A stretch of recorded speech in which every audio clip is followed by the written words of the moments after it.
Gu Qing traverses into the Marvel Universe, activating the dimensional puppet system, capable of summoning formidable dolls from various realms. His initial summons include Kibutsuji Musen and the 12 Kazuki.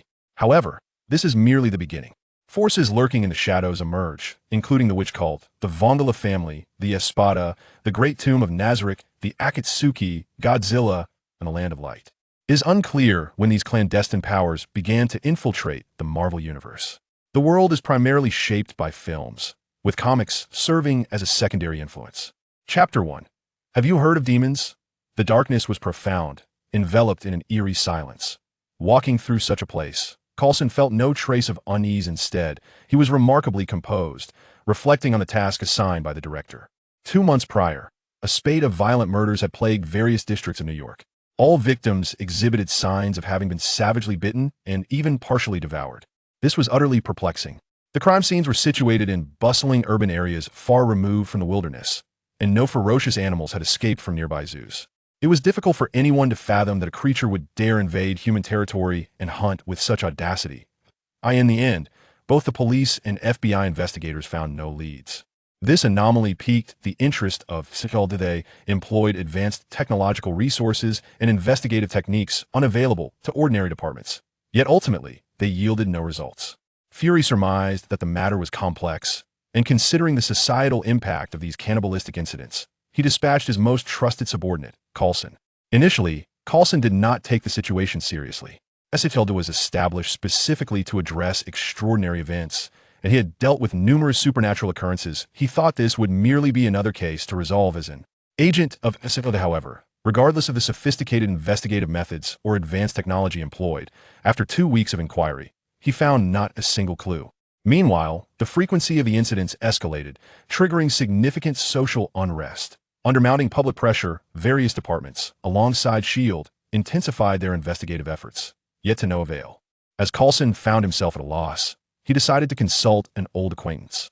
Though referred to as an old friend, they had only conducted 2 transactions in the past. He was a young Asian man in his 20s, his identity shrouded in mystery, operating a general store in Hell's Kitchen, facilitating transactions for a fee. Nevertheless, despite his mercenary nature, he adhered to a strict set of principles. While not a law-abiding citizen in the conventional sense, he possessed a keen sense of morality and discernment regarding right and wrong, operating within an ethical framework. Coulson had previously recognized him during an incident, and with his assistance, he had adeptly resolved the matter. They had collaborated once more thereafter, achieving equally flawless results. This marked their 3rd interaction. Truth be told, Coulson would have preferred to avoid seeking this individual's cooperation, for he was exceedingly enigmatic, uncertain of his origins, unaware of his familial circumstances, and oblivious to his intentions. Even with the authority bestowed by the director of S.H.I.E.L.D., all that could be uncovered was that this man had inexplicably emerged in Manhattan a year prior, establishing a convenience store in Hell's Kitchen. Beyond that, there was nothing to be found, as if he had materialized from thin air. Collaborating with such an individual instilled within Coulson an unsettling sense that there was a hidden agenda at play, fostering a profound unease. Perhaps it was the innate suspicion that came with being an agent. As these thoughts swirled within him, a glimmer of light caught his eye. Coulson halted his steps, gazing at the modest storefront just 2 meters wide, where a sign prominently displayed the character "Ku," accompanied by English text. Could he be from the Summer Kingdom? Coulson mused, contemplating the implications of the sign. "Hey, Coulson." A young man's upper body emerged from the window, a cigarette dangling from his lips, greeting him with a smile. Coulson turned nonchalantly, donning a warm smile as he responded. "Good evening, Mr. Gu Qing. This is far from enjoyable," the young man, referred to as Gu Qing, remarked, a slight smirk gracing his lips, suggesting a sense of delight. If business were flourishing, no one would relish the thought of enduring sleepless nights for a living. "I, too, am striving with all my might." "Then why not consider a position with S.H.I.E.L.D.? Coulson replied with a smile. "While it may not be the highest-paying job, it certainly offers more than your current venture." "That's debatable." Coulson raised an eyebrow, intrigued by the young man's confident demeanor, and inquired, "Do you have a differing opinion, Mr. Gu Qing?" "Indeed." Gu Qing took a gentle drag from his cigarette, exhaling slowly before adding, "Though my establishment is remote, sparsely populated, and often mistaken for a scam, a single lucrative deal can afford me a lavish lifestyle for a year or 2 within high society." Coulson's interest piqued, though he maintained a skeptical smile, appearing as if he could hardly believe it. "Surely you just your line of work seems overtly dubious." Who would seek you out for substantial business? Quite a few, actually. Gu Qing replied, pressing the cigarette but into an ashtray with satisfaction. You see, you're here to bring me that very business. Coulson paused momentarily before resuming his smile.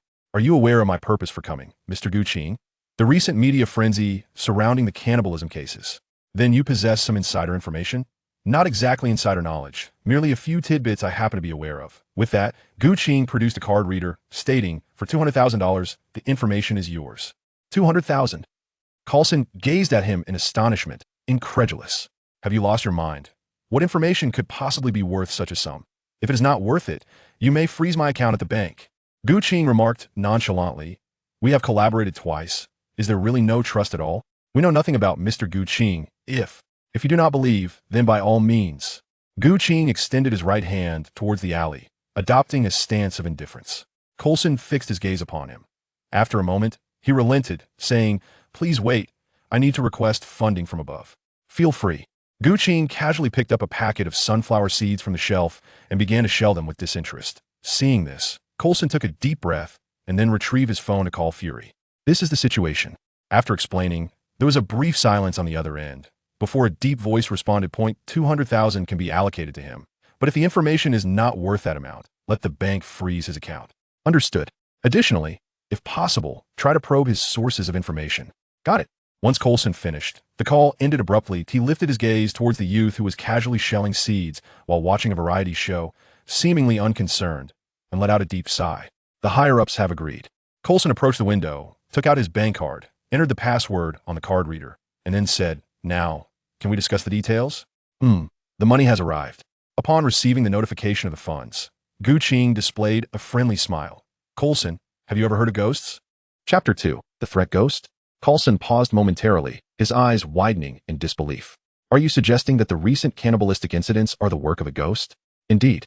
Gu Qing replied, noticing Coulson's blood pressure rising, quickly added, of course, unlike the phantoms and specters depicted in films and novels. These are simply a class of humanoid beings referred to as ghosts. At this, Coulson's demeanor softened slightly. Although the notion of humanoid beings dubbed ghosts seemed rather implausible, it was at least devoid of the pretentiousness of mysticism. Taking a deep breath to steady his nerves, he inquired, could you elaborate further? As your employer. It is only fitting, Gu Qing responded with a smile, casually munching on sunflower seeds. These ghosts possess an appearance indistinguishable from humans, yet they are carnivorous. Endowed with immortality and a resilience that surpasses ordinary beings, along with extraordinary abilities.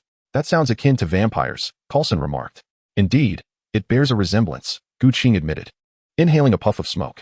They, too, evolved from humanity through the blood of their progenitors, hence sharing human semblance and intellect, while also harboring an insatiable hunger for flesh. You claim they are immortal. Do they lack any weaknesses? Sunlight and the Daybreak Blade. The Daybreak Blade? Coulson echoed, taken aback. Sunlight was understandable, as dark entities typically shunned it. But what exactly was the Daybreak Blade? Was it akin to mercury bullets used for exorcism? Precisely, Gu Qing exclaimed. Retrieving a katana from the counter, his face alight with enthusiasm. This weapon is forged from a special mineral, capable of inflicting substantial harm upon ghosts. Severing a ghost's neck with it will result in their demise. $1 million, firm price. Coulson was momentarily speechless, then opened his mouth, but no words emerged. He felt as though he had fallen into a trap.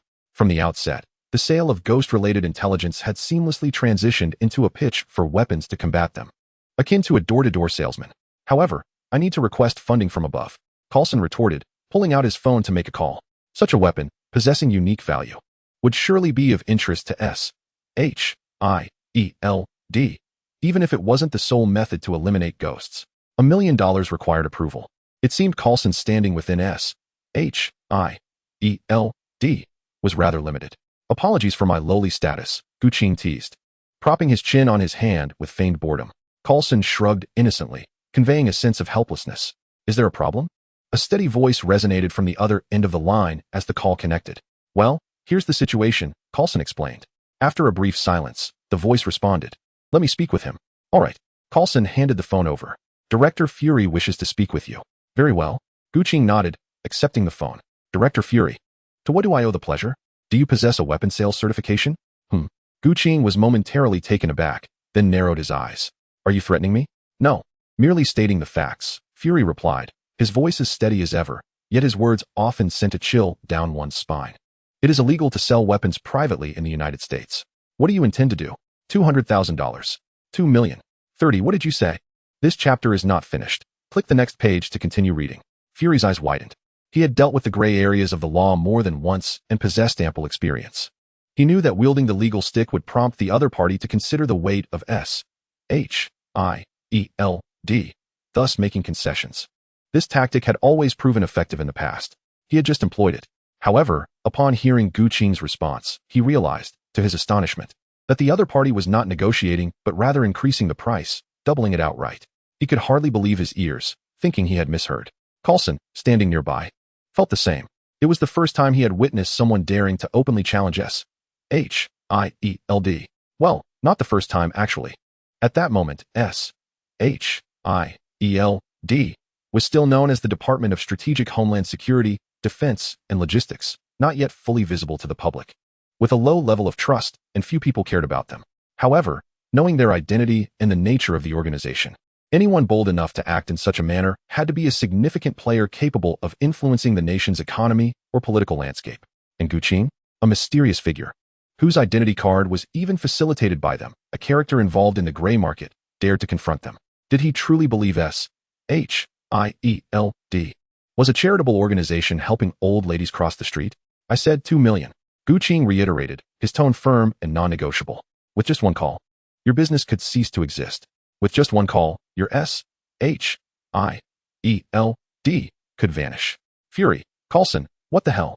After a moment of bewilderment, Fury let out a curse. Kid, if there's something wrong with your head, I have the world's best neurosurgeons who can help you. But if you're sane, I can guarantee I can make you insane. Gu Qing and Coulson had collaborated twice, and thus had a certain understanding of one another. Therefore, the threat issued was in full knowledge of what S.H.I.E.L.D. represented. It was difficult to fathom that he was not mentally sound. 300,000. Gu Qing raised the price once more. What the hell, you? Fury was so incensed he could hardly find words. Of course, this was all an act. As the king of spies, he had a better grasp of emotional control than 99% of the population on Earth. He feigned a look of exasperation, seeking to gauge Gu Qing's reaction, and from that, ascertain whether his words were mere bluster or if he genuinely believed he could pose a threat to S.H.I.E.L.D. However, Director Fury, the theatrics are unnecessary. A slight smile graced Gu Qing's lips as he confidently remarked, the funds allocated to S.H.I.E.L.D. by the council are often siphoned off by you. Surely, producing $3 million should be a trivial matter. Fury was taken aback internally, yet his demeanor remained unflappable, his tone unaffected, as though responding to a baseless accusation. Even Coulson was led to believe that Gu Qing was merely bluffing. Of course, only Gu Qing knew the truth of his beliefs. This seemingly naive bald man was far from innocent in his intentions. If you think I'm merely posturing, that is of little consequence. However, should my business be adversely affected, the information regarding your clandestine misappropriation of funds and potential threat to S.H.I.E.L.D.'s existence will be made public. He added, do not forget what I am capable of. Upon concluding, Gu Qing tossed the phone to Coulson, insisting firmly on the full amount of 3 million without any negotiations. Let's discuss further upon your return. Before Coulson could respond, Fury's voice echoed from the phone, followed by the sound of the call disconnecting. Coulson pouted and shrugged, then turned to Gu Qing. Well, until next time. Indeed, until we meet again. Both Coulson and Gu Qing were acutely aware that Fury would not relinquish the Daybreaker. The only variable was the means by which it would be obtained. Ding. You have acquired 100 wish points. As Coulson departed, a mechanical notification resonated in Gu Qing's mind. This was his system, his golden finger in this new world. Indeed, Gu Qing was not a native of the Marvel Universe, but hailed from a different Earth. Awakening in this strange realm, he had fortuitously activated the dimensional puppet system, which allowed him to summon powerful puppets and items from various worlds. The summoning of puppets was straightforward, while the extraction of items encompassed skills, tools, materials, bloodlines, abilities, and more. Both processes required the expenditure of wish points, which could be amassed by eliciting surprise, fear, excitement, or disgust from sentient beings regarding the system's offerings. It was evident that this system thrived on chaos. Realizing this source of wish points, and given the multitude of formidable figures in the Marvel Universe, Gu Qing, adhering to the philosophy of survival, decided to operate from the shadows, sending puppets to create disturbances and gather wish points. Coincidentally, his novice gift pack had yielded the puppets of Kibutsuji Musen and the 12 Kazuki. After a systematic confirmation and personal experimentation, it was established that no one could discover the connection between oneself and the puppets. Consequently, a series of horrific cannibalistic incidents recently transpired. Of course, Gu Qing was not driven to madness. He had commanded the puppets to act only against those deserving of their fate. Such individuals were plentiful in the hellish kitchen.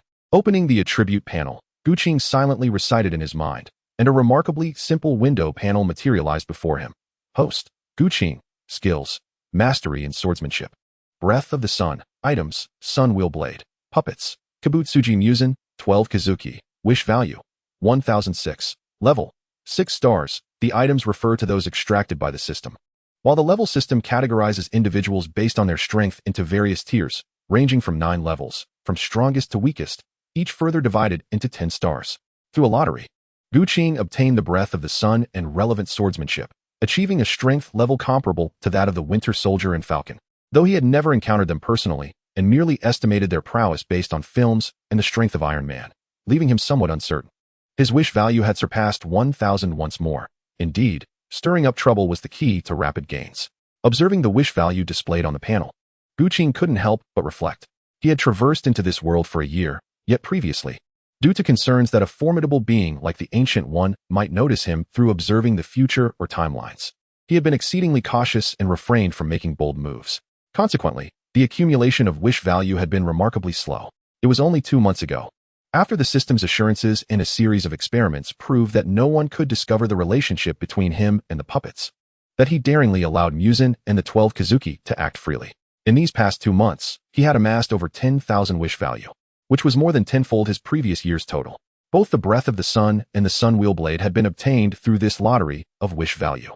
Now, on a single day, he had accrued another 1,000 wish value. Tony had only recently become Iron Man, and the Marvel Universe was not yet perilous. Thus, his strength was adequate for the time being. It was time to summon a puppet. After a moment's contemplation, Gu Qing initiated the lottery. The system lottery cost 100 wish value per attempt, and Gu Qing opted for a tenfold draw. Ding! You have obtained a level puppet fragment. Ding! You have obtained a level puppet fragment. Ding! You have obtained a level puppet fragment. Ding! You have obtained a level puppet fragment. Ding! You have obtained a level puppet auto-suin. To his astonishment, the tenfold draw yielded a level puppet. Gu Qing was taken aback, for he had participated in numerous lotteries before, yet the chances of winning had been exceedingly low. Before unleashing his full potential, Gu Qing had only managed to draw a single swordsmanship proficiency with the accumulated wish points. However, after releasing his constraints, he leveraged the assistance of Musen and the 12 Kazuki to acquire a staggering 10,000 wish points, which he divided into 2 rounds of 50 consecutive draws. Regrettably, all 50 doll draws yielded nothing but fragments, while the item draws produced merely a single sun-breathing technique and a Nichiren blade. Yet, in this round of 10 consecutive draws, he fortuitously obtained a high-tier doll. One cannot help but acknowledge that fortune was indeed on his side today. Alas, with no wish points remaining, he lamented the missed opportunity to draw further. However, Gu Qing quickly composed himself and turned his gaze towards the puppet he had drawn. Name, auto-suin. Occupation, merchant, internal affairs official, steward. Skill, earth magic. Special ability, word spirit. Level, 6 star. To his astonishment, it was the famed war god. Upon recognizing the puppet within the system's space, Gu Qing's gaze sharpened. This auto, the war god, hailed from the alternate world of Re-0. And in terms of physical prowess, he could effortlessly execute a strike capable of lifting 60 kilograms. Yet, he fell considerably short of superhuman standards. Possessing only a few weak earth magic spells that could be cast under specific conditions, his word spirit ability allowed him to communicate with all beings. However, due to the immaturity of his abilities, frequent use could lead to adverse physical effects such as nosebleeds, fainting, or even brain death. Based solely on the panel data, Otto could be deemed merely of intermediate caliber. Nevertheless, he was astute, composed in the face of challenges, and adept at managing affairs with remarkable efficiency, consistently identifying the crux of issues and devising reasonable solutions, often cleaning up after the protagonist group. It was this combination of intellect and character that led to his exaggerated accomplishments, earning him the title War God Otto. Yet, Gu Qing found himself in a quandary regarding how to harness Otto's abilities to garner greater attention and, consequently, acquire more wish points. The doll possessed intelligence, retaining the original owner's personality and wisdom, yet lacked self-awareness. Gu Qing could opt for the intelligent mode, allowing the puppet to act freely. Or he could descend into the puppet's consciousness for direct control, alleviating concerns about the puppet's feelings. However, Otto's capabilities were ill-suited for direct combat, making it challenging to portray a hero in unpredictable situations.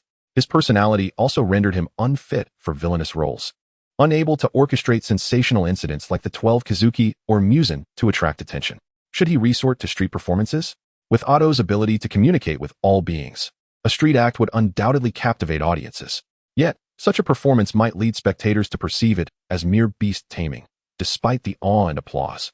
It would be directed towards the beast tamer Otto rather than the system-produced puppet Otto, ultimately failing to yield any wish points.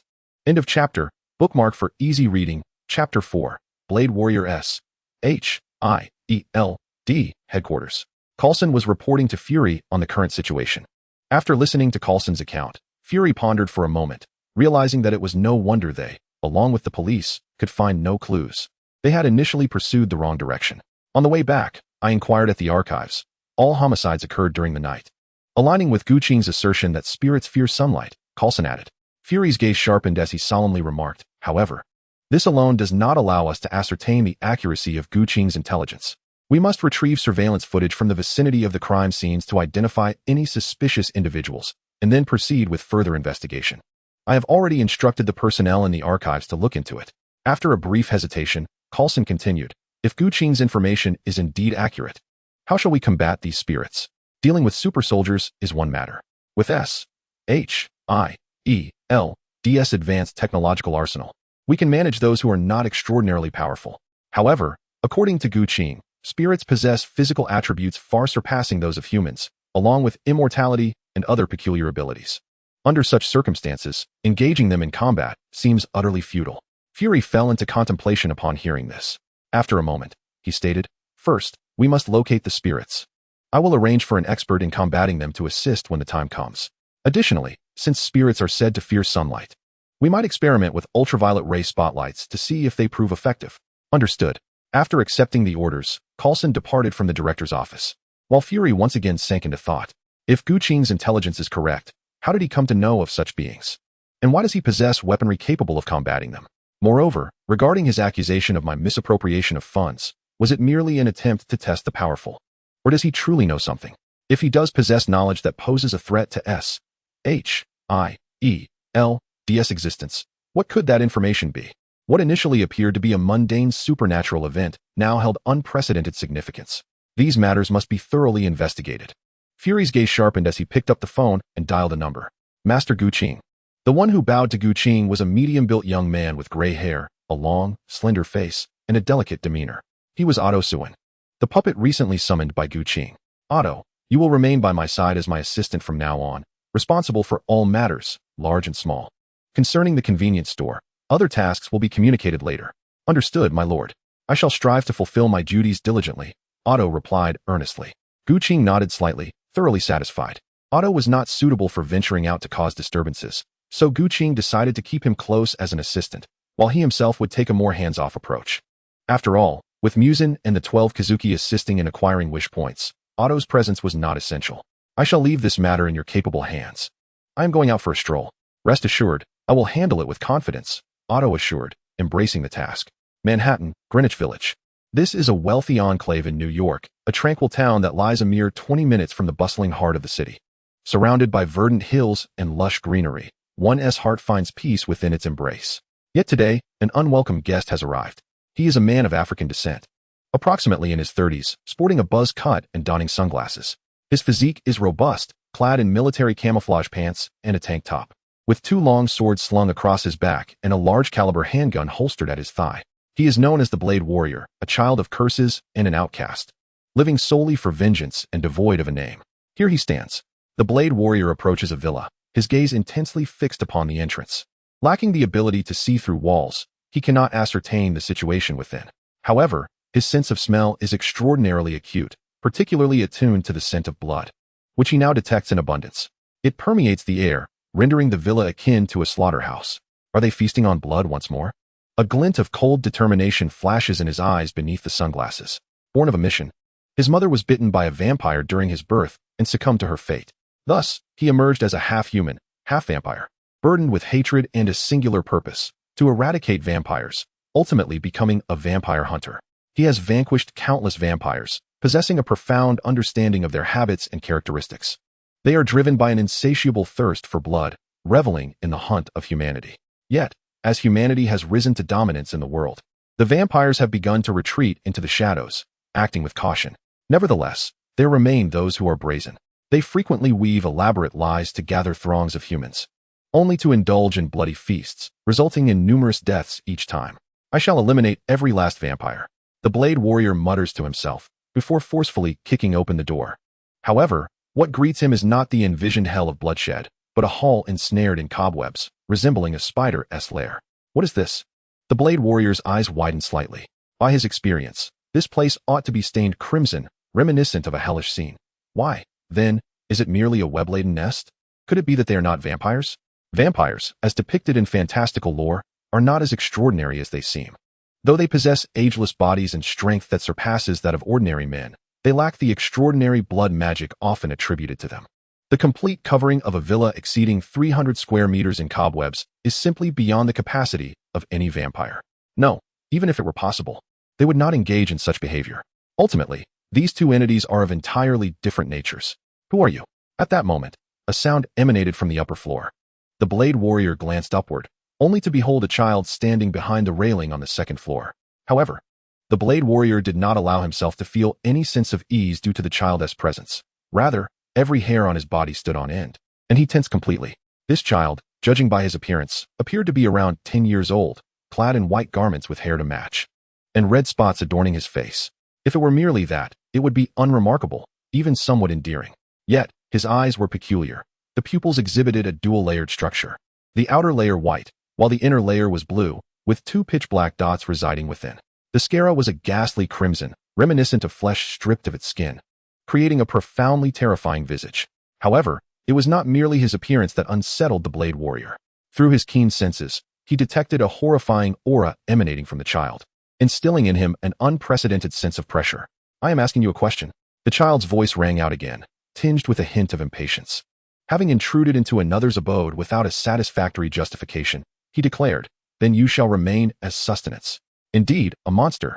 The Blade Warrior took a deep breath, abruptly drawing his twin pistols and firing without hesitation. Chapter 5. Exhausted Blade Warrior. Bang. Bang. Bang. The Blade Warrior unleashed a barrage from both pistols, the gunfire weaving a deadly tapestry of destruction. The child, caught off guard by the Blade Warrior's decisive action, was momentarily slow to react. Nevertheless, his speed was remarkable. Although he was a fraction late in his response, his defensive maneuvers were executed just before the bullets reached him. Delicate strands, like spider silk, erupted from his fingertips, intertwining in the air to form a net that constricted into a cocoon, offering him steadfast protection. The bullets struck, igniting a series of flashes. Yet they failed to inflict any harm. Instead, the ricocheting or missed bullets left fist-sized craters in the walls and furniture. How could a handgun possess such formidable power? Naturally, a typical handgun could not yield such force, but the Blade Warrior, being half human and half vampire, inherited the vampiric traits of immortality, superhuman physical prowess, and accelerated healing, whilst being devoid of the weaknesses of bloodlust, sunlight, silver, and wooden stakes. Thus, his weapons were modified to accommodate his extraordinary strength, resulting in oversized caliber handguns. For an ordinary person, even a soldier subjected to the most rigorous training would find their wrist shattered after firing just one shot due to the immense recoil. However, this overwhelming recoil translated into unimaginable power. What should have been a mere handgun operated like an artillery piece or an anti-material sniper rifle. Yet, despite the extraordinary might of his pistols, they could not breach the cocoon woven from the strands. Though the Blade Warrior did not believe that this sudden assault would conclude the conflict, he was nonetheless taken aback by the outcome. Click, click.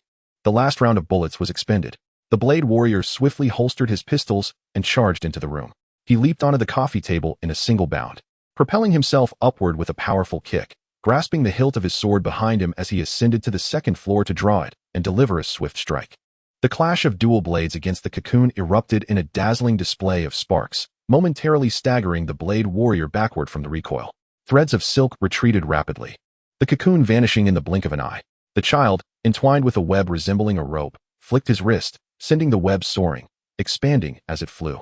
Utilizing the momentum from the rebound, the Blade Warrior hastily retreated, executing a backflip to land gracefully on the ground below.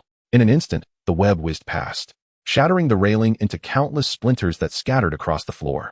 The Blade Warrior gasped in shock, a wave of relief washing over him. Realizing he had narrowly escaped the fatal fate, had he been a moment slower, he would have been the one to meet such a disastrous end. Even with the regenerative abilities of a vampire, survival would have been impossible. His decisiveness was commendable, but his strength was lacking. The child stood at the edge of the balcony, his demeanor calm, looking down at the Blade Warrior. The warrior remained silent, studying him without a word. "You are not an ordinary person," the child continued. "At first, I thought you had intruded for theft, but the moment you saw me, you attacked, clearly. Your intentions are not monetary. What drives you to act in such a manner?" The Blade Warrior, hidden among humankind and preying upon their lives and dignity, spoke rarely. "Though you are not a vampire, you belong to the same ilk, and you all deserve eradication." "Ah, so you seek to protect humanity?" the child inquired, a hint of curiosity sparking in his eyes. "No, it is for vengeance," the Blade Warrior declared, drawing two spiral throwing knives from his waist and hurling them toward the child, following closely behind. "Vengeance." The child's eyes quivered slightly, betraying a flicker of intrigue. As he shot out silk threads to ensnare the incoming knives, reflecting them back, he questioned, "Whom do you seek to avenge?" Silence ensued. The Blade Warrior leaped once more, drawing his swords to deflect the returning knives. He landed in front of the child, raising his blades to strike once again without hesitation. "It must be for your family," the child exclaimed, his voice laced with excitement. With a swift movement, he tilted his body, evading the deadly arc of the swords. The Blade Warrior was momentarily startled, quickly adapting his strategy. However, the child was quicker, delivering a powerful palm strike to his chest, sending him staggering backward with a force that belied his appearance. Before he could regain his footing, the child followed up with a swift kick. With a resounding impact, the Blade Warrior was launched into the air, crashing through the wall like a cannonball, landing in the adjacent room. Only the severance of familial bonds can evoke such profound anger. A child ambled in through a hole in the wall and encountered the Blade Warrior, who lay amidst the ruins on the opposite wall, his chest sunken, and his face and arms stained with blood. Yet, in the brief moment that the dust settled, he returned to his former state. Observing the Blade Warrior rise once more, his gaze becoming solemn, yet still imbued with fighting spirit, the child's satisfaction deepened.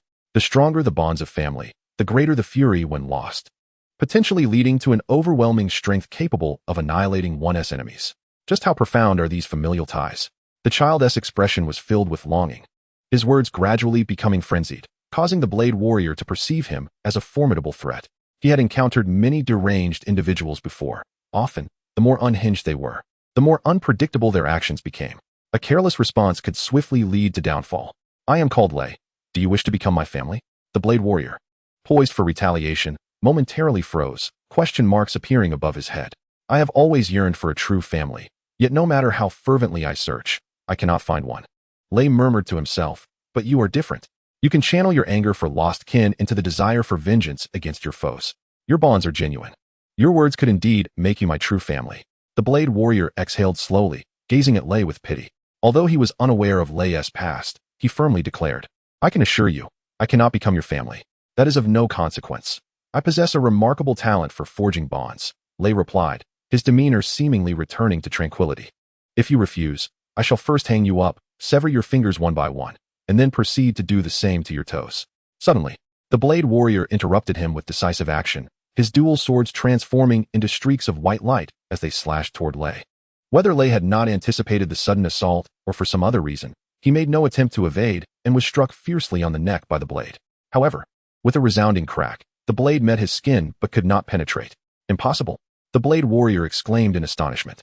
Lei cast a sidelong glance at him, seemingly contemplating something, and incredulously remarked, "Though I find it hard to believe, you have been approaching me relentlessly since the beginning. Surely you do not think that once in close range, you can vanquish me?" End of this chapter. Chapter 6. Gu E and Moda Manhattan, 13th Street. This is a commercial thoroughfare, merely a few minutes' drive from Stark Industries. However, Chu Ching had not come here to seek out Tony Stark, but rather to procure clothing for Otto. His otherworldly attire appeared rather peculiar in this modern urban landscape. Yet, given that it was already midnight, most shops had closed, leaving only a few scattered 24-hour establishments aglow with light. Perhaps it would be better to come tomorrow. Gu Qing wandered aimlessly, failing to notice the open clothing store, and prepared to grab a casual late-night snack before heading back. Suddenly, he sensed the situation on the side of Lei, realizing that he could share perceptions with his puppet, albeit with the ability to shield them. After assigning a swift task to Muzan and the 12 Kazuki to acquire wish values, He allowed them to act freely, while simultaneously blocking out perceptions of characters familiar from Marvel. The reason for this was his desire to avoid witnessing the cruel methods of the demons, coupled with a concern that their actions might attract superheroes, leading to uncontrollable chaos. A series of significant events in the Marvel Universe seemed to have commenced only after the birth of Iron Man. Yet this did not imply that the Titans of Marvel were only conceived after Iron Man's emergence. As a hub of the universe, Earth harbors countless secrets and innumerable powerful beings, warranting utmost caution. Furthermore, the emotions of the strong could yield him greater wish values. Encountering familiar characters from Marvel, he would engage in performances, weave stories, and learn from the Mysterio to captivate attention, evoking resonant emotions such as anger and justice. Thus, when Blade intruded upon Lei's lair, he was already aware and contemplated what kind of narrative to craft that would elicit a more substantial reaction from Blade. However, fate had other plans. Just as Gu Qing was devising the script, an unexpected guest interrupted his thoughts. It was a whip, shimmering with golden light as it emerged from the darkness. Instinctively, Gu Qing tilted his body to evade the strike, causing the whip to crack against the ground, splintering it.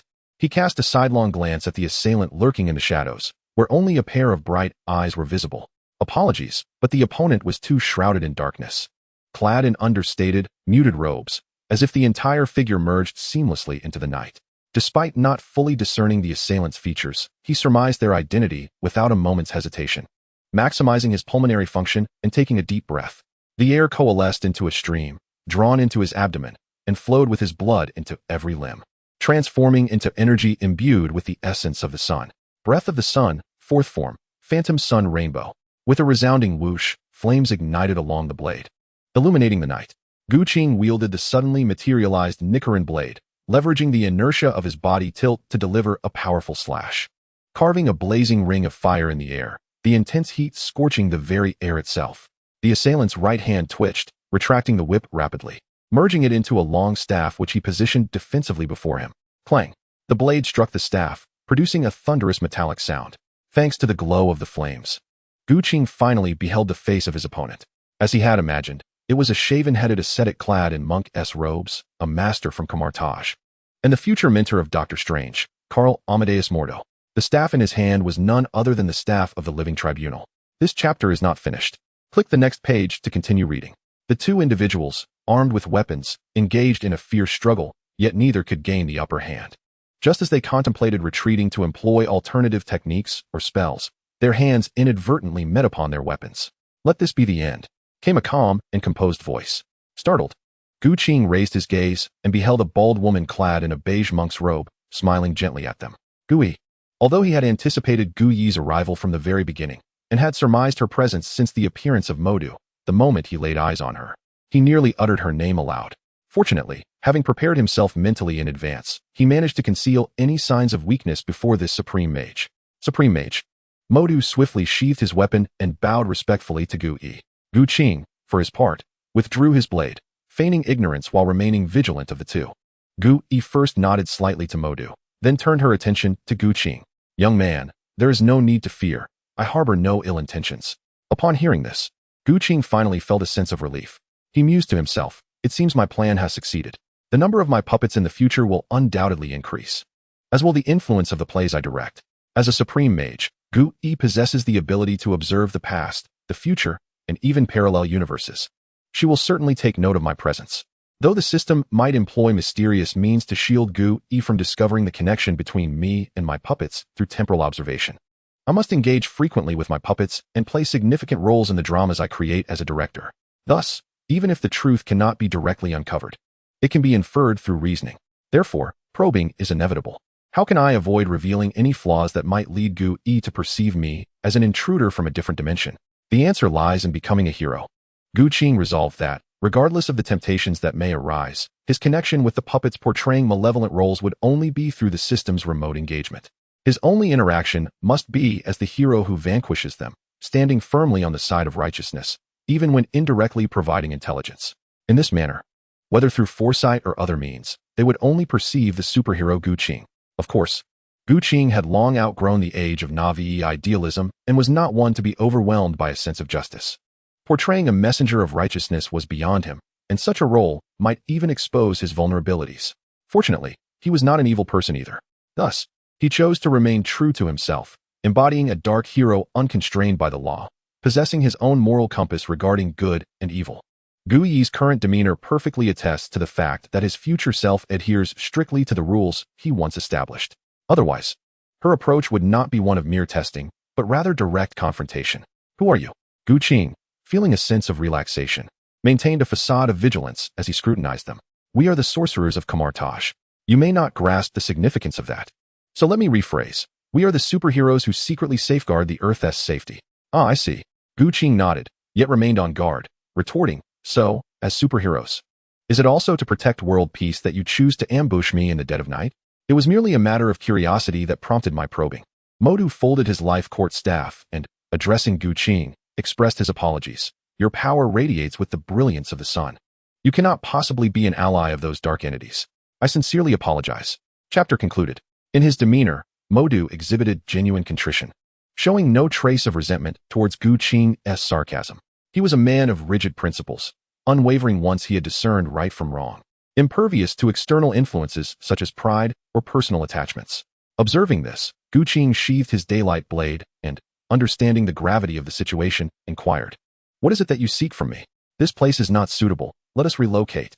With a snap of his fingers, Master Gu Yi conjured a dazzling fire that traced a circle in the air, revealing a spacious hall adorned in the style of 18th century Britain. Very well. Gu Qing hesitated for a brief moment before nodding in agreement. Following Gu Yi, Modu stepped through the portal, with Gu Qing trailing behind. Gu Yi gestured toward the empty space, and a tea table and chairs materialized out of thin air. With another wave, a teapot and cups filled with brewed tea appeared atop the table. Please, Gu Yi invited Gu Qing, taking his seat while Modu stood attentively behind him. Gu Qing, not one to be impolite, settled into a chair. The purpose of our visit is to inquire about several matters. Gu Yi began while pouring tea for Gu Qing. 1 year ago, you appeared suddenly in Manhattan, New York. 2 months ago, 15 man-eating demons manifested in the same city. Do you possess any leads? Yes, I do. Gu Qing candidly acknowledged, much to the astonishment of both Gu Yi and Modu. He lifted his teacup, gently blowing on the steam, took a small sip, and continued.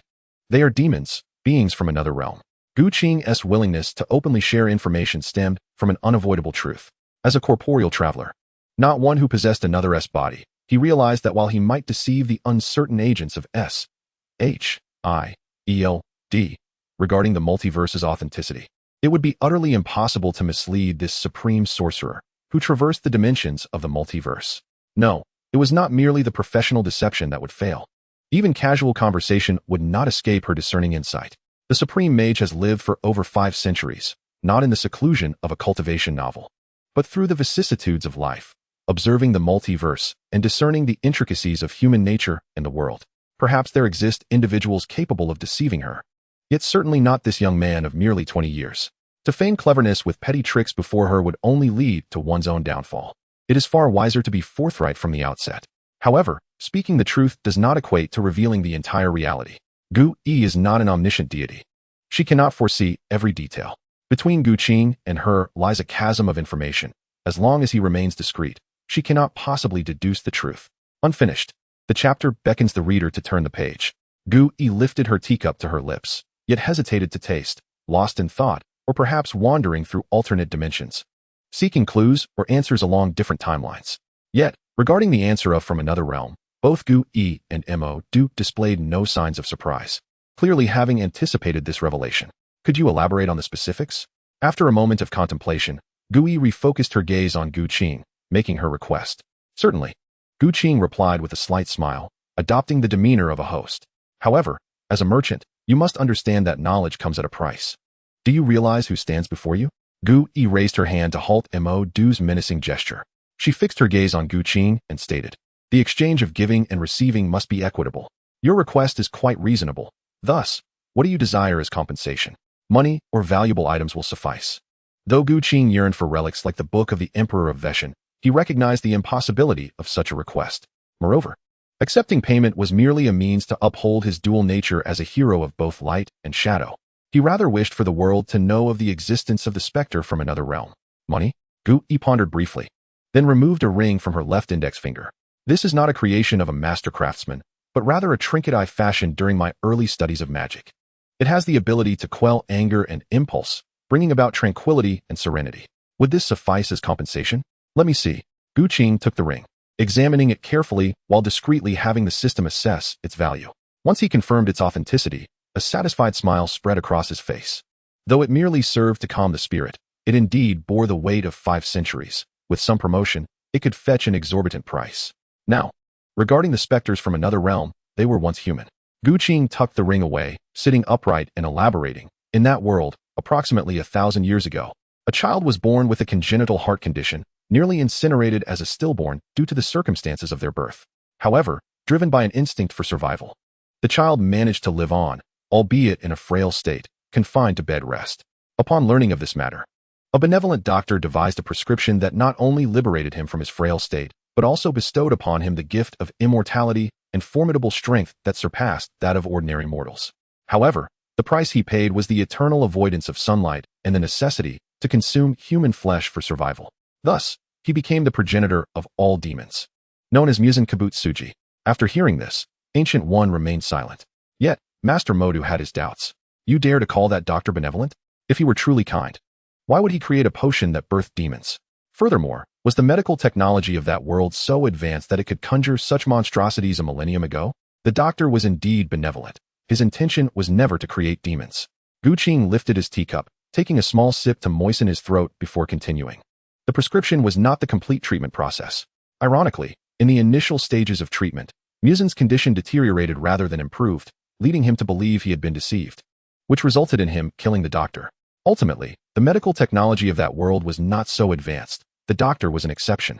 At this juncture, Gu Qing paused briefly and continued. Much like Tony Stark in this world, that prescription was his unique secret formula, which also explains why Muzan developed the fear of sunlight and the compulsion to consume humans, yet could never rectify these flaws. This exemplifies the cycle of cause and effect. Ancient One sighed deeply, remarking, had Muzan possessed a broader mind, free from malicious assumptions about the doctor, he might have become the ultimate perfect being, rather than confined to the shadows as the Demon King. To this, Gu Qing expressed skepticism. If it truly is a cycle of cause and effect, how does one account for the doctor's demise while attempting to heal Muzan? Should he not have refrained from meddling in such matters? The chapter concludes. Chapter 8. Concerns of Ancient One. With a slight smile, Ancient One appeared to discern Gu Qing's thoughts. However, she chose not to dwell on that issue, instead shifting the conversation back to the main topic. Given your profound understanding, you must hail from another realm. Indeed, Gu Qing nodded in acknowledgement. He raised his teacup to his lips, his gaze lowered, jestingly inquiring, are you guardians of this earth intent on eliminating me, a visitor from another world? If that were your intention, you would have acted on the very first day of my arrival. Master Modu responded somewhat tersely. Your insistence on recompense for every action is rather irksome. It has diminished my previous cordiality, though I shall not allow personal sentiments to cloud my judgment. Kamartaj was indeed established to defend against incursions from other dimensions. Yet, the multiverse is vast, and the intricacies of existence are profound. Incidents of traversing parallel universes occur frequently. If we indiscriminately annihilate without discernment, we cease to be guardians. After calling her disciple's name, Ancient One hesitated for a moment before continuing. When you assume the mantle of a guardian, you allow arrogance to infiltrate your thoughts.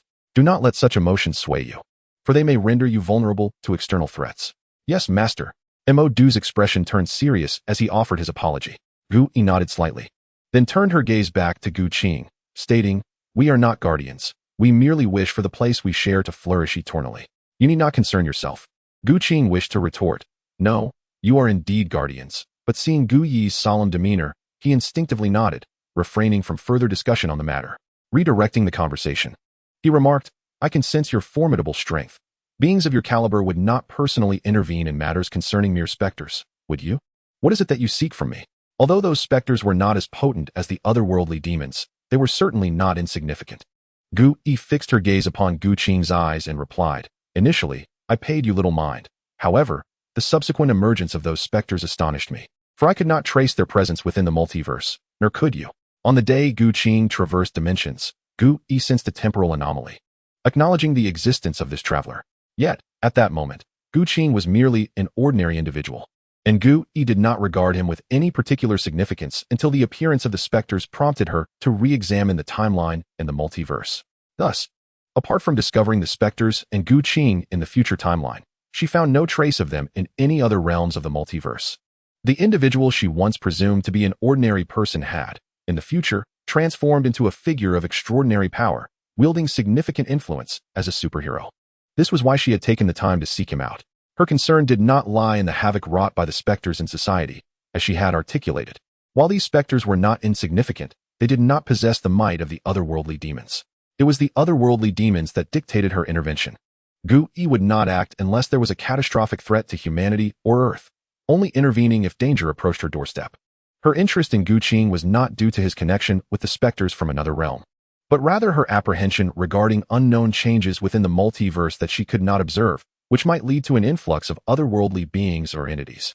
Though most travelers across dimensions were ordinary individuals or objects who accidentally crossed over without impacting the world's development, there were many unforeseen circumstances. She had traversed the multiverse and witnessed a creature known as Godzilla, from comic crossovers, descend upon New York, wreaking havoc upon both Avengers and supervillains alike, nearly obliterating several cities. She had also seen the emergence of the colossal titan, from comic crossovers, rampaging through a world filled with carnage. Moreover, she recalled the appearance of characters that originally existed only within comics, engaging in fierce battles against numerous deities of the Marvel Universe, nearly resulting in the annihilation of the universe itself from Marvel crossovers. She remembered the traveler who brought forth a terrifying virus, infecting the entire world. This chapter remains unfinished. Click the next page to continue reading. A Stitch in Time saves 9. Gu-Ching, along with 15 specters, had traversed to this world within a year. She must take action, at the very least, to comprehend what had transpired. Otherwise, if this time it is a ghost, what will it be next? What? Will you not seek answers from the future? Yet, the future is subject to change, particularly for travelers, beings that do not originally belong to this world. There are no records concerning them in the original future. Only upon their arrival do they manifest. This renders the exploration of answers from the timeline utterly meaningless. Faced with Ancient One's inquiry, Gu-Ching refrained from giving a direct response and instead revealed another matter. Although I am aware of the existence of ghosts, I am not of the same world as them. What? Moda gazed at him, astonished. The Ancient One fell into contemplation. Gu-Ching smiled gently, disregarding their reactions, and continued, just as Master Ancient One can comprehend matters of the multiverse, I too, for certain reasons, have gained insights into numerous other worlds. No wonder the aura of different eras surrounds you. It is indeed a sign that you are from disparate realms. Ancient One exhaled deeply. Each time she observed Muzin and the ghosts alongside Gu-Ching, she felt a dissonance. Now, with Gu-Ching's revelation, she finally understood that it was the result of habits formed in different ages. Many multiverses have undergone certain changes that I cannot prevent. I cannot resist the temptation of becoming stronger, but in the future, an increasing number of travelers will arrive. Gu-Ching continued. Modu turned to Ancient One, who maintained her composure. After a moment of contemplation, she inquired, "Can you discern who will traverse over?" "I do not know." Gu-Ching gently shook his head and then added, "However, due to the nature of these changes, it becomes increasingly difficult for the stronger ones to traverse. The higher the level of the dolls and items, the harder they are to draw. So there is no need for Master Ancient One to worry excessively." Ancient One nodded slightly. Regardless, the world's self-protection mechanism remains intact.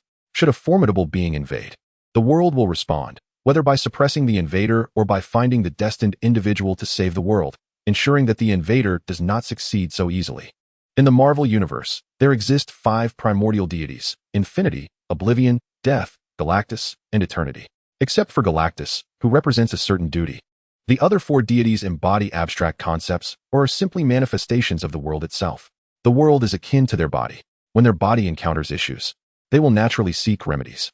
Gu-Ching had not read Marvel comics, but had watched some short videos, often witnessing cosmic crises where a superhero acquires a certain power or artifact to rescue the universe from peril. This represents their method of self-rescue. Of course, this does not imply that Gu-Ching is at odds with them, for death is also one of the natural laws. Provided the method is appropriate, one could even enlist the assistance of the 5 deities to annihilate the world. This chapter concludes. Chapter 9, Harvest.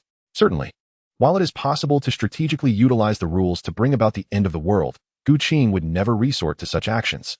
The foundation upon which he accrues his wish value lies in sentient beings.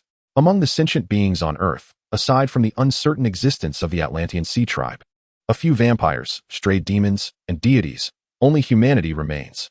He will not bring about the world's end. Rather, he will be the first to rise and save it when danger looms. It is not out of a sense of greatness, but rather necessity. Subsequently, Ancient One posed numerous questions. Gu-Ching responded truthfully to all he could, evading those he could not answer by shifting concepts or sidestepping the topic. With over 500 years of life experience, Ancient One could discern that Gu Qing was not lying. The artifact within the sanctum that detects falsehoods corroborated this truth. Although she sensed that Gu Qing was withholding information on certain matters, her preconceived notions regarding his future as a superhero, coupled with the information disparity, led her to believe he would not deceive her on such matters. She assumed that his reticence pertained to personal privacy, trivial in the grand scheme. Little did she know, all of this was meticulously crafted by Gu Qing. He utilized the information gap to forge the identity of a future superhero, engendering a preconceived notion that allowed him to evade direct questions. When Gu Qing decided to relinquish control, allowing Muzan and the 12 Kizuki to act freely, he had already contemplated these issues and prepared accordingly. All unfolded seamlessly. Ancient One failed to detect any flaws. After inquiring further without obtaining the desired answers, she returned him to Manhattan. Ding! You have gained 26,000 wish points. Truly, the Supreme Sorcerer and Master Mordo. Upon hearing the notification in his mind, Gu Qing couldn't help but marvel inwardly. Merely two individuals, without significant emotional fluctuations, yet they provided such a wealth of wish points. I eagerly anticipate the moment you are astounded and moved. Gu Qing mused, before shifting his consciousness to the side of Rue. Alas, the battle there had concluded. Time advanced by 5 minutes. Indeed, it was as he suspected. Observing the astonished expression on his opponent's face, Rue realized his conjecture had been correct, and a cold smile escaped him. My body is far sturdier than spider silk. If you cannot sever my silk, how could you possibly think you could defeat me in close quarters?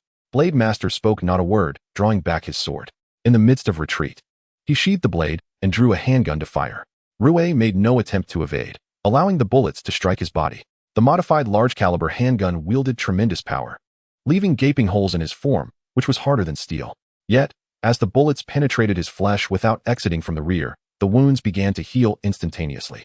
Aside from the torn clothing, there was no visible sign of injury. Blade Master widened his bull-like eyes, disbelief etched across his face. This regenerative ability far surpassed that of vampires. Out of options, are we? With a weary hand, I grasp a rope, my expression growing increasingly cold. Should my request go unanswered, I shall be compelled to grasp you firmly, slowly coercing you into agreement. As I speak, my hands appear to be stained with blood, turning a vivid crimson.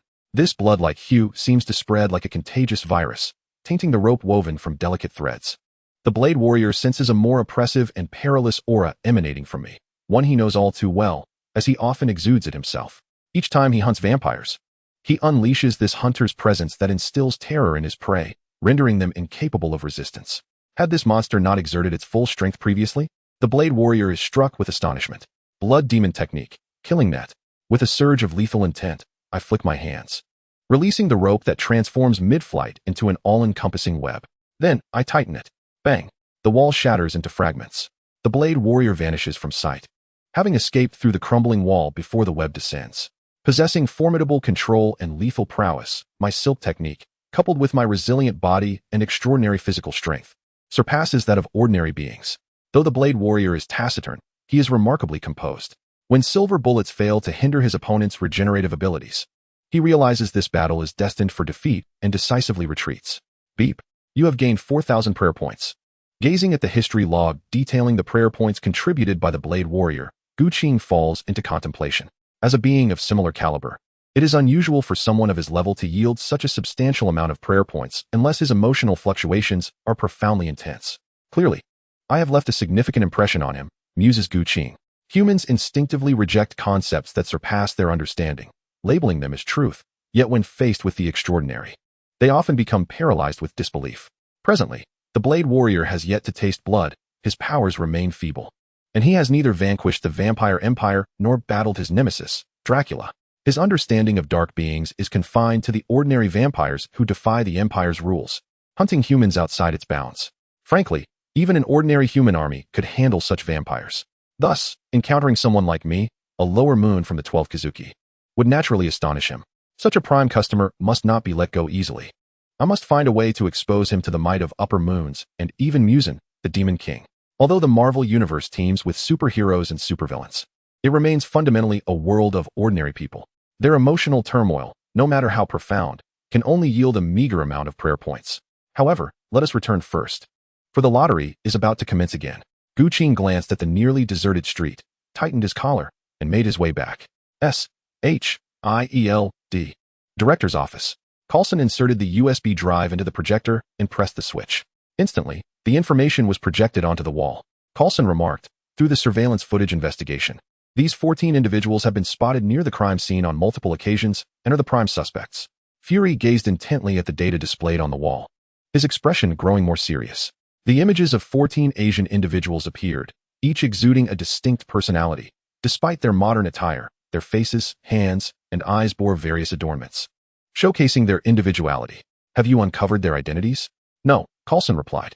We have been unable to retrieve any information about them. No names, no origins, no familial backgrounds.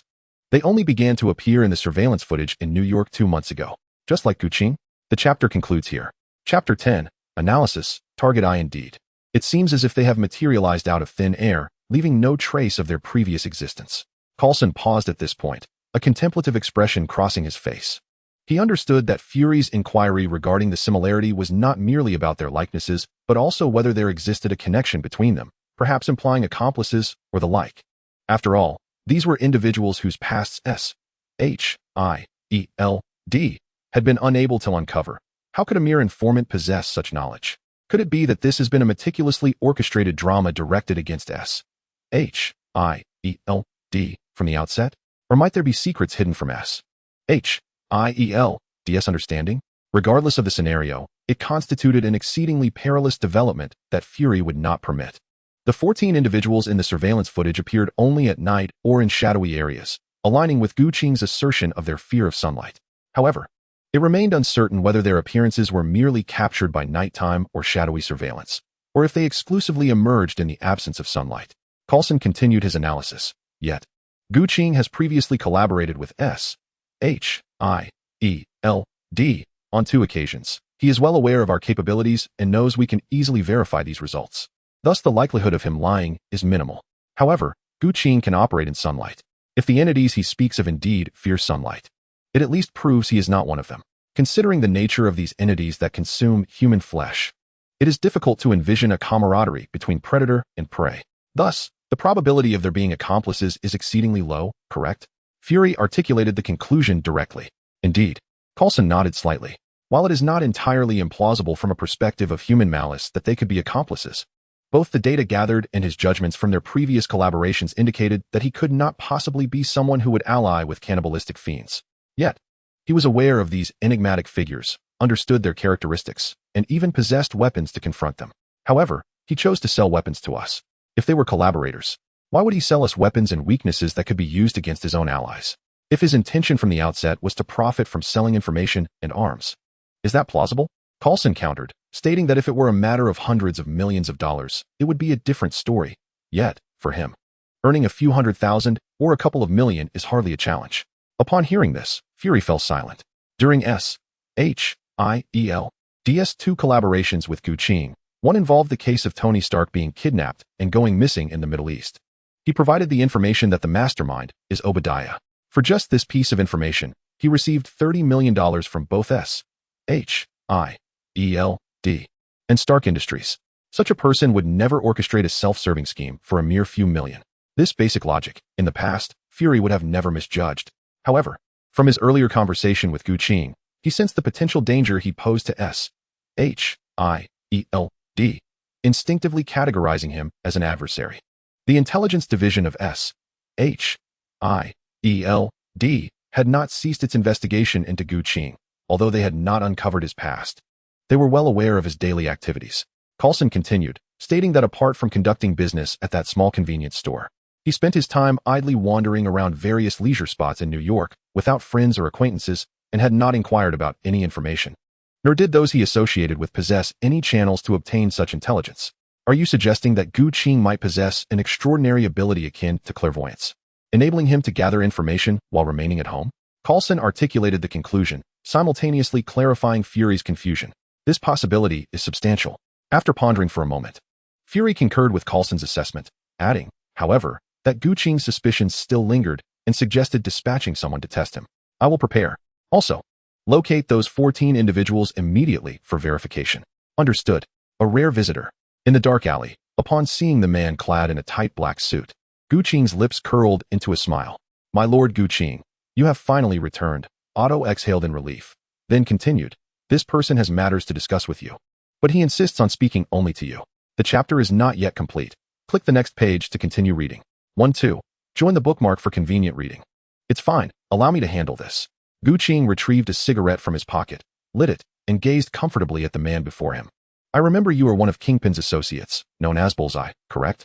Knowing that much, it seems you truly are the reputed information broker with mysterious connections. Bullseye sneered at him. Has my reputation grown so vast? Gu Qing chuckled lightly, unperturbed, and exhaled gently. So, what does Kingpin wish to discuss with me? Recently, some unruly individuals have arrived in New York. They have encroached upon Kingpin's business? Not at all. Did they seize Jean Bing's territory? No. Gu Qing looked at him in astonishment, perplexed. Then what did they do to provoke Jean Bing? They committed murder. Gu Qing couldn't help but snicker, nearly choking on the smoke. Jean Bing himself was the kingpin of the underground world, with over 40% of New York's crime linked to him. And now, he was after murderers? Kid, show some respect. The cold gaze of the target bore down on Gu Qing as he spoke icily. Since you are unaware, I will let you off this time. But should you disrespect the boss again, you will meet your end. I apologize, I meant no disrespect. I find it quite strange that a gang leader would pursue murderers. Did they eliminate your men? Some questions are better left unasked if you wish to live longer. The target replied indifferently. However, this situation is not a complete secret. I will tell you, that group violated the orders set by the boss. Order? The righteous have their order, and the underworld has its own. As the emperor of New York's underground, Jean Bing embodies that order. No one can go against his will. Understood. Now, please elaborate. Here. Upon seeing the target hand over a newspaper, Gu Qing discarded his cigarette, and took the paper. The headline read, Cannibal Cases Resurface. Are they after Muzan and the 12 Kazuki again? Gu Qing felt somewhat speechless. He had let Muzan and the 12 Kazuki roam free, expecting only to attract the attention of S.H.I.E.L.D. and Ancient One, but unexpectedly encountered the surprise of Blade. Now, this had also caught Jean Bing's attention. Was this a case of fishing with multiple bait? What is the matter? Any clues? Both stood outside the convenience store, illuminated by bright lights. The target noticed the change in Gu Qing's expression and inquired. Nothing. Gu Qing gently shook his head and replied honestly. Someone just came to ask me about these murderers. So you have a lead? $200,000. Thud. The target lifted a suitcase from the ground, placing it on the counter and opening it to reveal neatly stacked $100 bills. End of chapter. Chapter 11. A misstep, all right. Gu Qing gestured to Otto to start counting the money, then took out a cigarette and lit it. He wasn't addicted to smoking and didn't particularly enjoy it, but the taste of nicotine kept his mind alert. Thus, he would light one when discussing serious matters or contemplating issues. While Otto counted the cash, Gu Qing pondered carefully about how much information to divulge. For his own sake, he naturally hoped the other party would know as much as possible. The more they understood, the better they could grasp the terror of the supernatural, thus eliciting a greater reaction and yielding more wish value. However, not every individual or entity believes that greater knowledge equates to greater advantage. Take the Ancient One and S.H.I.E.L.D. as examples. The Ancient One possesses the ability to traverse the multiverse and has an enigmatic relationship with the deities of white magic, Vishanti, and the creator god, Eternity. Her extensive knowledge, life experiences, and perspective allow her to accept the existence of spirits from other realms as a reality, and she possesses the means to substantiate such claims effortlessly. Thus, it is prudent to speak frankly with her. Conversely, S.H.I.E.L.D., despite its encounters with the extraordinary, remains fundamentally an organization composed of ordinary individuals, possessing only a rudimentary understanding of the truly supernatural. When you mention spirits, they might misconstrue them as mutated beings or extraterrestrials. But discussions about the multiverse or otherworldly origins would be met with skepticism, especially before the arrival of Marvel's pantheon of deities. They would not only doubt your assertions, but might also suspect ulterior motives, leading to a cascade of unnecessary complications. As for Bullseye, or rather the criminal empire he is affiliated with, which has close ties to the Hand, he commands a cadre of ninjas, samurais, and even onmyoji. Informing him that the perpetrator is a spirit from another realm should pose no issue. After all, the Hand possesses the capability to summon hellish demons or invoke spirits. Lord Gu Qing, the total comes to $1 million. Otto interjected. Gu Qing cast a puzzled glance at Bullseye, unable to comprehend the situation. Bullseye chuckled and said, If this collaboration goes smoothly, my boss wishes to establish a long-term, amicable relationship with you. The implication was clear. Should you possess genuine capabilities, you would earn the friendship of the organization, But if you were to deceive them with false intelligence, you could expect to vanish without a trace. Gu Qing instantly grasped the underlying message in Bullseye's words and smiled softly.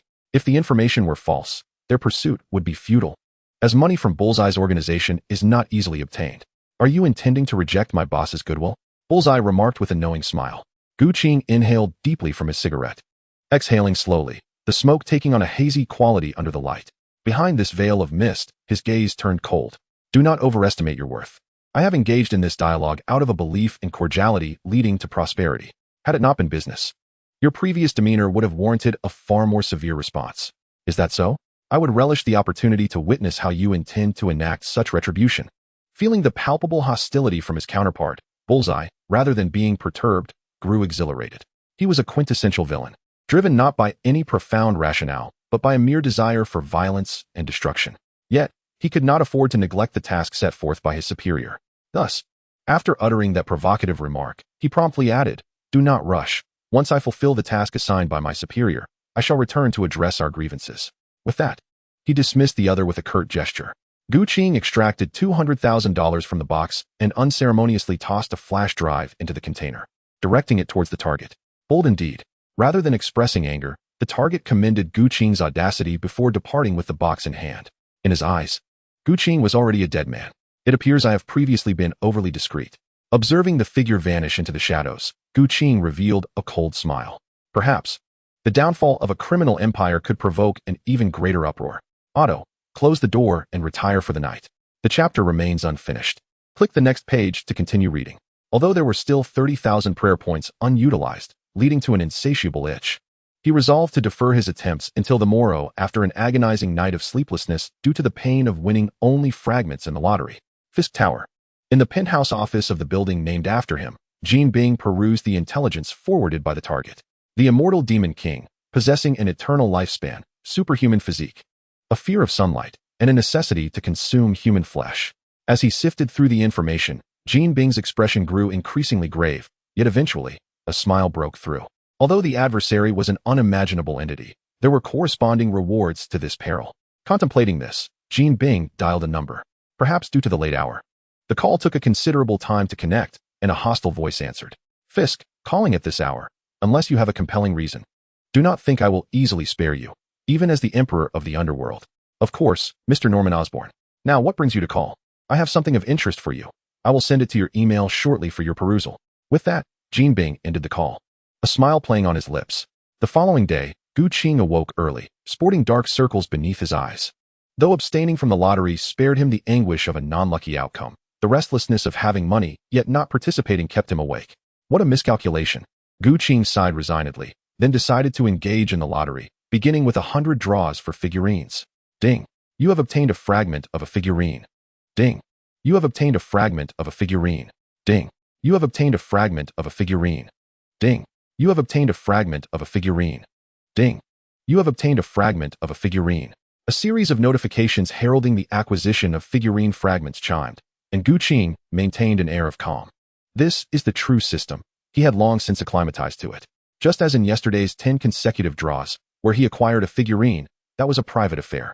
However, as the 100 draws concluded without a single complete figurine in hand, a twitch of frustration creased the corners of his eyes. This was truly disheartening. Although a certain number of figurine fragments could be combined to forge a complete figure, the required fragments were numerous, and furthermore, they had to be identical. The predicament lay in the sheer multitude of characters across the myriad worlds. Gathering the necessary fragments for a complete figurine seemed a far more arduous task than simply drawing the figurines directly. This 100 draws served merely as a precursor. Surely, the next draws would yield something worthwhile. Chapter 12. The 100 draws preceding the lottery, continuing with another 100 draws, the anticipation of acquiring items soared. Given that the preceding 100 draws had been a precursor, the probability of obtaining valuable goods was significantly heightened. Thus, it was prudent to draw items that would be of personal utility. Ding. You have acquired the recipe for Ichiraku ramen. Ding. You have acquired a strand of Inazuka Kiba's fur. Ding. You have acquired Goddess's stockings. Ding. You have acquired Tsuneyoshi Sawada's zero-scoring exam paper. Ding. You have acquired a wisteria tree. Listening to the incessant chimes echoing in his mind, Gu Qing maintained a calm demeanor, even harboring a hint of delight. Compared to the past, where he had only drawn chopsticks from Ichiraku ramen or Chopper's cherished pineapple buns. Securing the ramen recipe and the wisteria tree in just the first 5 consecutive draws was indeed commendable. It was evident that the precursor had proven beneficial. Ding. You have acquired Lucy's novel diary. Ding. You have acquired a single strand of Saitama's hair. Ding. You have acquired Infinite City. As he reached over 30 draws, one particular item captured Gu Qing's attention, not Saitama's hair, which he had previously drawn and deemed ordinary. What truly piqued his interest was Infinite City. His gaze sharpened as he beheld the description of Infinite City within the system's interface, a vast, intricately designed structure standing resolutely amidst darkness, resembling a labyrinthine edifice of Japanese architecture. Could even buildings be summoned? Gu Qing pondered, one hand resting against his chest while the other stroked his chin in contemplation.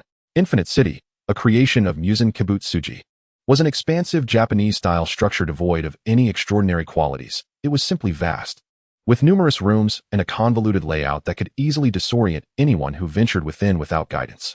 However, when this complex maze was combined with the abilities of Neikime, one of the 12 Kazuki, it transcended to another level. Neikaime's blood demon art allowed her to alter spatial positions. Stationed within Infinite City, she could invert directions, rendering the very concept of orientation ambiguous. What was originally merely a grand and complex structure transformed into a multidimensional city, where inhabitants would find rooms, floors, ceilings, and entrances in a constant state of flux. One might find themselves standing on the ground one moment, only to be suspended in mid-air the next. Once initially propped against the wall, in the next moment, one plunges into an abyss. This encapsulates the terrifying might of Infinite City in conjunction with the Harbinger of Doom.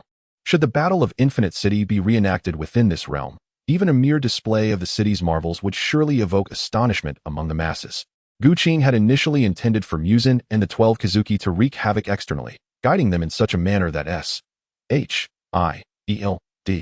or the superheroes would systematically eliminate them, thereby accruing wish points in the process. However, his thoughts have since evolved. Perhaps a grand gesture could be orchestrated. Ding. You have acquired the bra of the tequila girl. Ding. You have obtained the dorayaki favored by Doraemon. Ding. You have received a screw of Type 2. Ding. You have acquired a piece of the stone demon mask. Ding. You have obtained a mine of crimson gorilla iron. Ding. You have received a deposit of crimson gorilla ore. The system's notifications jolted Gu Qing back to reality, leaving him dumbfounded as he gazed at the 3 items. The stone demon mask is a topic for another time, for it is capable of manufacturing vampires. As for the crimson gorilla iron and ore, they are minerals imbued with sunlight, serving as materials for the forging of the sunblade. If it were merely 2 pieces of ore, Gu Qing would not have found it particularly noteworthy. Yet, being presented with 2 mines or caverns is indeed extravagant. Truly, it is commendable for a lottery that has undergone 100 rounds. Gu Qing could not help but marvel.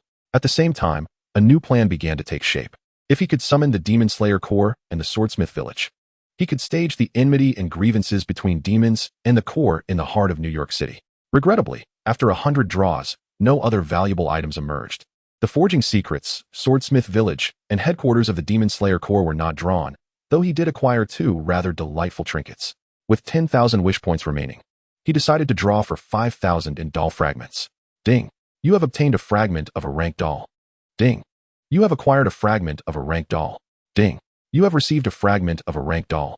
Ding. You have obtained a fragment of a rank doll. Ding. You have acquired a fragment of a rank doll. Once again, a continuous series of fragments. Gu Qing remained expressionless, awaiting the arrival of a surprise. Ding. You have obtained a fragment of a rank doll. Ding. You have acquired the rank doll Genos. Ding. You have received the rank doll Tamayo. Ding. You have obtained. To hit twice in succession? Gu Qing's eyes widened. He suspected he had squandered his chances of winning the lottery. No, in comparison to the 2 dolls he had just drawn, any lottery win paled in significance. To commence, although Zhuye is merely a low-level demon with limited strength, her remarkable medical expertise is unparalleled. Not only does she run a clinic in the community, performing surgeries and treating various terminal illnesses, but she has also developed methods to suppress the necessity for demons to consume human flesh for survival, allowing them to sustain themselves on minimal blood intake. This innovation transforms demons into something more human, addressing cellular aging, destruction, and weakening through various concoctions or viruses. Her medical prowess alone surpasses the value of any lottery winnings. As for Genos, his prowess is beyond compare. One merely needs to consider his formidable ranking to grasp his might, rivaling that of the Hulk. The relentless pursuit by the U.S. Military of the Hulk underscores the true worth of such power, particularly when referencing the Cosmic Hulk. Comparisons to the comic book Hulk, including entities like the Green Emperor or the Six-Armed Hulk, are not applicable here. Nevertheless, Genos remains impressively powerful. The system's notification sound continues to resonate. However, as the 50 draws near completion, no exceptional items have emerged. Just as Guqing believed this round of lottery was concluding, 2 final notifications brought unexpected delight. Ding. You have received a rank S doll Kaijiro Rengoku. Ding. You have received a rank S doll the Vongala family. Setting aside the Flame Hashira Kaijiro Rengoku for the moment, the surprise of acquiring a rank S Genos left Guqing pleased but not overly affected.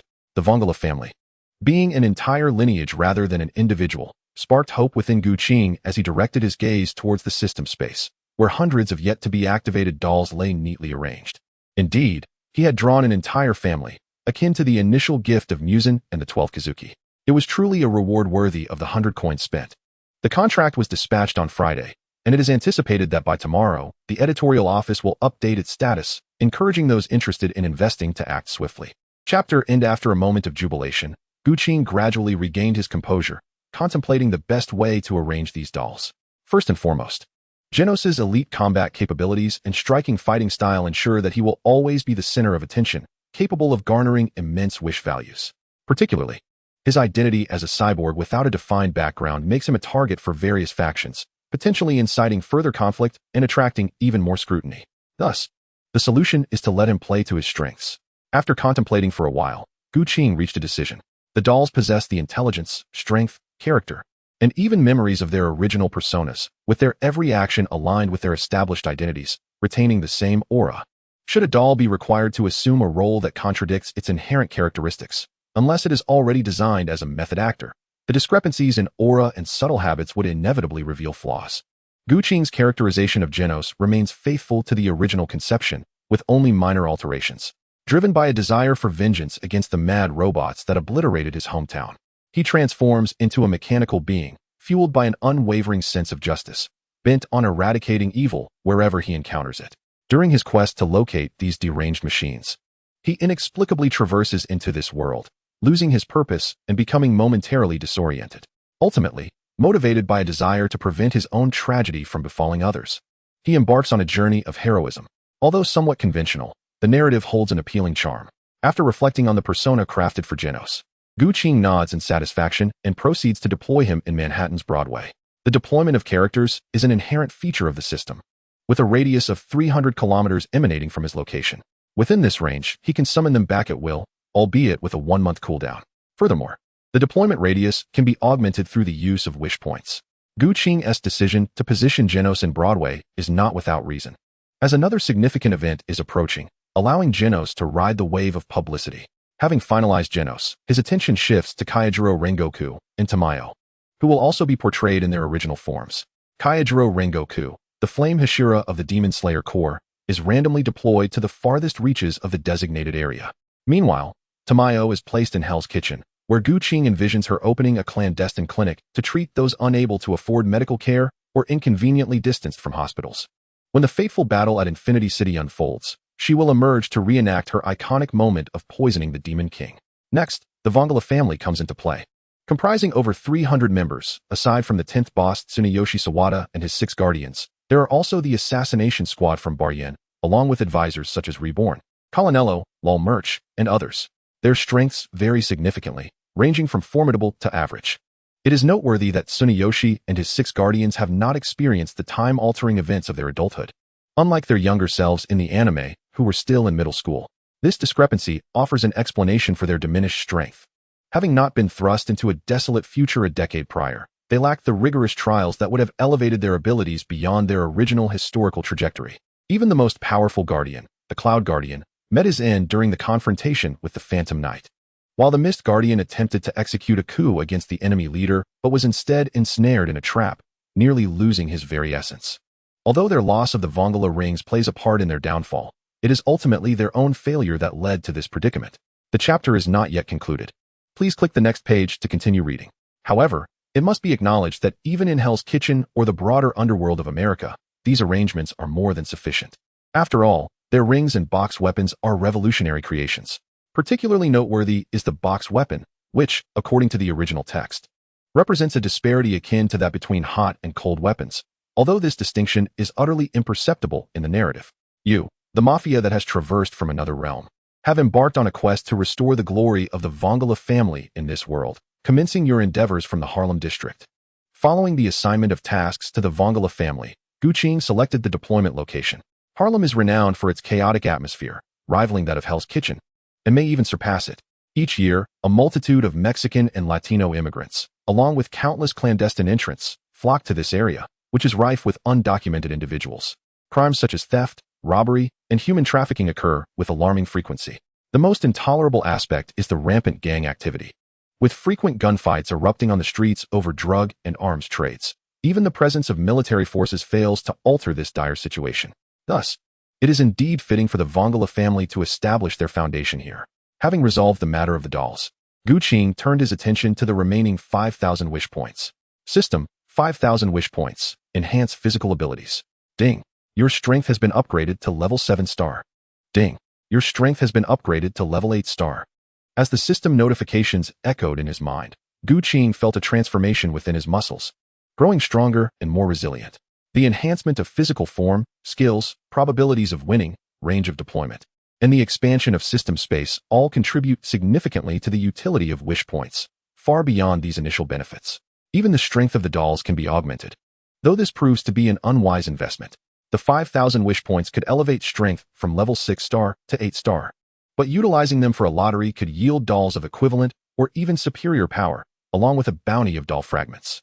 Even acquiring items through the lottery would likely prove more advantageous than merely enhancing strength. Therefore, upgrading the dolls is a consideration for another time. However, one's own strength is irreplaceable. Whether for ensuring personal safety or achieving immortality, one must cultivate their own power.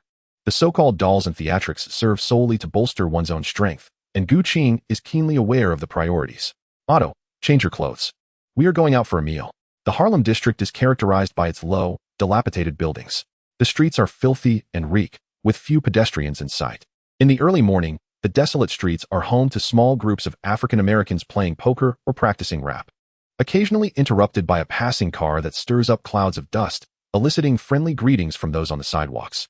At that moment, a group emerged from an alleyway, comprising individuals of various ages and both genders. Their skin tones range from white to black to yellow, dressed in tailored suits, luxury watches, and ties. They walked with their heads held high, exuding an extraordinary presence that starkly contrasted with the local populace clad in inexpensive t-shirts and sporting carefree smiles. The contract status has been amended, and the monthly votes can now be cast. For those who have spare monthly votes, I kindly ask for your support. Chapter 14. Gunfire. Everyday Harlem is a haven for criminals, where countless offenses transpire daily, and even more insidious than the crime itself is the scourge of racial discrimination. Due to the influx of Latin American immigrants and illegal entrants, the majority of Harlem's population is comprised of black individuals, leading to widespread prejudice against all its inhabitants.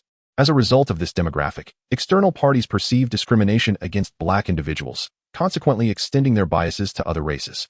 Insults and assaults are commonplace. Should an outsider, particularly one who is not black and solitary or in a small group, venture here, they are almost certain to be robbed.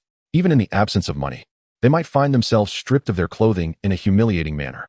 However, when confronted by a throng emerging from the alleys, no one dares to adhere to their usual patterns of behavior. This is due to the sheer number of individuals present, approximately 300, who occupy the streets and block thoroughfares. Their uniform attire and formidable demeanor are further amplified by the presence of Thompson submachine guns in their hands. In the face of such a formidable assembly, evading them would be a priority, let alone provoking trouble. Only a fool would dare to challenge them. They prey upon the vulnerable, seeking out isolated individuals to rob. Hiding within the storefronts flanking the street, observers cautiously peer out, engaging in hushed discussions. Where did this group originate? Their aura markedly differs from that of local gangs such as the Viper Gang or the Savage Crew, resembling more closely the Mafia from Manhattan. Who knows? Yet, it seems a spectacle is about to unfold.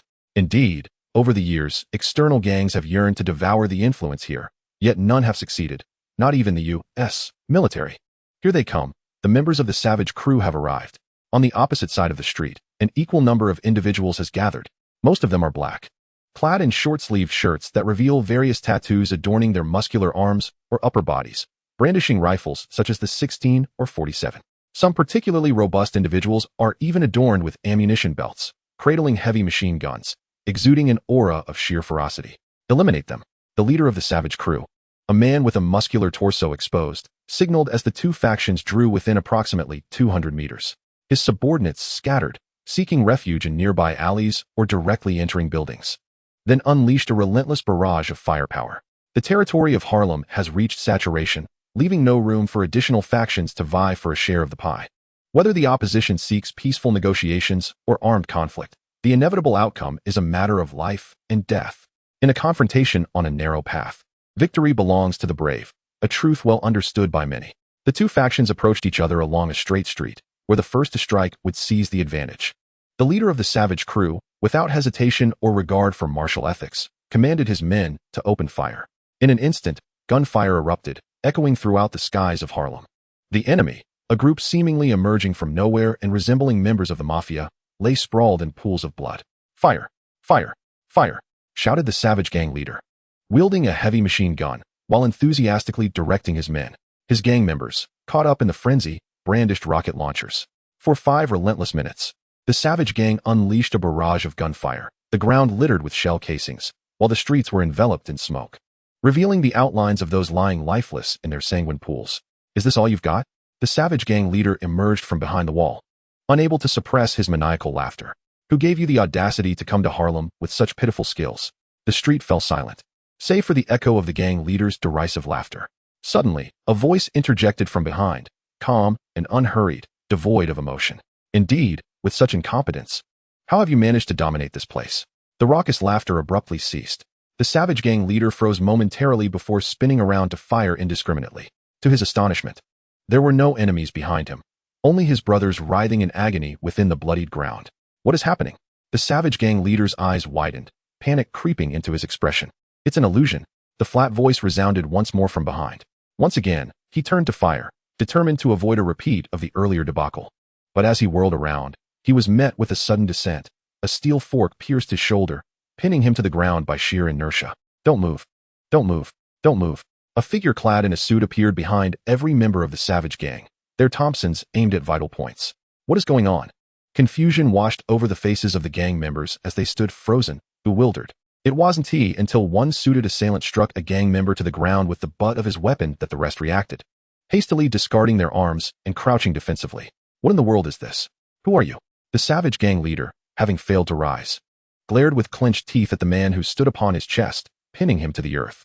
The man had a striking appearance, with a blue pineapple hairstyle and a ponytail that cascaded to his lower back. He was tall yet possessed a well-proportioned physique, dressed in tight black leather pants and a white shirt, topped with a black trench coat that reached his calves. A loosely hung tie adorned his neck, and his exquisitely handsome face perpetually bore a charmingly sinister smile.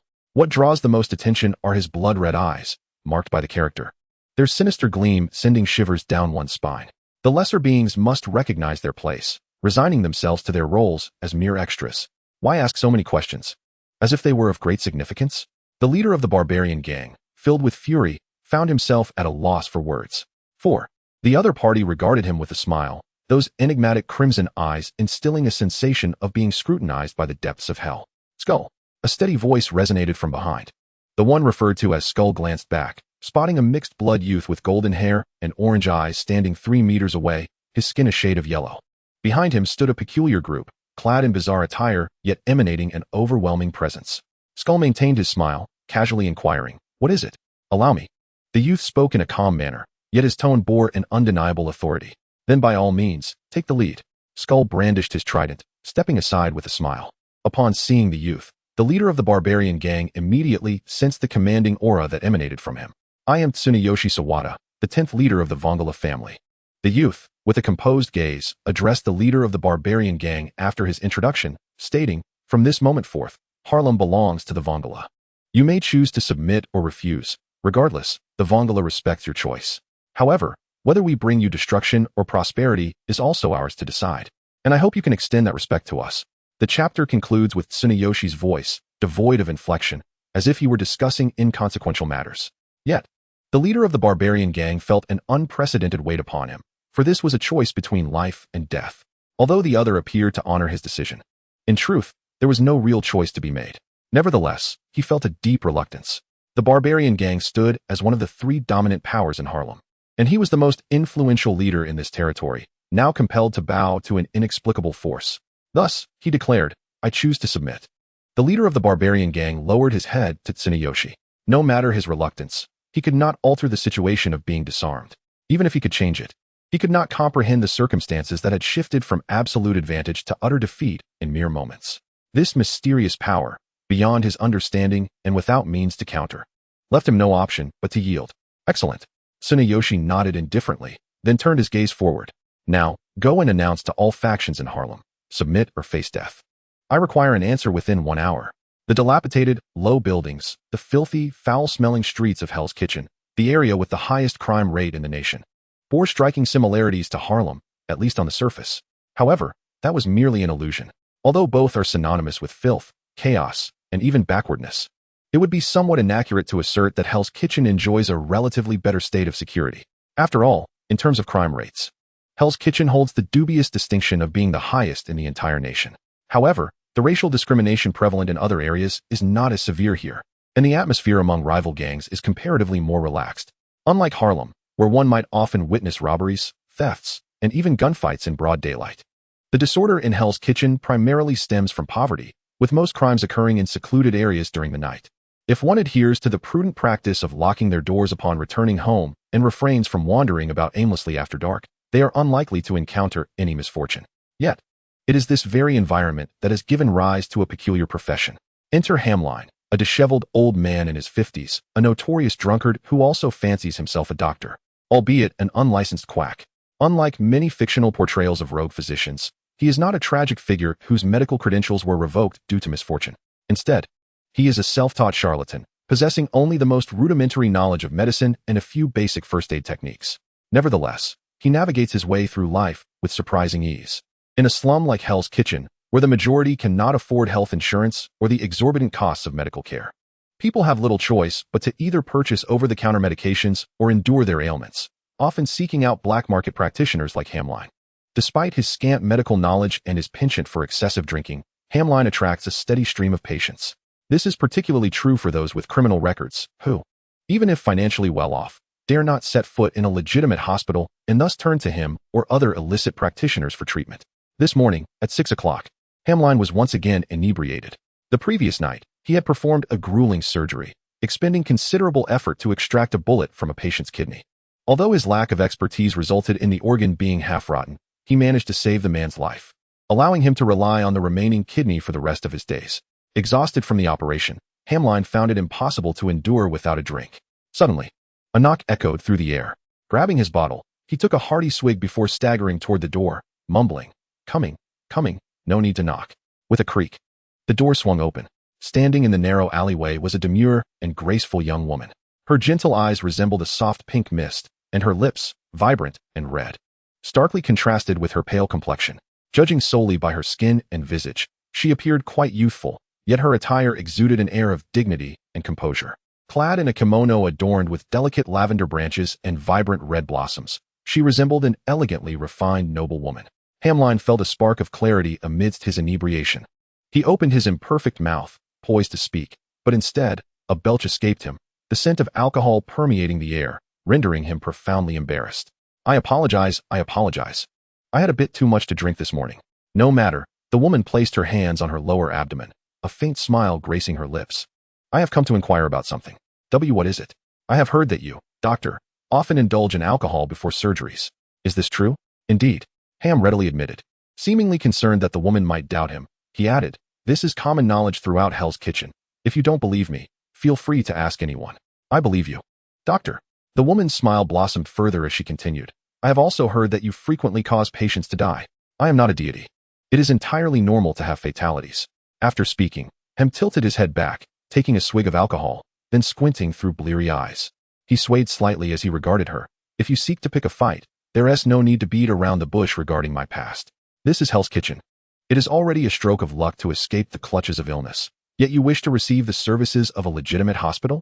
At this juncture, he couldn't help but snort derisively and continued, "If you desire those services, why not go to a proper hospital?" "No. How could I be here to cause trouble?" The woman replied, her eyes narrowing with a smile. I only came to you after hearing of your exploits. Oh, and for what purpose? He seemed to recall something and swiftly fixed her with a lascivious gaze. If you wish to learn medical skills, that is not out of the question. But you must pay the appropriate fee. No, I am somewhat confident in my medical knowledge. Since it was not to learn medicine, and she appeared to be in good health, he queried, then why seek me?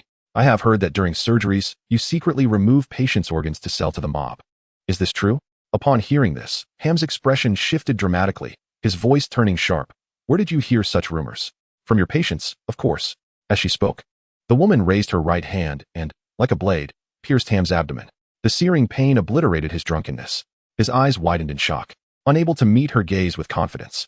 The woman maintained her smile, yet her hand gradually retracted, extracting intestines and kidneys piece by piece.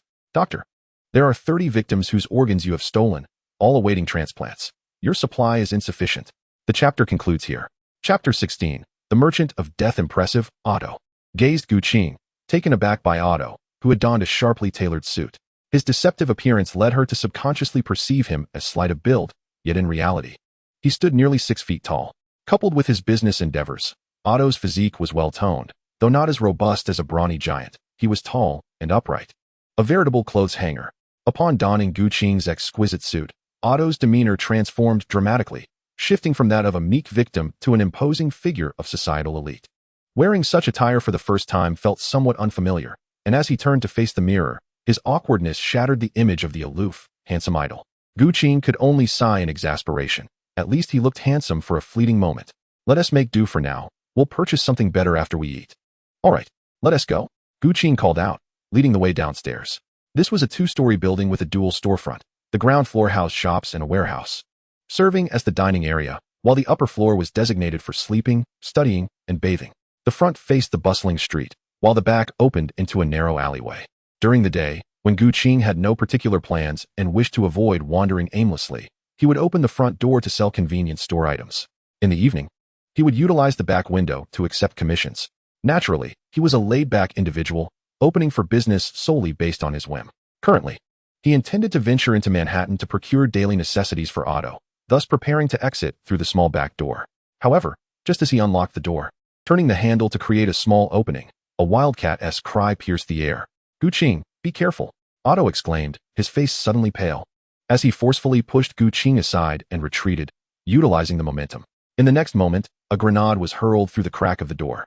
With a deafening bang, a blinding flash erupted, engulfing the entire room in radiant white light. Both Gu Qing and Otto found their vision overwhelmed, leaving them in a hazy void. A flashbang. Realization struck Gu Qing that he was under attack, and his mind raced to deduce the identity of his assailants. Was it Jinbing? The S.H.I.E.L.D. Or perhaps Hydra? A loud crash interrupted Gu Qing's train of thought as the front door was violently kicked open. Just as he was about to react, Otto's voice rang in his ears, 8 of them, fully equipped. Close your eyes.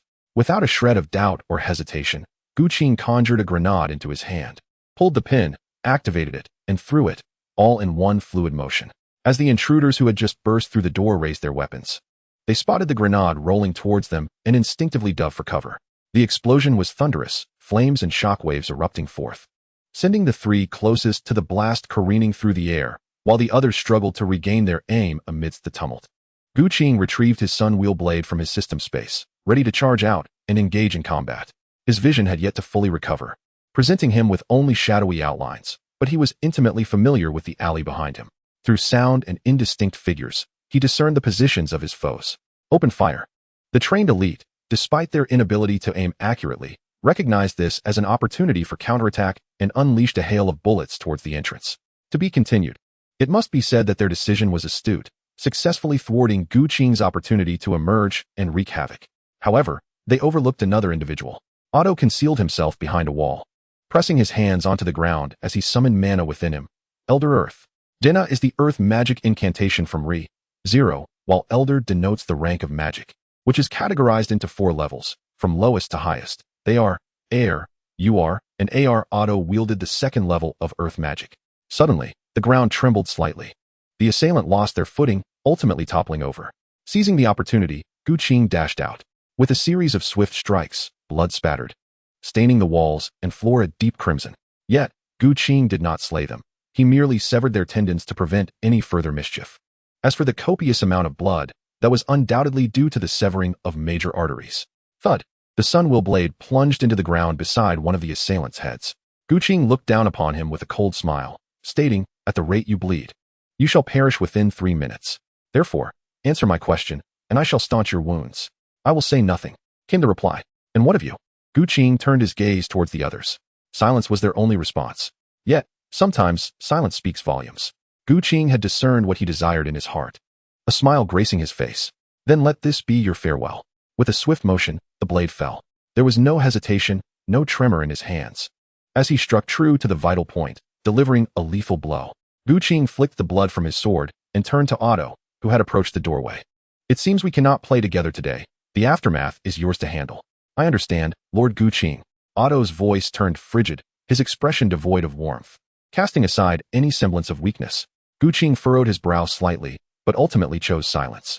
The puppet, devoid of self-awareness yet embodying the essence of its character, reflects not only in mannerisms, but also in talent, growth, and even transformations following significant events.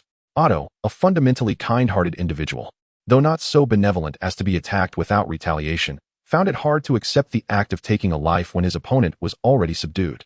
To sever tendons, allow them to bleed, and then deliver the final blow was beyond his moral threshold. Nevertheless, he was Guqing's puppet, and his loyalty overshadowed all else. Thus, he was compelled to forsake his innate kindness, much like in the original narrative, where, after failing in business and not encountering the protagonist, he became Russell's slave, engaged in the torment of souls. Through his own prowess, he ultimately became Russell's right-hand man, earning the notorious title of the Merchant of Death. Presently, Otto exhibits the nascent form of this title. However, this may prove to be fortuitous for me. After a brief contemplation, Guqing reached a conclusion. He is not a virtuous individual. Although his targets are those deserving of death, he does not act under the guise of righteousness, but rather for personal gain, leaving the possibility of harming the innocent in the future unguarded. Hence, he has never proclaimed himself a champion of justice. Such a nature renders the encounters he will face in the future perilous. If Otto were to maintain his original benevolence, it would be rather inappropriate. With this thought in mind, Guqing smiled slightly and said, "You may find it odd to address me as sir, just call me boss." "Very well, boss Guqing." Otto's voice grew colder, accompanied by a shift in his demeanor. "Then I shall leave this matter in your hands." With those words, Guqing returned to his quarters to freshen up before departing through the front door. The Merchant of Death, Otto, is remarkably charismatic. Is there anyone in the review section who could post an illustration? The chapter concludes here. Chapter 17. Luke Cage. The work of Hydra. As Guqing strolled through the streets, his mind dwelled on the recent assault. Although the assailants uttered not a word, there are only 3 entities capable of orchestrating such a fully armed elite force in relation to him: Kingpin, S.H.I.E.L.D, and Hydra. First, Kingpin can be ruled out, as Guqing had only recently engaged with him last night, which, if traced back, would be a mere 2 months prior. He had directed Muzan and the 12 Kizuki to target those deserving of death, aiming to incite societal upheaval, thus intertwining his fate with Kingpin's. After all, 40% of crime in America can be traced back to Kingpin's influence. The individuals he targeted were all vile scum, deeply enmeshed in Kingpin's criminal empire. If merely 1, 2, or even several hundred were to perish, he would remain indifferent.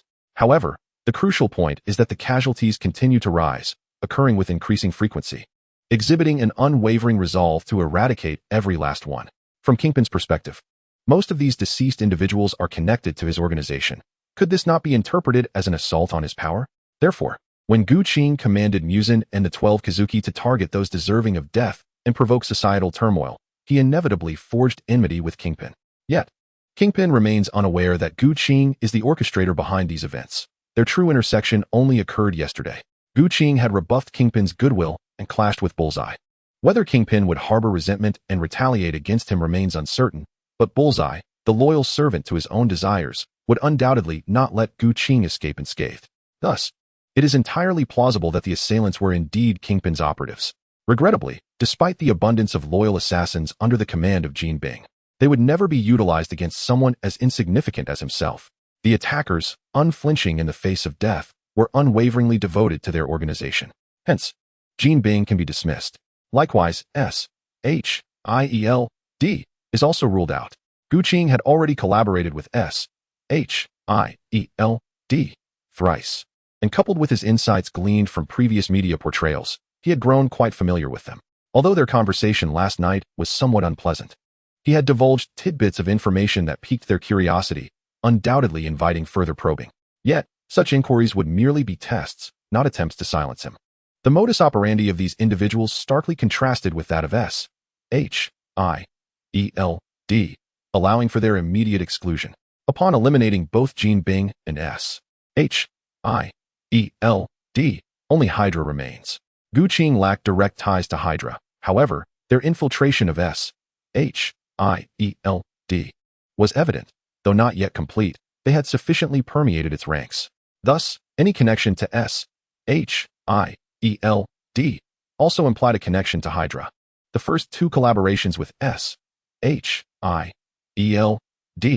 were relatively benign. Despite exposing his extensive network of information, Hydra had not deemed it a significant concern.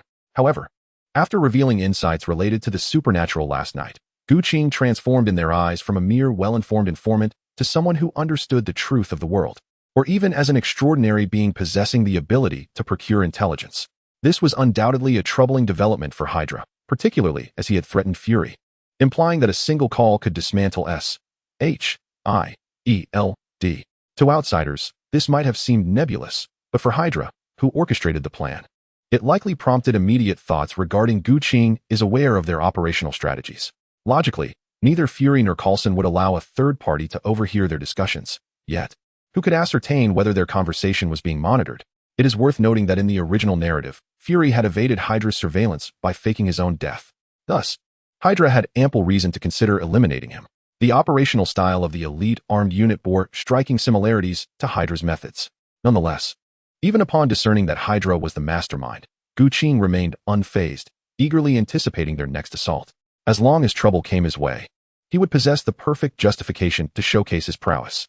With an array of skills, abilities, and peculiar artifacts produced by the system, he was certain to elicit awe, thus amassing a substantial amount of wish value. Hydra's audacious nature made one wonder what grand spectacle their next attack would unleash. Gu Qing's heart brimmed with anticipation, though he quickly pushed such thoughts aside. In comparison to these potential future trivialities, he was far more concerned about what to have for breakfast. Since his arrival in this world, he had never neglected himself. Although he had earned a considerable sum, he had saved not a single penny, spending it all on food, clothing, shelter, and entertainment. Today shall be a day of joy. Ding. You have acquired 0001 wish points. Ding. You have acquired 0003 wish points. Ding. You have acquired 100 wish points. Ding. You have acquired. It appears that Tsuneyoshi's endeavors are progressing smoothly. Upon hearing the sudden chime of the system notification, Gu Qing was momentarily taken aback, only to be met with a more radiant smile. Today is undoubtedly a splendid day. In the Haryuku district, as the gunfire ceased, those hiding within the shops could not resist peeking outside, only to witness an unforgettable scene. The streets, shrouded in smoke, were littered with gangsters writhing in agony, their bodies contorted in pain. A rough estimate suggested that there were 500 or 600 of them. Amidst this chaotic throng stood a towering figure, a man with a fierce countenance, his face marred by vicious scars on his forehead and cheeks, adding to his menacing aura. He gripped his firearms tightly, his suit jacket draped over his shoulders as he contemptuously gazed down upon the men beneath his feet. "You trash," he proclaimed. "It is already a great honor for you to exist under the rule of the Vongala, and yet you dare to rebel." Though his voice was not loud, it resonated powerfully, reaching the ears of those on either side of the street. One and all widened their eyes in disbelief. What is happening?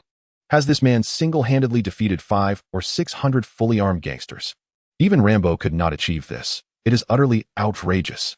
Admittedly, during this era, vigilantes akin to Daredevil have begun to thrive on the grand stage of New York, yet the common populace has not yet shifted their mindset from the mundane world of yore. However, some individuals are distinctly different. They stand apart from the rest. Inside a barber shop, a robust African-American man stood at the entrance, his expression grave as he observed the man at the center of the battlefield. Just then, an elderly African-American approached him and inquired, "Luke, do you believe you can defeat that man?" "Absolutely," Luke replied with unwavering confidence. "While I cannot single-handedly vanquish 500 or 600 fully armed gangsters as he has, his fiery bullets cannot breach my defenses. This is a matter of ability restraint." Due to an experimental mishap, Luke Cage acquired immense strength and indestructible resilience, though there are limits to his endurance, judging by the performance exhibited in the recent skirmish. It seems that the fiery projectiles, which can be unleashed infinitely and possess greater power than ordinary bullets, are still incapable of penetrating his defenses. Should they confront one another, he would be assured victory. The elder nodded in reassurance and advised, even so, do refrain from intervening in the gang conflict. I only act for the sake of those who are weak, like myself. End of chapter. Add this to your bookmarks for convenient reading. Chapter 18. The show off like the wind, spare me, pleaded the man beneath the foot, the African-American known as Cornell Stokes. Famous for his alias Water Belly Snake. Are you mocking me?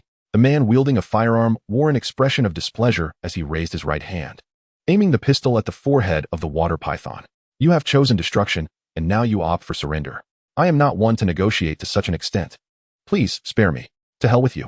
The man's pistol ignited with a fiery glow, particularly at the muzzle, where an orange radiance swelled ominously, seemingly poised to erupt at any moment. At that juncture, a steady voice resounded, "Cease this." From the opposite end of the street, hundreds of individuals suddenly appeared. Leading them was Tsuneyoshi Sawada, distinguished by his orange hair and orange eyes, cloaked in a cape, followed closely by the remaining members of the Vongola family. They had not teleported, but rather employed Rokudo Mukuro's illusionary arts to distort the perceptions of others, rendering them invisible to the enemy. This strategy was adopted to prevent any adversary from circumventing them and causing trouble for others. After all, nothing could compare to the shock and awe of a single individual facing off against many, whether to showcase their prowess in the impending domination of the American underground society, or to evoke astonishment from onlookers. Confronting the enemy head-on and decisively overwhelming them was the optimal approach. Casting a disdainful glance at Tsuneyoshi, the man clicked his tongue in annoyance, holstered his firearm, and silently returned to the ranks of the Vongola family. He was the adopted son of the 9th, the leader of the assassination unit known as the Varia, and also a candidate for the 10th, embodying a philosophy of rule through absolute strength and ruthless methods. He looked upon the 10th's conciliatory policies with disdain, harboring ambitions to usurp his position. Yet, regardless of his grievances towards Tsuneyoshi or their ideological differences, these were internal family matters. When faced with external threats, their opinions aligned. Indeed, setting aside external factors, he held a high regard for Tsuneyoshi's capabilities as a leader. Tsuneyoshi nodded slightly, and then turned his gaze towards Cornell, the peculiar man who had previously demonstrated exceptional combat skills and possessed an extraordinary biting force capable of deforming metal. The only one who had posed a modicum of trouble. He once again presented a choice: surrender or perish. Previously, the leader of the barbaric gang had adhered to Tsuneyoshi's orders, delivering proclamations to the heads of the remaining 2 largest local factions. Unsurprisingly, they chose destruction at the hands of this seemingly out-of-nowhere Vongola. And now we surrender. The declaration was made with unwavering conviction by all present. Witnessing this scene, the onlookers were left in a state of bewilderment. They understood that a new order was about to emerge. Having chosen to surrender, they would be required to strictly adhere to the Vongola's rules, learning what was permissible and what was not, as guidance would soon be provided. Once Tsuneyoshi concluded his remarks, he raised his gaze towards the horizon. A multitude of police cars, their sirens blaring, sped swiftly towards them. The objective has been achieved. We withdraw, Tsuneyoshi commanded, and the family members parted to create a path as he exited with an air of calm assurance. The police car came to a sudden halt at the other end, where the gang members lay lifeless. Armed officers clad in bulletproof vests and wielding rifles burst forth. Thanks to the chaotic state of the Harlem area, the local police were equipped with firepower that surpassed that of other regions, even possessing heavy machine guns. No one is allowed to move, a black female officer shouted, aiming her firearm at the retreating members of the Vongola family. Yet, her commands fell on deaf ears. Everyone strode away with an air of nonchalance. The female officer's expression soured as she immediately ordered preparations to fire.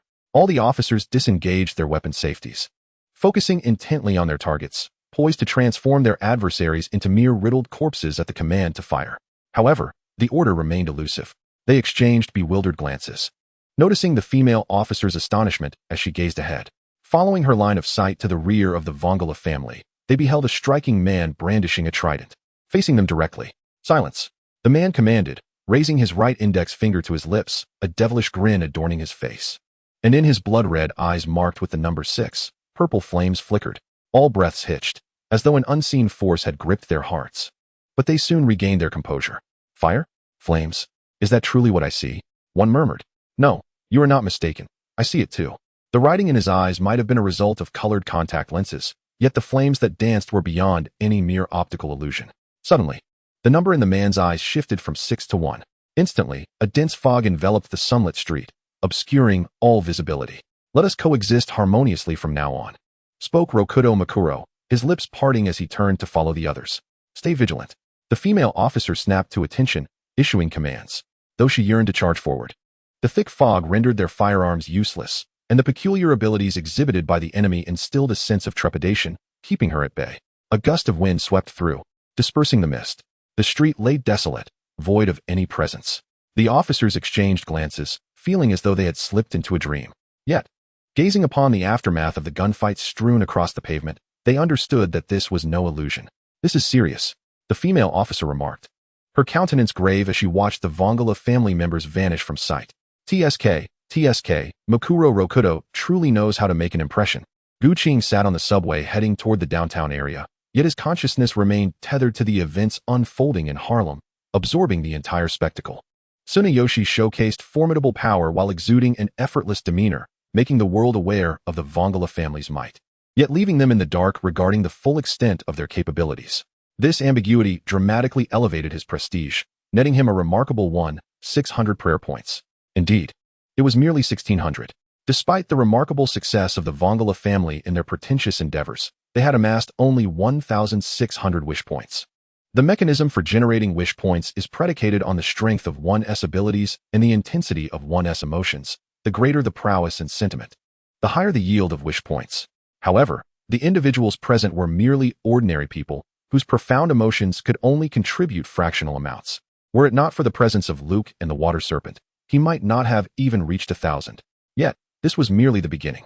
The Vongala family, having established their dominion over Harlem, was destined to interact with other nefarious factions and street heroes. The likes of the Golden Hand, the Syndicate, and the Defenders Alliance would inevitably intersect with their path in the days to come.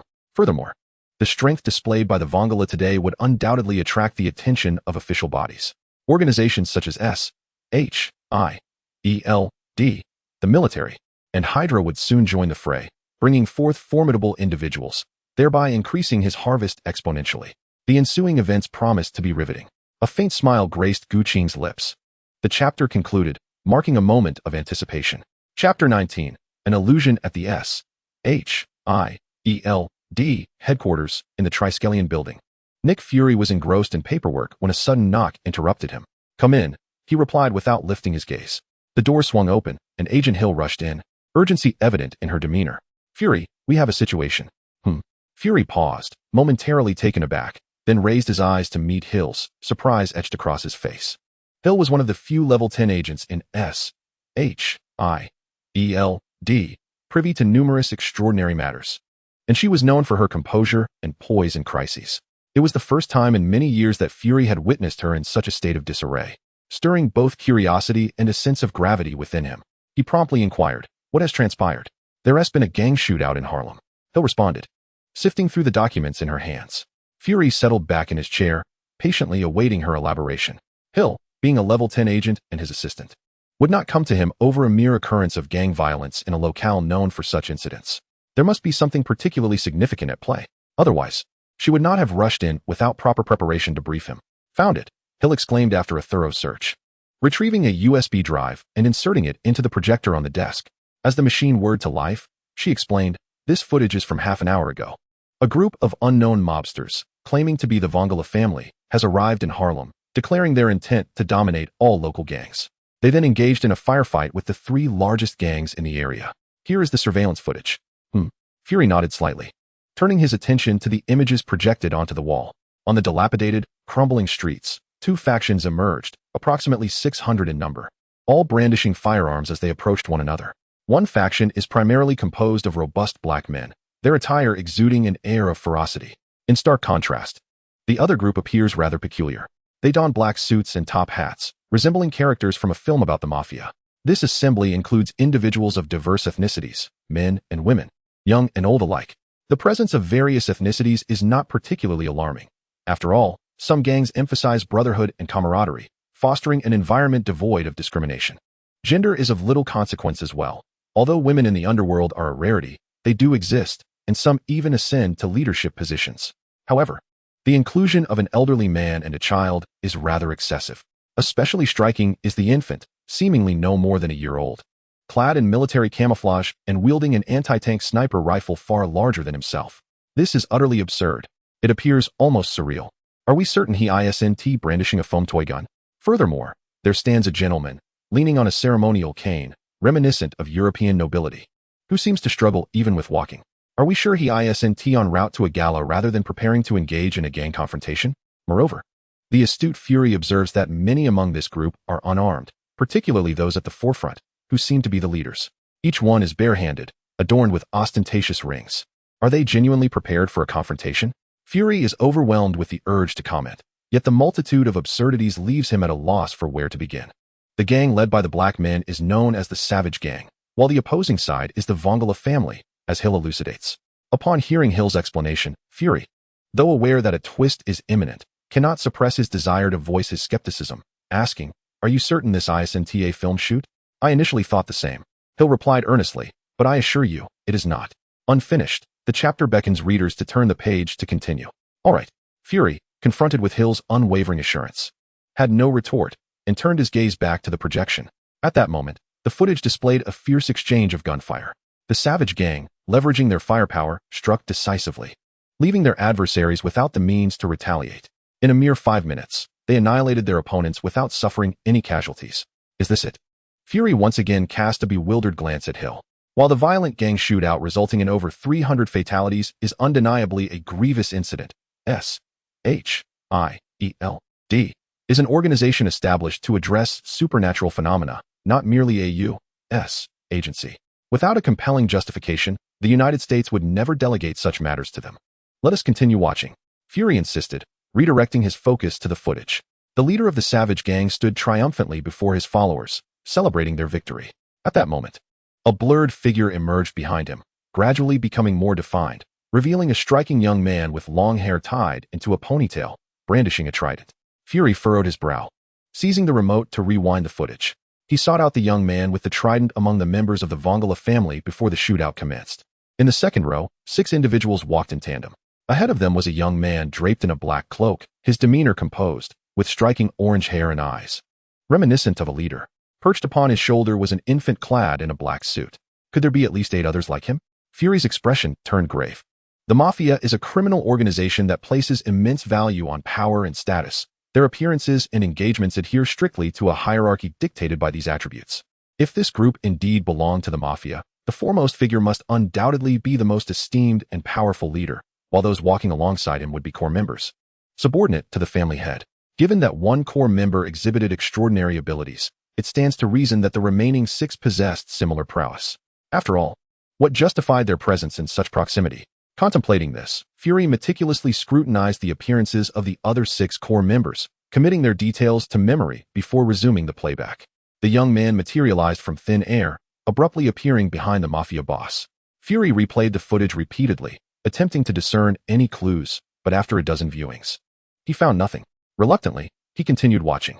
The young man seemed to utter something, as the surveillance footage lacked sound, and neither Fury nor Hill understood lip reading.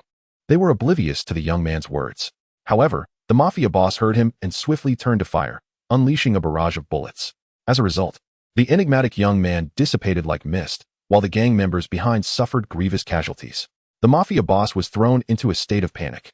The young man reappeared behind him, offering a verbal warning. Yet this time, he did not vanish. Instead, as the Mafia boss turned around, he swiftly pierced the boss's shoulder with a trident, pinning him forcefully to the ground. Simultaneously, the corpses of the fallen members of the Vongala family gradually faded and materialized behind each of the Savage Gang members, guns poised at their vital points. The situation turned on its head in an instant. Could it be that all of them were extraordinary? Fury stood up with a start. Disbelief etched across his features as he witnessed the scene unfold. It was the young man's supernatural ability, an illusion. Hill explained at that moment. How do you know? Fury queried. To be continued. Chapter 20. Firepower comparable to an army. Continuing to watch, Fury, despite his eagerness for answers, practiced the patience befitting a secret agent as he resumed viewing the footage. At that moment, the surveillance captured the Savage Gang leader vociferously demanding answers, to which the young man responded with a few words. Although he could not decipher lip movements, Fury inferred the nature of their exchange from the gang leader's expression and the preceding events. What was happening? What had you done? The enigmatic young man replied, an illusion. Due to the brevity of the 2-character statement, combined with Hill's initial hints, Fury managed to decipher the meaning behind the tone. However, how could this be possible? Fury's eyes widened in disbelief, and his breath quickened. Indeed, illusions can deceive the senses. Yet, they were observing surveillance footage. Can illusions mislead not only perception but also electronic devices? Had he misinterpreted the lip movements, or was the young man deceiving them? If neither was the case, and the young man's illusion could genuinely deceive electronic devices, how could they subdue him? The S.H.I.E.L.D. organization was established to address supernatural phenomena on Earth. Upon discovering any extraordinary beings, objects, or occurrences, they would prioritize engagement, followed by attempts to assimilate, control, contain, or even annihilate. This young man was affiliated with the Mafia, representing a malevolent force. If he harbored further nefarious deeds, containment or extermination would be imperative. Yet S.H.I.E.L.D. presently lacked a sufficient number of super soldiers, particularly those adept in countering illusions. Historically, they had relied on equipment to tackle extraordinary events or individuals. However, if this individual could deceive even inanimate electronic devices, it was unlikely that their other gear would fare any better. Thus, how could they confront the young man? Hill analyzed 3 potential scenarios. First, the young man was lying, and this was not an illusion. Second, he was truthful. Yet his illusion did not affect electronic devices but directly influenced the audience before them. Third, he spoke the truth. And his illusion could indeed affect even inanimate objects like electronic devices. Or perhaps they had misinterpreted the lip movements, and this was not an illusion at all. Overall, there were 3 possibilities, and if he were to be considered an adversary, long-range sniping was advisable. Indeed, that individual was not invincible. Upon hearing Hill's analysis and suggestions, Fury quickly regained his composure. He seated himself back in the director's chair, leaning against the backrest, and pondered, summoned the think tank, analyzed the individual's expressions and subtle movements to deduce character, and from their demonstrated abilities, identify weaknesses. Additionally, I require all available information on these individuals. At this, Hill couldn't help but smile wryly. They lacked any data. What? Fury looked at Hill in astonishment, questioning, "What do you mean there's no information? I had already researched their profiles before coming here." Hill explained, "Yet, regardless of the methods I employed, I could not uncover a single shred of information. They are akin to Gu Qing, with no past to be found, no records of existence, as if they had materialized from thin air." Once again, Fury's expression grew grave. Hill was still unaware of the ghostly matters at hand, thus not fully grasping the gravity of the situation. The inability to find any trace of over 300 individuals' pasts was an exceedingly serious issue. Even if the opposing force wielded immense power capable of altering records, it was improbable that they could eliminate every person they had previously encountered, nor could they completely erase traces of past lives. Yet, this group had achieved precisely that. There was an utter absence of news, as if they had materialized out of thin air. Gu Qing shared a commonality with those phantoms. Perhaps they possessed knowledge that could be gleaned from them. Frey pondered for a moment, arriving at a resolution, although he refrained from voicing it. The chapter remained unfinished, urging readers to turn to the next page for continuation. He had already assigned someone to probe Gu Qing and would act based on the outcomes of that inquiry. Likewise, he instructed Coulson to investigate the apparitions. Once the results were in, decisive actions would ensue. With a plan forming in his mind, Frey resumed watching the subsequent footage. The Vongala had subdued the savage gang. After the leader imparted some instructions, the members dispersed, leaving only those of the Vongala family to await further developments. An hour later, another group of approximately 600, armed with firearms, approached the Vongala under the command of 2 leaders, exuding an intimidating presence. A core member of the Vongala, distinguished by his silver hair, exchanged a few words with the leader before stepping forward. Clearly, he was prepared to confront the impending threat. Indeed, these core members exhibited extraordinary abilities. Observing this scene, Frey's earlier conjectures were further reinforced. However, the camera then shifted to reveal a middle-aged man, fierce in demeanor, standing in the middle of the 3rd row with dual pistols at his waist. He disregarded the silver-haired core members' taunts and nonchalantly advanced toward the adversaries. Were the members of the 3rd row also extraordinary? Or was it the case that all those unarmed were endowed with exceptional capabilities? Moreover, the quarrel between the 3rd and 2nd row members drew no ire from the leader. The remaining members appeared unfazed, even jeering, suggesting that the internal dynamics of the Vongala family transcended mere criminal affiliations grounded in self-interest, hinting at deeper connections. Frey gleaned numerous details from this seemingly simple tableau, elevating his regard for the Vongala family to a new echelon. At that moment, the scene shifted once more. A youth wielding a trident had his right eye ignited with violet flames, numbers flickering within his gaze, shifting from 6 to 1. Subsequently, all Vongala members, save for the fierce man who had stepped forward, faded into obscurity. Were those strange eyes merely decorative lenses?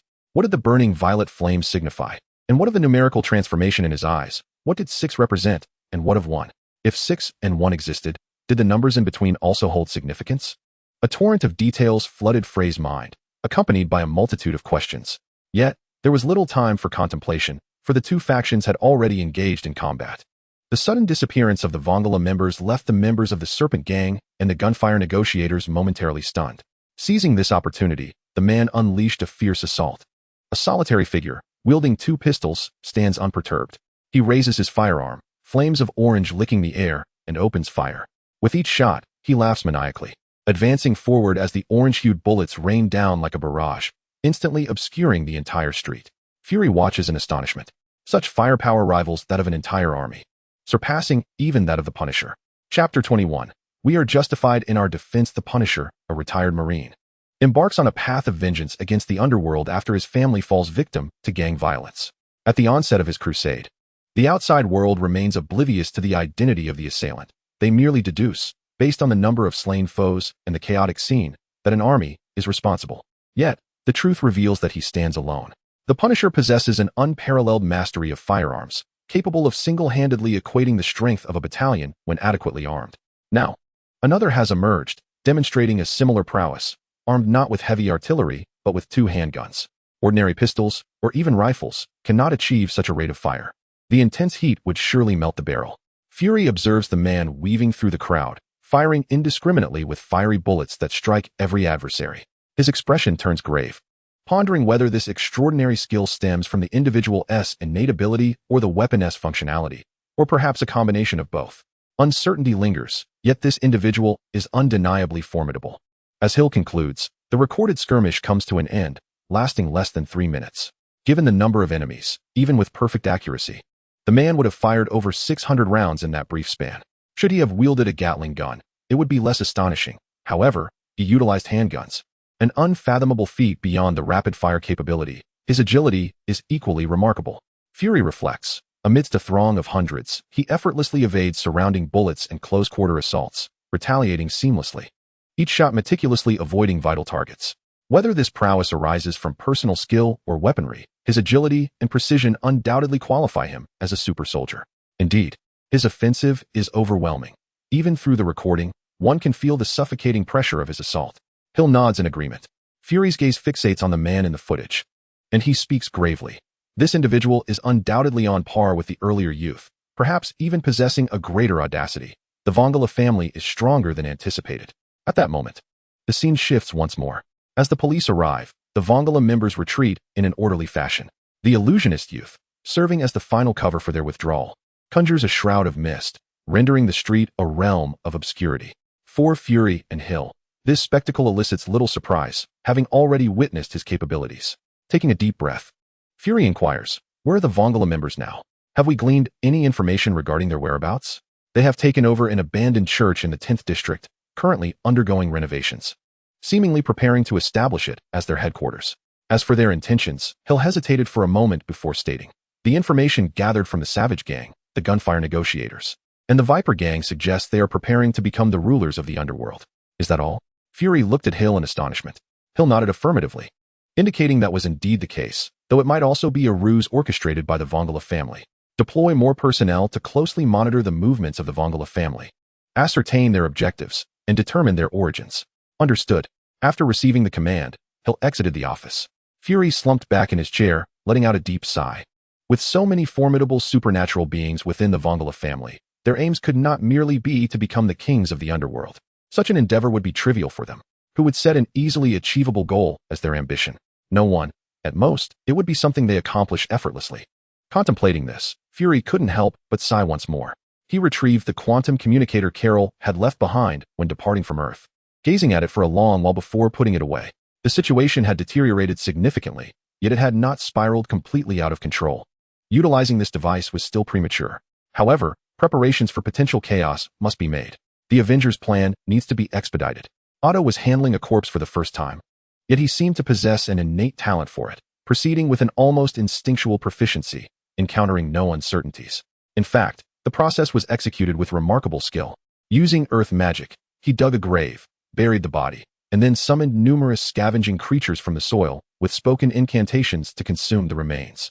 Throughout the entire endeavor, his heart remained as tranquil as a still lake, undisturbed by any turmoil. Next, he merely needed to cleanse the blood from his body. Otto glanced at the blood on his sleeves and hands, preparing to return indoors for cleaning. "Hey, you killed someone, didn't you?" A voice called from behind, causing Otto to halt. "In this underground, the scent of blood is thick. You must have killed more than one." The voice rang out again, laced with fury. Otto turned to see the speaker, a man clad in a tight red suit, half of his head obscured. "I did not kill anyone," Otto replied, pulling out a white silk handkerchief to wipe the blood from his hands, speaking calmly. "I am merely disposing of a corpse." "So, you are an accomplice then?" The masked man posed the question assertively as he began to approach Otto, his body moving slowly towards him. "First, I will capture you. Then I shall uncover the true murderer. I am afraid I must continue working for my employer. I cannot allow you to detain me." With a threatening remark, the man suddenly lunged forward, covering a distance of 3 meters in an instant, his right hand raised, poised to strike Otto in the face. Otto appeared momentarily stunned, standing there with an air of tranquility. Just as the fist was about to strike, a robust stray dog suddenly lunged from the side, forcefully knocking the man to the ground. The dog barked viciously twice, baring its teeth as it aimed for the man's neck, only to be kicked away.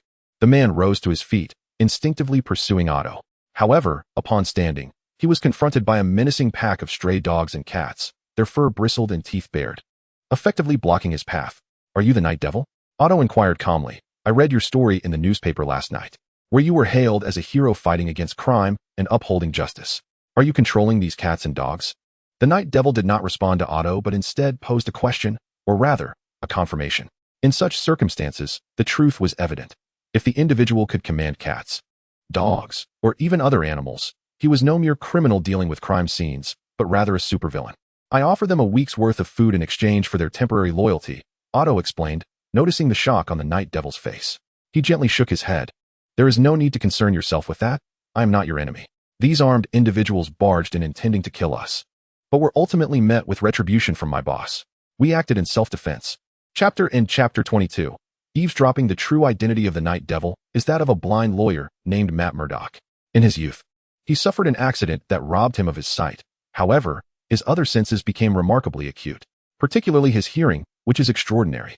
He can hear the flutter of insects' wings and the faintest whispers from several blocks away, even discerning lies through the rhythm of a person's heartbeat. Thus, he comprehended that Otto spoke the truth. Yet, this realization filled him with astonishment and indignation. He was astonished that Otto could communicate with cats and dogs, employing food to enlist their service.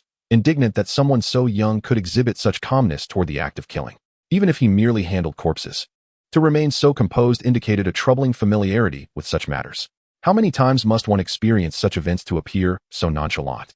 This instance was one of self-defense. But what of the past? Ultimately, the presence of so many armed individuals could hardly be attributed to a simple burglary. If this were merely self-defense, why not call the authorities instead of dealing with the aftermath personally? Surely, something unsavory must have transpired. Countless thoughts flitted through Matt's mind. He had already begun to view Otto and his boss as criminals engaged in illicit activities, preparing to confine them to prison. However, lacking evidence, he refrained from immediate action and instead probed, "What is it that you do?" "We are a jack of all trades," Otto spoke as he retrieved a business card from his pocket with his slightly damp right hand. "Whether it is finding something, hiring muscle, gathering information, transporting goods, or providing medical assistance, as long as you are willing to pay, we can do it all. Mr. Daredevil can also seek our help in the future." It was no wonder they had been approached by armed individuals. Matt understood this implicitly, maintaining a stoic expression as he accepted the card and continued to inquire. "Do you truly handle everything? What about matters that contravene the law?" "Not everything is permissible," Otto replied. At this, Matt exhaled in relief. It seemed they had not yet descended into irredeemable depths. The boss was somewhat capricious in business, accepting only those commissions he favored, regardless of the offered price. Driven solely by whim, Matt fell silent, believing that Otto's criteria for accepting jobs was based on a certain moral threshold, only to discover it hinged entirely on his mood. Such individuals were far more alarming than those who operated without boundaries. The latter could be anticipated, while those who acted solely on impulse could unleash unpredictable chaos at any moment. Indeed, the only recourse was to gather evidence of their crimes and send them to prison. Matt took a deep breath, preparing to extract more information, when Otto continued, however, even though it may seem driven by mood, I believe the boss still relies on an internal code of ethics to determine whether to proceed. Matt paused, inquiring, what makes you say that? There have been many who sought our services, yet tasks deemed unpleasant, regardless of the offered bounty, were always declined by the boss. Conversely, some tasks that were agreeable, even if the commission could only afford 2 hamburgers, were gladly accepted. After such lengthy discourse, was it not still a matter of mood? No. I believe it pertains to the degree of morality. Degree of morality? Otto nodded. Indeed, although most tasks are illicit, they do not invoke a sense of wrongdoing. Rather, they foster the belief that such actions are justified. Nonsense. Matt retorted. What illegal act could ever be deemed right? This chapter is not yet concluded. Turn to the next page to continue reading. Isn't Mr. Daredevil himself engaged in such actions? At this, Matt fell silent once again. Yes, although he was a superhero, a vigilante, there was no legal statute that deemed his actions lawful. Yet, despite this, he felt justified, and the residents of Hell's Kitchen acknowledged his presence, hoping for more heroes like him to uphold peace. In stark contrast stood Wilson Fisk, the notorious crime lord, who, despite his immersion in the darkest deeds of humanity, presented himself to the media as a law-abiding, benevolent businessman and philanthropist, receiving fervent applause and unwavering support from both the political sphere and the public. But what of him? He harnessed the immense influence bestowed upon him by his dual identities as a businessman and philanthropist to forge alliances with numerous American institutions, employing coercion and inducement to manipulate key figures in both legitimate and illicit spheres. He indulged in nefarious activities that were utterly devoid of moral integrity. Yet no one dared to investigate, nor could any evidence be uncovered. For every act he committed was meticulously crafted to remain within the bounds of legality, leaving no incriminating traces. The law serves as the most fundamental standard of morality, rather than a creed for discerning right from wrong. While it is a tool for safeguarding the interests of the populace, it can equally become a weapon for the unscrupulous to exploit others. If an individual incessantly proclaims adherence to the law, it is a sure sign of a deeply degenerate scoundrel, one to be avoided at all costs.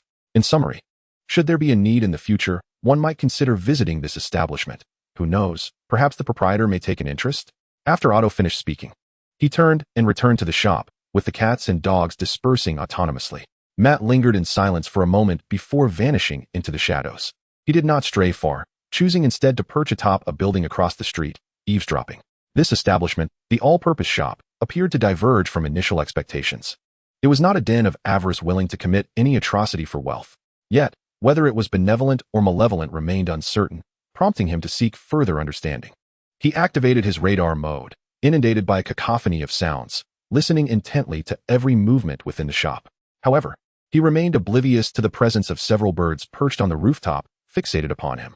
No, with Daredevil's abilities, he could not have missed them. He simply had yet to recognize their significance. He overheard 2 locations where 4 individuals were engaged in clandestine discussions. The mission has failed. The team has been annihilated. The target is currently shopping in the Central District, seemingly unharmed. An unexpected individual has appeared beside the target, who just had contact with Daredevil. Suspected to have the ability to command stray cats and dogs. The target requires a reassessment. We shall temporarily withdraw and await the formulation of a new plan. Understood, Commander. Gu Qing's all-purpose shop was under siege, with an unfamiliar individual attending to the aftermath. This person had recently interacted with Daredevil and was suspected of possessing the ability to command stray cats and dogs, yet there had been no further conflict. The individual possessed a key to the shop and appeared to be acquainted with Gu Qing. Gu Qing had been located in the Central District, unharmed. What shall we do now? First, ascertain the identity of the individual who appeared in the shop. Additionally, dispatch someone to engage with Daredevil to discern the content of their conversation and promptly investigate who attacked Gu Qing. Understood, Commander. Both groups communicated via their devices. Daredevil listened intently to every word, gleaning their positions from the content and tone of their dialogue, his expression darkening. End of chapter. Chapter 23. Tony Stark. The mention of Commander by both parties, coupled with the military tone of the task reports, strongly suggested that they belonged to a militarized organization. Within the United States, numerous such entities exist. Setting aside official institutions, many security companies also recruit recently retired soldiers, implementing a militarized management approach. However, security firms generally address only security concerns and would not engage in surveillance or assassination. These actions undoubtedly belong to official military entities. Is that not so? Or do these actions stem directly from the military itself? Furthermore, if both parties are official organizations, Why does one resort to assassination while the other opts for surveillance and protection? Is there a divergence of opinions between the two departments, prompting them to act independently? What transgressions could that employer have committed to warrant the attention of two official military organizations, both surveilling and plotting his demise? No. The line of thought has strayed from the outset. Matt pressed his temples, gently massaging them to alleviate the headache brought on by his deep contemplation. After a brief interlude, feeling the pain subside, he continued to ponder.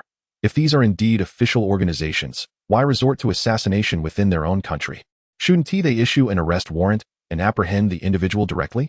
There is something amiss with these two organizations. Matt lifted his gaze toward the direction of the organizations conducting surveillance, hesitating momentarily before leaping into action, heading towards the group responsible for the assassination. The organization lurking in the shadows was preparing to make contact. Thus, he need not worry about them fleeing. Instead, it was the group orchestrating the murder that posed a concern. If he did not clarify the situation here, the trail of clues would vanish. Meanwhile, as Daredevil investigated the suspicions surrounding the service agency, the Vongala family made a sudden appearance, and the repercussions of their dominion over the Harlem gang began to unfold. S.H.I.E.L.D. and the military subsequently obtained pertinent information and initiated a series of actions against the Vongala. Consequently, the gangs of Hell's Kitchen also caught wind of the developments. In the boardroom of the Midtown United Company, Gene addressed his fellow gang leaders. "Gentlemen, I trust you are aware of the unification of the Harlem gangs?" He scanned the room, observing their composed demeanor before continuing. "Have any of you heard of the Vongala family?" "No," came the replies. "Never heard of them. My influence lies within Hell's Kitchen, and I am unfamiliar with the situation over there. Perhaps they are associated with the Rattlesnake." The gang leaders exchanged murmurs. None having heard of the Vongala family, Gene felt a twinge of confusion. Although the crime rate in Harlem does not compare to that of Hell's Kitchen, its level of chaos exceeds it, rendering it a disordered realm. He had made several attempts to consolidate the gangs there and establish order, all of which had culminated in failure. The Vongala's swift and decisive takeover of Harlem underscored their formidable power. Yet, why had no one heard of them? The extraordinary strength exhibited by the Vongala family prompted both S.H.I.E.L.D. and the U.S. government to impose a veil of secrecy, preventing Gene from acquiring detailed information. Nevertheless, his keen intuition sensed that this matter was far from ordinary. Bang! Mrs. Gao's cane struck the floor. The crowd could not help but pause their discussions and turn their attention. Observing this, Lady Gao remarked, "Let us refrain from discussing the origins of the Vongala family, as such matters are of little consequence. Since they have already established dominion over the Harlem district's underworld, we must inevitably send representatives to engage with them regarding business matters." Lady Gao's assertion was indeed sound. The leader of the Japanese Yakuza, known as Shin, concurred, stating, "As long as the plan proceeds smoothly, it matters not with whom we collaborate. Thus, the lineage of the Vongala family holds no significance." If only it were that simple. Should the Vongala family be adversaries intent on thwarting our endeavors, any hasty approach would only expose vulnerabilities. Yet, given that the esteemed Lady Gao had spoken so, Gene felt it inappropriate to voice further objections. He exchanged a knowing glance with Lady Gao before issuing the command. "In that case, let us dispatch someone to make contact." Outside, tumult brewed as various factions stirred restlessly. Gu Qing, through the accumulation of wish values and insights gleaned from previous cinematic experiences, managed to glean a general understanding of the situation. However, he was not particularly invested, for information acquired through screens or hearsay could not rival the depth of personal experience. Nor could it evoke profound reflections. Naturally, his wish values reflected this lack of engagement. Ordinary individuals contributed scant wish values, and those who learned of events through various channels amounted to nearly nothing, thus failing to pique his interest. Otherwise, he would have long since broadcasted globally, teaching the breath of the sun. At this moment, having just completed a shopping excursion, he was relishing a meal at a high-end restaurant when unexpectedly, he encountered Gu Qing. Upon hearing the voice, Gu Qing turned to see a man flanked by two stunning individuals resembling fashion models. He furrowed his brow and chose to ignore them. The man approached Gu Qing with a smile, and despite their previously unpleasant interactions, they were, after all, acquainted. Shouldn't he at least acknowledge him? Gu Qing chuckled softly, continuing to eat as he replied, "What significance is there in greeting one who is on the brink of death?" At this, the man's smile faltered momentarily before he regained his composure. "I do not understand what you mean." Observing the symptoms he bore, Gu Qing glanced up and hesitated, saying, "Never mind. Since you prefer silence, I shall drop the matter. I had intended to introduce you to a doctor who could resolve your issues." "Wait," the man interjected, then turned to the two women, instructing, "I have matters to attend to. You may proceed with ordering." "Understood." The two women obediently departed. The man took a seat across from Gu Qing and continued, "Now, as you wish, you have the chance for a private conversation with Tony Stark." Gu Qing raised an eyebrow and responded with a smile. "I recently saw the news. Your indulgence in parties and romantic pursuits has escalated more than ever. I thought perhaps you had changed, but it seems your arrogance remains intact. If one were to change, would they still be themselves? Are you proposing a philosophical discussion? Although I am not well versed in philosophy, I am open to discussion." "I mean, what did you just mean by that?" Seeing Gu Qing prepare to rise and leave, Tony ceased his idle chatter and got straight to the point. Gu Qing chuckled softly, resuming his seat. "Despite your makeup, you cannot conceal your condition from my discerning eyes. You have been poisoned, haven't you?" "Indeed." Tony hesitated for a moment, yet ultimately spoke the truth. "I have exhausted every possible method without resolution, only managing to delay the spread of the toxin. I know a doctor who can remedy this." "Who?" Tony gazed at him with eager anticipation. Deep down, he doubted that anyone could resolve what he himself could not, but given the stakes of his life, he wished to try. 20 million. End of chapter. Chapter 24. The boldness of threats. 20 million? Tony's eyes widened in disbelief. He was wealthy and generous. If it concerned his life, he would willingly part with 200 million or even 2 billion. For this self-proclaimed genius, he was confident that as long as he lived, he could recreate Stark Industries countless times over, let alone a mere sum in the millions or billions. However, wealth does not equate to foolishness. While they might splurge on luxury brands, they would not squander exorbitant amounts on overpriced items, and Tony was no exception. Merely introducing a doctor, not treating him, yet daring to demand such a sum? Did they think his money was worthless? "Is there a problem with 20 million? Gu Qing queried, casting him a curious glance, leisurely slicing his steak as he spoke. "Do you truly believe that the life of the 21st century's most brilliant genius, Tony Stark, is not worth 20 million? Are you underestimating me?" Tony scoffed dismissively. "My worth cannot be quantified by mere currency." "That is indeed correct. Hence, I have changed my mind. 30 million. Tony's mouth fell slightly agape. "Am I not just digging my own grave?" No, this fellow is setting me up." Tony snapped back to reality, visibly displeased. "You are as insufferable as ever." Likewise, their initial encounter had not been pleasant. At that time, Tony had just returned from the Middle East and, after announcing the dissolution of Stark Industries' weapons division at a press conference, was intercepted by Gu Qing on his way back. He informed Tony that the entire affair was a deliberate conspiracy targeting him, that someone within Stark Industries had colluded with terrorists and leaked his itinerary. And he knew who that person was. At that moment, Tony had his suspicions, prompting him to inquire as to the identity of the perpetrator. To his astonishment, Gu Qing quoted a price of 10 million, leaving Tony speechless. A stranger boldly approached, claiming knowledge of the killer, yet demanded such a high fee. Anyone would instinctively regard him as a fraud. With the possibility of recovering the money through Jarvis and government channels, Tony begrudgingly negotiated, only to see the price escalate to 30 million. Tony, having come to understand the essence of Gu Qing, realized that further bargaining was nearly futile. With a clenched jaw, he made the decision to purchase the information for 30 million. Eventually, he was informed that the perpetrator was Obadiah. Obadiah was the individual Tony trusted most, while Gu Qing was the one he distrusted the most. When Gu Qing revealed that Obadiah was the mastermind behind the incident, the ensuing chaos was inevitable. Although it was ultimately confirmed that Obadiah was indeed the culprit, the confrontation nearly escalated to violence. Tony's personality was characterized by arrogance. Despite having tempered his demeanor following the betrayal by Obadiah during the Middle Eastern incident, traces of his former hubris lingered, transforming into a more complex form of pride. He harbored a sense of remorse for having misjudged Gu Qing, yet he stubbornly refused to admit it verbally. On this day, coincidentally confronted with Gu Qing's imminent demise, he initially intended to apologize, wishing to leave no regrets in life. However, as their conversation progressed, they veered off topic. Tony soon forgot the original purpose of their meeting.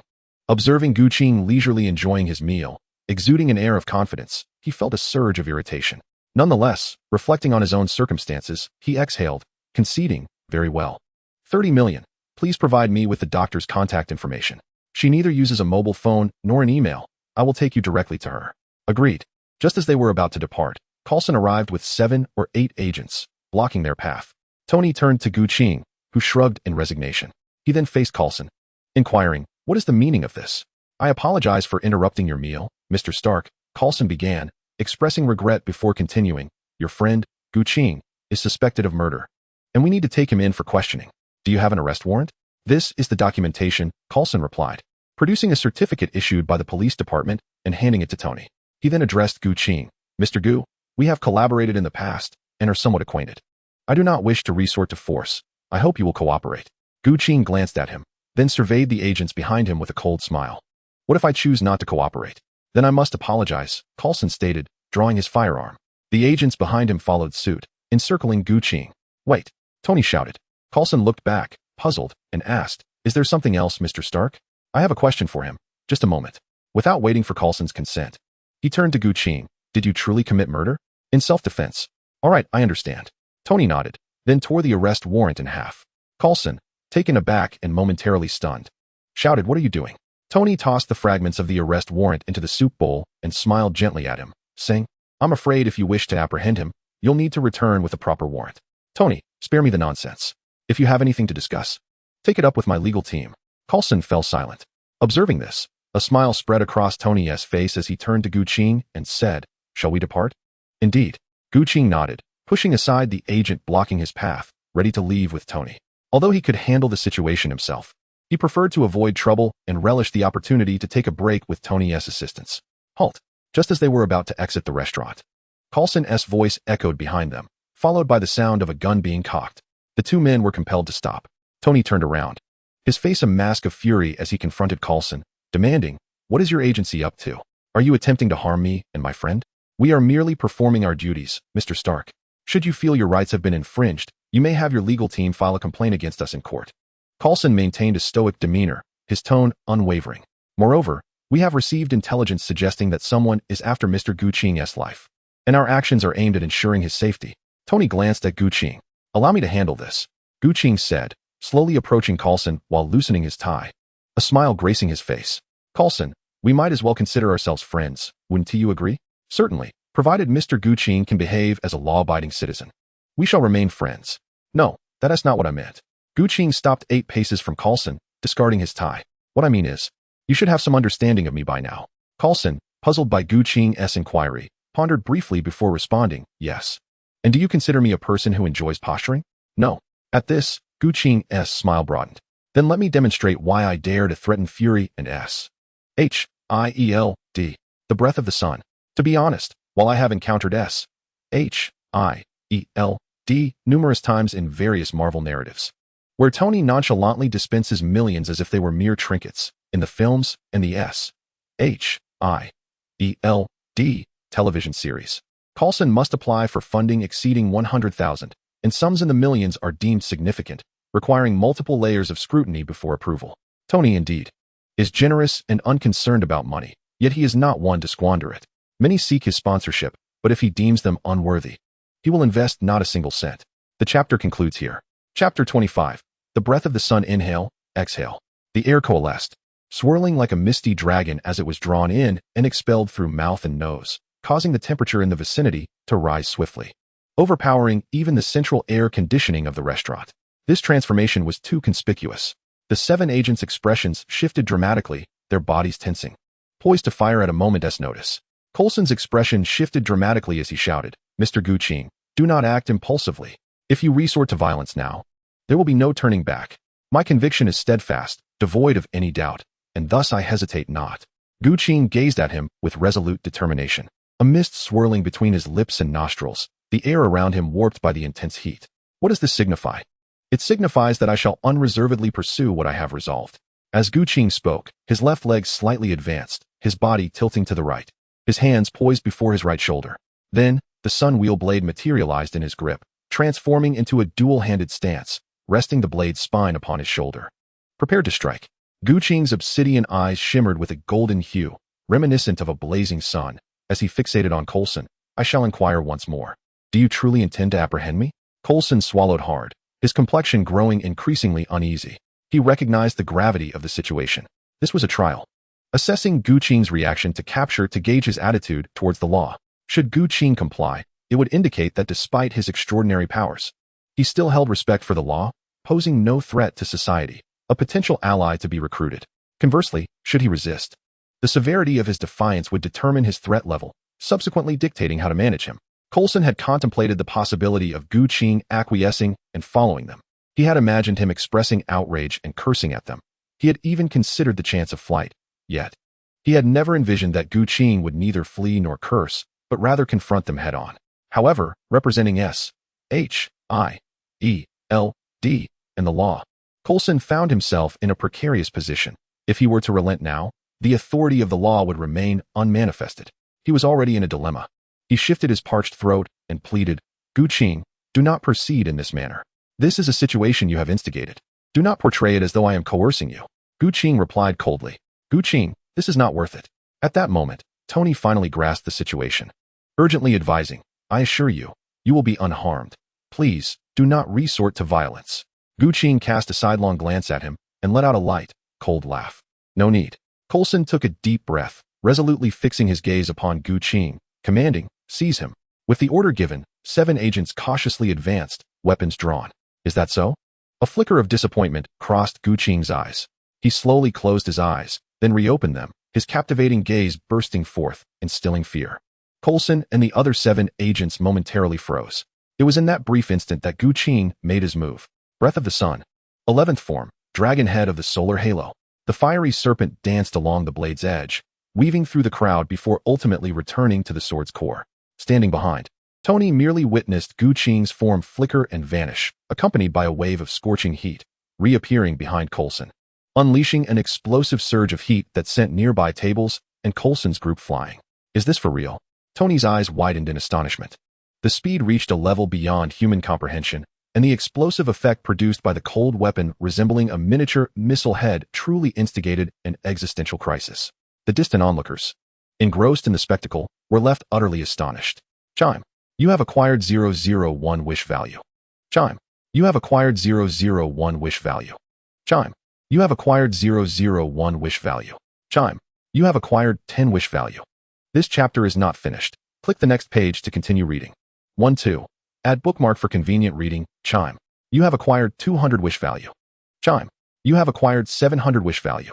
Upon hearing the prompts echoing in his mind, Gu Qing maintained a calm demeanor. He rose gracefully, his right hand flicking, causing the blade to vanish into thin air. Such an elegant display incited a wave of admiration, and the prompts in his mind multiplied. "Do not push me." Gu Qing coldly regarded the injured Coulson, who lay on the ground clutching his chest wound, and slowly spoke, "You may issue a warrant for my capture, or summon the police or military to apprehend me. But should you choose to proceed with such actions, I shall have no choice but to live like a true fugitive." After casting a final glance at Coulson, he turned to depart. "Let us go. Tony, I shall take you to see a doctor." "Oh, all right." Watching the two leave, Coulson struggled to sit up, enduring the pain. He reached for his phone and dialed Fury's number. "Fury, things have taken a turn for the worse." The duo traveled in Tony's vehicle towards the doctor's office. En route, Tony inquired, "How did you manage to make a cold weapon perform like a hot one?" "What? Do you wish to learn?" "No, I am merely curious." "Well, that involves quantum mechanics, which is quite difficult to explain verbally. If you prefer not to divulge, that is fine. I'm not particularly interested. I must admit, you were somewhat impressive just now. Although compared to my iron armor, you still fall short, but it could certainly attract some superficial admirers. I possess even more impressive techniques. Would you like to learn? Are you truly willing to teach? A billion. Are you genuinely prepared to instruct?" Tony's eyes widened at Gu Qing's serious expression. Such an unscientific yet immensely powerful technique could not possibly be shared freely, as novels often suggest. "I'm only responsible for teaching. Whether you can learn is entirely up to you." "I knew it wouldn't be that simple," Tony pouted, wearing an expression of knowing. Gu Qing smiled, offering no further explanation. Not everyone can adapt to the breathing technique. A considerable level of physical prowess is required to withstand it. The Demon Slayer Corps subjects its recruits to rigorous physical and mental conditioning before advancing to teach the breathing techniques. Among those who practice the breathing of the sun, only a select few within the Corps are capable of mastering it. Even if one were to master it, they would still be unable to unleash the formidable prowess akin to that of the founder of the sun breathing technique, Kigoku Yuichi. No, let alone achieving Yuichi's level. Nearly every practitioner of the sun breathing exhibits varying degrees of power. Thus, Gu Qing's inquiry regarding whether one can learn does not pertain to Tony's assumption of a lackadaisical teaching approach, but rather to the innate talent of the individual in question. Should one possess an exceptionally strong aptitude, Gu Qing would be more than willing to impart knowledge without any monetary compensation. After all, the sun breathing originates from the system. If someone were to master it and garner attention and reactions through this technique, they, too, would accumulate wish points. At this moment, the car came to a halt by the roadside. Tony's driver, happy, gestured towards an alleyway, stating, "Boss, we must proceed on foot from here." "Very well." Let me witness the renowned healer residing in such a place.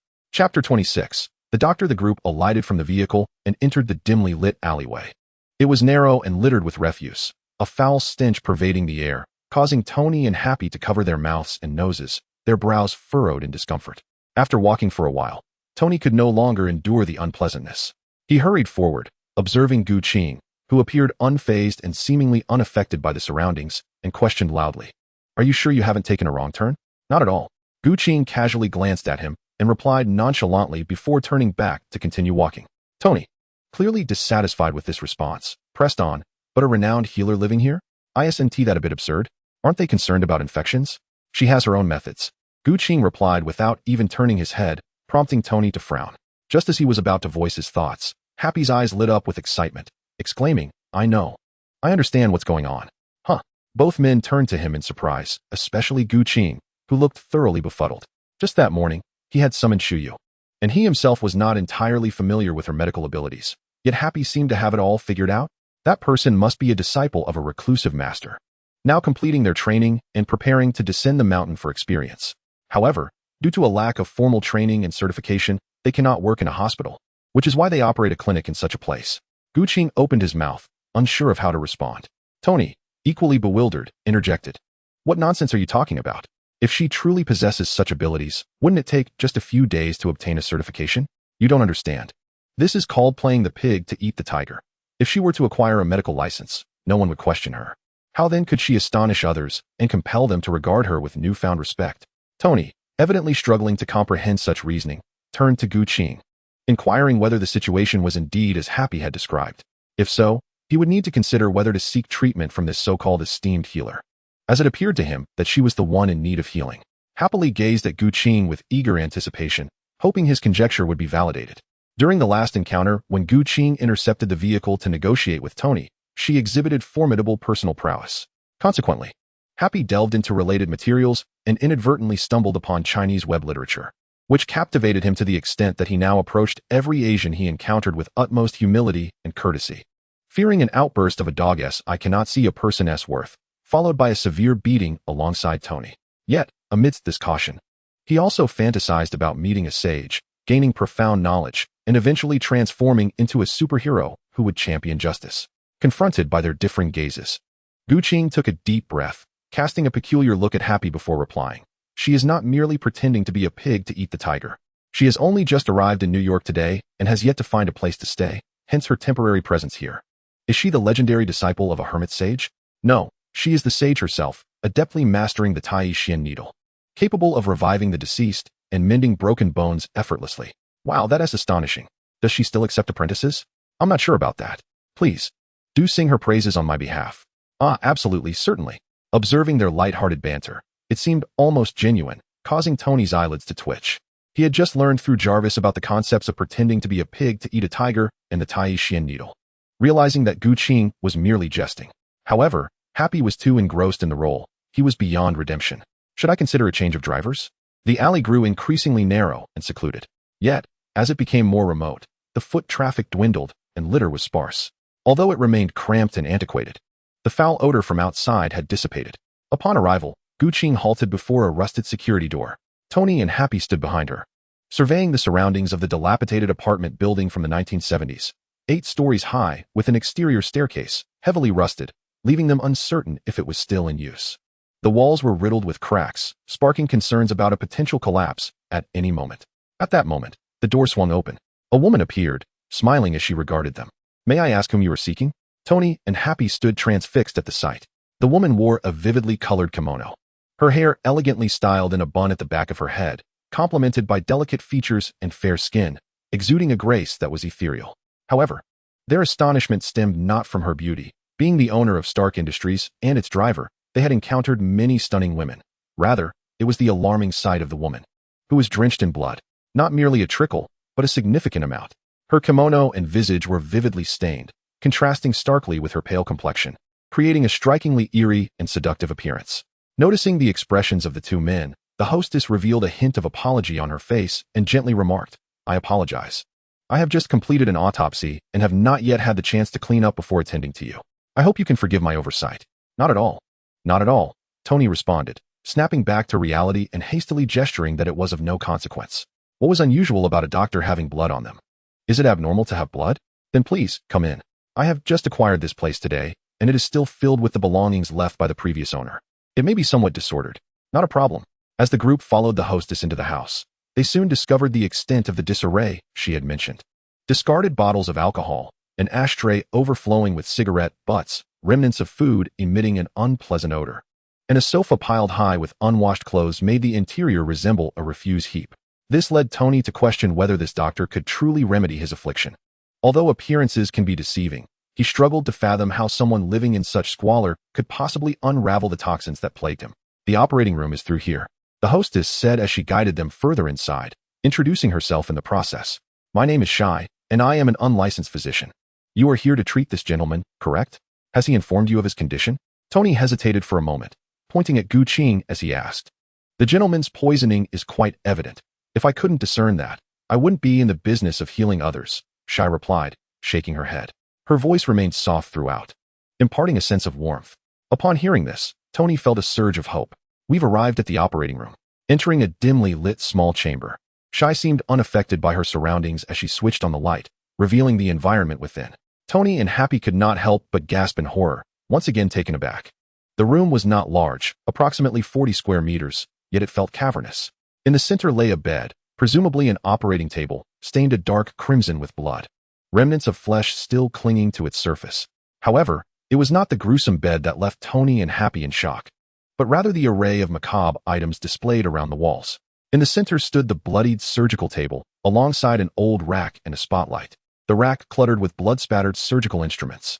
Surrounding the room, against the walls, were long cabinets filled with large transparent jars, each containing a different human organ: eyes, brain, heart, lungs. Upon a cursory glance, it appeared as though they could assemble an entire person. Just finished an autopsy. The sight evoked a chilling realization in both Tony and Happy, reminiscent of Shai's earlier words upon their entrance, sending shivers down their spines. When they looked at Shai again, she was no longer the stunning beauty they had first perceived, but a ghastly apparition draped in human skin. Having just completed an autopsy, I haven't had the chance to clean up. Please do not take offense, Shai said softly, her gentle tone jolting Tony and Happy back to reality from their spiraling thoughts.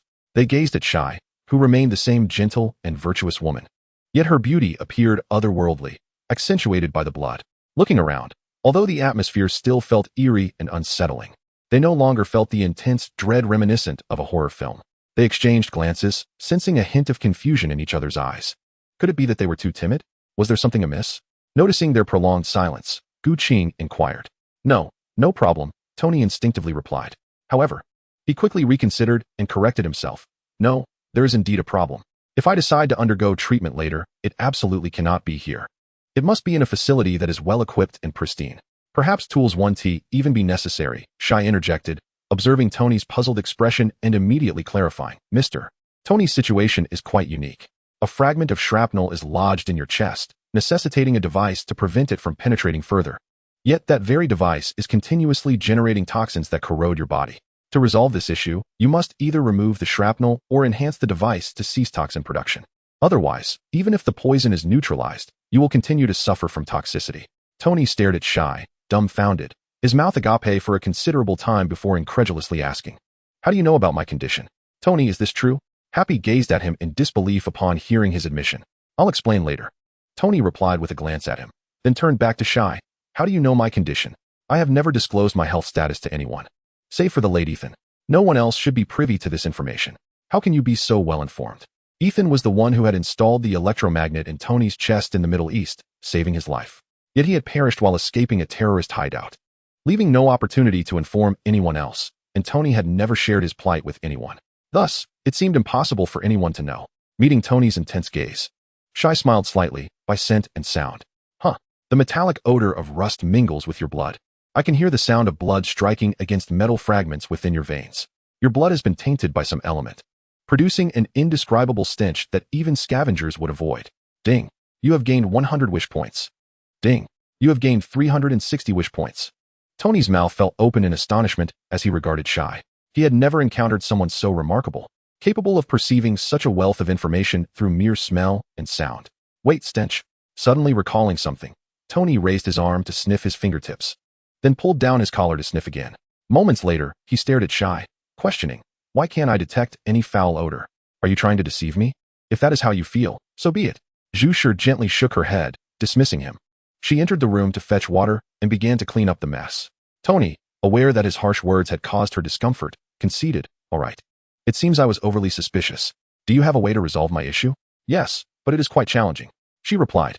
"In what way is it difficult?" Tony inquired. "The fragments lodged in your heart have penetrated deeply. If they go any further, it could lead to cardiac arrest.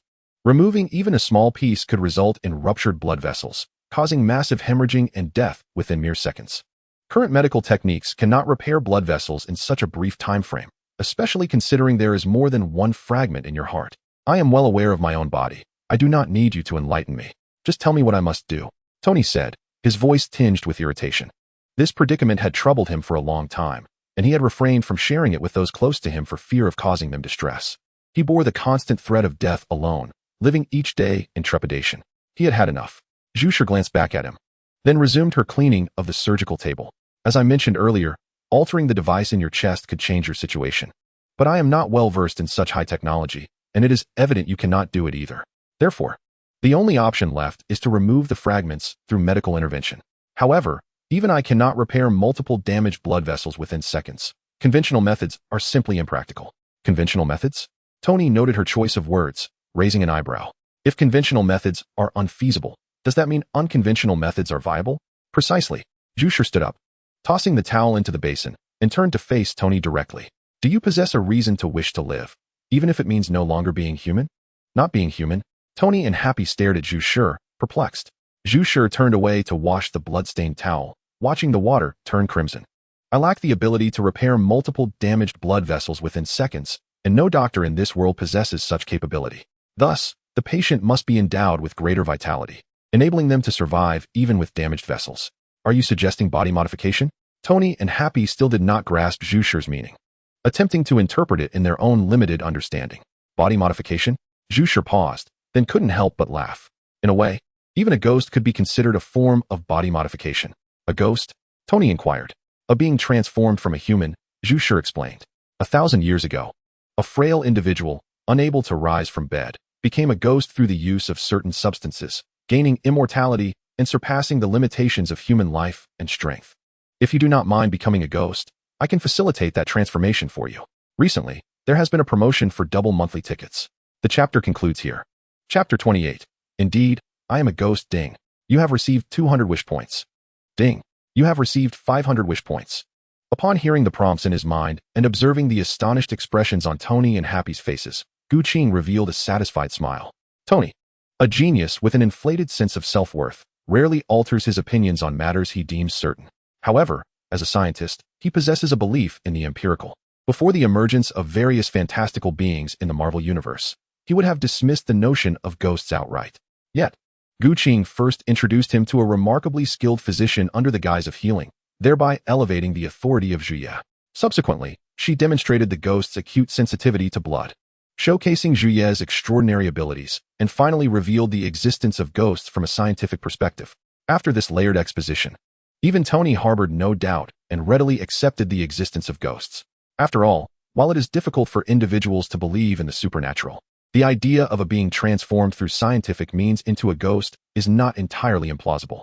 As for Happy, he had already begun to concoct various tropes typical of Chinese web literature, so it was best left unmentioned. However, true to his character, Tony quickly regained his composure and perceived the underlying implications of Zhuye's words. The prospect of immortality and extraordinary strength left Tony perplexed as he inquired. Such a transformation appears to be an enviable blessing. Why do you ask me in such a manner? Upon hearing this, Happy also came to the same realization. Indeed, immortality, this is a desire long sought after by emperors and kings alike. If it could be attained merely by transcending human understanding, surely no one would refuse. Furthermore, the existence of such a potion a millennium ago raises questions about the inadequacy of modern medicine, which struggles to cure even cancer. There must be a reason behind this. Contemplating this, Happy fixed his gaze on Zhuye, eagerly awaiting further explanation. Upon mentioning immortality, Tony, undistracted by desire, showcased his brilliance. Zhuye praised him and continued, "You are correct. Becoming a ghost entails a price." "What price?" Tony mused, anticipating the answer, though maintaining an impassive facade. cannibalism, and a fear of sunlight. What? Both Tony and Happy stared incredulously at Julia, questioning if they had misheard. Noticing their reactions, Julia smiled, her lips curving into a subtle arc. You heard correctly. It involves cannibalism and a fear of sunlight. I cannot ascertain the circumstances surrounding the initial administration of the potion, but those transformed into ghosts lose their appetite for normal food, developing an insatiable craving for human flesh, while simultaneously fearing sunlight, which reduces them to ash upon exposure. She paused mid-sentence, leaving her statement hanging in the air. Tony recalled the moment when Shuri had inquired whether he possessed a reason to continue living, even as a non-human. Contemplating this, his rising anger abruptly dissipated, leaving no words of inquiry to escape his lips. Instead, he was engulfed by an overwhelming sense of desolation. He stared blankly at Shuri, his expression distant, as though the very sky had collapsed upon him. He did not wish to die. He truly did not want to perish.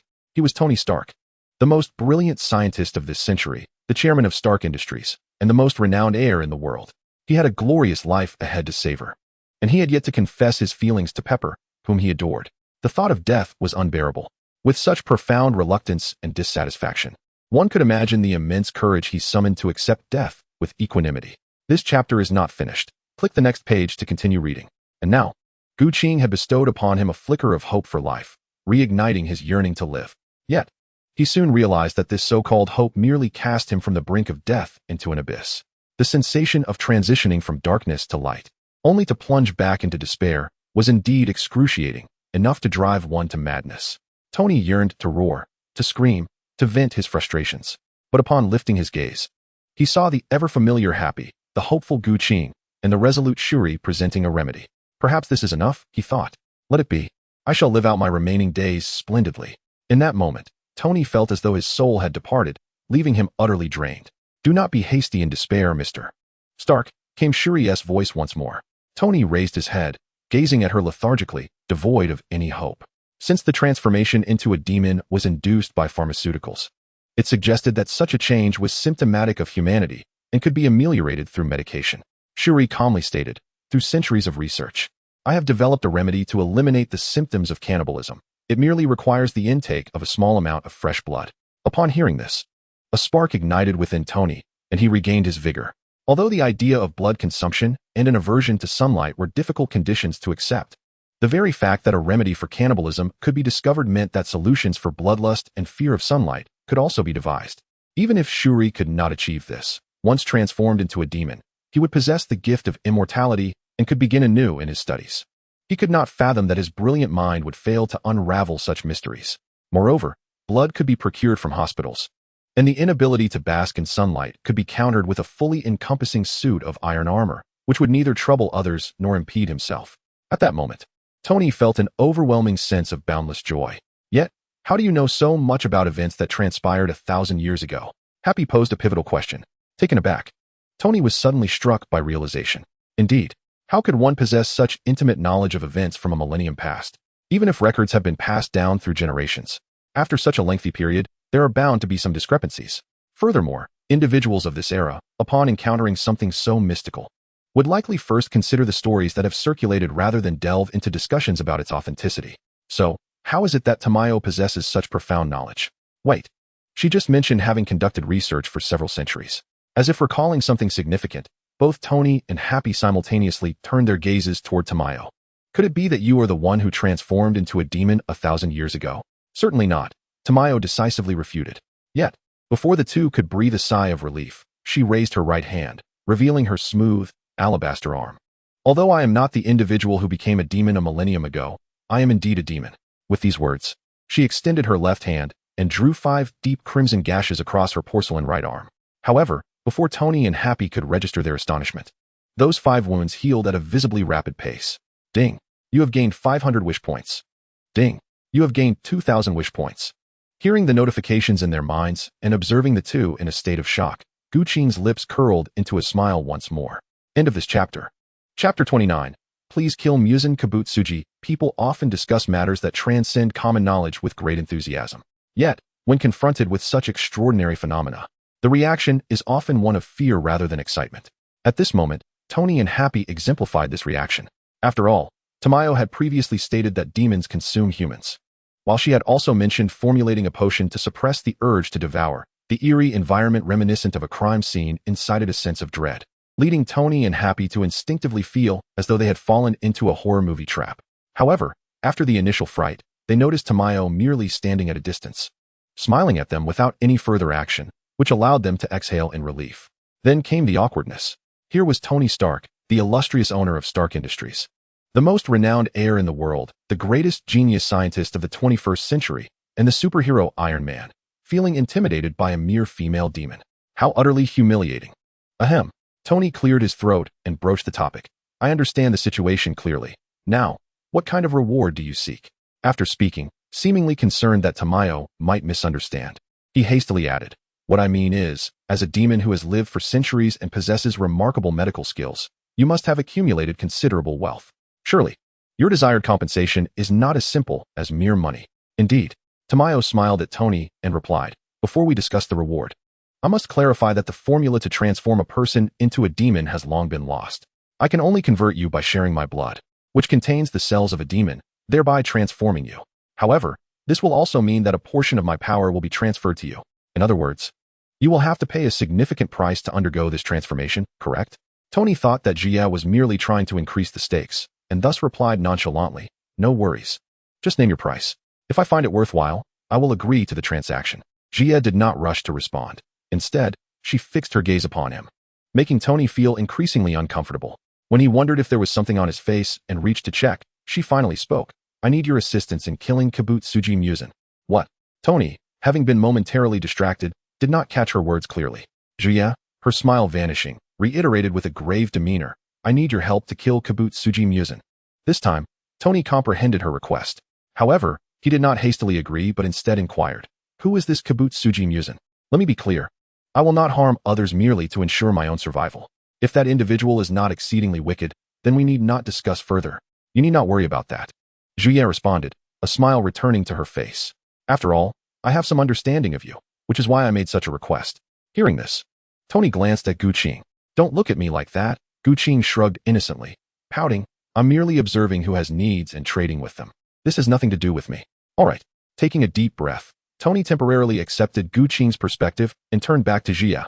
Now, tell me, who exactly is this Kibutsuji Musen? Juya's expression grew somber, her voice heavy as she explained. He is the one who became a demon through drugs 1,000 years ago. Ding. You have gained 230 wishing points. The chapter is not yet finished. Click the next page to continue reading. 1-2. Add to bookmarks for easy reading. Ding. You have gained 600 wishing points. Happy's mouth gaped in astonishment at the connection to this individual who had lived for a millennium. Tony remained expressionless, seemingly unfazed. However, the system's notifications indicated that he was not as composed as he appeared. Though he was human, he was a thoroughly despicable individual who, during his treatment process, maliciously suspected the well-meaning doctor of deceiving him when the effects were not immediate, ultimately killing the doctor. This was also the reason behind the defects that came with becoming a demon, such as the need to consume human flesh and the aversion to sunlight. As the entire treatment process was incomplete. Ding. You have gained 300 wishing points. Ding. You have gained 700 wishing points. Juya's subsequent revelations stirred a tumult within Tony and Happy, leaving them unsure whether they were enlightened by the truth behind the demon's flaws or lamenting the circumstances that caused these defects. After all, without these shortcomings, the potion that transformed humans into demons would undoubtedly be the key to evolution. Regardless of the outcome, Guqing remained indifferent, as long as he acquired wishing points. That was sufficient for him.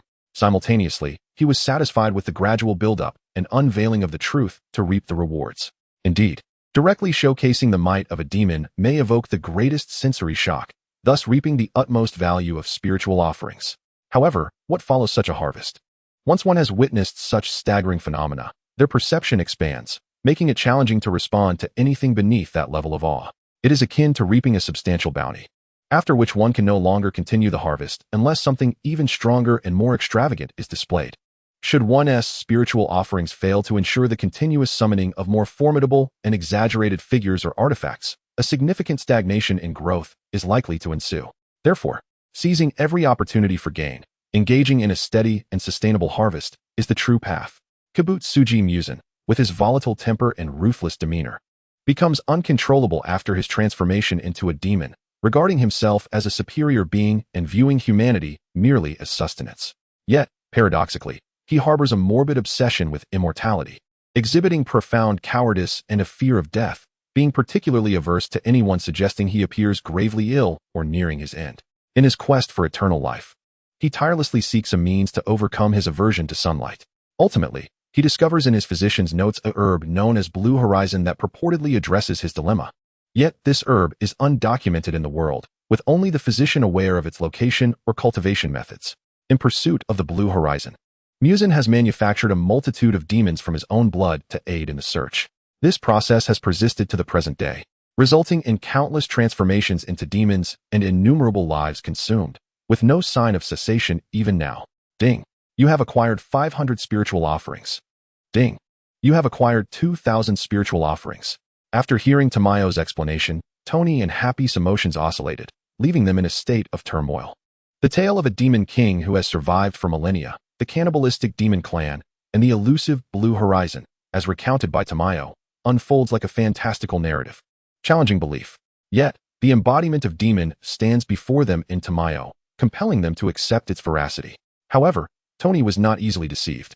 He discerned several inconsistencies in Tamayo's words. Wait a moment. Tony pondered for a moment before raising his hand. You previously mentioned that you do not know what the potion that transforms people into demons is. Does that imply that you too are a demon transformed by Muzan? Indeed, she affirmed. Then why do you seek to confront Muzan? Tony continued, feeling compelled to clarify. What I mean is, are the demons he creates beyond his control? This was the crux of Tony's confusion. Muzan produces a plethora of demons in search of the Blue Horizon. Yet if these creations are uncontrollable, how can he ensure they will heed his commands in their quest? Thus, the demons he creates must undoubtedly be under his control. They will unable to defy his own. Otherwise, there are certainly many who feign submission while secretly acting in defiance. It is also possible that a ghost could reach the azure shore and be consumed without permission. However, if one's will is to be controlled by another, how then could Shuji enlist someone to confront Muzan? Moreover, if a demon is subject to the control of the entity that created it, would one not also fall under Shuji's dominion upon being transformed into a demon? This is not a matter too difficult to discuss. Although Tony did not elaborate on his doubts, both Shuji and Guqing, being astute individuals, understood the essence of his inquiry, and thus, she elucidated. This is all thanks to that man. But to speak of him, we must mention the Demon Slayer Core. Ding. You have earned 20 wish points. Ding. You have earned 100 wish points. The Demon Slayer Core? Tony and Happy exchanged glances, confirming in each other's eyes that they had never encountered this term before, and then turned back to Shuji, inquiring, what is that? Demons feed on humans, posing a grave threat to human existence. Thus, it is only natural that a human organization dedicated to hunting demons would arise, as humanity has never been one to passively await their fate. This, I wholeheartedly agree with. Tony's assertion is grounded in experience. A few months prior, while he was kidnapped by terrorists in the Middle East, he found himself in the enemy's lair, devoid of weapons and external aid, with only Ethan to assist him. Yet, even in such dire circumstances, he did not relinquish his will to resist. For although the situation approached despair, it did not plunge into true hopelessness. It is precisely this critical personal experience that led him to believe, as long as one possesses a glimmer of hope, one will not surrender.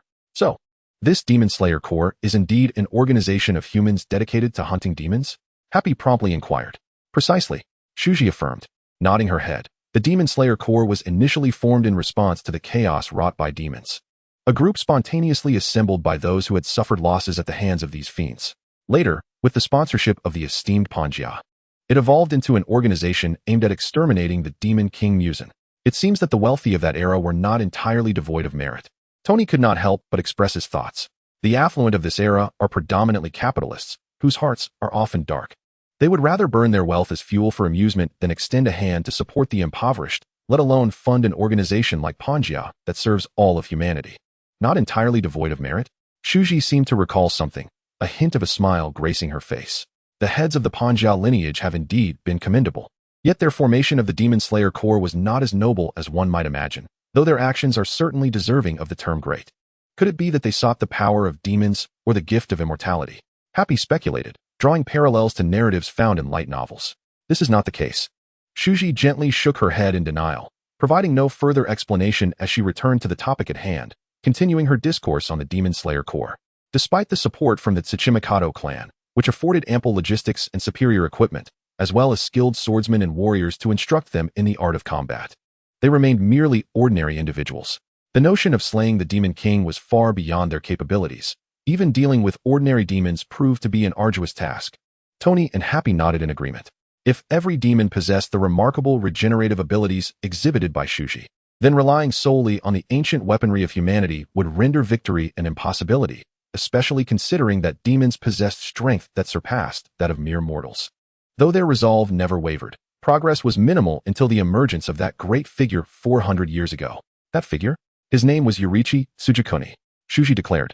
He was endowed with extraordinary physical strength and the ability to perceive realms invisible to ordinary eyes.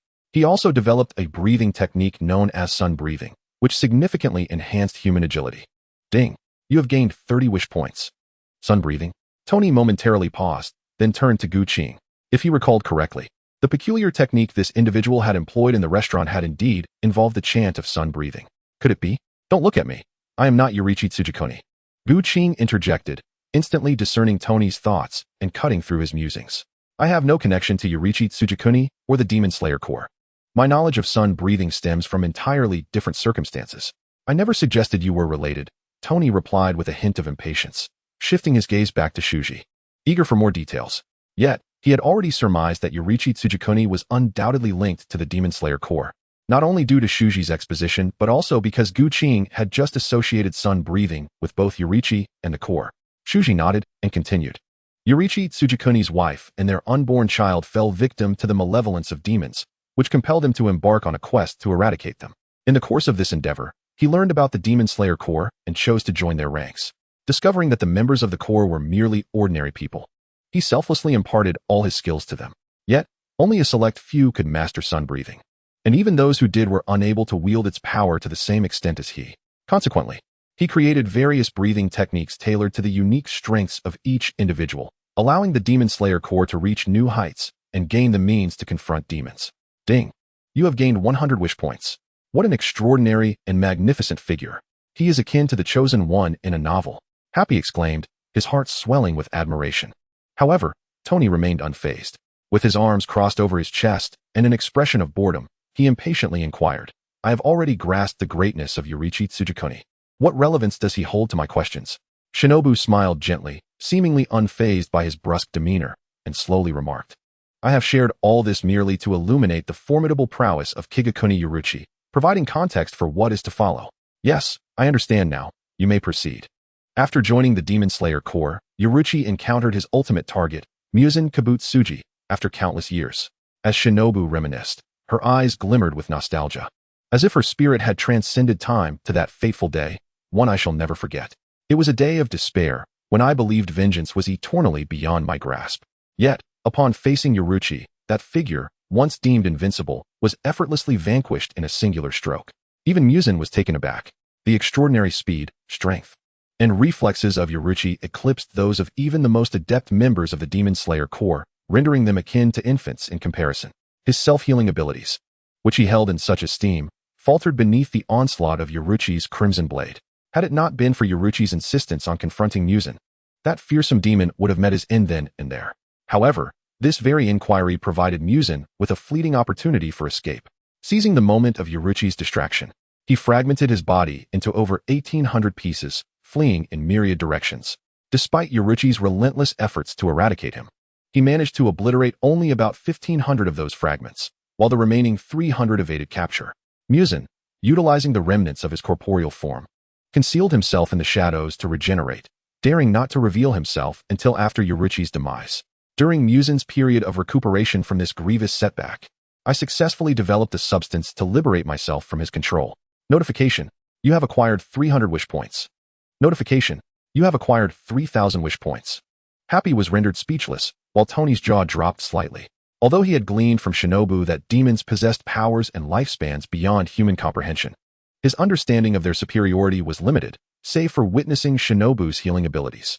Consequently, he held a rather indifferent view towards both the demons and the Demon Slayer Corps tasked with their extermination. After all, he was Iron Man. To him, their extraordinary capabilities seemed merely a slight elevation above the ordinary, eliciting little reaction. It wasn't until he learned that Yoriichi was the progenitor of the sun-breathing techniques, whose subsequent disciples could not replicate his might, that a vague understanding began to form. Just recently, he had witnessed Gu Qing employ the sun-breathing technique. where a single strike demonstrated a speed that transcended human visual perception and a power akin to that of a large grenade. However, this power pales in comparison to that of Kibutsuji Musen, while it remains difficult to fathom the true extent of Kibutsuji's strength, at the very least. A vague impression has begun to form. Thus, as the narrative reaches its climax, particularly when Kibutsuji effortlessly eradicates over 1,500 of his adversaries in an instant, his emotions sway and fluctuate, revealing a myriad of feelings. This is the allure of storytelling. Just as one would not typically find interest in an ant by the roadside, should someone choose to craft a gripping tale with an ant as the protagonist, spectators would surely be drawn in and empathize. The distinction between demons and the Demon Slayer core and Tony may not be as stark as that between an ant and a human, yet it certainly does not evoke a significant reaction. At most, one might feel astonished upon first encounter, only to subsequently regard it with the curiosity of a scientist, pondering and theorizing. As for a figure like Ancient One, who has traversed countless dimensions and multiverses over centuries, what events or beings has she not encountered? Had Musen and his ilk not been summoned through the veil of time, she would scarcely cast them a glance. Yet, even such a formidable entity as she, upon hearing of Musen's treachery, killing a doctor out of suspicion, thereby missing the chance to become a perfect being, could not help but exclaim in contemplation, "Mr. Tony, I have laid out the reasons. Do you have any lingering questions?" Seeing Tony lost in thought, unable to regain his focus, Tamayo could not refrain from inquiring. Tony eventually snapped back to reality. He first cast a meaningful glance at Guqing, then turned to the woman before him, pondering briefly before asking, "One final question. Once I transform into a demon, will I be subject to your control?" Though many questions lingered in his mind, all seemed to pale in comparison to this one, which perhaps could unveil a web of deceit. This chapter remains unfinished. Click to continue reading.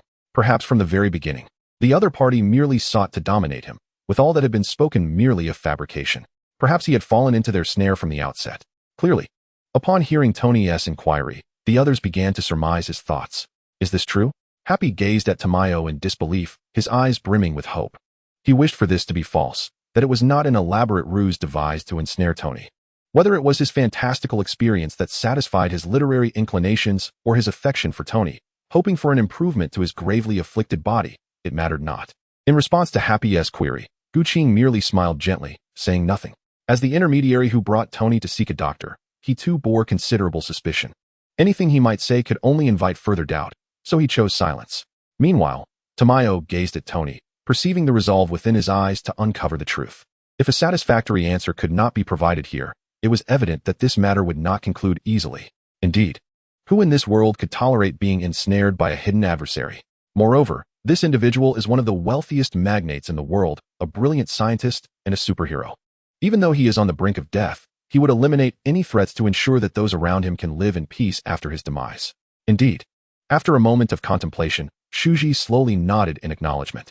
Once I transform into a demon using my blood, I will have the power to control your life and death at will, and even read your thoughts at close range.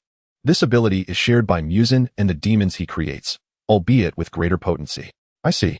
Tony exhaled deeply, his tone tinged with melancholy.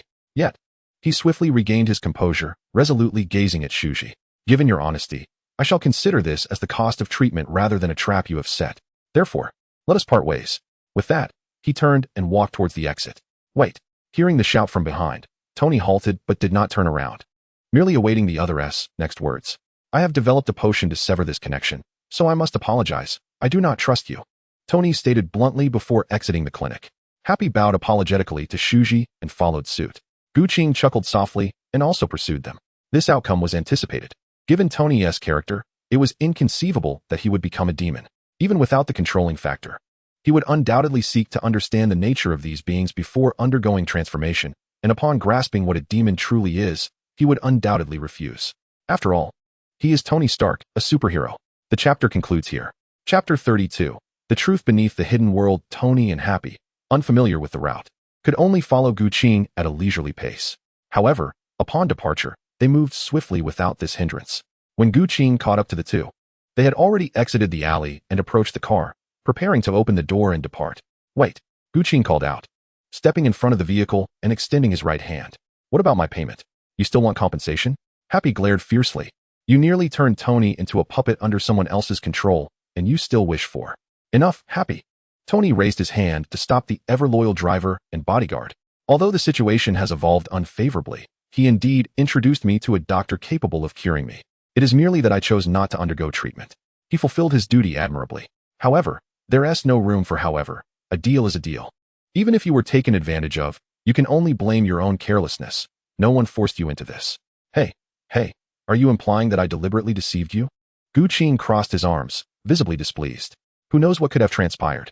Tony shrugged, and then slid into the passenger seat, leaning out to say, I've already instructed Jarvis to transfer the money to you. Just keep an eye on your bank notifications. Gu Qing, without hesitation, graciously stepped aside. Though this young man had a somewhat roguish demeanor, his qualities as a superhero were undeniably commendable. If you come across any information that could heal my condition, please reach out to me. My contact details are in the bank notification. Absolutely. Farewell then. Tony waved at Gu Qing, as Happy, having seized the opportunity during their conversation, started the car and drove off. Gu Qing stood by the roadside, watching Tony's vehicle until it vanished from sight, before retracting his gaze with a smile. Although Tony had neither accepted the proposal to transform into a specter nor healed his ailment, it bore no relevance to him. His objective was solely the accumulation of wish points, and Tony's choices were of no concern to him. What mattered to him was the wish points. This time, merely from Zhu Shi, he had garnered 11,240 wish points, and when accounting for those obtained from the restaurant, the Pingoli family, and Otto, the total exceeded 14,000. Remarkably, this was just the yield of a single morning, more than he had amassed in nearly a year previously, and only slightly less than the chaos instigated by Muzan and the 12 Kazuki over the span of 2 months. Furthermore, the acquisition of wish points was merely the beginning. The true bounty would arise from the events that would unfold. Gu Qing gazed at the street where Tony's vehicle had disappeared, unable to suppress the joy radiating from his face. Tony was an essential component of Fury's Avengers initiative, and both S.H.I.E.L.D. and Fury had been keeping a close watch on him. Upon learning of the existence of demons, Tony would be compelled to investigate, whether to ascertain if Zhu Shi had intentionally ensnared him, to vanquish evil as a hero, or to seek hope for survival. His inquiries would inevitably come to the attention of S.H.I.E.L.D., and subsequently, the information would reach Hydra, coupled with the ever-watchful Tide organization, which sought to expose S.H.I.E.L.D. The presence of demons would gradually be revealed to the public. This chapter is not yet complete. Click the next page to continue reading. Of course, S.H.I.E.L.D. would undoubtedly attempt to suppress the information, and whether the Tide organization would succeed in unveiling these hidden entities remained uncertain. Yet, it mattered little. Gu Qing would offer them a modicum of assistance when necessary. His anticipation for the unfolding developments was palpable. Stifling the urge to burst into laughter, Gu Qing turned and headed towards the convenience store. On the return journey, Happy, while driving, voiced his frustration. Tony, I don't quite understand. Having gained nothing from this trip, why did we still give that Gu Qing money? No, we did gain something. Tony rested his right knee against the car window, his hand gently cradling his chin. Upon hearing Happy's inquiry, he cast a sidelong glance before returning his gaze to the road ahead. If that Zhu Shi was indeed plotting against me, at least I am now aware of such a perilous individual fixating on me. If not, it still grants me a glimmer of hope. Hope? Happy looked over in confusion. Pay attention to the road. Oh, once Happy resumed his focus on driving, Tony continued, although I harbor distrust towards Zhu Shi, I can conduct my own research. The supernatural healing abilities of demons could indeed remedy my physical condition. That's true. Nothing seems to confound you. You certainly know me well. After sharing a light jest with Happy, Tony resumed his discourse. My skepticism towards Zhu Shi stems from the numerous ambiguities in her statements. Consider this, an ancient clan of demons and organizations dedicated to their extermination. Even if they have long operated in secrecy, it is implausible that no information has ever surfaced. Perhaps the incredibility of the situation has led to its mythologization. Happy interjected, it seems Japan is rife with similar legends, like that of Muzan Kibutsuji. Perhaps it chronicles the experiences of the demon Muzan. That makes sense, Tony nodded thoughtfully. Yet, this should not be the extent of the clues available. With so many individuals and demons coexisting in the world, there must be traces of their existence. If we search diligently, we are bound to uncover leads. At this juncture, he raised his right hand towards the smartwatch on his wrist. Jarvis, initiate a global search for information regarding demons and the Demon Slayer Corps. Sir, I have found over 136,000 entries, all pertaining to Japanese legends and media. Filter out fictional tales and media references. Sir, the filtering has been completed. The smartwatch projected a chart densely populated with numerous leads. Clues or information regarding various legendary entities like vampires, mummies, ghosts, and reapers were presented, with a significant portion being mere fabrications, yet many bore authenticity. For instance, several companies were registered, with registration dates spanning from the 15th century to the present, with one established every century. Curiously, the registrant's name remained consistent throughout. This information is exceedingly obscure. Without a sophisticated program like Jarvis, it would be utterly unattainable. Additionally, there are properties that have existed for over 1,200 years, with their legal entities never having changed. Among these are even government assets. Furthermore, numerous individuals have reported sightings of a flaming skeleton knight racing through the streets on a motorcycle at night. Huh, Tony chuckled. The truths concealed within this world surpass our wildest imaginings. This chapter concludes. Chapter 33, Action. Originally, I intended to search for information pertaining to demons and the Demon Slayer core, yet I stumbled upon a plethora of disarrayed and nonsensical data. Such information is exceedingly clandestine and absurd. Had it not been for my awareness of the existence of demons, I would have dismissed it as the mere folly of eccentric individuals, glancing at it briefly before losing interest. However, now I believe. Thus, I embarked on a thorough investigation, categorizing all the information, engaging in further contemplation, seeking evidence, and validating its authenticity. Ultimately, I uncovered some credible information. The Hand, the Sincere Society, the Vampire Empire, Blade, Ghost Rider, and the suspected existence of demons. These are all entities that defy logic and may hold the key to resolving my physical condition. Unfortunately, there is scant information available online, aside from the possibility that transformation into a vampire would completely alleviate palladium poisoning. Further inquiries are necessary to explore other options. Yet, how does becoming a vampire differ from transforming into a demon? Had I wished to become a vampire, I would have acquiesced to S.H.I.E.L.D's terms and become a demon long ago. Nevertheless, while I could not ascertain a definitive solution, I did discover intriguing news regarding demons. Last night, the police received a report of an incident. In the affluent neighborhood of Greenwich Village, a family was attacked by Blade, resulting in the gruesome deaths of the homeowners, with their bodies left in a state of utter devastation. This case raised suspicions within me, from my findings through Jarvis. Although Blade is a merciless individual who would not hesitate to harm ordinary people to eliminate his targets, he would never attack innocents. Moreover, Blade is half vampire, half human. Even if he were to consume blood, he would not devour human remains.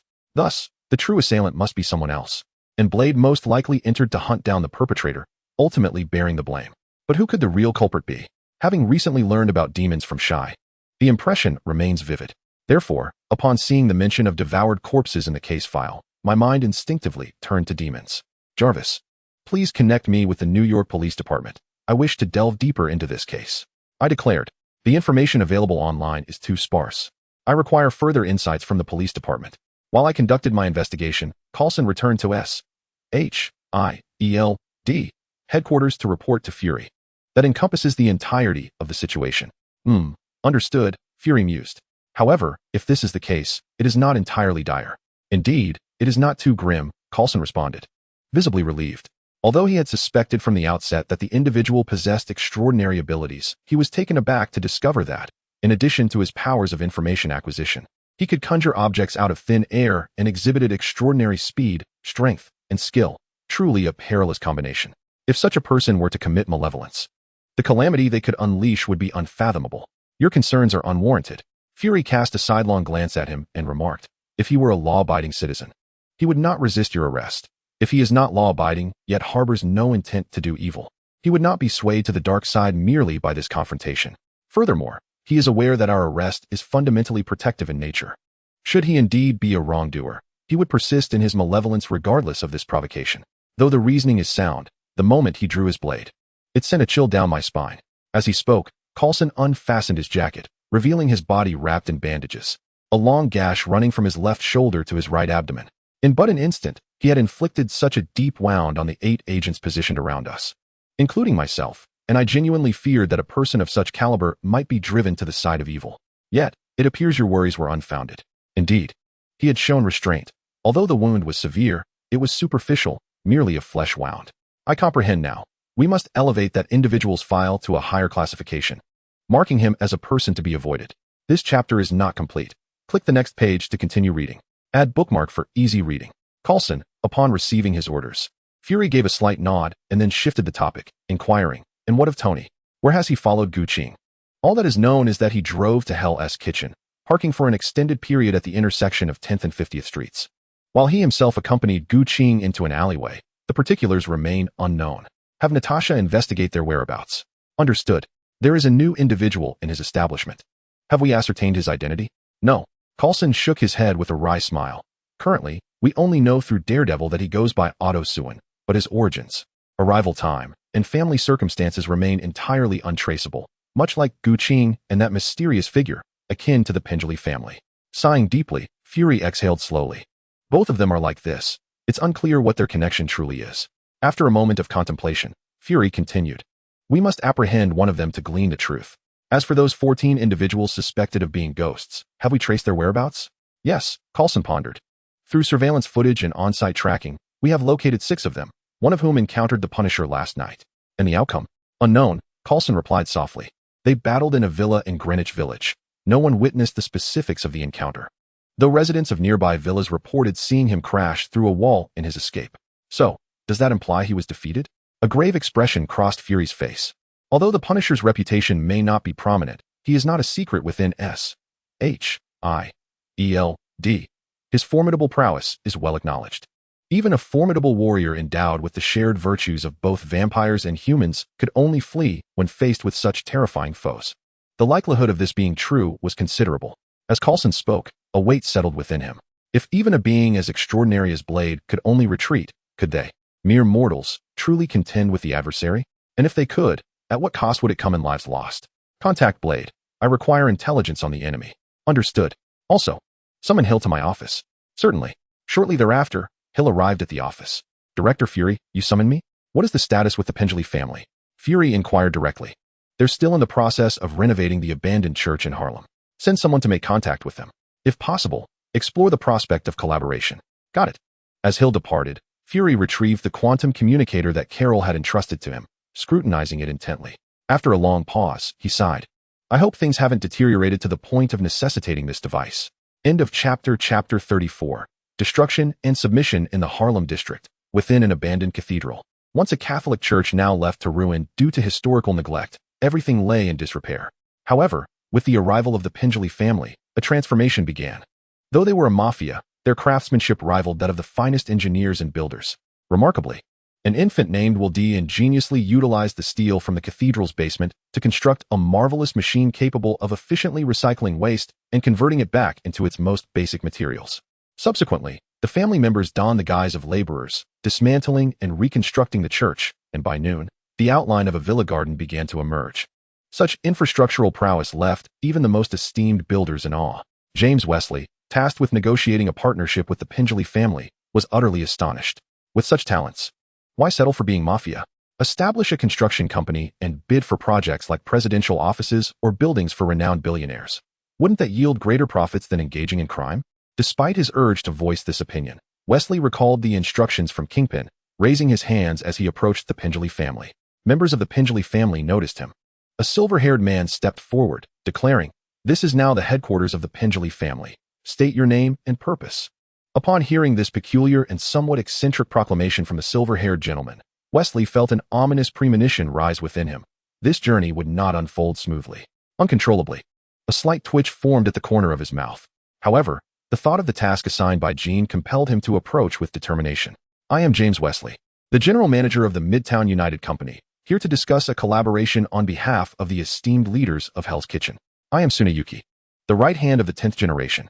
If you wish to discuss any collaboration, feel free to speak with me, he replied, the silver-haired youth proudly gesturing to his chest. Right hand. At such a young age? Wesley momentarily paused upon hearing this, then quickly regained his composure, studying Yuki with curiosity. He appeared to be merely a youth of around 25, and his earlier tone was quite assertive, fitting for one of his age.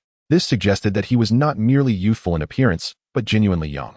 This realization left Wesley perplexed. How could the right hand of the boss of the Vongala family be such a youthful figure? How had they managed to dominate the Harlem district? Was it solely through brute force? That seemed absurd. The gangsters and drug lords of Harlem numbered in the thousands and were exceptionally fierce, daring to exchange gunfire with armed police in the streets. Their power was sufficient to wage a small-scale war, far beyond what any mere gang could conquer. Even the Shimon family would find it challenging. It was evident that cunning and strategy were essential. Yet, The dilemma persisted. How could such a young and impetuous individual devise a strategy to unify Harlem? Hey, what kind of look is that? A displeased voice jolted Wesley from his thoughts. He glanced up at the source of the voice, his face naturally adopting a smile. I apologize. I was just lost in thought. You were thinking something disrespectful, weren't you? Yuki glared at him, unsatisfied. Do you believe I am unworthy of being the right hand to the 10th generation? Wesley quickly raised his hands in defense. I barely understand the Vongala family. How could I possibly think such a thing? Although he had initially harbored condescending thoughts, the Vongala family had managed to dominate the Harlem gangs, achieving what many powerful figures in Hell's Kitchen could not. Such a family, with a young right hand, regardless of outward appearances, commanded his utmost respect. Yuki found Wesley's response reasonable and replied, That's fair. So, what collaboration are you here to discuss? Mainly concerning business matters, Wesley began. Business? I know nothing about that. You should seek someone else. Before Wesley could finish, Yuki's interest waned, and he turned to walk toward the church. Wesley stared at his departing figure, blinking in confusion. Is this how gangsters conduct business? Or perhaps he is still upset about earlier and is deliberately feigning disinterest. Upon reflecting on this, Wesley hastily pursued. Mr. Hayato, he began. But Hayato abruptly halted, turning sharply to face him. The piercing gaze, reminiscent of a hawk, instilled a primal fear within Wesley, causing the hairs on his body to stand on end. The remainder of his thoughts were instinctively swallowed back. Indeed, despite his youth, this individual's capability to serve as the right hand of the leader is no trivial matter. Wesley felt a sense of relief for not underestimating the young man before him. At that moment, Hayato spoke. I misspoke earlier. While I lack understanding and interest in business, you need not seek others. What could this imply? In the realm of the underworld, dealings often revolve around drugs and human trafficking. Hayato regarded Wesley with a cold stare, stating, however, the 10th generation leader abhors and is enraged by such matters. He will never permit these two enterprises to exist within his territory. Thus, your search for others is futile. Wesley displayed a hint of hesitation. He believed in the existence of such a mafia boss, yet he also recognized that this world is driven by self-interest. As long as the incentives are substantial, even those who detest the darker sides of humanity, adhering to their own sense of righteousness, may succumb to temptation. He longed to engage in discourse with the head of the Vongala family. However, upon encountering Hayato's gaze, which seemed to peer into his very soul, he instinctively repressed his request. It was wise to refrain from voicing his desire to meet the 10th generation leader, otherwise, he would not return today. Hayato appeared to see through his thoughts, scoffing. The 10th generation has a ruthless enforcer who eliminates any violations of family rules. Should you mention such cooperation during your audience with him, you will undoubtedly face dire consequences. So that is the case. Hearing Hayato's words, Wesley felt a wave of relief wash over him. As long as the opposing leader did not wish for bloodshed, there remained a possibility for negotiation. Mr. Hayato, we genuinely seek collaboration. You cannot comprehend my words, can you? Hayato interrupted Wesley once more, his tone unapologetically dismissive. Leave. Return to your leader and inform him that the Vongala family aims to dominate the entire underground world of America. You have but two choices, annihilation or subservience. With a disrupted schedule, he pinned 2 chapters late into the night before retiring to rest. Chapter 35, Hayato's Hawk-Eye unifying all American mafias? What absurdity! Wesley found Hayato's proclamation utterly ludicrous, even bewildered that he would utter such words. After all, as the right hand of the Vongala, he should possess at least a modicum of common sense. Across the 50 states of America, there are 251 cities with populations exceeding 100,000, and 50 cities with populations over 1 million, not to mention countless towns and rural areas. In all these locales, gangs are an undeniable presence. If all the gangs across America were to unite, the magnitude of their power would be formidable. It is likely that they could easily influence presidential elections. Such a scenario is one that the White House would never permit. Even Kim, the so-called emperor of the underground world in America, is not truly the supreme leader of all criminal factions. Rather, he maintains their respect through a web of interests, intimidation, and reputation. Nonetheless, there exist many factions that dismiss him, even opposing him outright. Now, the right-hand man of the gang leader who has unified the Harlem gangs has audaciously voiced the ambition to unify all gangs in America, which is utterly perplexing. Is this individual jesting with me, or has he been a charlatan all along? Wesley could not help but speculate as he gazed upon the silver-haired youth before him. Yet, the seriousness etched on the latter's face suggested that he was not joking. If he were a fraud, the members of the Vongala family stationed nearby would not remain indifferent to such a claim.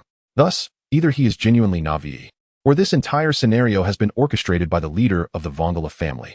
As for the motivation behind such an arrangement, It could stem from ambitions concerning the Hell's Kitchen territory, or perhaps a desire for monopolistic control. The reasons could be manifold, regardless of the underlying rationale.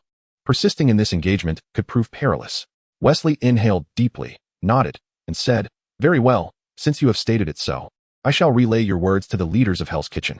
With that, he turned and departed. Yamamoto, observing Wesley's retreating figure as he entered his vehicle, continued to watch until it vanished from sight before redirecting his gaze towards the distant cityscape. Initially, he sought attention, which was inconsequential. But now that he had garnered the necessary focus and the address of the family headquarters had circulated, it was imperative to eliminate any further surveillance. Yamamoto ambled leisurely, akin to a stroll, towards a dilapidated building on the outskirts of town. Standing at the base, he cast a faint smile upwards, noting that the individual had been granted ample opportunity to escape, yet chose to remain, indicative of his confidence. Let us rewind the clock by 10 minutes. Clinton Francis Barton, an agent of S.H.I.E.L.D, had been tasked by Director Fury with monitoring the movements of the Vongala family. Due to the extraordinary power exhibited by the Vongala, Barton opted to stake out from a derelict building 3 kilometers away to avert any unforeseen incidents. Although this distance was considerable, his keen eyesight allowed him to observe with clarity even from afar. However, he was unexpectedly detected. Yamamoto did not conceal his presence, striding boldly down the main road, and Barton spotted him from a distance. What should he do? Barton found himself momentarily at a loss for what action to take. Although Fury allowed him to make judgments and decisions in emergencies, he was acutely aware of what this group of extraordinary individuals represented. Should they engage and provoke an unnecessary war, it would lead to dire consequences. Barton cast a fleeting glance at the silver-haired youth approaching him, roughly estimating the time of the opponent's arrival before pulling out his phone to call Fury. "What is it?" The call was quickly connected, and Fury's calm voice resonated from the other end. Barton succinctly reported the current situation, patiently awaiting orders. "The chapter is not yet finished. Click the next page to continue reading." Fury did not keep him waiting for long and soon made a decision. Test him, gauge his strength, and determine how to proceed. But remember, under no circumstances should our identities be revealed. Understood. After hanging up, Barton looked outside. The silver-haired youth had arrived downstairs, smiling at him. Barton responded with silence, then abruptly drew his sniper rifle and fired. Bang! The deafening gunshot rang out, and beneath the feet of the youth, a blood-red disc materialized, propelling him away like a surfer on a wave, instantly vacating the spot. In the next moment, the place he had just stood was torn apart by a bullet, creating a hole the size of an egg. An anti-material sniper rifle. The youth quickly deduced the enemy's weapon from the bullet hole, his feet standing firmly on the disc as he swiftly entered the building and raced upstairs. As he ran, he calculated the enemy's position based on the gunfire and the flight time of the bullets. On the 26th floor, in approximately 10 seconds, he arrived at the conclusion and ascended to the 26th floor within a minute, reaching the room from which the enemy was sniping. However, apart from an anti-material sniper rifle carelessly discarded on the windowsill, there was no sign of the sniper. Had he escaped? Murmuring to himself, the youth approached the windowsill to see if the enemy had left any clues. Yet, as he reached the center of the room, his acute hearing detected a faint beeping sound. Not good. The youth thought to retreat from the room, but it was already too late. Just as the deep crimson disc emerged beneath him, a hidden time bomb within the room exploded with a deafening roar. Instantly, flames and shockwaves engulfed the entire space. Barton emerged from the opposite building, bow in hand, his expression vigilant as he focused on the interior. Whoosh! A red beam pierced through the smoke towards him. Barton rolled to the ground, evading the beam, then swiftly rose to retaliate with an arrow directed at the source of the light. Clang! In the midst of the fog, the sound of metal colliding echoed. Following that, the roar of a machine gun erupted, bullets swirling in a dense mass, enveloped in a crimson glow. Barton moved swiftly down the corridor, dodging bullets while contemplating the capabilities of his adversary. In a room where a bomb had been installed, capable of obliterating an elephant, the man remained unscathed. Curiously, he had arrived empty-handed, devoid of any possessions. Yet, an arrow he had recently released was intercepted by an unseen force, followed by the outrageous emergence of a machine gun firing incessantly. Could it be a manifestation of tangible items? The memory of the crimson disc that had suddenly appeared beneath Yuzuki Hayato's feet while evading sniper fire resurfaced in Barton's mind, and he couldn't help but ponder this peculiar possibility. A roar erupted from the cheetah, echoing through the corridor, even silencing the bullet's thunderous cries. Barton halted, turning to behold an unforgettable scene. Exhaustion from a disrupted sleep cycle, compounded by the intricacies of Yuzuki Hayato's combat style and further research into relevant materials, had delayed his update. Chapter 36. Conversation in a room still thick with the remnants of gunpowder, a silver-haired youth stood resolutely, surrounded by 6 objects resembling scopes, crafted from pitch-black bones and measuring half a meter to a meter in diameter. Beside him crouched a graceful yellow-spotted leopard, adorned with metallic shoulder pads and exuding an explosive aesthetic of raw power. The striking combination of a handsome figure, a beast, and avant-garde weaponry amidst the smoky aftermath created a profound visual impact, even captivating Barton, a seasoned agent. "Go!" Yuzuki Hayato shouted, prompting the cheetah to unleash a ferocious roar that dispersed the lingering smoke. Its muscular limbs coiled, propelling it forward like an arrow released from a bow. Swift, remarkably swift. Despite possessing visual acuity and cognitive speed that surpassed human limits, Barton could only perceive a fleeting shadow. Yet, years of martial arts and agent training had honed his instincts, prompting him to act before his mind fully registered the moment. He bent his bow and nocked an arrow. 3 projectiles, equipped with explosive warheads, were launched in anticipation. The corridor was narrow, offering little room for evasion, but the cheetah was not only fast, but also remarkably agile. As the arrows approached, the cheetah maintained its speed, leaping to the left wall, effortlessly running a few paces before vaulting to the right wall, and then repeating the maneuver to ascend to the ceiling. In mere moments, it evaded the arrows and landed before Barton, its right paw raised, poised to strike. But then, boom, boom, boom. 3 violent detonations erupted as the arrows missed the cheetah, embedding themselves in the ceiling, floor, and walls, exploding with a force that sent shockwaves and flames surging down the corridor. The cheetah, fixated on Barton, was caught off guard by the blast, its body hurled away, engulfed by the scorching waves. As for Barton, the instant he released his arrows, he had already lunged toward the adjacent room, although he had not yet managed to escape due to his slower speed. He finally retreated into the house just before the heat wave struck. Breathing heavily, Barton leaned against the wall by the door, recovering from his exertion. Despite the minimal physical activity, he had exerted every ounce of his strength, and the intense evasion had taken a considerable toll on his stamina. As he regained his composure, he remained vigilant, listening intently for any signs of the silver-haired youth's subsequent attack. The crisp sound of footsteps echoed down the corridor, growing ever closer. Barton held his breath, preparing to spring into action as soon as the owner of the footsteps drew near. His previous shot had been thwarted by an unknown object or means, indicating that a direct assault would not suffice. Only a close-range shot or a surprise attack could catch his opponent off guard. His bow, crafted from advanced materials by S.H.I.E.L.D,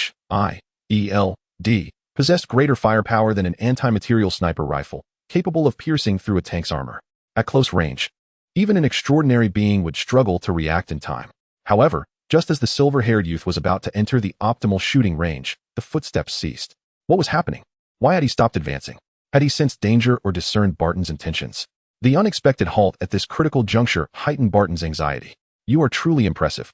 The voice of the silver-haired youth resonated through the corridor, lacking the aura of death, yet exhibiting reflexes and thought processes that transcended human limits. His sniping skills and tactical acumen were exceptional, and his physical abilities were honed to perfection. "For an ordinary person, you are remarkably formidable." Barton chose not to respond, silently noting the term aura of death.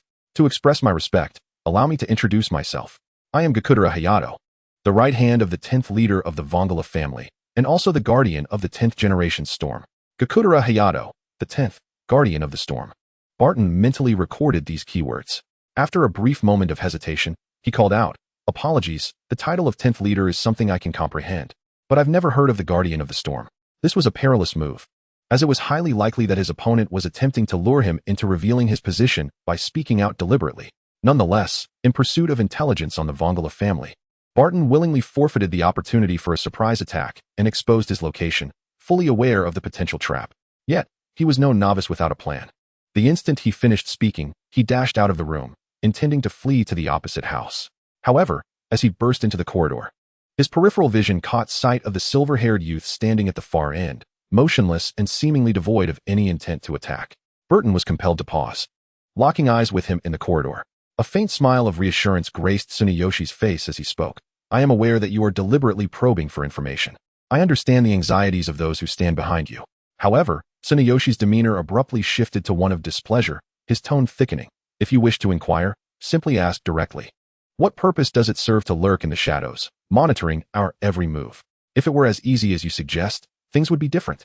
Barton scrutinized Tsuneyoshi, saying, "Your sudden appearance in the Harlem district, engaging in open conflict with the local gangs and asserting dominance, Your origins, your strength, your actions are all inciting unease. Who would dare approach you without understanding the situation? Indeed, Tsuneyoshi's expression transformed dramatically, akin to a theatrical face change, shifting from anger to a foolish grin. Was he a fool? Burton found himself at a loss for words. But your predicament is merely a case of the foolish troubling themselves. Tsuneyoshi, unfazed by Burton's expression, spoke with a carefree air. Then, his countenance shifted once more, becoming exceedingly serious. Burton, sensing an unexpected turn, felt his previously relaxed vigilance tighten anew. However, I cannot abide by my family's actions being surveilled. Tsuneyoshi raised his left index finger, pointing at Burton. If you seek information, simply send someone to inquire. It is not a matter of great consequence. Frankly, there are some things we are equally in the dark about and intend to ask significant figures in this world for clarification. You represent this nation, correct? Send a representative so we may discuss this properly. This world? Burton did not dwell on Tsuneyoshi's mention of this world, but rather fixated on a key term in his speech. Tsuneyoshi, upon hearing this, grew agitated, exclaiming, "We have already expressed our confusion about many matters. Whether to engage in dialogue or not is not a test of my patience." The chapter concludes. Chapter 37. An unending fury engage. Burton responded decisively. This matter required no contemplation, even if it were a trap set by the adversary. It was a choice that must be pursued. Excellent. A satisfied smile appeared on Tsuneyoshi's face as he raised his right hand, the skeletal gun affixed to his arm igniting in crimson flames. Now, let us resume our previous battle, Flame Arrow. Burton hesitated for a moment before rolling aside. Boom. The deep crimson arrow sliced past him, leaving a fist-sized hole in the wall behind. What do you mean by that? Burton quickly regained his footing, questioning loudly. You called for negotiations, yet now you call for combat. What exactly do you intend? Is this truly difficult to comprehend? Tsuneyoshi, with his left hand tousling his hair and a somewhat arrogant smile, replied, Negotiation is negotiation, and fighting is fighting. These two are not mutually exclusive. How can they not be at odds? Burton gazed incredulously at Tsuneyoshi. Yamamoto felt a wave of disappointment at Burton's reaction, letting out a deep sigh. It appears you are merely a simple enforcer, he remarked. Burton furrowed his brow, remaining silent. Observing this, Yamamoto sighed once more, stating, although we wish to avoid unnecessary conflict, we understand the principle that weakness is the original sin. If you lacked a power that instills fear, it would not just be you monitoring us from the shadows, but an entire army sweeping through. While Yamamoto did not articulate it directly, Burton grasped the underlying message. He was not merely seeking to assert dominance, but rather to flex the muscle of the forces behind him, to establish a framework for future interactions between their respective powers. I understand now. Burton closed his eyes, taking a deep breath before reopening them, his gaze sharp as an eagle's, fixating intensely on Yamamoto. Don't blame me if you perish. The same applies to me. A smile cracked across Yamamoto's lips.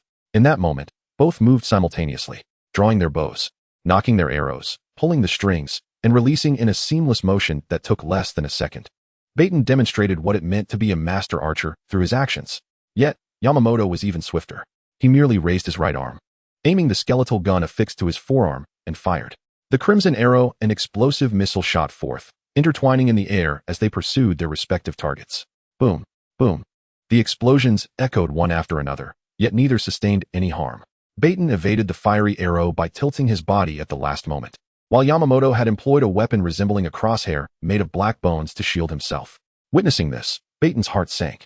The sight of that crosshair, capable of blocking attacks from any direction with its 6 angles, suggested that the earlier bomb in the room had likely been thwarted by this very defense. In other words, his most proficient means of attack had proven ineffective. It seems you lack defensive capabilities. The chapter remains unfinished. Click the next page to continue reading. In stark contrast to Burton's weighty demeanor, Yamamoto appeared far more at ease. He laughed with abandon, as the 5 rings on his right hand ignited in 5 distinct hues of flame. He then pressed them against the connector of a box fastened to his belt. The flames acted like a key, unlocking the box upon insertion. To his astonishment, a projectile, larger than a ping-pong ball, yet still modest in size, sprang forth from within. Yamamoto deftly caught it and inserted it into the rear of his skeletal gun, launching it without hesitation. Bang, bang, bang, bang, bang, bang. A series of 6 muffled explosions erupted, as 6 mini-missile heads trailed fiery tails, hurtling towards Burton in a hexagonal formation.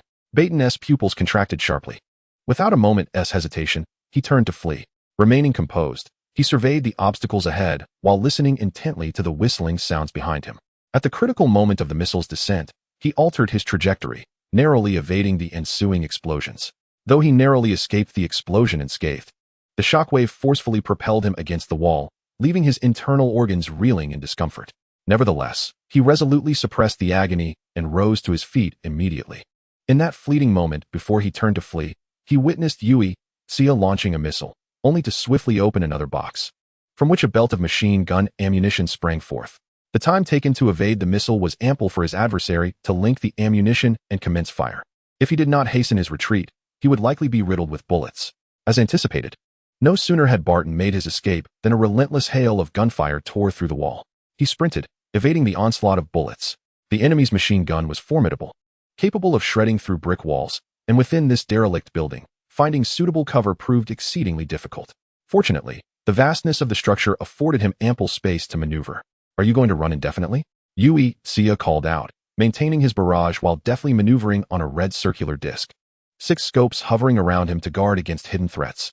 Ignoring the taunt, Barton remained focused on his escape. The chase led them to the upper floor, devoid of brick walls, with only a series of concrete pillars standing in the expansive area. By the time S.H.I.E.L.D reached that level, Barton had vanished from sight.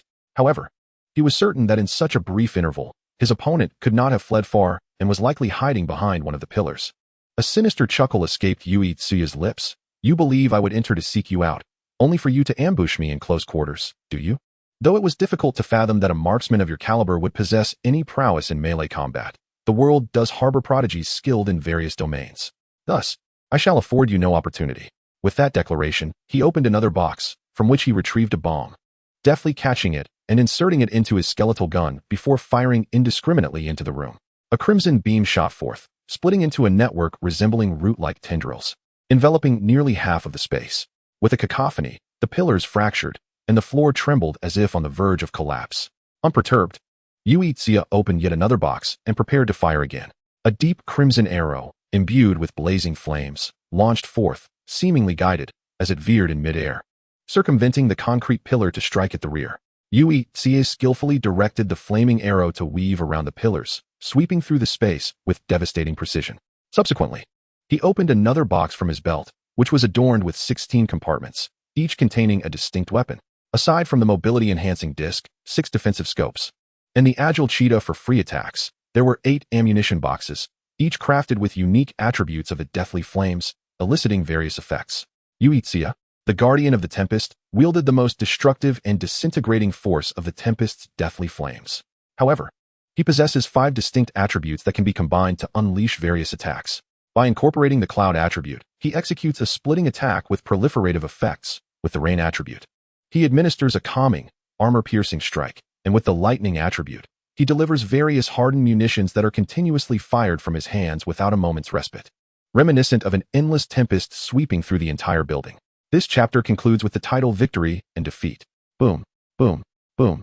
Gakudera Hayato stands at the staircase, unleashing a relentless barrage within the floor as missiles, energy arrows, and projectiles swirl chaotically.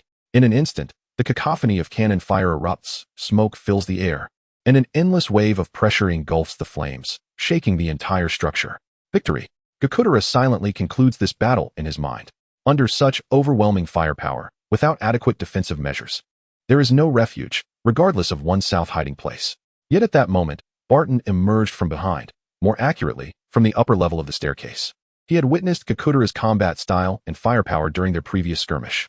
Therefore, upon retreating to this floor, he anticipated the onslaught of firepower from outside. Concealing himself behind a concrete pillar, he swiftly ascended through a reserved pipe to the upper level. As Gakudera focused his bombardment on the floor below, Barton descended the stairs to launch his attack from behind. With a bowstring drawn, Barton, like a specter, silently released 3 arrows. Although 6 targeting scopes floated around Gakudera, the stairway's confined space rendered their distribution inadequate, leaving numerous gaps. These gaps became Barton's target. Gakudera's attention remained fixated on the front, and the explosive sounds effectively masked the noise of the bowstring and the arrows slicing through the air, preventing him from noticing the impending assault from behind. Just as the arrows pierced through the defensive gaps and were poised to strike, a thunderous roar resonated. Suddenly, a shadow darted forth. As the previously blown-away leopard leaped from below, traversing the targeting scopes. It is worth noting that while resembling a targeting scope, it was not a true scope. It lacked lenses and had ample space in the center, allowing the crouched leopard to pass through effortlessly. Upon crossing the targeting scope, it tackled Gakudera to the ground, absorbing 3 arrows in place of its master. Fortunately, Barton had no intention of killing.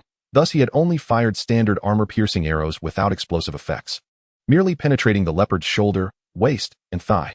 Is this real? Witnessing the leopard emerge unscathed to rescue Gakudera, Barton's pupils widened slightly. He had crafted arrows with varying functionalities and powers to address different targets, categorizing explosive arrows into 4 distinct levels based on their potency.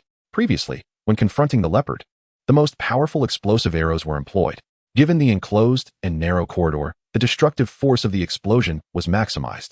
It was no exaggeration to say that even an elephant would undoubtedly perish. He had initially assumed that the force of the blast had sent the leopard soaring from the balcony at the far end of the corridor. To his astonishment, it now appeared before him, unscathed. In contrast to Barton's surprise, Tsunayoshi Sawada was engulfed in a mixture of sorrow and anger. He felt remorse for Gu, who had shielded him from the arrows, and fury at his own inability, which had forced Gu to take on the injuries meant for him. Although Gu was a manufactured weapon, often disobedient and prone to rebellion, their years of combat together had forged a unique bond and understanding between them. I apologize for my misjudgment, which has led to your current plight. Tsunayoshi clenched his fists, his expression resolute. But there shall be no next time. Rest well. Gu displayed a human-like expression of comfort before transforming into deep crimson flames and returning to the box. Tsunayoshi rose, his gaze unwavering as he looked at Barton. I underestimated you. You are not only a marksman, but also a tactical genius. It is disgraceful for the right hand of the 10th generation leader to make such an error. Barton remained silent, observing him quietly. Taking a deep breath, Tsunayoshi summoned a red disc beneath his feet and glided further into the building. Let us continue our battle. With that, he vanished into the thick smoke and haze. A blind battle, indeed. Barton inhaled deeply and entered with composure. The previous chaotic bombardment by Tsunayoshi had left the floor shrouded in smoke, with the ground pockmarked and uneven. Without keen senses, simply navigating through this environment would be a challenge. Yet Barton was undeterred. His perception was sharper than most, although he lacked the radar-like hearing of Daredevil. Sensing the enemy in this space was effortless. In such an environment, he held the advantage. However, the choice of battleground indicated that his opponent was also adept in this setting, possessing similarly keen senses or other capabilities. Thus, Barton remained vigilant, treading lightly as he moved. Suddenly, a fiery arrow shot forth from the mist, multiplying mid-flight and forming a network reminiscent of roots, covering an area of 3 meters. Anticipating the attack, Barton swiftly darted behind a nearby concrete pillar. Boom! The pillar trembled violently in response to the explosive force. Barton pivoted and dashed out, drawing his bow to release an arrow towards the source of the assault. Whoosh! At the moment the arrow soared forth, Tsunayoshi emerged from the right side of the haze, sliding forth and raising his skeletal gun to unleash a barrage at Barton. As Barton released the string, he had no time to adjust his stance to evade the attack. He could only curl his body as much as possible to avoid being struck in a vital area. Bang! Bang! Bang! The fiery arrows struck him repeatedly, akin to heavy punches, sending him soaring through the air. As Barton landed, he struggled to rise, enduring the pain. However, Yuzuki Hayato arrived first, placing a foot on his chest and pinning him back to the ground while raising his skeletal gun, aiming at Barton's head. Gazing at the ominous barrel above him, Barton hesitated, surrendering to the reality of his defeat. I lost. Upon hearing this, Yuzuki Hayato sighed in relief, retracting his skeletal gun and helping Barton to his feet. You are formidable. I nearly lost. A loss is a loss, regardless of the margin. It defines the distance between victory and defeat. Yet, despite this thought, Barton did not dwell on it, instead asking, why are you here? It was merely a matter of strategy, Yuzuki Hayato replied. Almost boastfully explaining the rationale, Barton sought to approach him, and Yuzuki Hayato, too, wished to eliminate Barton. Although Barton lacked the same defensive capabilities, his peak human physicality, speed, and neural reflexes made it challenging to hit him. Thus, a close-range ambush was essential. He had employed a strategy he anticipated Barton would use against him, hiding behind a pillar and waiting for the opponent to approach before striking. To distract Barton, he first launched a curved light arrow attack, misleading Barton about his position, then struck during Barton's counterattack, securing victory. I see now. After listening to Yuzuki Hayato's explanation, Barton realized where he had faltered and felt a pang of regret. However, this emotion quickly dissipated. He turned to Hayato and inquired, what about the matter of the meeting? You may send someone at any time. Then I shall return to report on the mission. Take care. No need to see me off. After their skirmish, the two seemed to have developed a unique bond. Chapter 39, The Silent Fruit Ding. You have gained 100 wish points. Ding. You have gained 100 wish points. After waiting for a while and no longer hearing the notifications in his mind, Guqing couldn't help but sigh. Hawkeye? You are a member of the Avengers. How could you only provide such a meager amount of wish points? At that moment, he had already returned to the convenience store. Through the System S connection to the puppet, he had witnessed the entire battle between Hawkeye and Yuzuki Hayato. While he complained about the paltry wish points provided by Hawkeye, he understood the reasoning behind it. Their strengths and combat styles were closely matched, leaving little room for emotions beyond the battle itself. In fact, had it not been for the wondrous display of the box weaponry, he likely would not have even earned 200 wish points. Indeed, it appears that weaving tales to evoke empathy is essential. Guqing sighed, casting a glance at Otto, who was dining nearby. Momentarily taken aback, he inquired, by the way, what were you going to tell me earlier? It seems that Daredevil is investigating us, Otto remarked, setting aside the lunch Guqing had brought back, wiping crumbs from the corner of his mouth. According to some intel I've gathered, he has apprehended the contact of the group that attacked us this morning. Yet he has not extracted any useful information. The small creature that frequented the alleyways was a feral cat, aptly named by Otto. After Daredevil had arrived and departed, Otto had considered the possibility that the adversary might utilize his abilities to eavesdrop on the convenience store. Thus, he had enlisted the local animals to scout for any signs of Daredevil's presence, leading to the earlier report. Ah, Daredevil. Guqing scratched his head, feeling somewhat vexed. How should one articulate this? Hell's Kitchen indeed harbors a collection of superheroes and supervillains, yet they are relatively feeble, their influence confined to mere blocks. Starkly incomparable to the Avengers and the foes they confront. While the wish value they can provide significantly exceeds that of ordinary individuals, it remains exceedingly limited, rendering elaborate schemes rather unwarranted. Guqing initially intended for the Vongala family to approach the underworld, thus intertwining with organizations like S.H.I.E.L.D. and prominent criminal entities, consequently establishing connections with these street-level heroes, all while reaping wish value. However, despite their lackluster strength, some of their abilities are indeed formidable. For instance, while this generation of Iron Fist is notably lacking, it does not diminish the fact that a previous Iron Fist wielded the Dragon Goddess power to obliterate the complete Phoenix Force, scattering its fragments across the multiverse. The current Iron Fist's shortcomings are a reflection of others, not a fault of his own abilities. Daredevil is similar, although he himself is merely a martial arts master. His radar-like hearing is undeniably exceptional. If he has set his sights on the convenience store, Guqing must be cautious with his words in everyday interactions, particularly given his tendency to comment aloud while observing puppets from afar. Even if events unfold thousands of miles away and are seemingly inconsequential to the public eye, fate can be remarkably strange. There is always a chance that he might inadvertently stumble upon the truth. Even with Otto's capacity for counter-surveillance, time delays in information transmission present a vulnerability. Guqing pondered, resting his chin on his hand, his expression shifting between conflict and relief, as though he were making an important decision. After a considerable pause, he sighed. All right, let it be as it is. With that, he produced a fruit the size of a fist, adorned with peculiar patterns, and handed it to Otto. Otto, eat this. Understood, boss. Without hesitation or inquiry about the nature of the fruit, Otto accepted it and took a bite. Then how dreadful it tastes.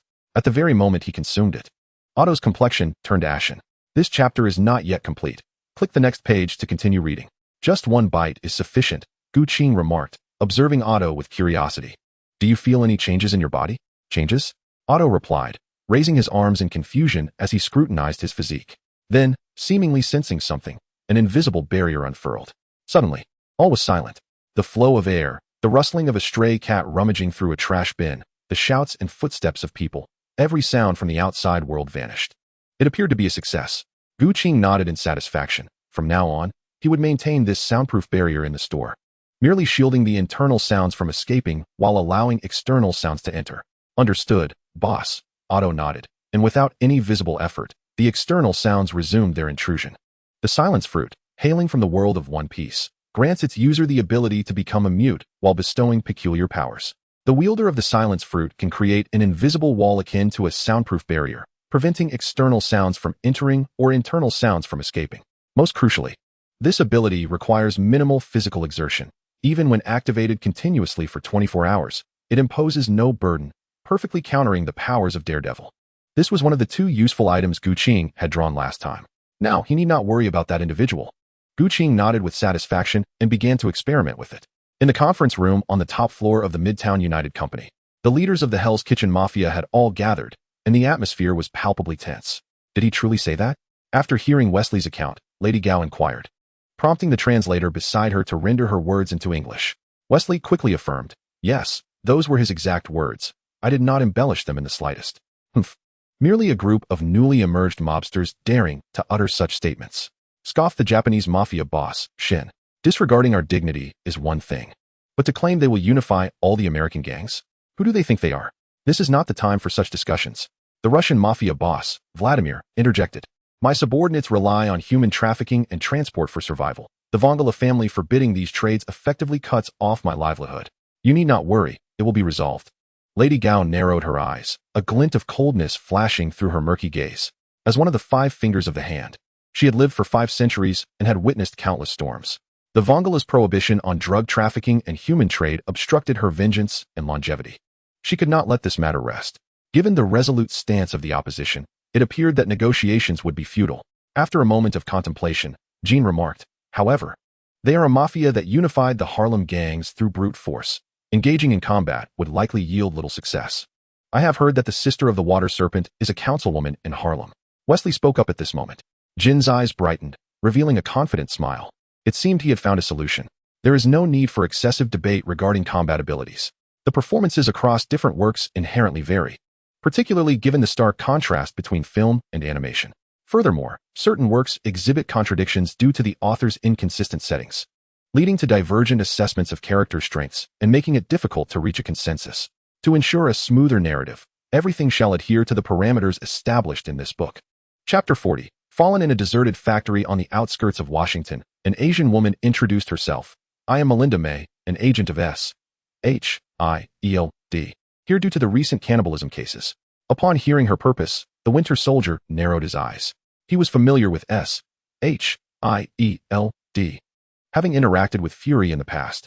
When he was gaining notoriety for hunting vampires, Fury had approached him, inviting him to join S.H.I.E.L.D's special unit, the Howling Commandos. Naturally, he had declined without hesitation. His goal was revenge against the vampires, not the maintenance of world peace. Nor did he perceive his actions as a means of saving humanity. Nevertheless, he had developed an understanding of this official organization dedicated to investigating, monitoring, and containing extraordinary events. And he held it in high regard. After a brief silence, the Winter Soldier advised, I suggest you refrain from provoking that creature. Although Mel had merely mentioned her investigation into the cannibalism cases, through the news, he had surmised that the entity he encountered last night was likely the perpetrator. And he could guess that S.H.I.E.L.D. was there to inquire about it. Out of goodwill, he offered this warning before relaying any information. He had a favorable impression of this organization, which dared to tread into the extraordinary realm under the guise of ordinary citizens to protect the world. This well-intentioned warning also confirmed S.H.I.E.L.D's suspicions regarding the Winter Soldier's encounter in the villa the previous night, causing Mel's expression to grow somewhat serious. Could you elaborate on the specifics? She inquired. The Winter Soldier recalled the confrontation with the creature last night, and, after a moment of contemplation, began. It was a spider-like entity. While it took a human form, it was ghostly pale and bore spider-like markings. It could shoot tough, sharp silk like a spider. Furthermore, its physical abilities were formidable. Its strength, speed, and reflexes were on par with mine, and its skin was so tough that it could not be pierced by a sword. Its remarkable regenerative capacity far surpassed that of vampires, allowing it to recover from wounds almost instantaneously. To be honest, had that creature been in its right mind yesterday, I doubt I would have escaped unscathed. Is it truly that powerful? Mel's eyes flickered with disbelief. Despite being extraordinary, it was still a human-shaped, flesh and blood being. Could it genuinely achieve such feats? Stronger than what I have said. The Blade Master inhaled deeply and remarked, if you wish to confront that individual, it would be prudent to first identify his weaknesses before taking action. Upon hearing this, May sighed. I am merely a subordinate.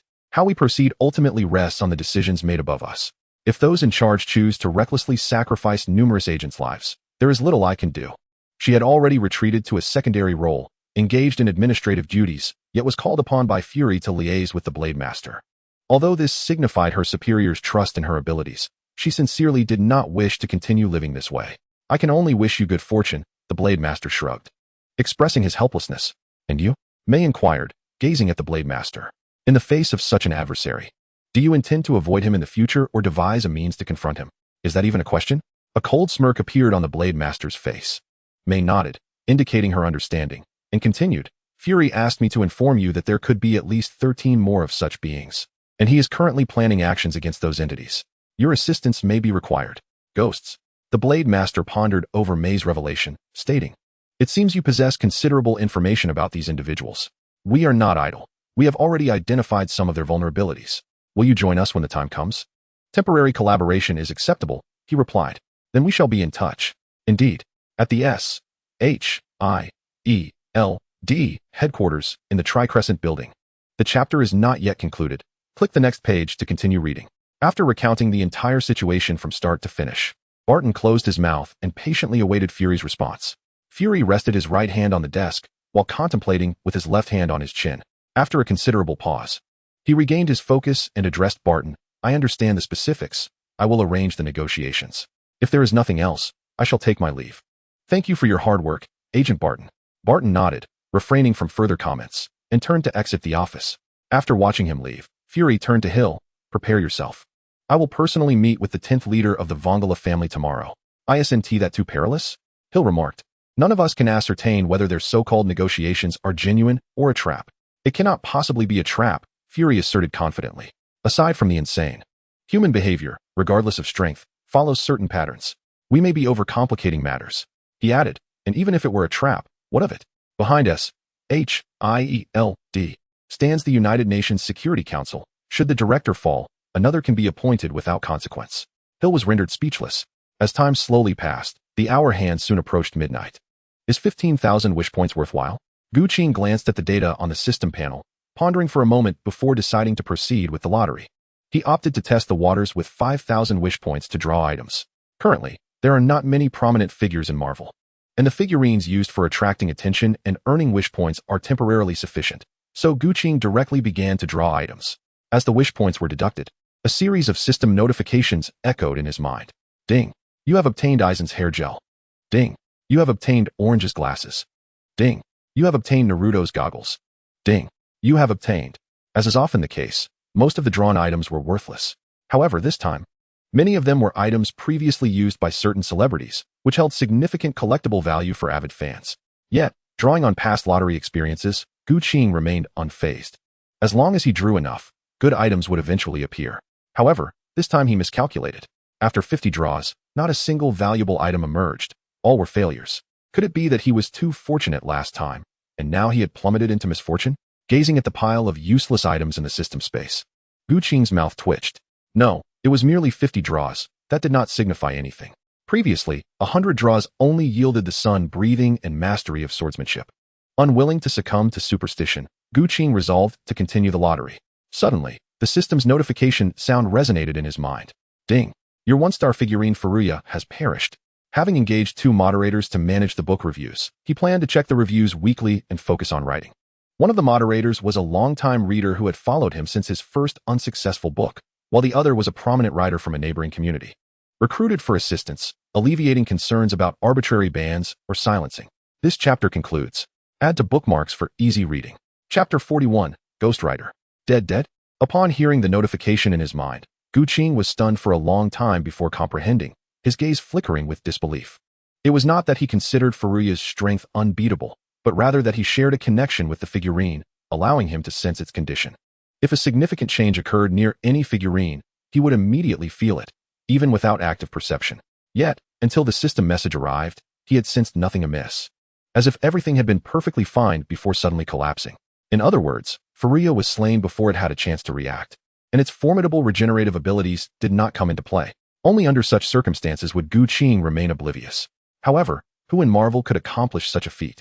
Gu Qing felt perplexed.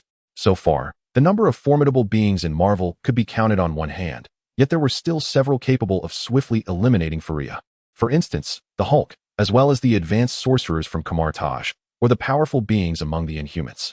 Even so, it is not beyond the realm of possibility that Asgard has discovered the existence of an alien species like the Ghost and dispatched warriors to eradicate it. However, those capable of swiftly eliminating the creature before it even has time to react are exceedingly rare. First among them is the Ancient One. She would undoubtedly possess the power to accomplish this feat, yet it is improbable that she would abandon the sanctum for such a trivial matter. as she must remain vigilant against the other lords of the multiverse. Who else could it be? Thor? Loki? Odin is certainly out of the question, like the Ancient One. He would never personally intervene for something so inconsequential. Besides these figures, who else could be involved? Perhaps a powerful inhuman lurking in the shadows? If it were a psychic ability at play, it could indeed allow for a surprise attack that would leave the creature no time to react. Yet, it is equally possible that none of these scenarios apply. The Marvel Universe serves as a crossroads within the cosmos, and its intricacies are far from the simplistic portrayal seen in films. In truth, cinema is but a fragment of reality. The movies merely depict a portion of this world, not its entirety. For instance, prior to Gu Qing's arrival in this realm, Marvel had plans for several films that would delve into cosmic deities and the lords of the multiverse. If these films have yet to be produced, does that imply that the content they intend to showcase does not exist? Perhaps if they were merely films, that might hold true. However, Gu Qing finds himself in a tangible reality. Thus, he cannot ascertain the identity of the perpetrator with certainty. System: review the memories preceding the demise of the creature. After a moment's contemplation, Gu Qing resolved to first examine the events leading to the creature's death. Suddenly, the memories of the creature's final moments unfolded in his mind like a film. On a pitch-black night, the creature emerged from its hidden lair, venturing out in search of prey. Soon, outside a bar, it encountered a group of thugs who had drugged a girl and were preparing to take her into the woods for illicit pleasures. A grin spread across its face as it approached them slowly. "Mind your own business," one of the thugs called out, attempting to intimidate the unexpected intruder. Yet, the response was an immediate attack from the creature. This chapter is not yet complete. Click the next page to continue reading. Without employing any blood manipulation techniques, the creature moved with a speed that left the thug no time to react, swiftly appearing behind him and decapitating him with a twist of its hand, holding the severed head aloft as blood splattered over its body. The remaining thugs, momentarily paralyzed by shock, stood frozen as the creature raised the head. Licking the blood from the severed neck, its taste buds overwhelmed by the noxious mix of nicotine, marijuana, and alcohol. Ugh, the creature spat, its face contorted in disgust as it glared at the others. In this day and age, even the blood of the wicked is tainted. How vile it is. Ah! At this moment, the thugs regained their senses, and upon realizing that it was not a dream, they screamed in terror and scattered in all directions. It is not easy to discover several prey. How could you possibly escape? The creature, known as Fuyue, discarded the severed head. A cruel smile etched upon its visage as it pursued relentlessly. However, upon reaching the road, a thunderous roar echoed from the distance, followed by a dizzying swirl of images, culminating in a disorienting thud as its head met the ground. What? Fuyue had yet to comprehend the unfolding events when the reversed imagery gradually shrank and blurred, ultimately dissolving into darkness. Yet, before consciousness faded, it glimpsed a flame racing swiftly on the horizon. As the reel of memory concluded, Gu Qing returned to reality. He retrieved a cigarette from his pocket, lighting it leisurely before inhaling deeply and exhaling slowly, his gaze fixated on the desolate alley outside. He could not help but exclaim, "I never imagined it would be the Ghost Rider." Although Fuyue had not witnessed the full figure, the mere silhouette of the blazing, galloping rider was sufficient for him to deduce the stranger's identity. The Ghost Rider was originally conceived as a divine instrument of retribution against evil, known as the Spirit of Vengeance. However, due to a cataclysmic event in ancient times, all spirits of vengeance perished, save for one, which was acquired by the Lord of Hell, Mephisto. This singular spirit was transformed and forged a pact with a human named Johnny, who sold his soul to Mephisto, becoming the Ghost Rider and waging war on his behalf. Initially, having fulfilled the terms of their contract, he could have severed ties with Mephisto. Yet, to prevent innocent souls from being ensnared by the demon, he declined Mephisto's offer of release, choosing instead to persist as the Ghost Rider, traversing the globe to eradicate malevolent beings that intruded upon Earth from hell or other realms. It was evident that the presence of the 12 Kazuki, immortal beings with a penchant for cannibalism, had become a target for the Ghost Rider. This presented a formidable challenge. After piecing together the events, Gu Qing's gaze sharpened, his expression growing grave. The Ghost Rider possessed an unimaginable immortality, the ability to assume any form, to enchant and incinerate both matter and souls, and to forge pathways and gates to hell with hellfire. Moreover, he wielded the most grotesque ability in the Marvel Universe, the Eye of Judgment, which even one of the primordial gods, Uncle Devour, could not evade. Beyond these bizarre powers, his inherent strength, speed, and reflexes were superhuman, placing him among the ranks of top-tier warriors even in the Marvel realm. Crucially, he maintained a contractual bond with Mephisto. To provoke him would invite the wrath of the Demon Lord. If he set his sights on the 12 Kazuki, it would spell disaster. At present, Gu Qing's hand bore no cards capable of countering the Ghost Rider in the slightest. It was an insurmountable dilemma. Although he had initially contemplated the possibility of Muzan and his ilk attracting the Ghost Rider, he had not anticipated such a swift arrival. Gu Qing could not suppress a sigh. The Ghost Rider was inexorably drawn to evil, and being a notorious anti-hero in the Marvel Universe, he was impossible to overlook. In fact, it was precisely because he understood that the Ghost Rider would inevitably come that he sought to extract every ounce of value from the 12 Kizuki quickly. For against the Ghost Rider, he had no recourse whatsoever. Although Ghost Rider may not possess the enigmatic depth of the Ancient One, his methods are rather straightforward and somewhat crude. Yet, it is precisely this simplicity that renders him formidable. Thus, the urgency to expedite the progress of the Infinite City battle script becomes paramount, as I fervently hope to summon other members of the Demon Slayer Corps. Gu Qing silently prayed to the system and continued the lottery. This time, the prize was a doll. Ding.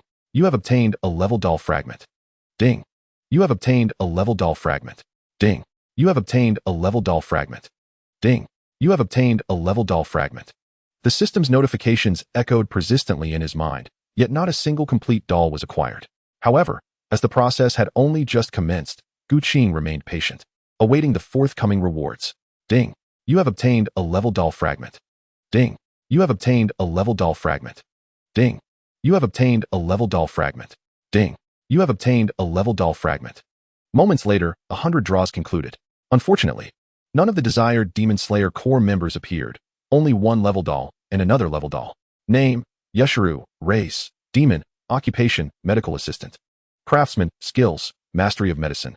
Proficiency in handicrafts, special ability, blood demon technique, veil of shadows. Level, 2 stars. Name, Lu Maoxing, race, human, occupation, chef, skills, culinary mastery, special abilities, super taste.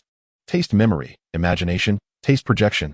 Level, 8 stars. Yushiru, a demon transformed by Tamayo when he was on the brink of death, possesses limited combat prowess. Yet, he wields the ability to obscure others' vision, revealing what typically remains unseen and conjures illusions. In the climactic battle of the original narrative, he deceived Muzan and Nakeheim with his phantoms, bringing the Infinite City from below ground to the surface, thus making a significant contribution to Muzan's eventual demise. He is undoubtedly a quintessential support character, whose value transcends mere strength levels. Therefore, despite being a mere level doll, Gu Qing harbored no dissatisfaction. After a brief contemplation, he entrusted Yushiru to Tamayo's side. Tamayo, too, is a support character with combat capabilities lamentably low. Without Yushiru, safety could not be guaranteed. After all, he had already set the bait through Tamayo. Soon, S.H.I.E.L.D. and Hydra would inevitably become aware of her existence. As for Lu Maoxing, Gu Qing fell into deep thought. Lu Maoxing hails from Chinese cooking, a world centered around chefs. However, despite the culinary theme, the martial prowess is not to be underestimated. From grilling fish over the Yangtze River to spinning large iron balls for dumplings, to the legendary knife techniques for butchering beef and tales of immortal recipes. It is even rumored that later manga plots involve cooking that creates black holes. To be continued, joining bookmarks for easier reading.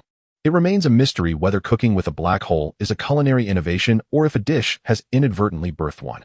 Gu Qing, unfamiliar with the subsequent comics, has only heard whispers in forums, leaving him somewhat in the dark. However, it is unfortunate that the renowned chefs in that realm are predominantly martial arts masters, not a jest, but a direct quote from Kai.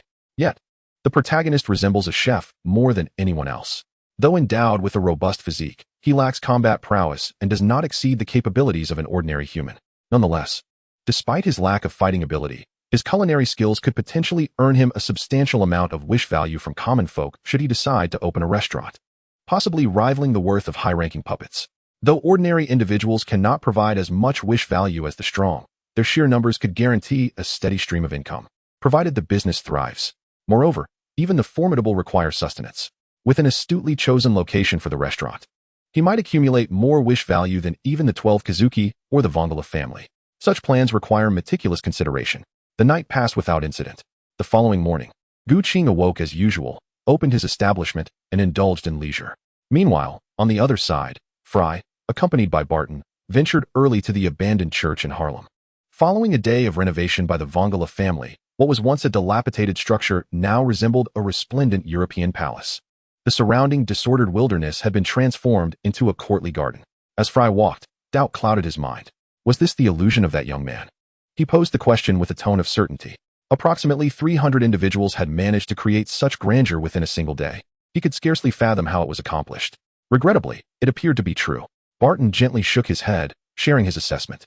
His keen senses allowed him to distinctly perceive the morning fragrances of the roadside flora and earth, to sense the wriggling of insects beneath the soil, and to hear the harmonious calls of birds within the woods, all in perfect accord with nature. He found it hard to believe that the illusionist could account for such intricate details as the insects under the ground. Well, it seems I must accept this astonishing reality. Fry thought, his respect for the Vongala family growing. The two conversed idly, and before they knew it, they arrived at the palace entrance. Hibari Kyoya awaited them there. Upon spotting Barton in the vehicle, he promptly waved in greeting. "Ah, you're here so early. I thought you would deliberate for a while before arriving." Their exchange of verbal jabs suggested that a fundamental trust had already been established between him and Barton. From Hibari's somewhat acerbic greeting, Fry gleaned this insight.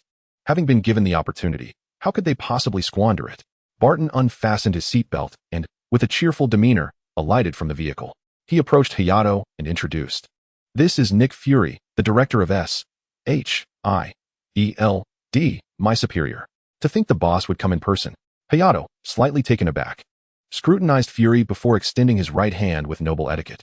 "I am Hayato Gakudera, the Storm Guardian of the Vongala family, and I serve as the right hand to the 10th generation leader. It is a pleasure to meet you." Nick Fury, he replied, shaking hands with Hayato and reiterating his introduction. "The leader has been waiting for some time. Please, come inside." "Very well."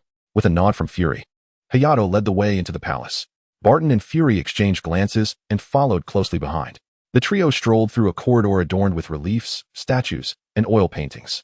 Suddenly, Fury inquired, "I have been curious since earlier. You mentioned you are the Storm Guardian of your family. What does that entail?" "Each generation selects 6 of the strongest and most suitable members to become guardians, aiding the leader in protecting and guiding the family," Hayato explained without hesitation. "This is not a secret. The 6 strongest guardians are chosen based on the 6 attributes of the dying wolf flame: sun, lightning, storm, rain, cloud, and mist." The chapter concludes. Joining a bookmark for convenience. Chapter 43. Self-Introduction. Dying Wolf Flame? Fury's interest was piqued. Recalling the flames unleashed by Rokudo Makuro during their combat in the video, yet he maintained a perplexed expression. Noticing this, Hayato smiled and remarked, "That is the source of our power. Although it is something easily understood, I prefer to refrain from discussing it further until I ascertain whether you are friend or foe." In response, Fury stated, "I come bearing goodwill." "Goodwill alone is insufficient," Hayato replied. "Regrettably, there are times when certain decisions are influenced by factors beyond one's own intentions, such as stance and circumstance. However, as long as both parties harbor goodwill, there remains a possibility for peaceful resolution." Fury did not contest Hayato's argument. Rather, he wholeheartedly agreed and presented an alternative perspective. Hayato expressed his concurrence as well. Despite Fury's remarks not being entirely accurate, it was evident that the 10th generation leader despised conflict and bloodshed. As the right hand to the 10th, Hayato desired to avert such occurrences. As the three continued their dialogue, they swiftly traversed the corridor and arrived at a spacious room steeped in Italian charm. The lavish red carpet, exquisite hardwood furnishings, and resplendent crystal chandeliers created an ambience of opulence, accompanied by the vibrant stained glass. Upon witnessing the room's decor, Fury could only assume they had entered the villa of some European aristocrat, utterly unable to conceive that this was the headquarters of a mafia family. Even more absurd was the fact that these items had been constructed from the remnants of a forsaken church within a single day. However, such thoughts lingered in Fury's mind for scarcely a second before being cast aside, as his gaze fixated on the center of the room. Beside the tea table, 5 individuals are seated on the sofa. At their center is a young man clad in a black suit, draped in a cloak, with orange hair and eyes. His visage radiant and demeanor composed. Perched upon his thigh is an infant, seemingly about a year old, garbed in a 19th century style black suit and hat. A small green lizard scuttling about in his grasp. Flanking him on either side are a man and a woman. The woman boasts long purple hair, elegantly styled into a chic updo. She wears purple sunglasses and a cutting-edge turtleneck sweater, embodying the essence of a fashionable and sophisticated woman. The man, a youth of approximately 15, possesses curly black hair and a strikingly handsome face, yet his expression conveys a sense of lethargy. Dressed in a casual suit that exudes a laid-back aura. Behind the sofa, 2 young men stand to the left and right. Both are attired in black suits and possess Asian features. One has tousled black hair, with clear eyes and a warm, brotherly smile. The other sports white tousled hair. His gaze sharp yet approachable. Though they stand at the back, They lean casually against the sofa's backrest, engaging in light-hearted conversation with those seated, suggesting they are not mere attendants. These individuals are familiar to Fury from the surveillance footage. They are members of the Vongala family, prominently seen in the Harlem district, occupying the front and second rows. Through the earlier dialogue with Gakudera Hayato, he surmises that they are indeed the leader and 6 guardians of the Vongala.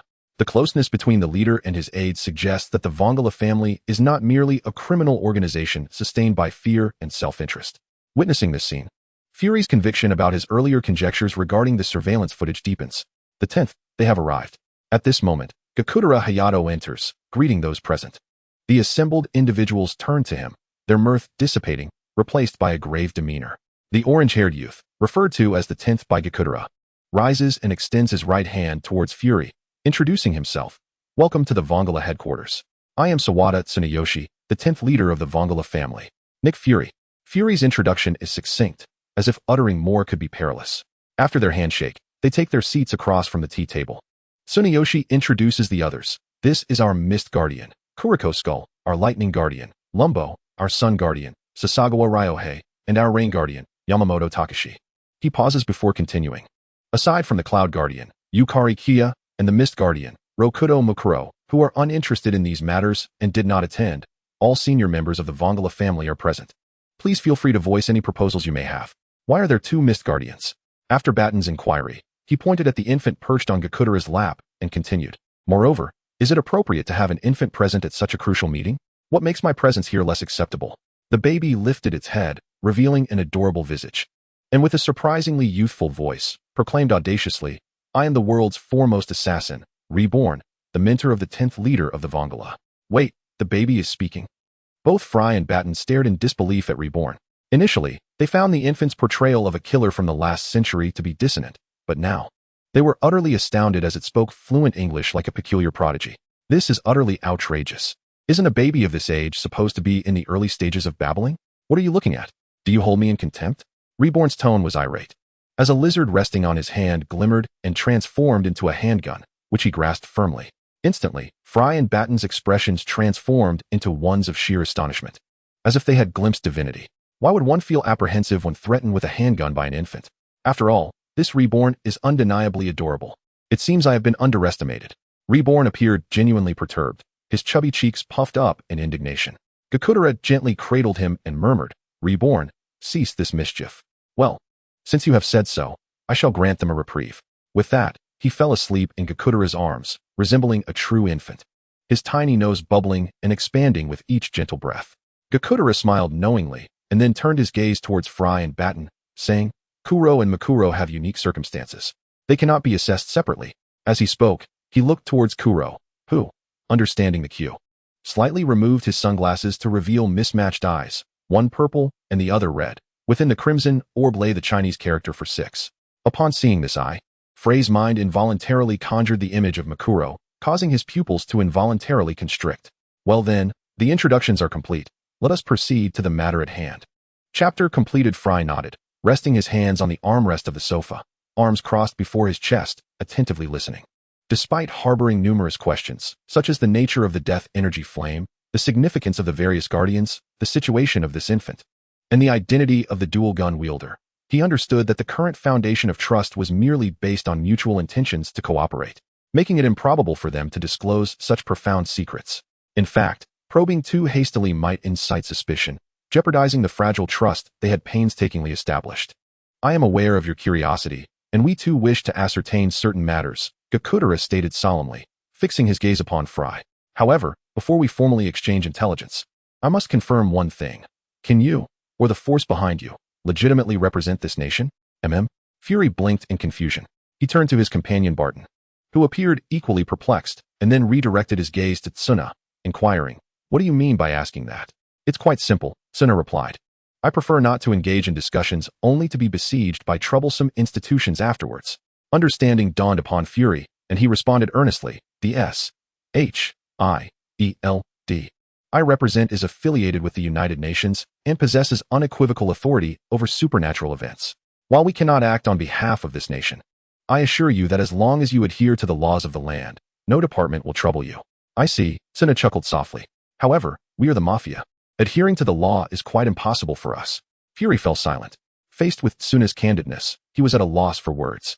From his perspective, any illegal conduct was absolutely intolerable, yet directly confronting such a truth could jeopardize the fragile negotiation at hand. The atmosphere grew tense as he pondered his next words. There's no need to be so tense. Yamamoto, lounging against the back of the sofa behind Tsuna, wore a big, brotherly smile.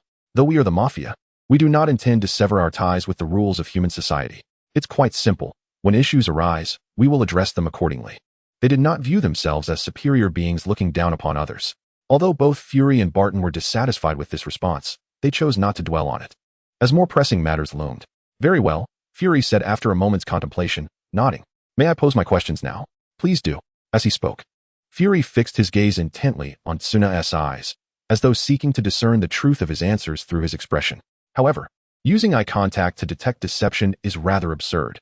Individuals with poor psychological resilience may falter even when telling the truth, their eyes flitting about. Conversely, those with steely composure can remain unfazed even in the gravest of situations. Fury had no intention of confirming the veracity of their words through this method. He merely sought to exert mental pressure through his unwavering stare. If Tsuna lacked the necessary composure, he would unwittingly fall into a passive role, allowing Fury to steer the conversation. It was a rather effective negotiation technique. Yet, Tsuna remained indifferent to Fury's scrutinizing gaze, his demeanor as calm as ever. The Vongola family hails from the Mafia in Sicily, Italy. We originate from there as well. This chapter is not yet complete. Please click to continue reading. However, we have inquired with our Italian branch about the local situation, and there is no Mafia by the name of Vongola in existence. In fact, no such family exists anywhere in the world. Globally, the data whispered to itself, followed by a soft chuckle. To be able to search global information in such a short time, it seems you truly represent the official organization of this planet. Fury remarked. Barton, is this akin to a relentless pursuit of the wild goose, only to be pecked in the eye by it in the end? Fury had always been adept at extracting information from others, but this time, the roles were reversed. Although the information exchanged was trivial and not meant to be confidential, the confirmation through this method left him with a peculiar feeling. Simultaneously, he realized that this young Mafia leader possessed not only extraordinary power, but also keen observational skills and formidable psychological resilience, marking him as a competent leader. Could you elucidate? Fury inquired after a brief silence, his tone more respectful, perhaps even gravely serious. Fury had come to regard the individual as someone worthy of respect, even within his own realm of negotiation expertise. Unexpectedly, the response from the leader was one that was difficult to accept. Yet what followed allowed both Fury and Barton to reconcile with it. Your inquiry is precisely what we wish to confirm, the leader stated solemnly. At that time, we were hosting a grand banquet for the 9th Generation S birthday, when out of the blue, we appeared in Harlem, New York, with no prior indication from Italy. Following a brief intelligence gathering, we uncovered numerous conflicts with our understanding of reality. It's one thing for your S.H.I.E.L.D. to be unaware of our existence due to perhaps a lack of perspective. But what of Stark Industries, Oscorp, and Hammer Industries, world-renowned conglomerates? What does this signify? Fury glanced at Barton in confusion before turning back to the leader, hoping for a more detailed explanation. It signifies that the America we recognize does not encompass these companies. Moreover, while we were situated in the year 2023, we find ourselves in the year 2008 here. Are you suggesting that you hail from the future? Fury asked, maintaining a calm demeanor, though internally, he was in turmoil. Time travel. Despite having witnessed extraterrestrial technologies and the divine might of beings like Carol, he could not remain composed in the face of such a phenomenon. Meanwhile, Barton stood in stunned silence. Initially, I thought the same, the leader continued, but upon deeper reflection, it seemed amiss. At that time in 2008, I had also not heard of these major companies. If I had simply been uninterested, that would be one thing. But as a child, I idolized superheroes. It would be impossible for me to be unaware of a globally renowned hero like Iron Man. Furthermore, our organization, the Vongola, possesses certain capabilities regarding time travel. If it were merely a linear shift in the timeline, we would undoubtedly be cognizant of it. The talent for time travel stirred within Fry, who mentally noted key phrases while harboring an increasing wariness towards the Vongola family, though his demeanor remained unchanged. So, what do you mean? Parallel universe. Tsunayoshi replied nonchalantly. I suspect we may have traversed into a parallel Earth. The only evidence of Chrome from 10 years hence was a single photograph, from which her appearance and character were deduced. In that image, Chrome appeared as a fashionably dressed, poised woman, exuding confidence and composure, starkly contrasting the timid girl she once was. End of chapter 45. The army Frey's expression was serene, yet a tempest raged within. The concept of a parallel universe had long been posited by scientists, suggesting that one's life is rife with countless choices, each instigating a butterfly effect that spawns divergent futures. However, a person can only make one choice, leading to a singular future. Some scientists propose an alternative theory, that time bifurcates at the moment of choice, allowing all possibilities to coexist simultaneously. Given the infinite nature of existence, there would be countless seemingly identical universes. Yet, this remains mere speculation. The existence of parallel universes has yet to be substantiated by current human technology. Now, with Tsunayoshi claiming to have traversed from a parallel universe, how could Fry maintain his composure? The veracity of such a statement was uncertain, yet the sudden appearance of so many members of the Vongala family in Harlem, with no traceable past, suggested they had not existed in this Earth prior. Should the reality of parallel universes be confirmed, along with the authenticity of the Vongala family's origins, the threats to Earth would extend beyond extraterrestrial invaders to encompass visitors from parallel realms. After all, even if the Vongala family hailed from a parallel world, they were still, fundamentally, normal Earthlings. If the visitors were akin to beings from a biohazard scenario, that would indeed be no laughing matter. Suddenly, Fry recalled Gu Qing and those enigmatic figures, whose pasts were also untraceable, especially Gu Qing, who had appeared abruptly on Manhattan's commercial street, witnessed by numerous passers-by. Could they be part of this phenomenon as well? Reflecting on this, Fry inquired, Mr. Tsunayoshi, do you know a man named Gu Qing? Gu Qing? Tsunayoshi's expression shifted to one of confusion as he pondered, then gently shook his head. I'm sorry, I have no recollection. He then turned to Chrome and the others, asking, what about you? Chrome shook her head lightly. By the name, he seems to be Chinese, but the only Chinese individuals I know are Mr. Feng and Apai. Same here. Me as well. I know the owner of the dumpling shop. Upon witnessing this, Tsunayoshi gently shook his head at Fry, indicating that he did not recognize him. Fry gazed intently into his eyes, but Tsunayoshi's expression remained as calm as still water, revealing nothing. Unperturbed, Fry continued his inquiry. What about ghosts? Creatures that consume humans and possess immortality, transcending ordinary strength. Do such beings exist in your world? In the myths of my homeland, such entities are indeed mentioned. Yet I have never encountered them in reality. At this point, Tsunayoshi's demeanor shifted slightly as he asked, Mr. Fry, are you suggesting that such beings exist in this world? Previously, there were none, but now there have emerged several individuals suspected to be ghosts. Mr. Fry, do you think they might have traversed from a parallel universe? I had initially presumed them to be experimental subjects of some nefarious organization, but after hearing your words, I have begun to entertain this notion. Is that so? Yet in our world, such entities do not exist. At least, we have never encountered them. Indeed, Fry replied, nodding somberly.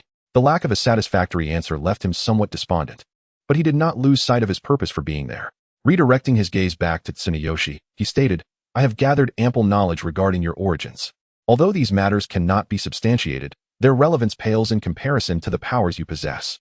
As Fry's gaze swept between Tsunayoshi and his guardians, observing their composed expressions devoid of extreme reactions, he continued, you wield powers that transcend the mundane, rendering ordinary police and military forces powerless against you.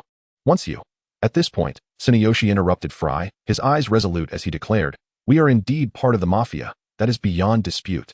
Yet we are also human and will adhere to the game rules of humanity.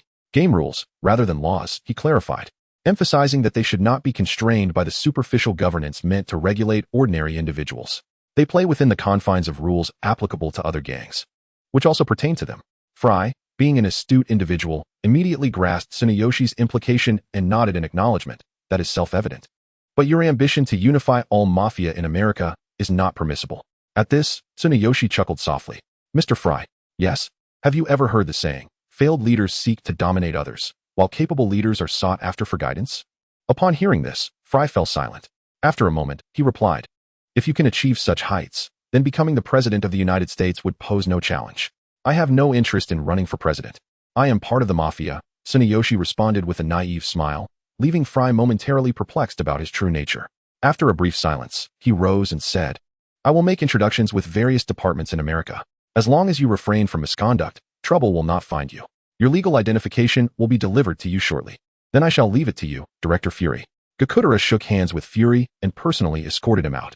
However, as they approached the entrance, a cloud of dust appeared in the distance, revealing a convoy of heavily armed soldiers in military vehicles and armored cars racing towards them, while several helicopters hovered above. What is the meaning of this? Gakudera rushed forward, seizing Fury by the collar. Barton's attempt to intervene was thwarted by Yamamoto, who stood firmly behind him. Despite his friendly demeanor reminiscent of a neighborhood older brother, a cold glint flickered in the depths of his clear eyes. This man is a killer. Barton, having once walked the path of an assassin himself, was acutely attuned to the aura of his kind. A mere glance exchanged with Yamamoto allowed him to sense the murderous intent directed at him, simultaneously unveiling the man's true nature. Yet, it was precisely this revelation that astonished him, for he had previously sensed nothing amiss. This indicated that his opponent's skills in disguise were formidable, marking him as a top-tier assassin.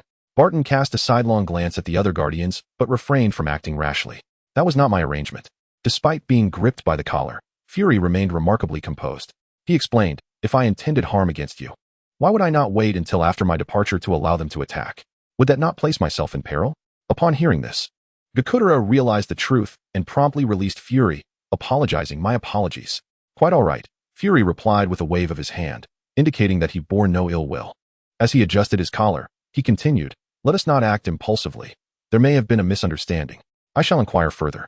Chapter 46. Confrontation. The armored vehicles came to a halt several hundred meters from the palace, and a multitude of fully armed soldiers swiftly disembarked, taking cover behind the vehicles to form a military position, aiming their firearms and artillery at the headquarters of the Vongula family.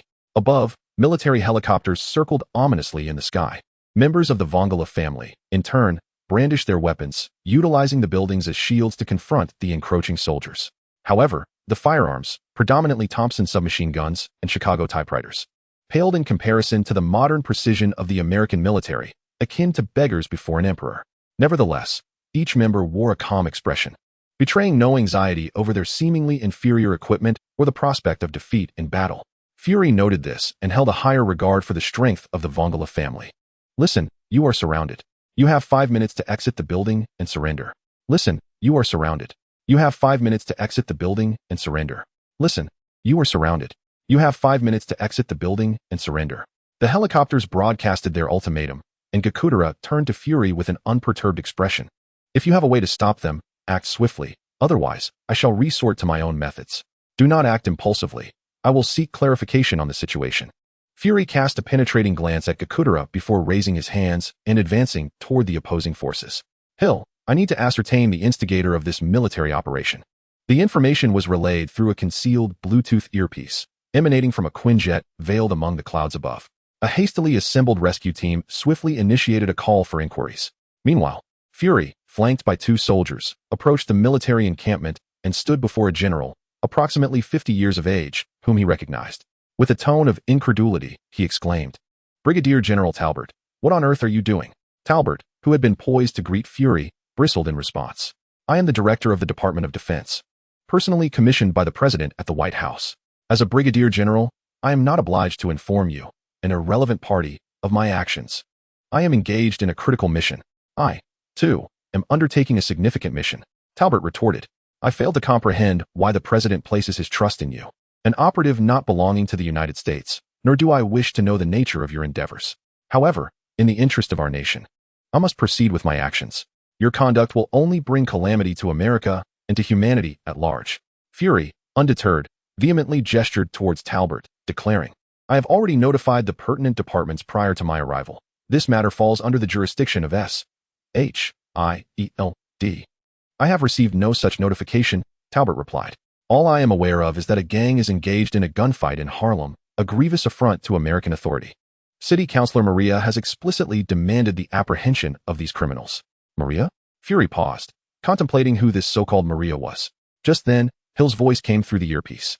Maria Dillard, a New York City councilor. Her cousin, Cornell Stockton, is the leader of the Harlem Serpent Gang, involved in the illicit arms trade and has previously utilized funds garnered from the gang to support Maria's political campaign. In an instant, Fury grasped the entire situation.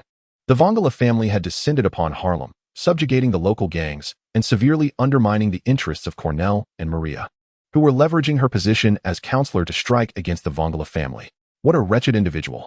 Fury seethed inwardly, nearly exclaiming an expletive. To attain the position of city councilor, one must possess both wisdom and acumen. Maria could not be oblivious to the implications of the power displayed by the Vongula family. Yet, she proceeded nonetheless. This indicated a blatant disregard for the consequences of her actions, solely prioritizing her own interests. However, Fury understood that this was a pivotal moment. He needed to remain composed. Should his anger cloud his judgment, a conflict between the U.S. military and the Vongala family would be inevitable, jeopardizing the fragile dynamics they had painstakingly established.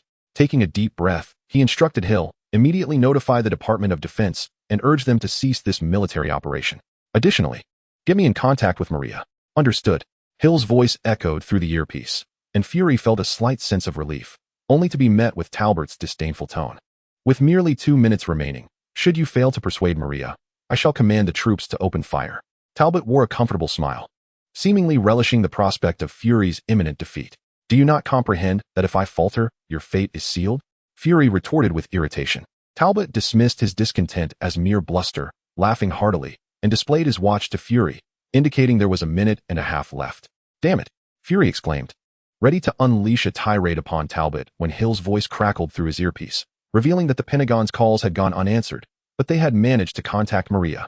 Fury's heart sank. He immediately discerned that this situation transcended mere personal gain for Maria. It appeared that both the White House and the military sought to intervene, likely motivated by the extraordinary power exhibited by the Vongala family. For years, the United States had endeavored to replicate the miracle of Captain America, striving to create super soldiers. To this end, they had been funding substantial research for the Osborn Group annually, while military circles had been investigating super soldier serum, with the green behemoth from earlier in the year being a byproduct of a military experiment gone awry. Thus, the possibility of halting this military operation through military means had vanished. 1 minute remaining. Fury gazed at the smug Talbot, inhaled deeply, and declared, "Connect the call immediately." The signal beeped twice before an unfamiliar woman's voice responded. "Hello, Ms. Maria. I am the director of S.H.I.E.L.D. S.H.I.E.L.D. The woman interrupted before Fury could finish, stating, "I'm sorry, but I have not heard of this agency. If you represent an official organization, please submit a formal request, and my assistant will arrange an appointment." With that, she hung up. Fury's expression morphed into one of disbelief, igniting a desire to reach through the wireless network and apprehend her for a thorough reprimanding. "Fury, time is up." Talbot pointed at his watch, a smile gracing his features. Fury's demeanor shifted dramatically as he urgently implored, "Talbot, do not act foolishly. You will perish. Let our director Fury take a moment to rest in the back." Talbot disregarded Fury's plea, ordering his removal, then turned his serious gaze towards the Vongala family, noting their unwavering stance and surrender. It was expected, nonetheless. Open fire. Boom, boom, boom. The chapter concludes.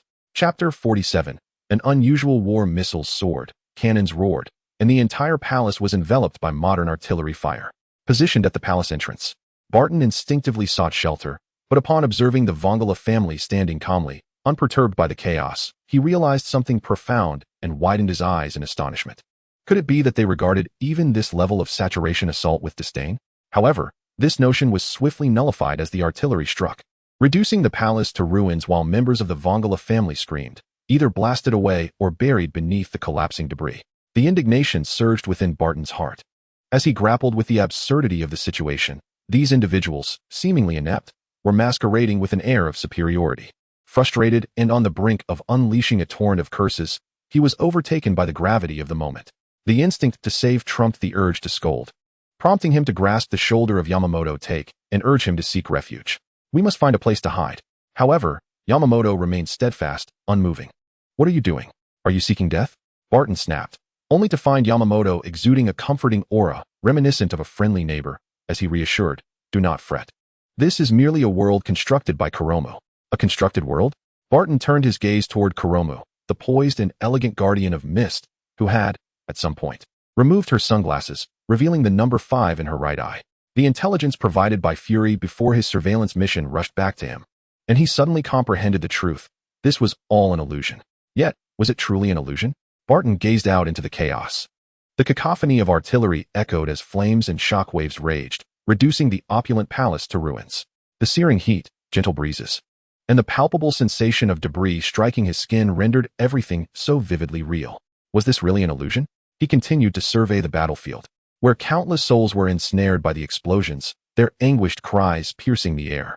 Wait, how could they still scream after being struck so closely by such violent blasts? A flicker of dissonance stirred within him, based on his knowledge of modern weaponry.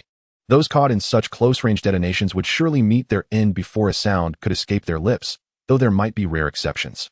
Yet here, nearly every individual caught in the explosion could manage to scream, only to writhe on the ground for a moment before succumbing. It seems Kuromu lacks a comprehensive understanding of such weaponry. Barton mused internally. I apologize for earlier. A voice roused him from his contemplation. He looked up, puzzled at Yamamoto, who was unexpectedly offering an apology. I misjudged you before, and I am truly sorry. Huh. Barton blinked, taken aback by Yamamoto's deep bow.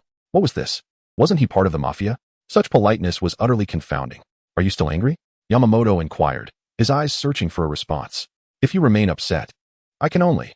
No, I am not angry at all, Barton interrupted, unsure of what Yamamoto might do if he were to allow him to continue. The sincerity of his apology was uncertain, but this was hardly the moment for such concerns. The encroaching army outside was of far greater importance. Is that so? How wonderful. Yamamoto scratched the back of his head, a cheerful smile illuminating his face, which made Barton question, was this individual truly an assassin? No, the chill he had felt earlier could not have been feigned. This individual is likely a duplicitous character. Do not let appearances deceive you into lowering your guard. Kuro, dispel Barton's illusion. Otherwise, he may inadvertently suffer harm. Yamamoto called out to the foremost guardian of mist. Kuro cast a sidelong glance, and in an instant, tranquility enveloped the scene. No missiles, no artillery fire.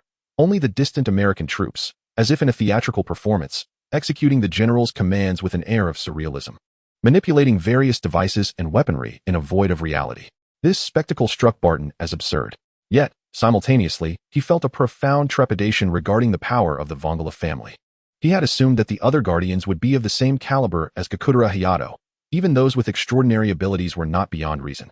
However, Kuro's actions completely altered his perception. Had this guardian of mist been the one to contend with him yesterday, he would have stood no chance.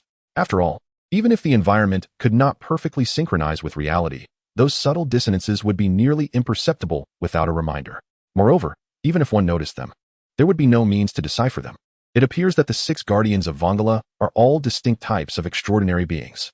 Barton recalled Gakudera mentioning the 6 attributes of the flames of death. And by correlating this with the 6 guardians and the current situation, he easily arrived at this conclusion. However, one matter perplexed him. Regardless of the nature of the illusion, why did Yamamoto warn that if he did not dispel it, there was a risk of being harmed? Could it be that an illusion could inflict real damage? This thought had barely formed when Barton's ears were assaulted by distant screams from the army. Startled, he quickly lifted his gaze. Amidst the troops, countless soldiers were frantically dashing about as if engulfed in flames or writhing on the ground, their cries dwindling until they fell silent. In the sky, 3 helicopters, tilted and askew, plummeted in the distance, followed by a thunderous explosion. Silence. Gazing at the battlefield devoid of smoke and fog, Barton found the situation utterly absurd. It was predictable that 2 Marine battalions equipped with the world's most advanced technology would falter against the Vongala family. However, to be defeated within 5 minutes, without a single shot fired, was preposterous. Were all these soldiers traitors? What transpired within that illusion? Fury, equally astonished, shared Barton's incredulity. The director of S.H.I.E.L.D. had not been ensnared by the illusion from the outset. He was entirely unaware of what had transpired. He watched as the Marine battalion guarding him began an impromptu performance, each one succumbing to screams before falling silent. He crouched before the nearest soldier and cautiously reached out to test for a pulse. There was none. He was dead. Fury's face turned a shade of ashen gray, and his fists instinctively clenched tight. He inspected each soldier, and aside from Talbot, none survived. What perplexed him was that the corpses were exceedingly hot, as if scorched by flames, even exuding the stench of charred flesh. Ah, how bizarre these individuals are. Gakudera and the members of the Vongala family approached, and upon seeing the multitude of bodies strewn about, Gakudera smirked and remarked sarcastically, surrounding our home with weapons and demanding our surrender. Yet here we are in this sorry state. As the chapter concluded, the group turned to see Barton with his head bowed, his fists crackling with tension. Gakudera fell silent, watching him intently, as did the others. Although Barton's expression was obscured, they all sensed his fury, anger for the fallen, a profound respect for life. This sentiment deserved reverence, even if directed at themselves. Just as Barton was on the verge of an outburst, a hand landed on his shoulder from behind. It was Fry. Turning to see the familiar bald figure, Barton gasped in surprise. Fry said nothing, merely shook his head gently and pulled him back, confronting Gakudera and his 6 guardians directly. After a moment, he exhaled, "You've destroyed 2 Marine battalions. Don't expect peace moving forward. Director Fry, You mustn't speak carelessly, Gakudera replied calmly. We never left the house. How could we have destroyed them? Fry was left speechless. Indeed, he knew the Vongala family was responsible. Yet there was no evidence to substantiate that claim on site. Director Fry, I have stated that the Vongala will abide by the rules of human society and will accept the legal actions of the United States. If you suspect us, feel free to file charges. As long as you can present valid evidence in court, we are willing to accept the consequences of American law. Gakudera then glanced toward the distant figure of Brigadier Talbot, saying, he appears to still be alive. You should take him back for treatment swiftly.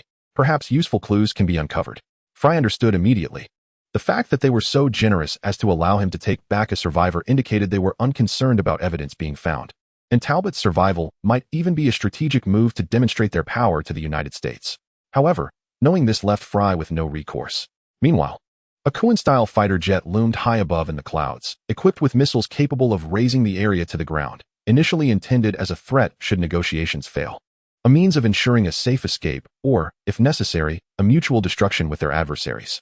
However, after witnessing the annihilation of 2 Marine battalions without a single shot being fired, he found his confidence in this contingency plan severely shaken. In hindsight, I should have aimed my weapon at Talbot or directly threatened him with missiles to withdraw the troops.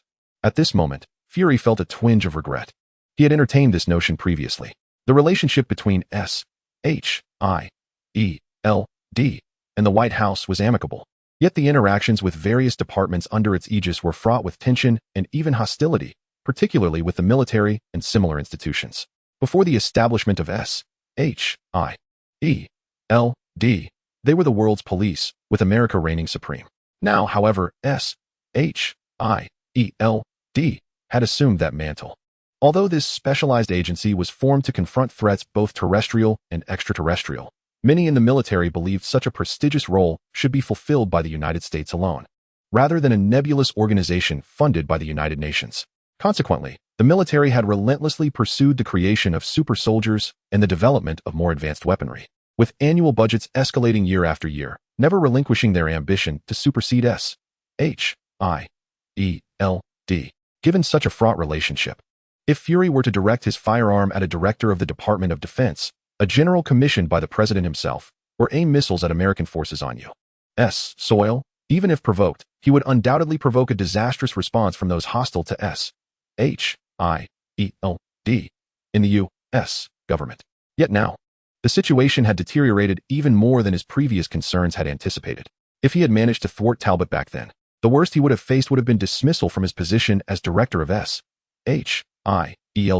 Yet now, he risked igniting a full-blown war between the U.S. military and the Vongala family. The mere glimpse of the Vongala family's capabilities was sufficient to inflict significant losses on the military. The full extent of their power was utterly unpredictable.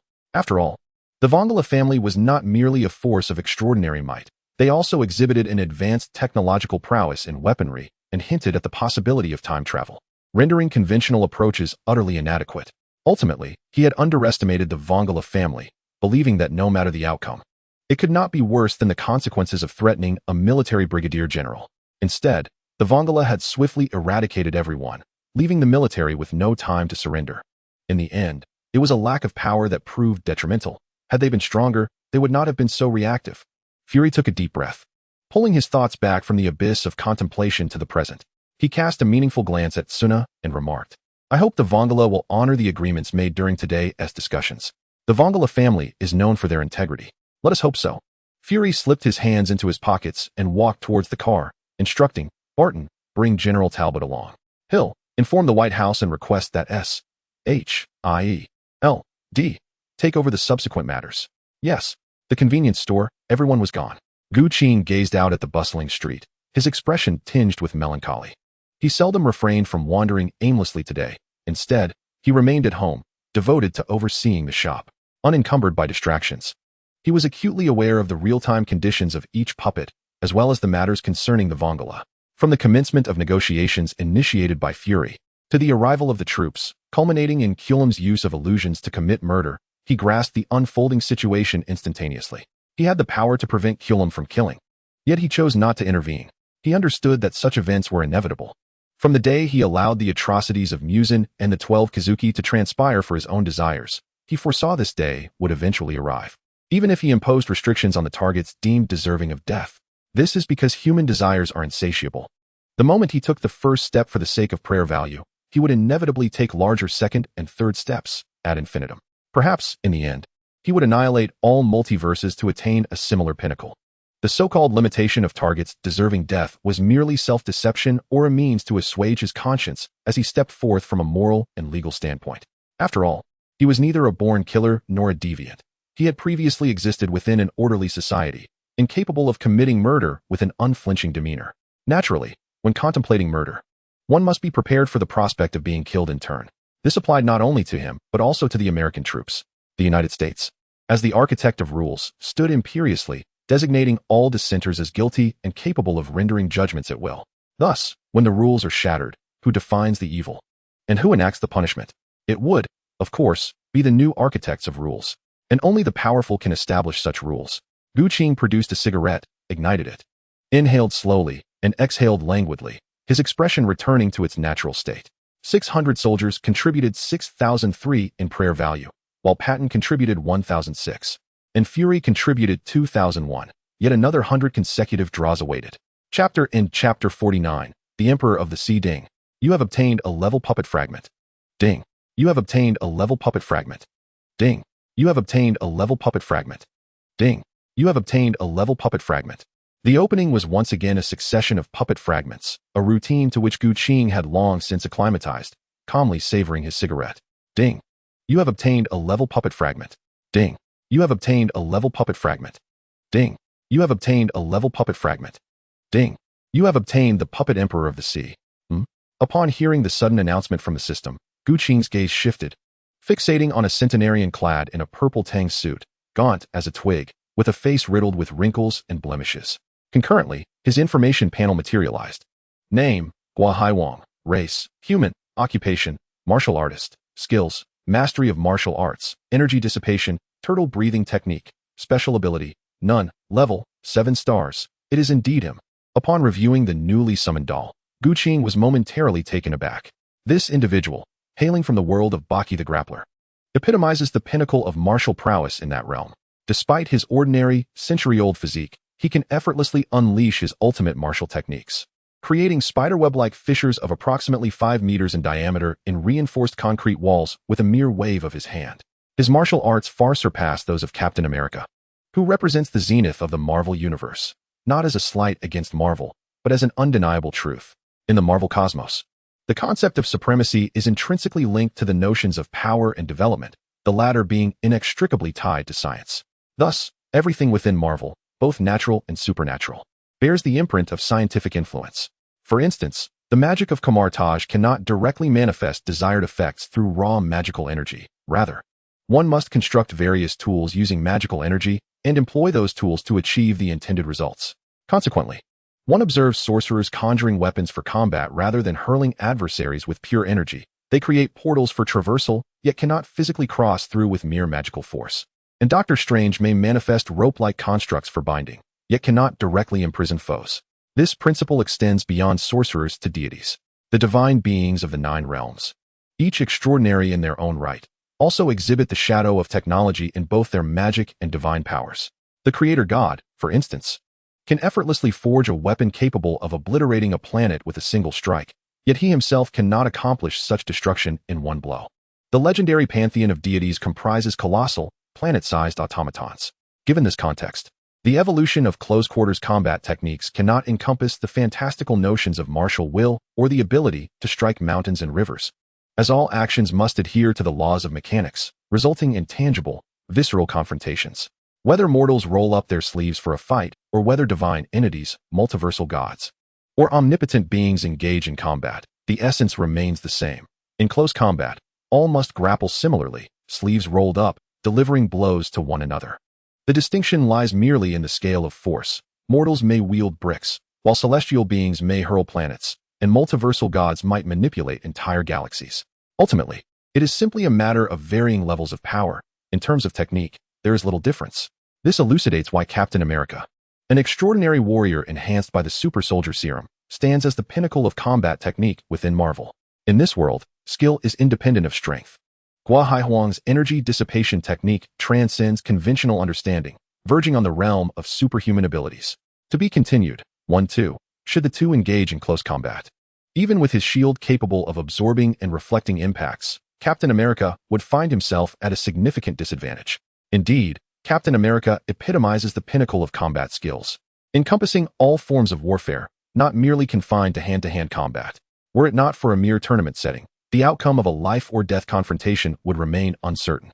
However, Gu Qing's astonishment does not stem from the elder's prowess, but rather from his martial philosophy.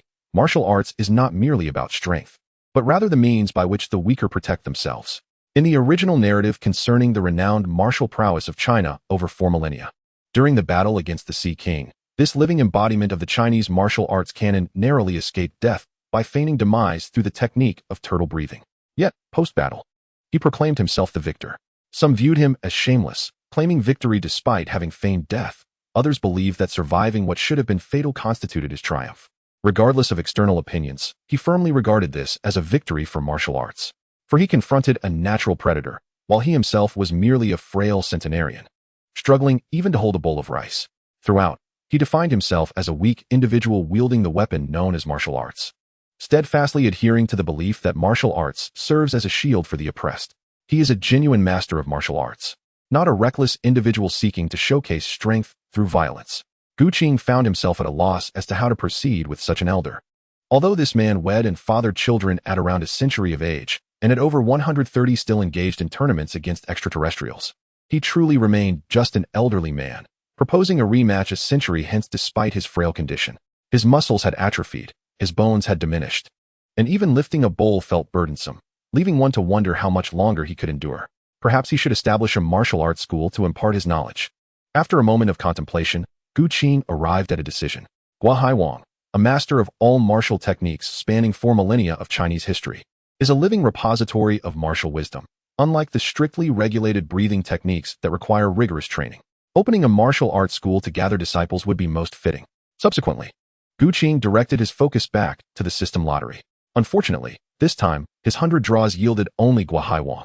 This realization made Gu Qing acutely aware of how fortuitous his previous draw of the Vongala family had been.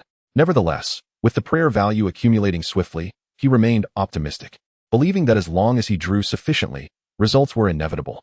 At the headquarters of S.H.I.E.L.D, within the Tricrescent building, upon his return, Fury issued commands. Hill, seek out professors in energy research. We must develop new weaponry. Hill recognized the gravity of the situation, her expression turning serious as she queried, "Are we to investigate that?" "Indeed, Earth requires weapons capable of defending itself," he affirmed. Hill accepted the directive and proceeded with the necessary preparations. Meanwhile, Fury began instructing Barton to awaken Talbot, aiming to ascertain their experiences. "I need to understand how the Vongala family silently defeated 2 fully armed Marine battalions before we approached the White House for assistance." "Understood." Barton hesitated briefly before accepting the order. He understood that the outcome was a result of illusion, yet he did not remain within the illusion until the very end. Thus, he could not ascertain the specifics. After Barton departed, Fury returned to his office. A woman with deep crimson hair entered, carrying documents. Natasha had just sent a message informing him that Tony and his driver were following Gu Qing to Hell's Kitchen to meet someone. Chapter 50. A visit to meet whom? Fury furrowed his brow. He could hardly recall anyone in Hell's Kitchen worthy of Tony's personal visit. The red-haired woman gently shook her head, clarifying that the information was extracted from Tony's driver, Happy, by Natasha. However, Happy seemed to possess a strong sense of confidentiality regarding these matters, revealing only that the individual in question was an unlicensed doctor named Zhu Shi. A doctor? Fury's frown deepened as he pressed further, asking if Tony was experiencing any health issues. Unknown, but given his recent extravagant indulgences, it resembled a patient in the late stages of a terminal illness who had come to terms with his fate. Terminal illness? Fury was taken aback. How could that man possibly be afflicted with such a condition? Although life is unpredictable, and illness can befall anyone at any moment, it was hard to imagine that mere terminal illness could bestow a challenge upon someone of Tony's extraordinary intellect. "I am uncertain as well," the red-haired woman shrugged and remarked. "But according to psychological assessments, he is currently exhibiting such symptoms. Where is he now? I must see him." "At a CAF in Queens, meeting with Sheriff George." Fury's gaze flickered, momentarily confused. What business did he have with the New York police chief? It seemed to be regarding the case of the affluent villa in Greenwich Village. Fury narrowed his eyes. Although Tony had become Iron Man, dedicating himself to combating terrorism and various heinous crimes, ordinary homicide cases hardly piqued his interest. Unless, of course, he had discerned that this case was anything but ordinary. But how could he know that? The figure of Gu Qing immediately surfaced in Fury's mind, followed by the name Zhu Shi. Have Coulson locate Zhu Shi and inquire about their conversation yesterday. I will seek out Tony. Understood. At the headquarters of the Vongala family. In the hall. Bang. Cornell's sturdy body was thrown to the ground like a mere chick. He struggled to rise, glaring angrily at Gakudera before demanding. What do you mean by this? If you intend to not let me off the hook, you should not have pretended to be magnanimous from the start. I detest capricious individuals. Gakudera replied nonchalantly. Cornell paused, perplexed, and asked, what do you mean? Your cousin has used her position as a city council member to have the military assault us. Ah. Cornell was taken aback, quickly clarifying, it wasn't me. I didn't seek her assistance. I believe you. Gakudera silently regarded him for a moment before gently nodding. Oh, is it that simple? Gakudera's response left Cornell momentarily speechless. They were part of the mafia, not the police. Their operations did not necessitate evidence. His situation was akin to being caught in a quagmire, regardless of the specifics. He could not justify himself without proof. As he pondered how to clear his name, Gakudera simply declared, I believe you, and that was the end of the matter. Could it truly be so? Was this Vongala leader genuinely so naive? In such circumstances, a mere statement of faith from a newly allied mafia boss seemed rather reckless. Was there any future to be found in following such a person? Poor Cornell. He remained oblivious to Gakudera's extraordinary intuition, which allowed him to perceive truths beyond illusion. Instinctively knowing the right course of action without prior learning. The ability to discern the veracity of words was a trivial matter for him. If this isn't your idea, then contact your cousin. Gakudera produced his phone and handed it to Cornell. Should this be her own initiative, she might be granted leniency for her loyalty to the Vongala. However, should there be a next time, she ought to prepare for a grave outcome. Gakudera's voice was calm, revealing no trace of anger or joy, his expression unwavering, leaving others uncertain of his thoughts. Yet it was precisely this enigmatic demeanor that instilled fear. All right, Cornell thought, promptly dismissing his notion of Gakudera's naivety as he took the phone to call his cousin. Despite one being a mafia thug and the other a city councilor, their sibling bond had only grown stronger, undeterred by their differing statuses. He had no desire for his dear cousin to come to harm.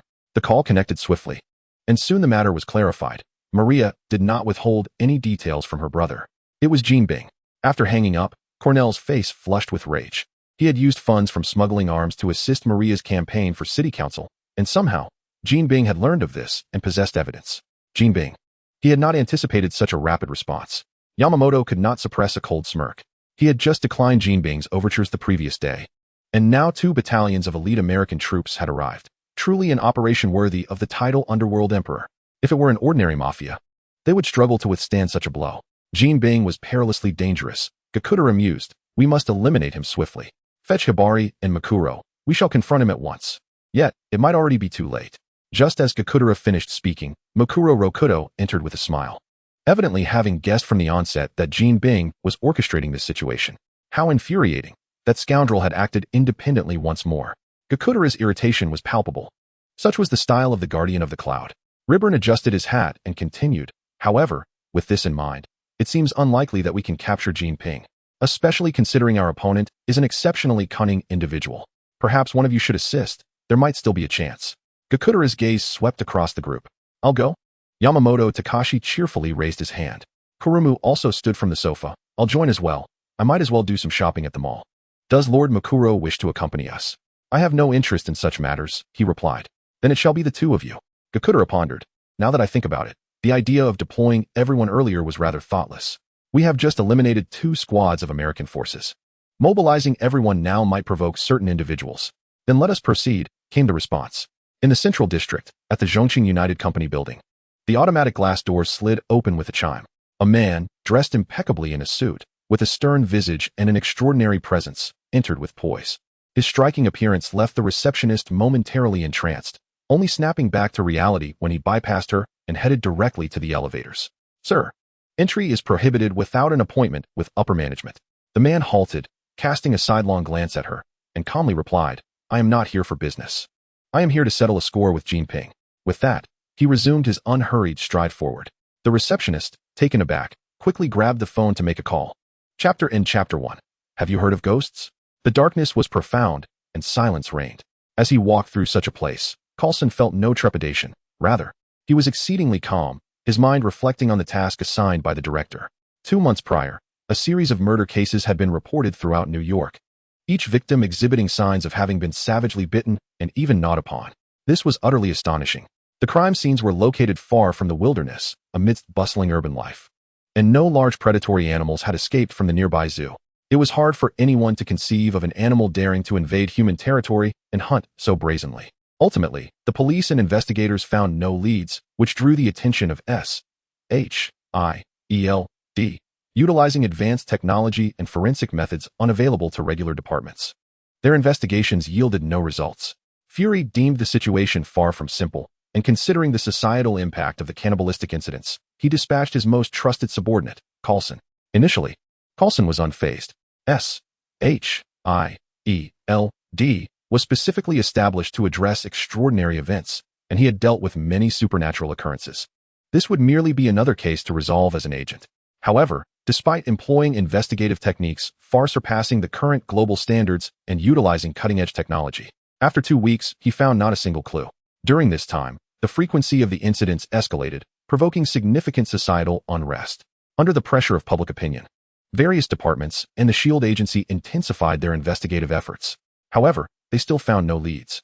In a moment of desperation, Coulson decided to reach out to an old acquaintance for assistance. Though referred to as an old friend, their connection was merely based on 2 prior transactions.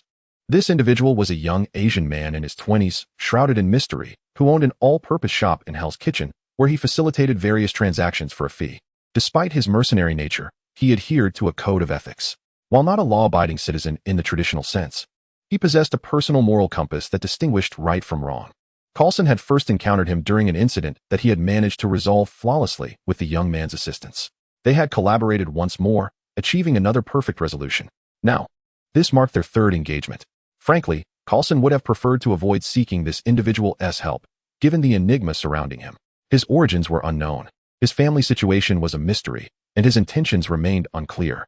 Even with the authority of the S.H.I.E.L.D. agency's director, Coulson could only ascertain that this man had appeared in Manhattan a year prior, opening a convenience store in Hell's Kitchen. Beyond that, there was no trace of his existence, as if he had materialized out of thin air. Collaborating with someone so enigmatic left Coulson with a nagging suspicion that the man might be orchestrating something behind the scenes, which made him uneasy. Perhaps suspicion was simply an inherent trait of an agent. Lost in thought, a glimmer caught his eye. Coulson halted, gazing at the small storefront. Merely 2 meters wide, with a sign above it emblazoned with the 3 Chinese characters for all-purpose shop, accompanied by English text. So he hails from the summer country. Coulson mused to himself. Ah, Coulson.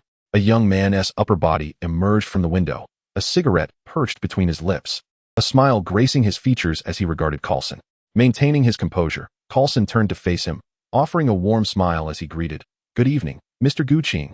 The young man, identified as Gu Qing, smiled slightly, seemingly pleased. "It's not easy at all. If business were booming, no one would want to stay up late every night. I'm also working tirelessly for my livelihood. Then why not join the S.H.I.E.L.D. agency?" Coulson inquired with a smile.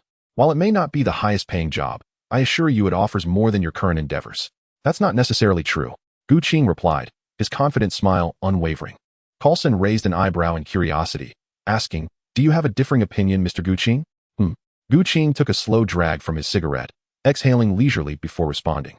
"Although my establishment is somewhat remote and sparsely populated, easily mistaken for a scam, an occasional large order suffices to allow me to indulge in a couple of years of high society living." Coulson felt a stir within, yet his exterior bore a forced smile, as if unable to believe the absurdity before him. "Are you jesting? This clearly seems to be a dubious profession. Who in their right mind would approach you for substantial business?" "Indeed," Gu Qing replied, casually extinguishing his cigarette in the ashtray. "Isn't this, in fact, a delivery of significant business to me?" Coulson paused momentarily, then regained his composure. "Does Mr. Gu Qing know the purpose of my visit? Is it the notorious cannibalism case that has been making headlines? Well, I wouldn't say I possess insider knowledge. Merely a few tidbits of information." As he spoke, Gu Qing produced a card reader and stated, $200,000. The intel is yours. 200,000. Coulson stared at him in disbelief, exclaiming, "Have you lost your mind? What information could possibly be worth such a sum? If it's not, you can have the bank freeze my account." Gu Qing, unfazed, responded, "We've collaborated twice before. Surely, You can extend a modicum of trust? We know nothing of Mr. Guqing. If you don't trust us, then by all means, walk away. Guqing gestured towards the alley, adopting a nonchalant demeanor. Corson fixated on him, and after a brief moment, relented. Wait a moment. I need to request funding from my superiors. Suit yourself. Guqing casually grabbed a handful of sunflower seeds, munching them without a care. Corson inhaled deeply and dialed Fury. Here's the situation. After explaining, there was a pause on the other end before a deep voice responded. 200,000 is approved, but if the intel is deemed worthless, have the bank freeze his account. Understood. Additionally, if possible, probe his sources of information. Got it. Corson concluded, and the call ended. He looked up to see the young man, who appeared utterly indifferent as he snacked and watched a variety show, and took a deep breath. His superiors had consented. Approaching the window, Corson retrieved his bank card, entered the password on the card reader, and then said, "Now, may I receive the details?" Indeed, the funds have arrived. Upon receiving the transaction notification, Guqing's face lit up with a genial smile. Corson, have you ever heard of ghosts? Chapter 2. Threats Ghosts? Corson blinked in surprise before his eyes widened. Are you suggesting that the recent cannibal cases are the work of ghosts? Indeed. Guqing replied, noticing Corson's rising agitation, and quickly added, of course. Unlike the spirits depicted in films and novels, it merely refers to a humanoid entity known as ghosts. At this, Corson's demeanor softened slightly. Although the entity known as ghost may sound implausible, at least it does not involve any esoteric nonsense to deceive people. He took a deep breath to calm his emotions and inquired, could you elaborate? As the employer, this was naturally permissible. Guqing chuckled, munching on sunflower seeds, and replied, the appearance of ghosts is indistinguishable from that of humans, yet they feed on humanity, possessing immortal and resilient bodies, along with extraordinary abilities. That sounds akin to vampires. Indeed, it bears a striking resemblance. Guqing inhaled a puff of smoke and exhaled. Like vampires, they have evolved from humans through the blood of their ancestors, sharing the same appearance and intelligence, while also harboring an insatiable craving for sustenance. You mentioned they are immortal. Do they possess no weaknesses? Sunlight and the Sunblade. The Sunblade? Coulson was taken aback. While sunlight was somewhat understandable, as dark entities like ghosts would indeed fear it, what was this Sunblade? Was it akin to a mercury bullet or some sort of exorcism weapon? Precisely. Guqing retrieved a katana from the counter, grinning widely. This weapon is forged from a special mineral, capable of inflicting effective damage on ghosts. Sever their neck with it, and they will perish. $1 million. No haggling. Coulson was momentarily stunned, then opened his mouth, yet no words escaped. He felt as though he had fallen into a trap. From the onset, selling information about ghosts, and now promoting weapons to combat them. Wasn't this the same routine as those door-to-door salespeople? However, I need to apply for funding. Coulson retorted, pulling out his phone to make a call. For a weapon of such unique value, even if it wasn't the sole means to slay ghosts, S.H.I.E.L.D. would undoubtedly procure one for research purposes. $1 million required an application. It seemed Mr. Coulson's standing within S.H.I.E.L.D. was less than stellar. Guqing propped his chin in his hand, teasingly bored. I apologize for my low status. Coulson innocently shrugged, conveying a sense of helplessness. Is there something you need? At that moment, the call connected, and a steady voice resonated from the other end. Here's the situation, Coulson explained. After a brief silence, the voice returned. Let me speak with him. All right. Coulson handed over the phone. Director Fury wishes to converse with you. Very well. Guqing nodded, taking the phone. Director Fury, what can I do for you? Do you possess a weapons sale qualification certificate? Huh. Guqing paused, narrowing his eyes. Are you threatening me? No, merely stating a fact. Fury's voice remained as calm as ever, yet his words often sent chills down one's spine. Selling weapons without authorization is illegal in this country. What do you intend to do? $200,000. $2 million. 30. What did you just say? This chapter remains unfinished. Please click the next page to continue reading. Fury's eyes widened.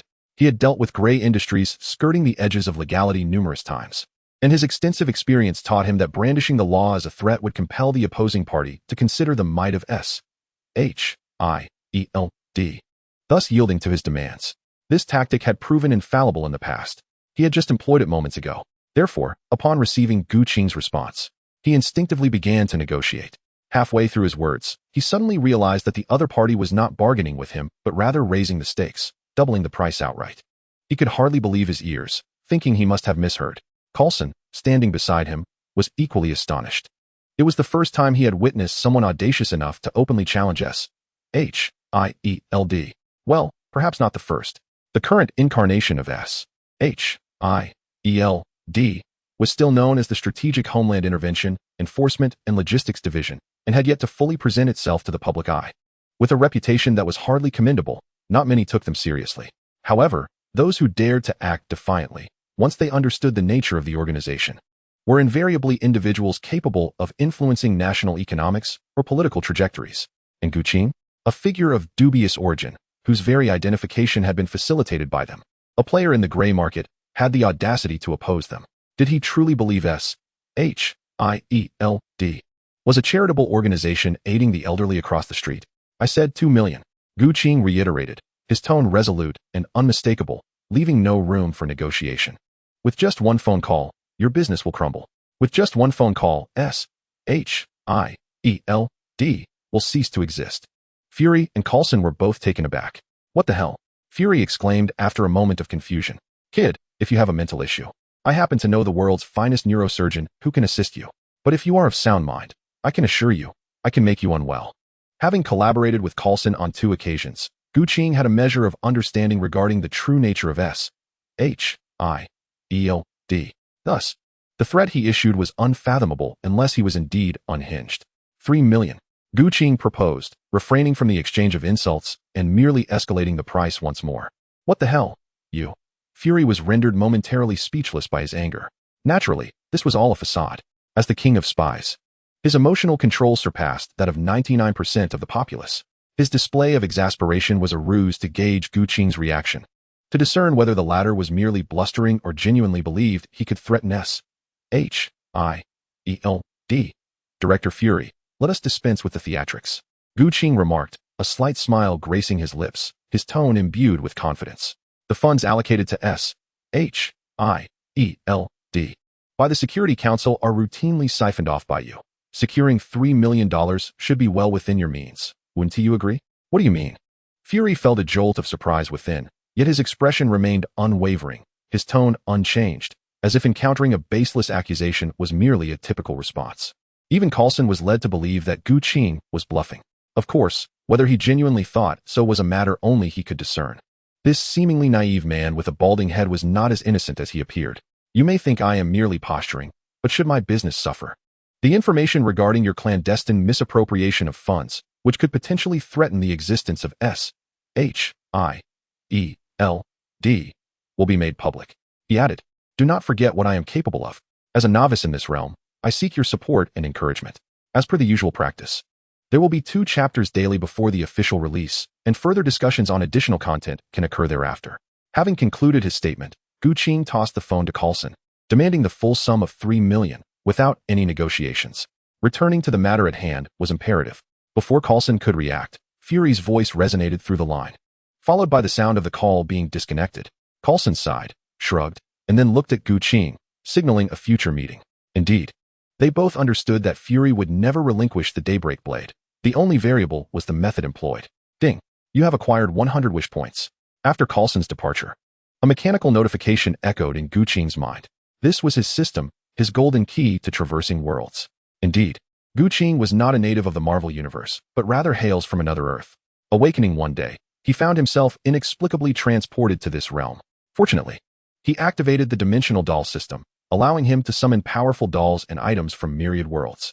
While summoning dolls was straightforward, extracting items encompassed skills, tools, materials, bloodlines, and abilities.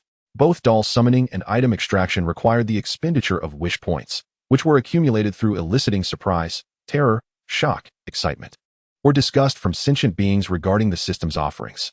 It was clear that this system thrived on chaos.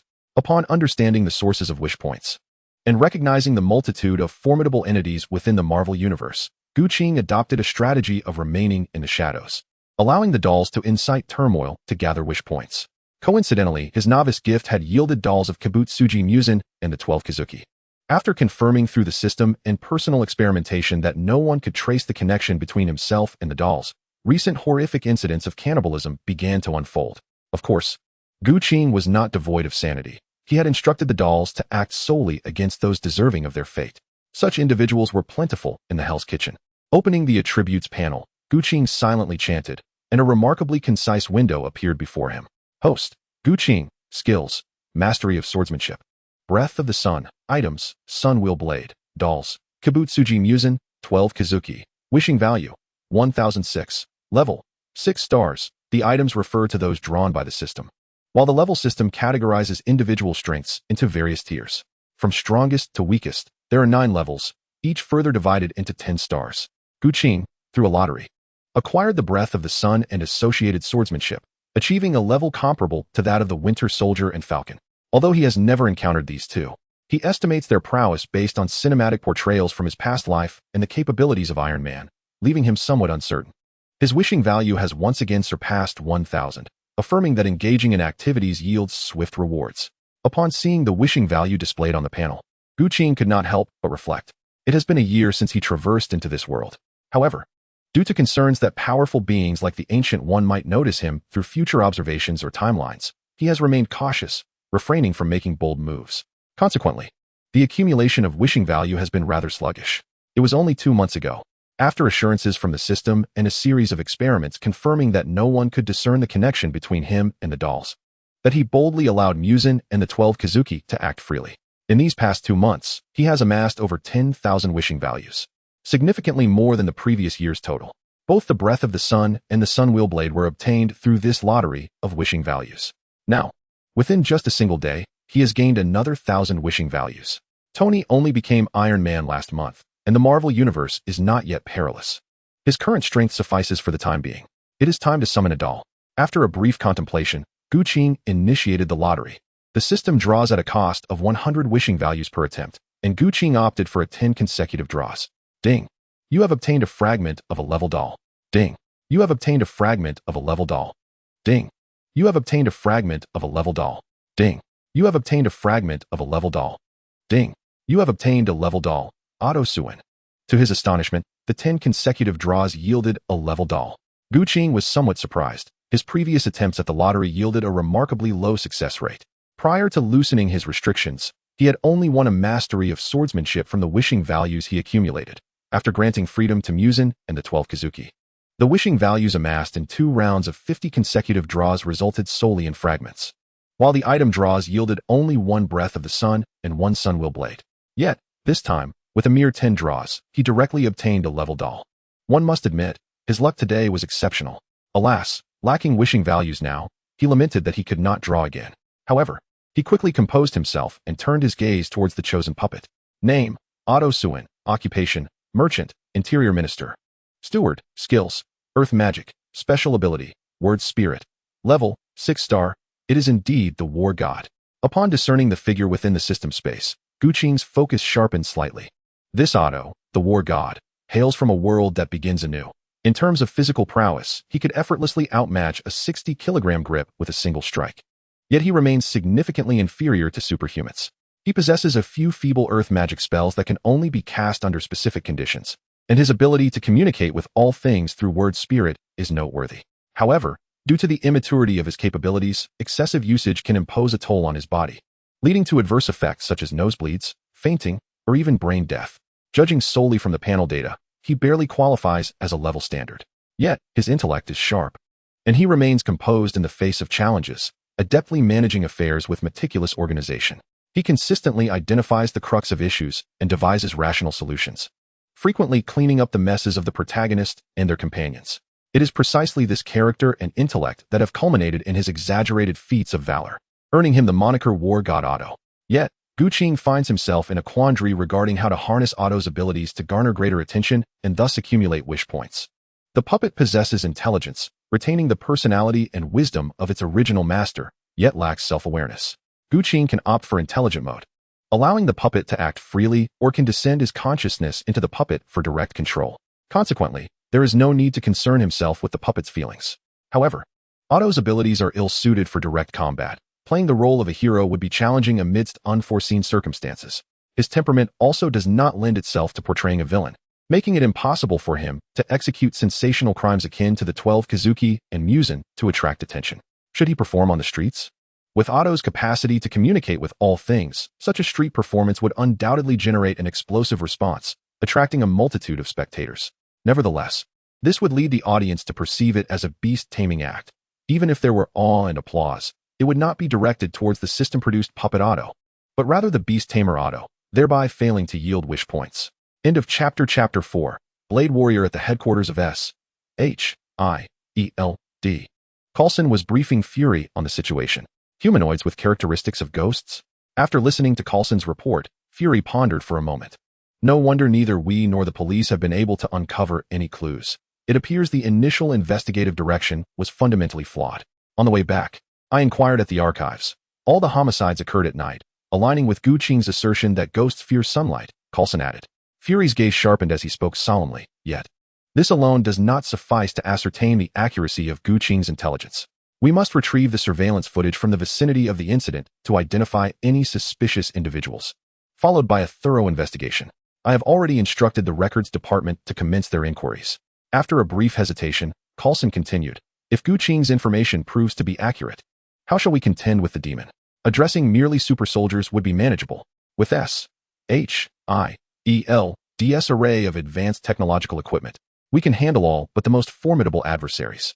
However, according to Gu Qing, the demon possesses physical attributes far exceeding those of a human, alongside immortality and other peculiar abilities. In such a scenario, engaging in combat would be utterly futile. Fury, upon hearing this, fell into contemplation. After a moment, he stated, let us first locate the demon. I will arrange for an expert to assist us in dealing with it. Additionally, is it not said that demons are averse to sunlight? We could experiment with ultraviolet ray searchlights to see if they prove effective. Understood. After accepting the directive, Coulson departed from the director's office, leaving Fury once more ensnared in thought. If Gu Qing's intelligence were indeed accurate, how did he possess knowledge of such a creature? Furthermore, how did he acquire weaponry capable of combating it? Additionally, regarding his mention of my misappropriation of funds, was this a mere test of power, or did he genuinely possess insight into matters beyond our grasp? Should he indeed hold such knowledge? What intelligence could threaten the existence of S.H.I.E.L.D.? What initially appeared as an ordinary supernatural event had now escalated in significance. These matters must be thoroughly investigated. Fury's focus intensified as he lifted the phone to dial a number. Lord Gu Qing, a young man of medium build, with gray hair and a slender face exuding a gentle demeanor, bowed respectfully. He was Otto Suin, the doll that Gu Qing had just summoned. Otto, you shall remain by my side as my assistant, managing all affairs of the convenience store, while other tasks will be communicated separately. Understood, my lord. I shall endeavor to fulfill my duties diligently, Otto replied earnestly. Gu Qing nodded slightly, thoroughly satisfied. Since Otto was ill-suited for external engagements, Gu Qing decided to retain him as an aide, allowing himself to take a more hands-off approach. With Muzan and the 12 Kazuki assisting in acquiring wish points, Otto's presence was of little consequence. Then I shall leave this in your capable hands. I will venture out for a while. Rest assured, I shall handle it with confidence. Otto replied, eagerly accepting the responsibility. In Manhattan's Greenwich Village, a tranquil enclave far removed from the city's clamor, yet only a 20-minute drive from the vibrant urban center, a most unexpected visitor arrived. He was an African-American man, approximately 30 years of age, sporting a close-cropped hairstyle and wearing sunglasses. This chapter is not finished. Click the next page to continue reading. The figure before us is remarkably robust, clad in military camouflage trousers and a vest, wielding 2 long swords, with a large-caliber pistol holstered at his thigh. He is known as the Son of the Curse, a forsaken soul, living solely for vengeance, without a name. Yet the outside world has bestowed upon him the moniker of the Blade Warrior. Here it is. The Blade Warrior stands before a villa, his gaze intensely fixed upon the entrance. Lacking the ability to see through walls, he cannot discern what lies within. However, his sense of smell is extraordinarily acute, particularly when it comes to the scent of blood, which he detects in a rich, overwhelming aroma. Within this villa, it seems akin to a slaughterhouse, a human abattoir. Are they hosting a blood feast once again? A flicker of cold light glints in the eyes hidden behind his sunglasses. Born of a mission, his mother was bitten by a vampire during childbirth, ultimately succumbing to death. As a result, he was born as a half-human, half-vampire.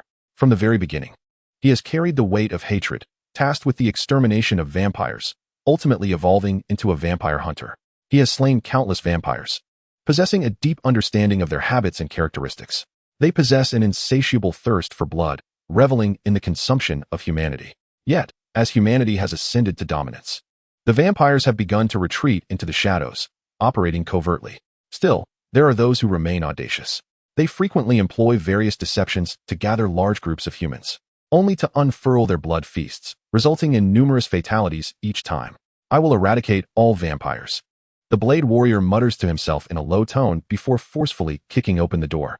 However, What greets his eyes is not the envisioned hell of bloodshed, but rather a hall ensnared in cobwebs, resembling a spider's lair. What is happening? The Blade Warrior's eyes widened slightly. By his estimation, this space should be drenched in blood, akin to a scene from hell. Why then, is it a web-covered nest? Could it be that there are no vampires present? The so-called vampires are not as fantastical as depicted in novels.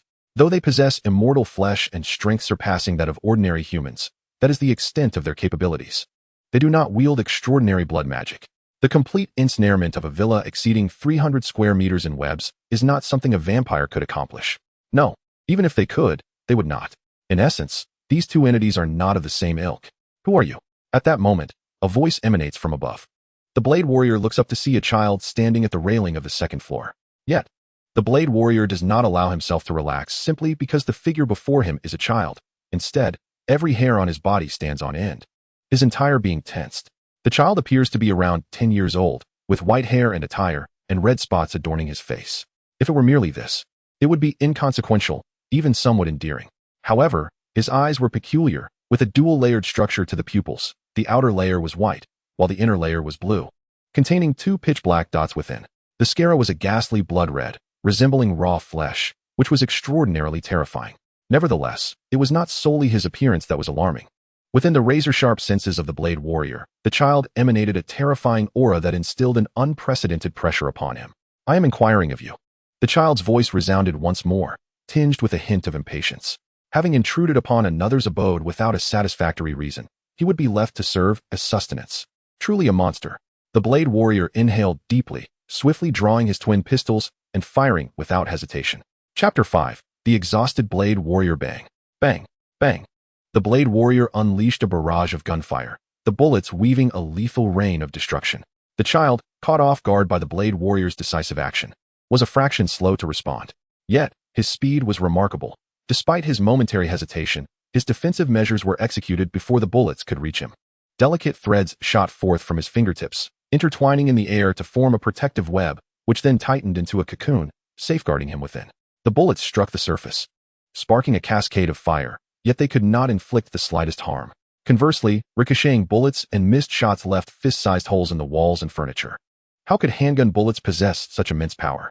Naturally, an ordinary handgun would not yield such force, but the Blade Warrior, being half human and half vampire, inherited the advantages of vampirism, immortality, extraordinary physical prowess, and rapid regeneration, while being free from the typical vulnerabilities such as the need to feed, aversion to sunlight, silver, and wooden stakes. Hence, his weaponry was tailored to accommodate his enhanced strength, featuring oversized caliber handguns.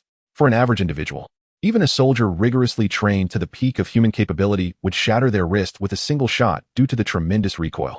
Yet, the colossal recoil yielded unimaginable power. What appeared to be a handgun functioned like a hand cannon or an anti-material sniper rifle. However, such a powerful handgun could not breach the cocoon woven from spider silk. Although the Blade Warrior did not anticipate that this sudden assault would resolve the conflict, he was nonetheless astonished by the outcome. Click, click, a round of bullets exhausted.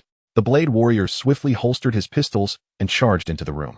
In a flurry, he leapt onto the coffee table, then propelled himself upwards, grasping the hilt of his sword behind him as he ascended to the second floor. Drawing it forth to strike down. Clang. The twin blades clashed against the cocoon, erupting in brilliant sparks, causing the Blade Warrior to be propelled backward by the recoil. Whoosh. The spider silk retreated, and the cocoon vanished in an instant. The child, entwined in a web resembling a rope, flicked his wrist, launching the web outward, expanding as it traversed through the air. The Blade Warrior, utilizing the force of recoil, swiftly retreated and executed a backflip upon encountering the railing, landing gracefully back on the lower level. In the next instant, a web shot past him, shattering the railing into countless splinters that scattered across the ground. Witnessing this, the Blade Warrior involuntarily inhaled sharply, a profound sense of relief washing over him, as he realized how narrowly he had escaped death. Had he been a moment slower, he would have been the one to be shattered. At that point, even with the regenerative abilities of a vampire, survival would have been impossible. His style was undeniably decisive, yet his prowess left much to be desired. The child stood at the edge of the balcony, calm and collected, gazing down at the Blade Warrior. The latter remained silent, observing him without retort.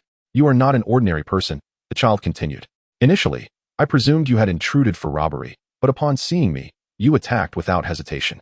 Clearly, your intentions extend beyond mere monetary gain. What, then, drives you to act in such a manner? Hidden within human society, feeding on humanity, incessantly plundering their lives and dignity. The Blade Warrior finally spoke, albeit rarely. Though you are not a vampire, you belong to the same ilk. You all deserve extinction. Ah, I see. Is it to protect humanity? The child mused. No, it is for vengeance. The Blade Warrior swiftly drew two spiral-throwing knives from behind his waist and hurled them towards the child, following closely behind.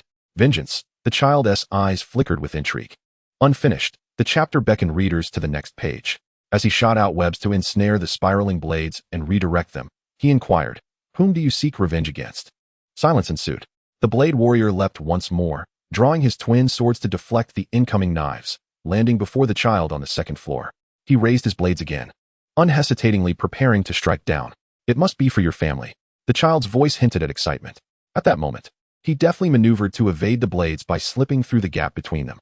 The Blade Warrior, startled, attempted to change tactics, yet the child acted first, striking a palm against his chest with a strength that belied his appearance, forcing the warrior to stagger backward uncontrollably. Before the Blade Warrior could regain his footing, the child delivered a powerful kick. With a resounding crash, the force propelled the Blade Warrior into the air, akin to a cannonball. As he crashed through the wall into the adjacent room, only the loss of family can incite such fury, the child mused, leisurely stepping through the hole in the wall to find the Blade Warrior lying amidst the rubble on the other side. His chest was concaved, and blood stained his face and arms. Yet, in mere moments, as the dust settled, he had returned to his former state. As the Blade Warrior regained his stance, his expression grew solemn, yet his fighting spirit remained undiminished. The satisfaction in the child's eyes deepened. The stronger the bond among family members, the greater the fury when loss occurs. Such intensity can even empower one to annihilate their adversaries. Just how profound can familial ties be? A child gazed with longing, his words gradually becoming frenzied, instilling in the Blade Warrior a sense of impending danger. He had encountered numerous twisted individuals. Often, the more unstable they were, the more unexpected their actions became. A careless response could easily lead to a devastating defeat. "I am weary. Would you consider becoming my family?" The Blade Warrior, poised to retaliate, faltered, a multitude of question marks appearing above his head. "I have always yearned for a true family, yet no matter how diligently I search, I cannot find one." The child mused, as if speaking to himself. "But you are different. Your rage for your lost family could drive you to exterminate your enemies. Your bonds are genuine, and your words might lead you to become my true family." With a slow exhale, the Blade Warrior regarded the child with pity. Though he was unaware of the boy's past, he firmly asserted, "I can assure you that I cannot become your family. That is of no consequence. I possess a unique talent for forging bonds." The child's demeanor seemed to regain its composure as he spoke with an air of indifference. "If you refuse, I shall first suspend you, and then sever your fingers one by one, followed by your toes." In an instant, the Blade Warrior interrupted his monologue with swift action, twin blades transforming into streaks of white light aimed at him. Whether the child had underestimated the sudden assault or was caught off guard, he made no attempt to evade and was struck fiercely upon the neck by the blades. However, a startling sound echoed as the blades met skin, unable to penetrate. "Impossible!" the Blade Warrior exclaimed in disbelief. The child cast a sideways glance, as if coming to a realization, and with a hint of incredulity, he remarked, "Though it seems unlikely, you have been steadily approaching me since the beginning. Did you truly believe that once in close proximity, you could easily dispatch me?" End of chapter 6. Gu E and Mo du Manhattan, 13th Street. This bustling commercial avenue is merely a few minutes' drive from Stark Industries. However, Gu Qing was not here to seek out Tony Stark, but rather to procure clothing for Otto. His otherworldly attire appeared somewhat peculiar amidst the modern urban landscape. Yet, due to the late hour, most shops had closed, leaving only a few scattered 24-hour establishments aglow with light. "Perhaps I shall return tomorrow," Gu Qing thought, surveying his surroundings in vain for any open clothing stores, preparing to indulge in a late-night snack before heading home. Suddenly, he sensed the situation concerning the child. He could share perceptions with his doll, albeit with the option to block them. After assigning a swift task to Muzan and the 12 Kazuki to acquire wish values, he allowed them to operate autonomously while shielding his awareness from any characters familiar from the Marvel Universe. The reason behind this action is a desire to avoid witnessing the cruel methods of the Spectres, while simultaneously harboring a concern that their deeds might attract the attention of superheroes, potentially igniting uncontrollable circumstances. A series of monumental events within the Marvel Universe seem to have commenced only after the emergence of Iron Man. However, this does not imply that the Titans of Marvel arose solely in the wake of Iron Man's debut. As a pivotal hub in the cosmos, Earth harbors myriad secrets and boasts countless formidable beings, warranting utmost caution in all endeavors. Furthermore, the emotions of the powerful can yield an abundance of wish values. Encountering familiar characters from Marvel, engaging in performance, weaving narratives, and learning the art of direction from the enigmatic Mysterio all evoke strong sentiments such as resonance, fury, and justice. Thus, when Blade intrudes upon the lair, he becomes aware and contemplates the type of tale to craft, aiming to elicit a more profound response from Blade through the revelation of information. Yet, fate does not align with his intentions. Just as Gu Qing was orchestrating the script, an uninvited guest interrupted his contemplation.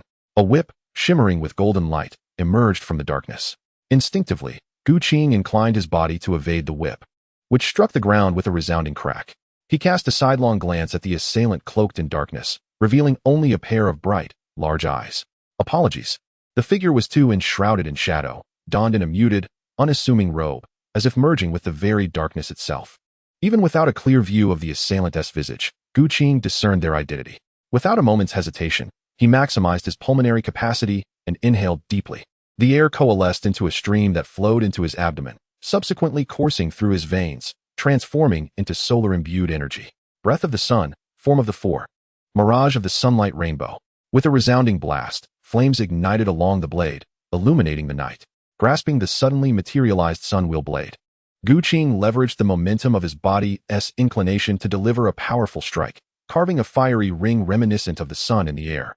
The searing flames scorching the very atmosphere. The assailant's right hand twitched, retracting the whip swiftly, which reassembled into a long staff, blocking defensively before them. Clang! The blade met the staff, producing a symphony of metallic resonance. With the aid of the fiery illumination, Gu Qing finally beheld the assailant's countenance. As envisioned, it was a short-haired ascetic, garbed in monk's robes, a practitioner from Kamar-Taj, and the future mentor of Doctor Strange, Karn Amadeus Mordo. The staff in his hand was none other than the staff of the Living Tribunal. The chapter remains unfinished. Click the next page to continue reading.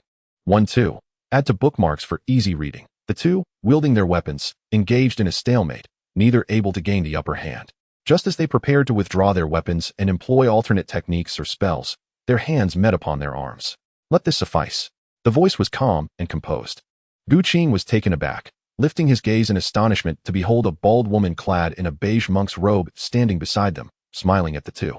Ancient One. Although he had anticipated that the Ancient One would come for him from the very beginning, and had surmised her presence since Mordo's arrival, the moment he laid eyes upon her, he nearly uttered her name.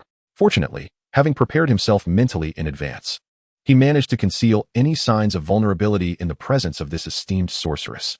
Esteemed sorceress. Mordo instantly sheathed his weapon and bowed respectfully to the Ancient One, while Gu Qing withdrew, brandishing his knife, feigning unfamiliarity, and watchfully observing the two. The Ancient One first inclined her head slightly to Mordo, and then turned her gaze towards Gu Qing. Young man, there is no need to fear. I harbor no ill intentions. Upon hearing this, Gu Qing finally breathed a sigh of relief internally, reflecting, it seems my plan has succeeded. The number of my puppets in the future will undoubtedly grow, as will the influence of the director's drama and its ramifications. As the esteemed sorceress, the Ancient One possesses the ability to perceive the past, present, and parallel universes. She will certainly take note of my existence. Although the system can obscure the connection between myself and the puppets from her temporal observations through mysterious means, if I am to learn the ways of the mystic director, I shall inevitably engage frequently with the puppets and play a significant role in the dramas I create and perform.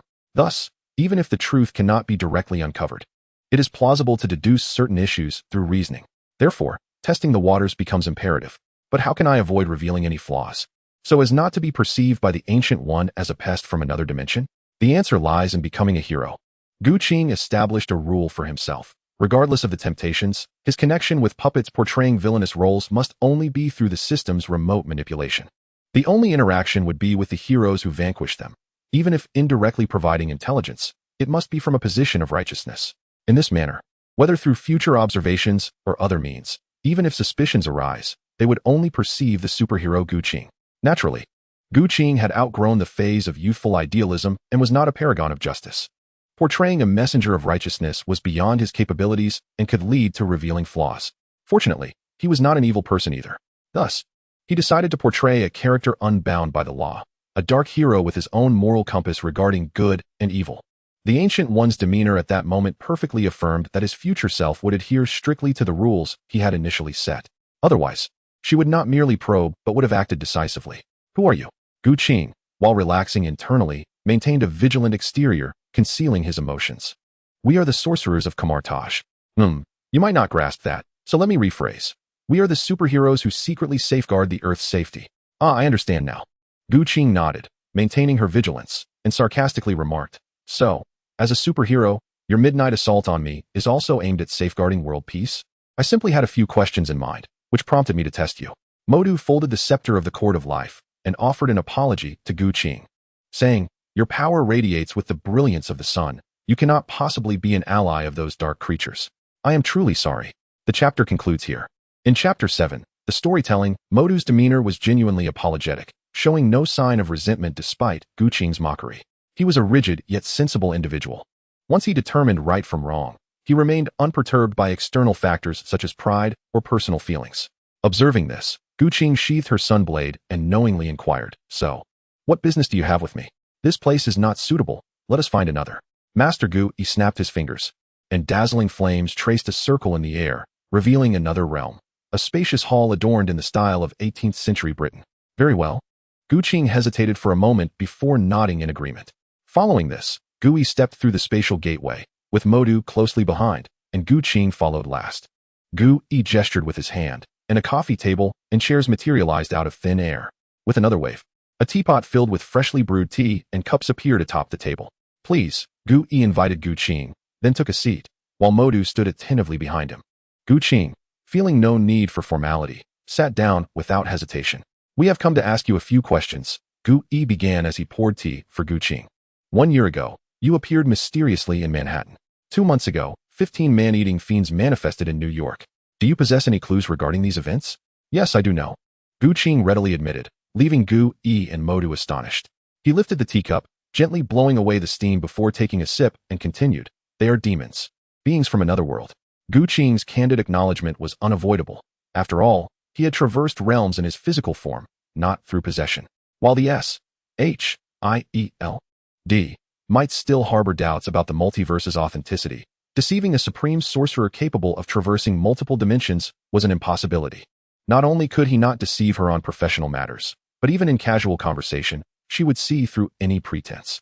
This supreme sorceress had lived for over 5 centuries, not merely secluding herself in meditation as one might find in a cultivation novel, but experiencing the vicissitudes of life, observing the multiverse, and understanding the complexities of human nature. While there might exist individuals capable of deceiving her, Gu Qing, a mere 20-something, was certainly not among them. Attempting to feign cleverness through petty tricks would only lead to folly. Therefore, it was far wiser to be forthright from the very beginning. Certainly, speaking the truth does not equate to revealing the entire truth. Ancient One is not an omniscient deity. She cannot comprehend every nuance. There exists a disparity of information between her and Gu Qing. As long as he refrains from revealing too much, the other party cannot possibly deduce the unknown. The chapter remains unfinished. Please turn to the next page to continue reading. The Spectre from Another Realm. The Ancient One lifted her teacup to her lips, but hesitated to taste, lost in thought, perhaps wandering in an alternate dimension, seeking clues or answers along different timelines. However, regarding the revelation of From Another Realm, both the Ancient One and Mordo exhibited no signs of surprise, clearly having been aware of this fact long before. Could you elaborate on the specifics? After a moment of reverie, the Ancient One turned her gaze back to Gu Qing and made her request. Of course, Gu Qing replied with a slight smile, adopting a demeanor suitable for receiving Coulson. Yet, as a merchant, acquiring knowledge from me comes at a cost. Do you realize who stands before you? The Ancient One raised her hand, halting Mordo's implied threat. She fixed her gaze on Gu Qing and declared, The exchange of giving and receiving must be equitable. Your request is entirely reasonable. Thus, what do you seek as recompense? Money or valuable items will suffice. Although Gu Qing yearned for artifacts such as the Book of Vishanti, he understood the impossibility of such a request. Furthermore, accepting payment was merely a means to uphold his dual nature as a morally ambiguous hero traversing the shadows. He would relish the knowledge of the world knowing of the specter from another realm. Money, you say? The Ancient One pondered for a moment before removing a ring from her left index finger. This trinket is not crafted by a master artisan. Rather, it was a small creation from my days of learning magic. It has the ability to quell anger and impulsiveness, bringing about tranquility and peace of mind. Is this item suitable for your payment? Let me see. Gu Qing accepted the ring, inspecting it meticulously and discreetly requesting the system's assistance in appraisal. After confirming its authenticity, he smiled contentedly. Despite being merely a calming trinket, it indeed bore a history of 5 centuries. With some promotion, it could fetch a princely sum. Regarding the specters from another realm, they were originally human. Gu Qing tucked away the ring, sitting up straight, and elaborated, approximately 1,000 years ago in that world. A child was born with a congenital heart defect, nearly incinerated as a stillborn. Yet, against all odds, he survived, albeit in a feeble state, confined to his bed. A benevolent doctor, upon learning of his plight, devised a prescription that not only restored his frail body, but also endowed him with immortality and extraordinary strength. However, the price of this gift was eternal avoidance of sunlight and the necessity of consuming human flesh to survive. He became the progenitor of all specters, Kibutsuji Musen. Upon finishing, the Ancient One remained silent. Master Modu, however, expressed his doubts. How can you assert that the doctor is benevolent? If he were truly kind-hearted, why would he concoct a potion that creates demons? Moreover, is the medical technology of that world so advanced that it could produce such monstrosities a millennium ago? It is true that the doctor possesses a kind nature, and his intention was never to create demons, Gu Qing replied, gently raising his teacup and taking a small sip to moisten his throat before continuing. The prescription was not the complete treatment process. Ironically, in the early stages of treatment, Musen's condition not only failed to improve, but actually worsened, leading him to believe he had been deceived, prompting him to kill the doctor. In reality, the medical technology of that world is not as advanced as one might think. The doctor was an exception. At this juncture, Gu Qing paused before elaborating. Much like Tony Stark in this world, that prescription was his unique secret formula, which is also why Musen developed an aversion to sunlight and the necessity to consume human flesh, a flaw that could not be rectified. This exemplifies the cycle of cause and effect. Ancient One sighed. Had Musen not been so narrow-minded and not assumed malice on the part of the doctor, he might have evolved into the ultimate perfect being instead of being confined to the shadows as the king of demons. Gu Qing, however, was unconvinced. If this truly is a cycle of cause and effect, then what does it mean that the doctor was attempting to treat Musen only to meet a tragic end? Shouldn't he have refrained from meddling? End of chapter. Chapter 8. Concerns of Ancient One. Ancient One smiled slightly, as if she could see through Gu Qing's thoughts. Yet, she did not linger on that topic, instead shifting the conversation back to the main theme. Given your extensive knowledge, you must have come from another realm, correct? Indeed. Gu Qing nodded in acknowledgement. He held the teacup to his lips, his gaze lowered, and jestingly asked, "Are you guardians of Earth planning to eliminate this visitor from another world? If that were the case, we would have done so on the very first day you arrived." Modu replied somewhat testily. Gu Qing's insistence on compensation for everything irked him, leading to a shift in his previously amicable demeanor, though personal feelings did not sway his judgments. Kamartaj was indeed established to fend off invasions from foreign dimensions. Yet, considering the vastness of the multiverse and the intricacies of the worlds within it, the occasional occurrence of traversing parallel universes is commonplace. If we indiscriminately eliminate those who appear without discernment, we cease to be true guardians. After calling out his disciple's name, Ancient One hesitated for a moment before continuing. When you position yourself as a guardian, you allow arrogance to cloud your judgment. Do not let such emotions influence you, for they may leave you vulnerable. Yes, Master. Modu solemnly apologized. Ancient One nodded slightly, and then turned her gaze back to Gu Qing. We are not guardians. We merely hope for the continued prosperity of the place we all inhabit. You need not concern yourself with that. No, you are indeed guardians. Gu Qing was eager to express his thoughts, yet upon seeing the solemn demeanor of Ancient One, he instinctively nodded, refraining from further discussion on the topic. Redirecting the conversation, he remarked, "I can sense your formidable power. Individuals of your caliber surely would not engage personally with mere specters. What is it that you seek from me? Though those spirits may not possess the formidable strength of otherworldly deities, they are certainly not insignificant adversaries." Ancient One gazed intently into Gu Qing's eyes and replied, "Initially, I paid you little heed, but the subsequent appearance of these spirits has astonished me, for I have been unable to trace their presence within the multiverse, just as you have not. On the day of your transcendence, I sensed a disturbance in the fabric of time and space, becoming aware of your existence as a traveler. At that time, you were but an ordinary individual, and I did not regard you with particular interest until the emergence of the spirits prompted me to reevaluate the timelines in the multiverse. Aside from discovering the spirits and you in the future timelines, I found no traces of them in any other realms of the multiverse. The individual I once presumed to be an ordinary person has, in the future, transformed into a being of extraordinary might, wielding a position of significant influence akin to that of a superhero. Thus, I have taken the time to seek you out. My concern does not stem from the havoc wrought by the spirits in society. As I mentioned, while they are not trivial, they do not reach the level of otherworldly deities. It is the otherworldly deities that dictate my intervention. Unless a crisis threatening humanity or Earth arises at my doorstep, I would not act with intent. My interest in you is not due to your connection with these spirits from another realm, but rather a concern regarding unknown changes occurring within the multiverse that I am unable to observe, which may lead to a succession of interdimensional beings or entities arriving. Although the majority of travelers are merely ordinary individuals or objects who accidentally cross over without influencing the development of the world, there are many unexpected occurrences. I have traversed the multiverse and witnessed the arrival of a creature known as Godzilla, which wreaked havoc in New York, besting both Avengers and supervillains, leaving several cities nearly obliterated. I have also encountered the emergence of the colossal titan, responsible for mass carnage in another world. I vividly recall characters that existed solely within the pages of comics clashing with numerous deities of the Marvel Universe, nearly resulting in the annihilation of the cosmos. I also remember travelers bearing terrifying viruses that infected the world. The chapter is not yet complete. Click the next page to continue reading. One must contemplate the far-reaching implications of their actions. Gu Qing and the 15 spirits traversed to this world within a year. He must take action. At the very least, he needs to comprehend what has transpired. Otherwise, if it is spirits this time, what might it be next? What? Will you not seek answers from the future? But the future is ever-changing.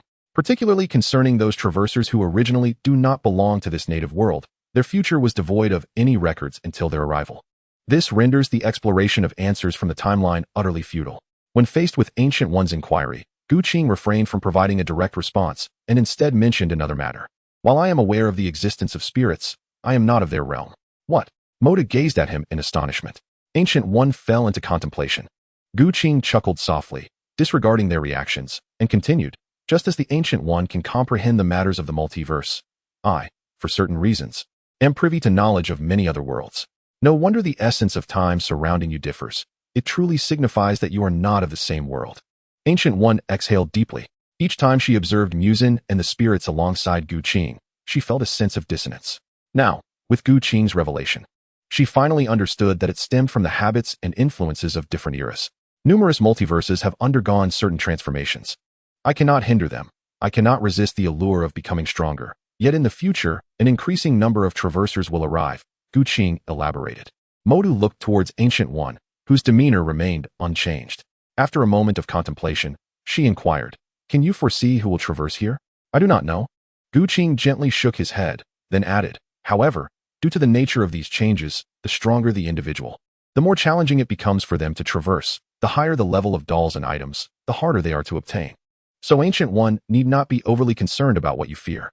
Indeed, Ancient One nodded slightly. Regardless of the circumstances, the world possesses a self-preservation mechanism. If a being of excessive strength invades, the world will respond, whether by suppressing the intruder or by seeking the destined one to save it, ensuring that the invader does not succeed so easily. In the Marvel Universe, there exist 5 primordial deities: Infinity, Oblivion, Death, Devourer of Worlds, and Eternity. With the exception of the Devourer, who embodies a certain duty, the other 4 represent concepts or are indeed manifestations of the world itself. The world serves as their corporeal form. When their own body encounters issues, they will naturally seek remedies. Gu Qing had not read Marvel comics, yet he had viewed some short videos, often witnessing cosmic crises where certain superheroes acquired unique powers or artifacts to rescue the universe from peril. This exemplifies their method of self-preservation. However, this does not imply that Gu Qing is at odds with them, as death is also one of the natural laws. With the right approach, one could even enlist the aid of the 5 deities to annihilate the world. End of chapter. Chapter 9. Harvest. While it is indeed feasible to exploit the rules to bring about destruction, Gu Qing would never consider such a course of action. His acquisition of wish values is fundamentally rooted in sentient beings. In the realm of sentient beings on Earth, aside from the enigmatic Atlantean sea tribe, a few vampires, wandering demons, and deities whose existence remains uncertain, only humanity prevails. Rather than being a harbinger of destruction, humanity is often the first to rise and rescue when peril threatens the world. This is not an act of grandiosity, but rather a necessity. Subsequently, the Ancient One posed numerous inquiries. Gu Qing answered truthfully to all questions he felt capable of addressing, deftly navigating around those he could not. With over 5 centuries of life experience, the Ancient One discerned that Gu Qing was not deceiving her. The Sanctum's lie-detecting artifacts also confirmed his honesty. Although she sensed he was withholding information on certain topics, her preconceived notions about Gu Qing, who would become a superhero, led her to believe he would not deceive her in such matters. She assumed that his reticence pertained to personal matters he preferred not to disclose, trivial in the grand scheme. Little did she know that this FAAD was meticulously crafted by Gu Qing. He wielded the disparity of knowledge to forge the identity of a future superhero, cultivating preconceived notions that facilitated evasive answers. When Gu Qing resolved to allow Muzan and the 12 Kazuki to act freely, he had already contemplated these issues and was fully prepared. Everything unfolded seamlessly. The Ancient One failed to detect any flaws. After posing several questions without receiving satisfactory answers, she returned him to Manhattan. Ding. You have received 26,000 prayer points. Indeed, the Supreme Sorcerer and Master Mordo. Upon hearing the notification echo in his mind, Gu Qing couldn't help but marvel inwardly. Merely two individuals, exhibiting little emotional fluctuation, had yielded such a bounty of prayer points. How eagerly he anticipated their astonishment and emotional responses. With a sigh of contemplation, Gu Qing shifted his awareness to the battle elsewhere. Unfortunately, he discovered that the skirmish had already concluded. Time advanced by a mere 5 minutes, just as he suspected. Noticing the stunned expression of his opponent, Rue knew he had struck a chord, allowing a cold smirk to escape his lips. My body is far sturdier than spider silk, if you cannot sever my threads. How could you possibly think you could vanquish me in close combat? Blade Master spoke not a word, retreating with drawn sword. In the interim, the blade returned to its sheath, and he drew a handgun to fire. Rue did not evade, allowing the bullets to strike his form. The modified large-caliber handgun demonstrated formidable power, leaving gaping wounds upon his body, which was tougher than steel. Yet, as the bullets penetrated his flesh, they had not even exited before the wounds had already healed completely. Apart from his tattered clothing, there was no sign of injury. Blade Master's eyes widened in disbelief, brimming with incredulity. This regenerative ability far surpassed that of vampires. At a loss for options, Rue brandished a rope, his expression turning icy. If you remain unyielding, I shall have no choice but to seize you forcibly and compel you to acquiesce, step by step. Amidst the exchange of words, the weary hands appeared to be tainted with blood, taking on a scarlet hue. This crimson seemed to spread like a virulent contagion, staining the web of silk that ensnared it. The Blade Warrior sensed an even more oppressive and perilous aura emanating from the weary figure. This sensation was familiar to him, for he too often exuded it. Each time he hunted vampires, he released this aura, instilling terror in his prey, rendering them incapable of resistance. Was this creature not exerting its full strength previously? The Blade Warrior pondered in astonishment. Blood Demon Technique, Killing Net. With lethal intent unleashed, the weary figure flicked his hands, sending forth a rope that wove itself into an all-encompassing net mid-flight. Then, it constricted. Boom. The wall shattered into countless fragments. The Blade Warrior vanished from sight.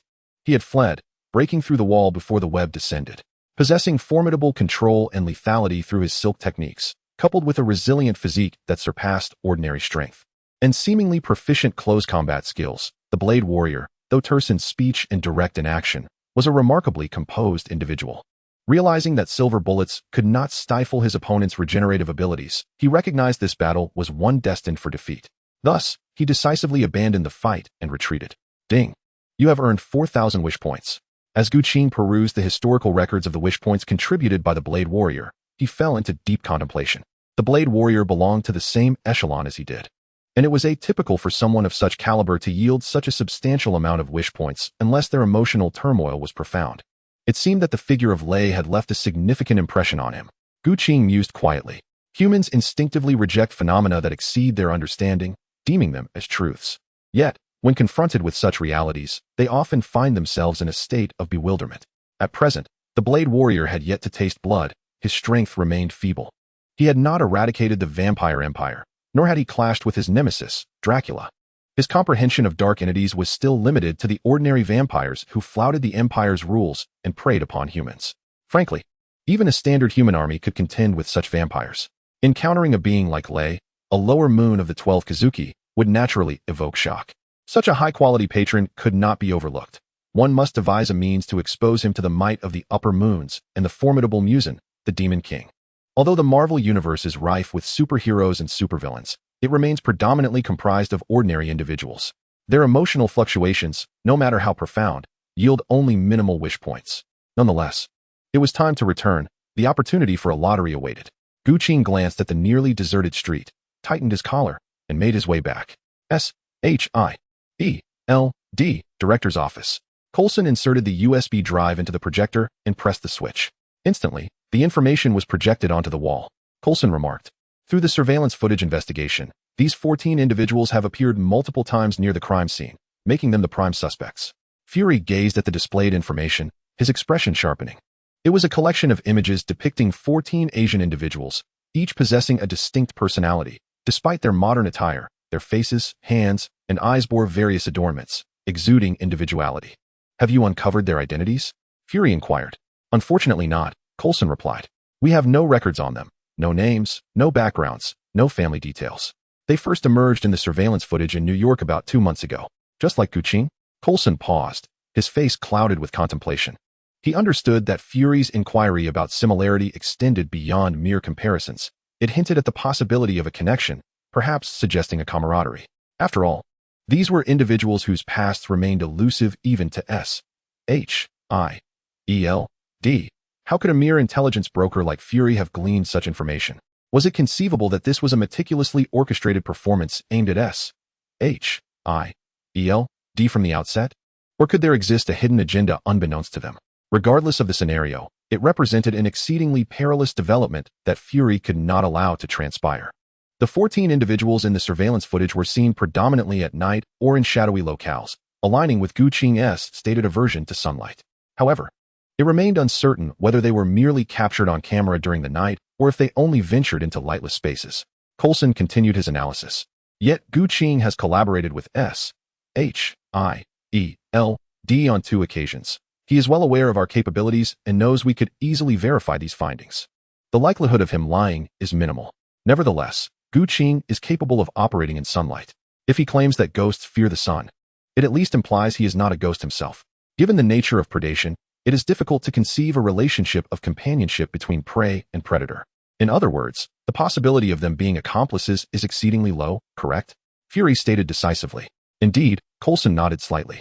Although, from a perspective of human malice, the potential for them to be accomplices was not entirely implausible, based on the gathered evidence and his prior judgments from their 2 collaborations.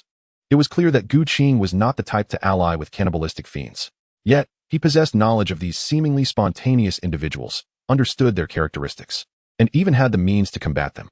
The question arose, why would he choose to sell us the weaponry? If they were indeed comrades, why would he divulge their weaknesses and provide us with the means to counteract them? What if his true intention was merely to profit from selling information and weaponry? Could such a scenario be feasible? Coulson retorted, if it were a matter of hundreds of millions, that would be a different story. But a few 100,000 or a million is not difficult for someone of his capabilities to earn. Upon hearing this, Fury fell silent. During S.H.I.E.L.D.'s 2 collaborations with Guqing, one involved the case of Tony Stark being kidnapped and going missing in the Middle East. He provided the crucial information that the mastermind is Obadiah. For this single piece of intelligence, he received a total of $30 million from both S.H.I.E.L.D. and Stark Industries. A person of such caliber would never orchestrate a self-serving scheme for a mere few $1 million. In the past, Fury would have never misjudged such basic logic. However, from his previous conversation with Guqing, he sensed a danger emanating from him, instinctively categorizing him as an adversary. S.H.I.E.L.D.'s intelligence division had never ceased its investigation into Guqing. Although they still had not uncovered his past, they were well acquainted with his daily routines. Coulson continued, aside from conducting business at that small convenience store, he spends his time idly wandering and spending in various leisure venues across New York. He has no friends, no acquaintances, and has not inquired about any information. In fact, those he interacts with lack any channels for obtaining intelligence. Are you suggesting that Guqing might possess some supernatural ability, akin to having a second sight that allows him to gather intelligence from the comfort of his home? Coulson articulated this conclusion, simultaneously clarifying Fury's perplexity. The possibility was indeed significant. After pondering for a moment, Fury concurred with Coulson's assessment and added, nonetheless, Guqing's suspicion remains. We should dispatch someone to test him. I'll prepare, he declared. Also, locate those 14 individuals immediately for confirmation and investigation. Understood. An unusual visitor. In the dark alley. Upon seeing the man clad in a tight black suit, Guqing's face broke into a smile. Master Gu, you have finally returned. Otto breathed a sigh of relief and continued. This person has come to see you, but he insists on speaking only with you. That's fine, let me handle it. Guqing retrieved a cigarette from his pocket, lit it, and leisurely regarded the man before him. I recall you are one of Kingpin's associates, known as Bullseye, correct? You're well informed. It seems your reputation as a mysterious information broker precedes you, Bullseye sneered. Is my renown already so vast? Gu Qing chuckled lightly, unperturbed, and exhaled gently. So, what does Kingpin want with me? Recently, some unscrupulous individuals have arrived in New York. They have robbed Kingpin's business? No. They have encroached upon Kingpin's territory? No. Gu Qing looked at him in astonishment, perplexed. Then what have they done to provoke Kingpin's ire? They have committed murder. TCH. Gu Qing could not help but chuckle, nearly choking on the smoke. Jin Bing, the very lord of the underworld, was implicated in over 40% of New York's crime, and now he sought out a murderer? Young man, show a little respect. The cold-eyed enforcer fixed a steely gaze on Gu Qing and coldly remarked, given your ignorance, I shall spare you this time. But if you dare to disrespect the boss again, your fate will be sealed. I apologize, I meant no mockery. Merely found it peculiar that a crime lord would hunt down a murderer. Has he eliminated one of your own? Some questions are best left unasked if you wish to prolong your existence, the enforcer replied indifferently. However, this situation is not entirely shrouded in secrecy. I shall inform you that those individuals have violated the order established by the boss. Order? Gu Qing mused. The law of the righteous and the law of the wicked each held their own order. As the emperor of New York's underbelly, Jin Bing embodied that order. None could oppose his will. Understood. Now, please elaborate on the specifics. The enforcer presented a newspaper, and Gu Qing extinguished his cigarette, accepting the paper. The headline read, Cannibal case resurfaces. Are they once again pursuing Muzan and the 12 Kazuki? Gu Qing thought, somewhat exasperated. He had allowed Muzan and the 12 Kazuki to operate freely, thinking they would only attract the attention of S.H.I.E.L.D. and the Ancient One, but unexpectedly, they had also drawn the interest of Blade. Now, Jin Bing was also aware of the situation. Was this a case of multiple fish biting on one bait? What is the matter? Any leads? Both stood outside the convenience store, illuminated by bright lights, and the enforcer noticed the shift in Gu Qing's expression, prompting him to inquire. Nothing much. Gu Qing replied with a slight shake of his head. Someone just approached me seeking information about these killers. So you do have some leads? $200,000. With a thud, the enforcer lifted a briefcase from the ground and placed it on the counter, opening it to reveal a neat array of $100 bills. The chapter concludes here. Gu Qing gestured to Otto to begin counting the money, then extracted a cigarette from his pocket and lit it. He had no particular craving for tobacco, nor did he indulge often, but the scent of nicotine kept his mind alert, making it a habit to smoke when discussing serious matters or pondering deep thoughts. As Otto counted the cash, Gu Qing pondered the extent of information he should disclose. Naturally, he desired the other party to be as informed as possible, for a deeper understanding of the supernatural horrors would elicit a greater response and yield more wish values. However, not every individual or faction would benefit from knowing more. Take, for instance, the Ancient One and S.H.I.E.L.D. Ancient One possesses the ability to traverse the multiverse, maintaining an enigmatic connection with the deity of white magic, Vishanti, and the creator god, Eternity. Her extensive knowledge, life experiences, and perspective enable her to accept the existence of ghosts from other realms as a fact, and she possesses the means to easily validate this assertion. Therefore, it is advisable to speak candidly with her. However, while S.H.I.E.L.D. has indeed encountered the extraordinary, it remains fundamentally an organization composed of ordinary individuals, holding only a superficial understanding of true superhuman phenomena. When you mention ghosts as extraordinary entities, they might interpret it as mutated beings or extraterrestrials. Yet discussing the multiverse or realms from other worlds will be met with skepticism until the various deities of the Marvel Universe make their appearance. Not only will they disbelieve, but they may also suspect you of deception, questioning your intentions, and potentially inviting unnecessary complications. As for Bullseye, or rather the underworld empire established by Kingpin in collaboration with the Hand, he has close ties with the organization, employing ninjas, samurais, and even Onmyoji under his command. Informing him that the perpetrator is a ghost from another dimension should pose no issue, especially since the Hand possesses the means to summon hellish demons or invoke spirits. Master Gu, the bill has totaled $1 million. Otto interjected. Gu Qing looked at Bullseye in astonishment, uncertain of the situation. Bullseye smiled and replied, If this collaboration proceeds smoothly, my employer wishes to establish a long-term, amicable partnership with you. The implication was clear. Should you possess genuine skill, you would earn Kingpin's friendship. However, should you attempt to deceive him with false information for monetary gain, you would inevitably face dire consequences. Gu Qing instantly grasped the subtext of Bullseye's words and chuckled softly. If the information were false, you would come seeking me. A mere sum of money would be inconsequential, for Kingpin's wealth is not easily obtained. Are you intending to refuse my employer's goodwill? Bullseye observed Gu Qing with a knowing smile. Gu Qing inhaled deeply from his cigarette, exhaling slowly as the smoke swirled under the lights, creating a hazy atmosphere. Behind this veil of smoke, his gaze turned steely. Do not overstep. I have engaged in this dialogue under the principle of amicable business. Were it not for our dealings, your previous demeanor would have warranted a far graver fate. Is that so? I would relish the opportunity to witness how you would enact such a fate upon me. Sensing the hostility, Bullseye felt an exhilarating thrill rather than fear. He was a quintessential villain, engaging in wrongdoing without pretense, driven solely by a desire for bloodshed and chaos. Yet, he could not defy Kingpin. Despite his eagerness for a confrontation with this somewhat renowned information broker of the underworld, he was acutely aware of his obligations to Kingpin. Thus, after delivering his provocative remark, he quickly added, "But let us not rush. Once I fulfill my employer's tasks, I shall return to settle our grievances. Then take your belongings and depart."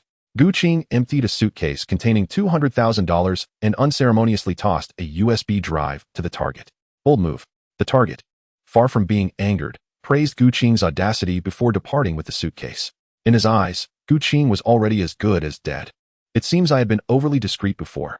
Watching the figure fade into the darkness, Gu Qing revealed a cold smirk. Perhaps the downfall of a crime empire would generate an even greater upheaval. Otto, close the door and retire for the night. The chapter remains unfinished. Click the next page to continue reading. Although there were still 30,000 wish points unused, igniting a sense of impatience.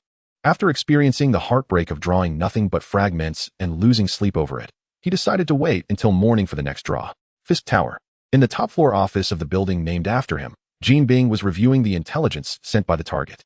The immortal Ghost King, with a lifespan that transcended the ages, possessed a body beyond human limits, yet feared sunlight and relied on consuming flesh as a weakness. As he perused the information, Jean Bing's expression grew increasingly grave, only to eventually break into a smile. Although the adversary was an unimaginable entity, commensurate rewards accompanied such peril. With this thought in mind, Jean Bing dialed a number.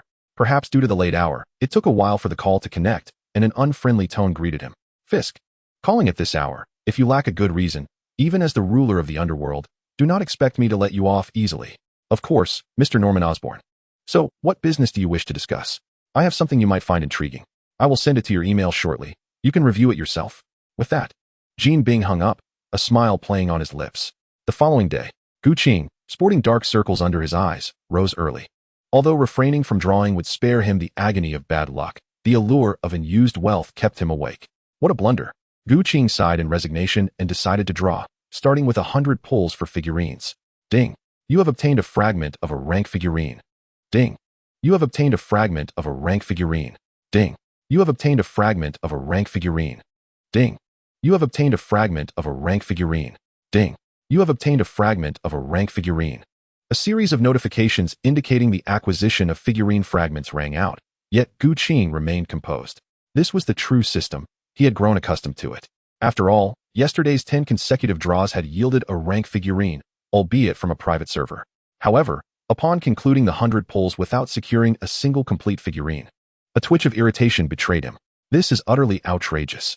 While a certain number of doll fragments can be synthesized into a complete doll, the initial requirement is a substantial quantity of fragments, and furthermore, they must be identical. The dilemma lies in the overwhelming multitude of characters across countless realms. Gathering a complete set of doll fragments seems more improbable than simply extracting the dolls directly. After 100 initial draws, which serve as a foundation, the likelihood of acquiring exceptional items in subsequent draws undoubtedly increases. Chapter 12. The 100 draws as a foundation. Continuing with another 100 draws, the items awaited. Given that the initial 100 draws have set a solid precedent, it is more prudent to aim for items that can be of personal use. You have obtained a recipe for Ichiraku ramen. You have acquired a strand of hair from the howling dog. You have received goddess's stockings. You have obtained a zero-scored exam paper from Tsunayoshi Sawada. You have acquired a wisteria tree. You have. Listening to the continuous chimes resonating in his mind, Gu Qing maintained a calm demeanor with a hint of delight. In contrast to the previous draws that yielded mere chopsticks from Ichiraku ramen or Chopper S' beloved pineapple buns, the initial 5 draws resulting in the ramen recipe and the wisteria tree, both of considerable value, were quite commendable. Indeed, the foundation laid by the initial draws proved beneficial. You have obtained Lucy's novel diary. You have received a single strand of Saitama's hair. You have acquired Infinity City. You have. As he reached over 30 draws, one item captivated Guqing's attention, not Saitama's hair, which he had previously drawn and deemed ordinary. What intrigued him was Infinity City. His gaze sharpened as he focused on the Infinity City stored within the system space. It was a vast, complex, and labyrinthine structure of Japanese architecture, shrouded in darkness. Could buildings also be summoned? Guqing pondered, one hand resting against his chest while the other stroked his chin thoughtfully. Infinity City, an edifice crafted by Kibutsuji Musen Underground, possessed no extraordinary traits per se, merely vastness with numerous rooms, corridors, and entrances interwoven in a convoluted manner that could easily ensnare any first-time visitor without guidance. However, when combined with the abilities of Neikime, one of the 12 Kizuki, the complexity of this labyrinthine structure escalated to an entirely new level. Neikaime's blood demon art allowed her to alter spatial positions, thus transforming the already intricate and grandiose architecture into a multidimensional city. Those within would find that rooms, floors, ceilings, and entrances shifted incessantly. Standing on the ground one moment could lead to floating in the air the next, and resting against a wall could quickly turn into plummeting into an abyss. This exemplified the terrifying power of Infinity City when coupled with Neikaime's abilities.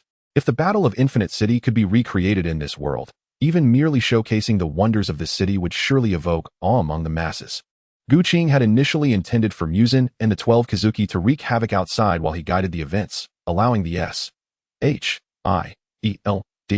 or superheroes to eliminate them one by one, thus accruing wish points in the process. However, his thoughts have since evolved. Perhaps a grand spectacle could be orchestrated. Ding. You have acquired the bra of the tequila girl. Ding. You have obtained the dorayaki favored by Doraemon. Ding. You have received a screw of type 2. Ding. You have obtained a piece of the stone demon mask. Ding. You have acquired a mine of crimson gorilla iron. Ding. You have obtained a mine of crimson gorilla ore. The system's notifications jolted Guqing back to reality, leaving him dumbfounded as he gazed at the three items. Setting aside the stone demon mask, which is capable of producing vampires, let us consider the crimson gorilla iron and ore, minerals that absorb sunlight and are essential materials for forging the sunblade. If there were only 2 pieces of ore, Guqing would not have thought much of it. However, receiving 2 entire mines or caverns is indeed a grand gesture. Truly, the lottery of 100 draws has proven its worth. Guqing couldn't help but marvel. Simultaneously, a new plan began to take shape. If he could summon the Demon Slayer Corps and the Swordsmith Village, he could stage the enmity and conflicts between demons and the Demon Slayer Corps in the heart of New York City. Unfortunately, it is rather disappointing that after 100 draws, no other valuable items were obtained. The secret forging techniques, the Swordsmith Village, and the headquarters of the Demon Slayer Corps remained elusive, though he did acquire 2 delightful trinkets. With 10,000 wish points remaining, he decided to draw 5,000 for dolls. Ding. You have received a piece of gray doll fragment. Ding. You have obtained a piece of gray doll fragment. Ding. You have received a piece of gray doll fragment. Ding. You have obtained a piece of gray doll fragment. Ding. You have received a piece of gray doll fragment. Yet another series of fragments. Guqing maintained a stoic expression, awaiting the arrival of a surprise. Ding. You have received a piece of gray doll fragment. Ding. You have obtained the gray doll Genos. Ding. You have received the gray doll Tamayo. Twice in succession? Guqing's eyes widened in astonishment. He suspected he had exhausted his luck for winning the lottery. No. Compared to these 2 dolls he had drawn, the lottery was utterly trivial. To speak of Tamayo, although merely a gray demon with limited strength, she possesses remarkable medical skills, running a clinic in the community, performing surgeries, and treating various terminal illnesses. Research has also revealed that to suppress demons, one must consume human flesh to survive, allowing them to sustain themselves on mere drops of fresh blood, transforming demons back into humans, aging cells, destroying cells, and weakening cells through various medicines or viruses. Her medical skills alone surpass the value of a lottery ticket. As for Genos, his prowess is undeniable. Merely observing his level reveals his formidable strength, comparable to that of the Hulk. The relentless pursuit by the American military of the Hulk underscores the significance of such power, particularly in the cosmic realm. Comparisons to Hulk from the comic universe, like the Green King or the Six-Armed Hulk, are hardly relevant. Nonetheless, he remains impressively powerful. The system's notification sound continues to resonate. But as the 50 draws near completion, no remarkable items emerge.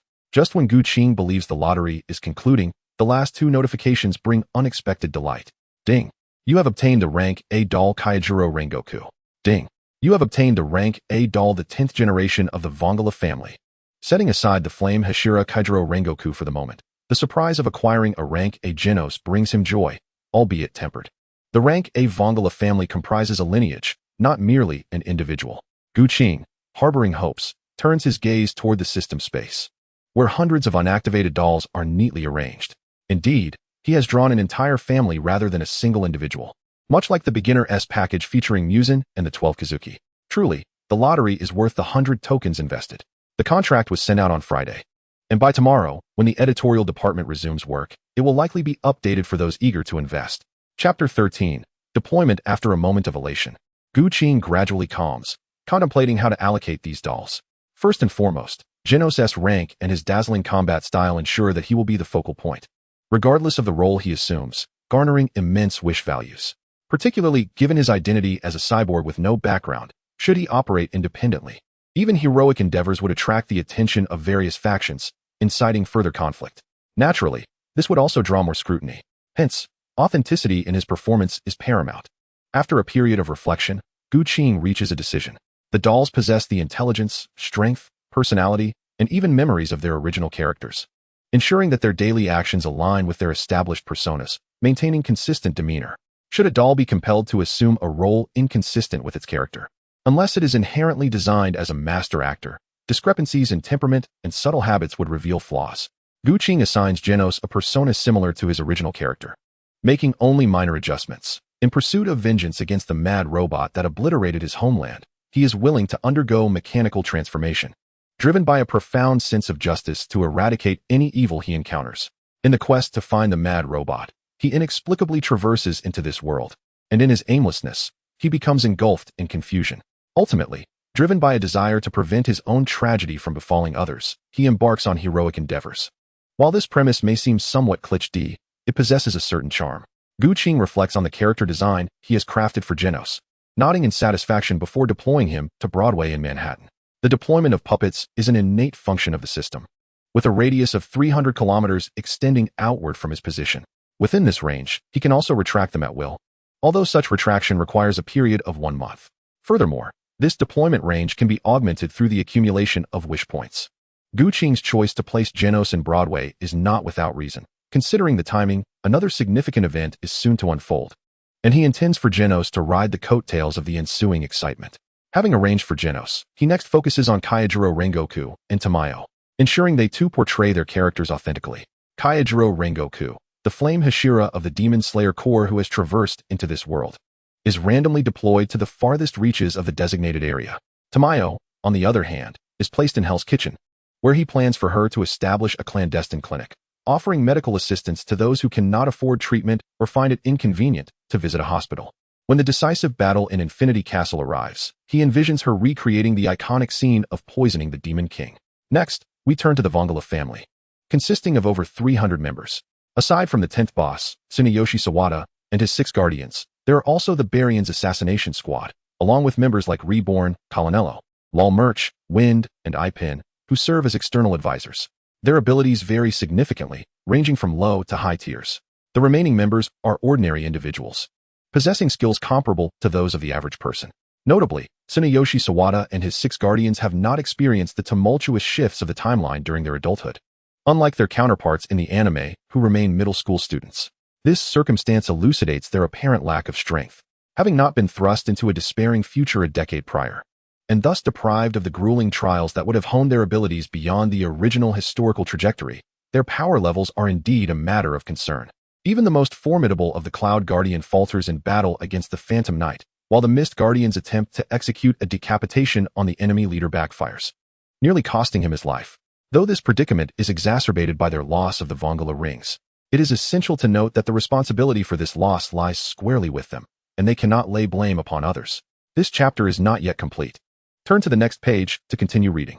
However, despite these challenges, their presence in Hell's Kitchen, and indeed throughout the entire American underground, proves to be adequate. After all, their rings and box weapons are revolutionary artifacts. Particularly, the box weapons, as described in the original work, represent a disparity akin to that between firearms and melee weapons. Despite the original narrative failing to adequately convey such a distinction, you are members of the Mafia who have traversed from another realm.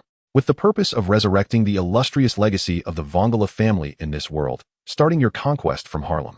After assigning a mission to the Vongala family, Gu Qing selected the location for their operations. Harlem, notorious for its chaos, rivals Hell's Kitchen in disorder. Each year, a multitude of Hispanic and Latino immigrants, along with countless undocumented individuals, flood into this area, which is rife with illegal residents. Theft, robbery, human trafficking, and a myriad of other crimes occur with alarming frequency. Most intolerable is the rampant gang violence, where disputes over drug and arms trades often erupt into gunfights on the streets. Even the presence of military forces has failed to alter the dire conditions. Thus, it is most fitting for the Vongala family to commence their development from this tumultuous locale. After addressing the issue with the puppets, Gu Qing's attention turned to the remaining 5,000 wish points. System. I wish to enhance my physical capabilities with 5,000 wish points. Ding. Your strength has been elevated to level 7 star. Ding. Your strength has been elevated to level 8 star. As the system notifications resonated within his mind, Gu Qing felt a transformation coursing through his muscles. He had become stronger and more resilient. The enhancement of one's body, skills, probability of winning, range of influence, and the expanse of the system's spatial dimensions are all significant benefits of wish points, extending far beyond mere physical augmentation. Even the strength of the puppets could be amplified. Though it was not a cost-effective choice, 5,000 wish points could elevate his power from level 6 star to level 8 star, whereas utilizing them for a lottery could yield puppets of equal or greater strength, along with a plethora of puppet fragments. Even when drawing items, the benefits would not pale in comparison to boosting his own strength. Thus, upgrading the puppets was not a priority for him at this juncture. However, one's own power is irreplaceable. It is essential for ensuring personal safety, immortality, and longevity, all of which necessitate individual strength. The puppets and theatrics serve merely to facilitate his own enhancement, and Gu Qing would not lose sight of the priorities. Otto, change your attire. We are going out to dine. The Harlem district is characterized by its low, dilapidated buildings. The streets are filthy and foul, with few pedestrians. In the early morning, the desolate thoroughfares are occasionally enlivened by small groups of African Americans engaged in playing cards or practicing rap, with the rare passing car stirring up clouds of dust, eliciting friendly banter from those by the roadside. At that moment, a group emerged from an alleyway. They were a diverse assembly of ages and genders, encompassing individuals with white, black, and yellow skin tones. Dressed in tailored suits and luxury watches with impeccable ties, they walked with an air of confidence and poise, sharply contrasting with the locals clad in cheap t-shirts and casual demeanor. Chapter completed. Chapter 14. Gunfire. Everyday Harlem is a haven for criminals, where countless offenses transpire daily. Yet even more insidious is the specter of racial discrimination. Due to the influx of Latin American immigrants and undocumented individuals, Harlem is predominantly inhabited by African Americans, and the chaos that ensues leads to widespread prejudice against all its residents. The pervasive belief that the outside world discriminates against black individuals fosters an environment where other races are also marginalized. Insults and physical assaults are commonplace. For outsiders, particularly those who are not black and find themselves alone or in small groups, robbery is almost a certainty. Even in the absence of money, they may face humiliation as their clothing is forcibly removed. However, when confronted by a group emerging from the alleys, no one dares to adhere to the traditional norms of confrontation. The sheer numbers, approximately 300 individuals, block the streets, their uniform attire and formidable presence commanding attention. Armed with Thompson submachine guns, this collective instills a sense of dread. Those who might consider causing trouble find themselves paralyzed by fear. It is not foolishness, but rather a survival instinct that drives them to prey upon the vulnerable. Concealed within the shops lining the streets, onlookers cautiously peer out, engaging in hushed speculation. Who are these individuals? Their demeanor starkly contrasts with local gangs such as the Viper Gang and the Savage Crew, evoking a semblance of the Mafia from Manhattan. Whatever their origin, it is certain that a spectacle is about to unfold. Indeed, throughout the years, outside factions have sought to dominate this territory. Yet none have succeeded, not even the U.S. military. As the Savage Crew approaches, an equally formidable contingent emerges from the opposite side of the street. Most are black, clad in short-sleeved shirts that reveal tattooed arms and muscular physiques. Many wield rifles such as the M16 or AK-47, while some of the more robust figures are adorned with ammunition belts, cradling heavy machine guns, exuding an intimidating aura. Eliminate them, commands the leader of the Savage Crew, a muscular man with a bare torso, as the two sides close in from a distance of approximately 200 meters. His subordinates disperse, either retreating into nearby alleys or taking cover within buildings, before unleashing a relentless barrage of firepower.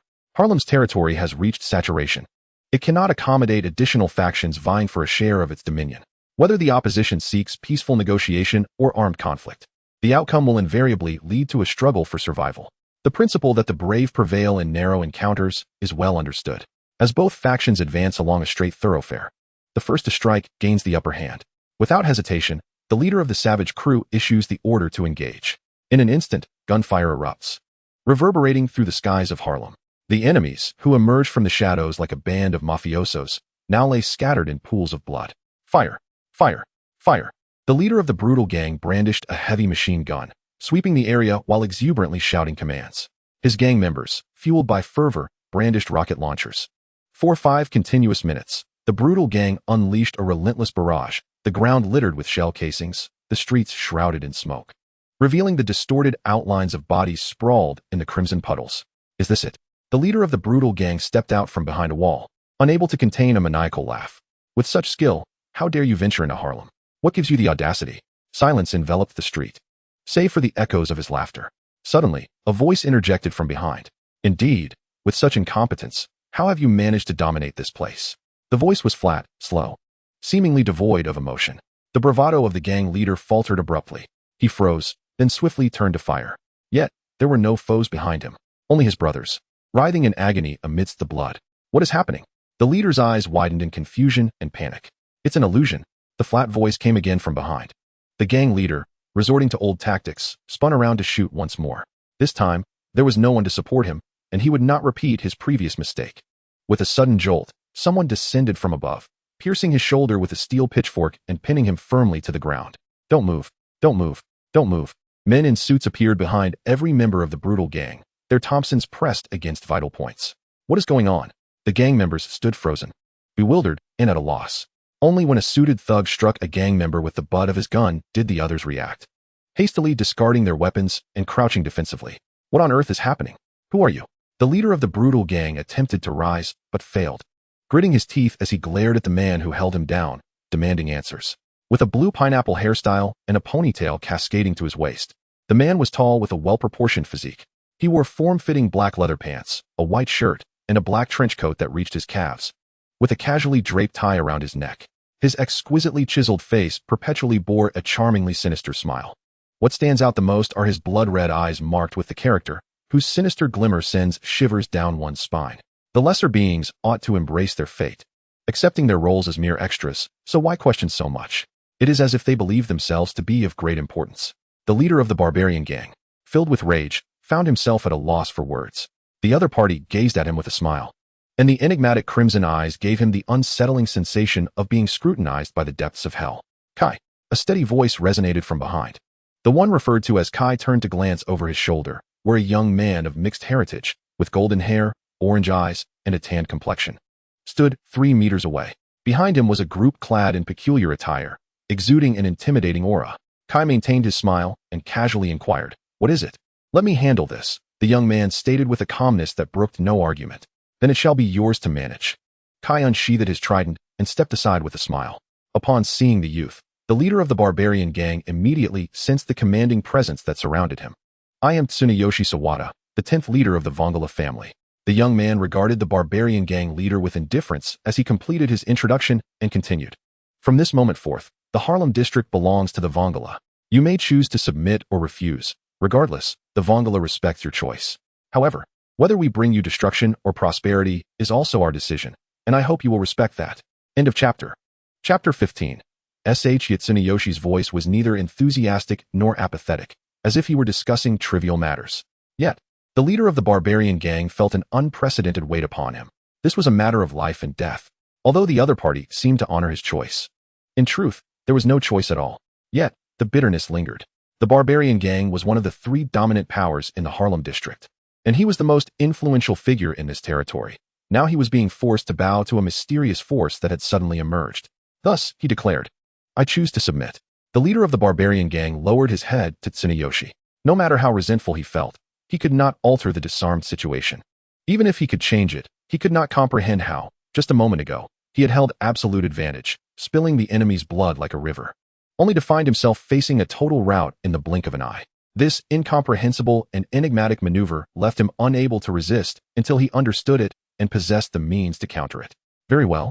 Tsunayoshi nodded calmly, then turned his gaze forward. Now, go and announce to all factions in Harlem, submit or perish. I want an answer within an hour. The dilapidated, low-rise buildings and the filthy, foul-smelling streets of Hell's Kitchen, known for having the highest crime rate in America, bore a striking resemblance to the Harlem district.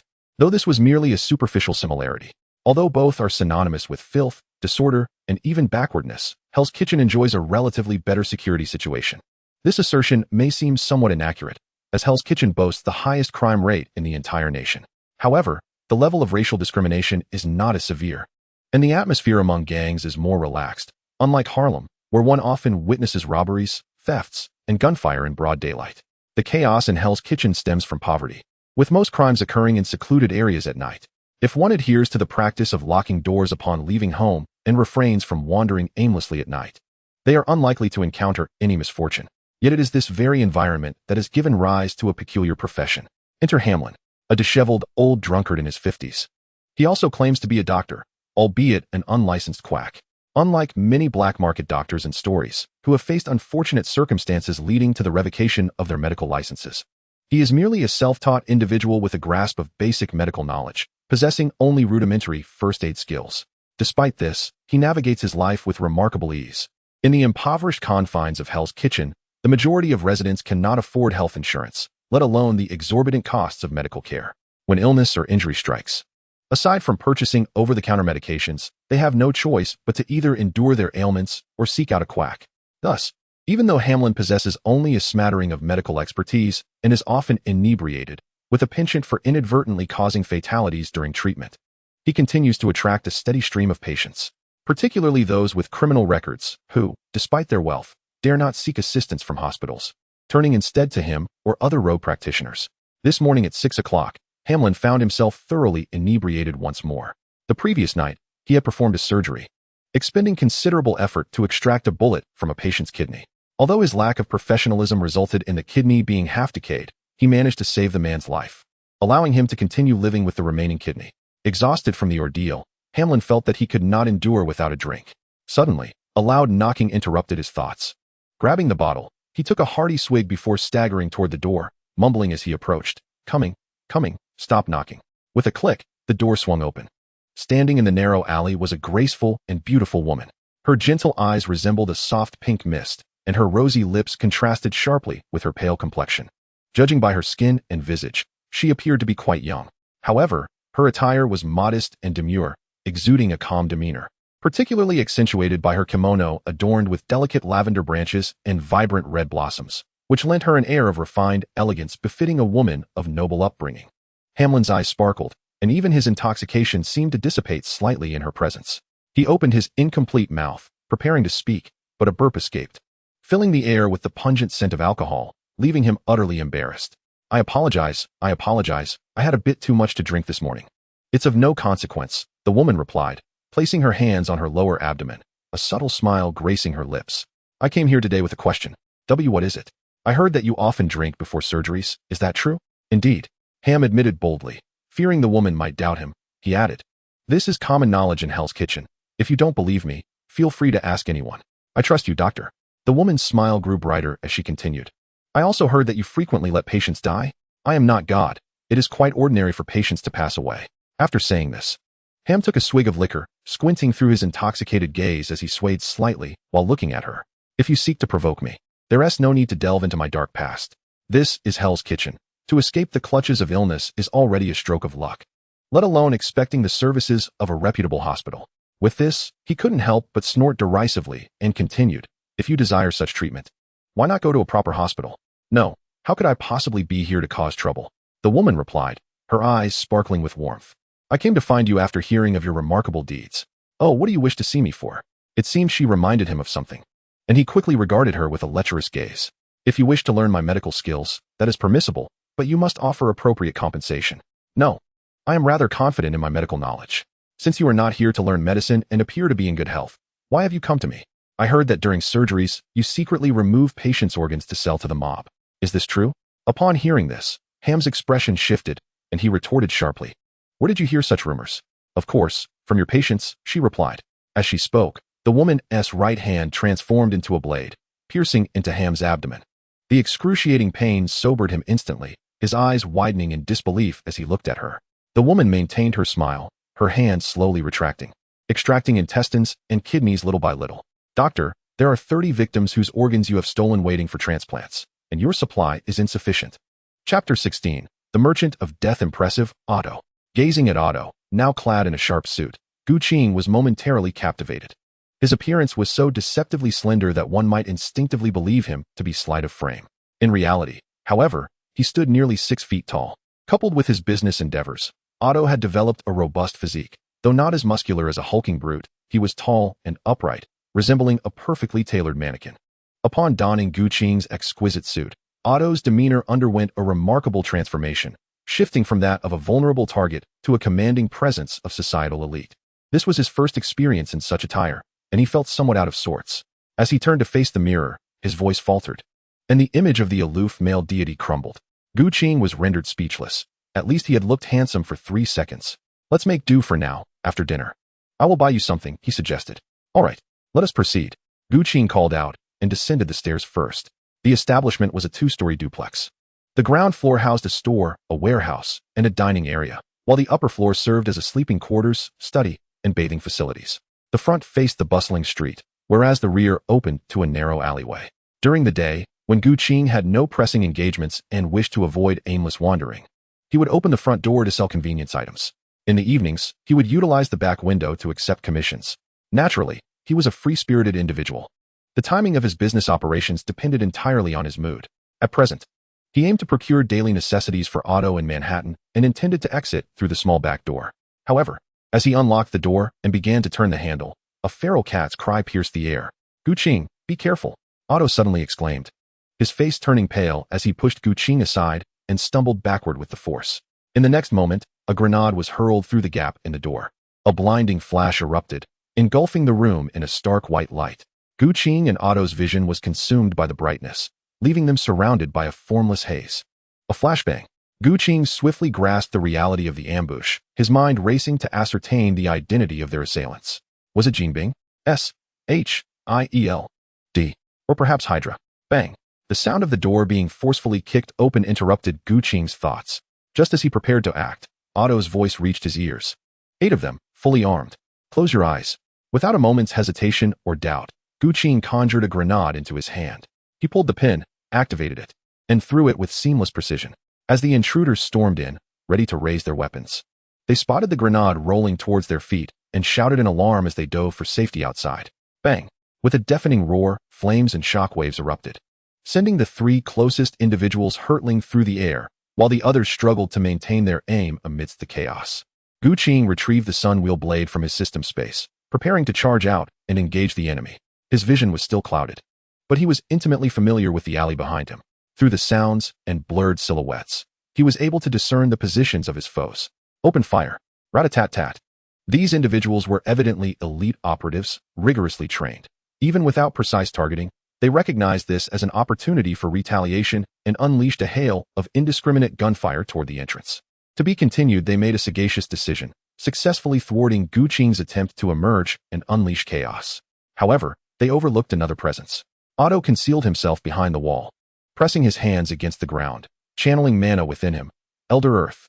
Elder denotes a rank in magic, classified into 4 tiers, the lowest rank, followed by the Elder rank, the Euro rank, and the Al rank. Otto wielded the 2nd tier Earth magic. Suddenly, the ground trembled slightly. The assailants lost their footing, ultimately tumbling to the ground. Seizing the opportunity, Gu Qing charged forth. With a series of swift strikes, blood erupted, staining the walls and floor crimson. Yet, Gu Qing refrained from killing them.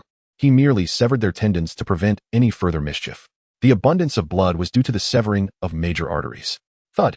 The sun blade plunged into the ground beside one assailant's head, as Gu Qing looked down upon him, sneering, at your rate of bleeding, you will perish in less than 3 minutes. Therefore, answer my question, and I shall staunch your wounds afterward. I shall reveal nothing, came the defiant response from the others. Gu Qing turned his gaze to them, met with silence, an answer in its own right. Yet, silence can sometimes convey much.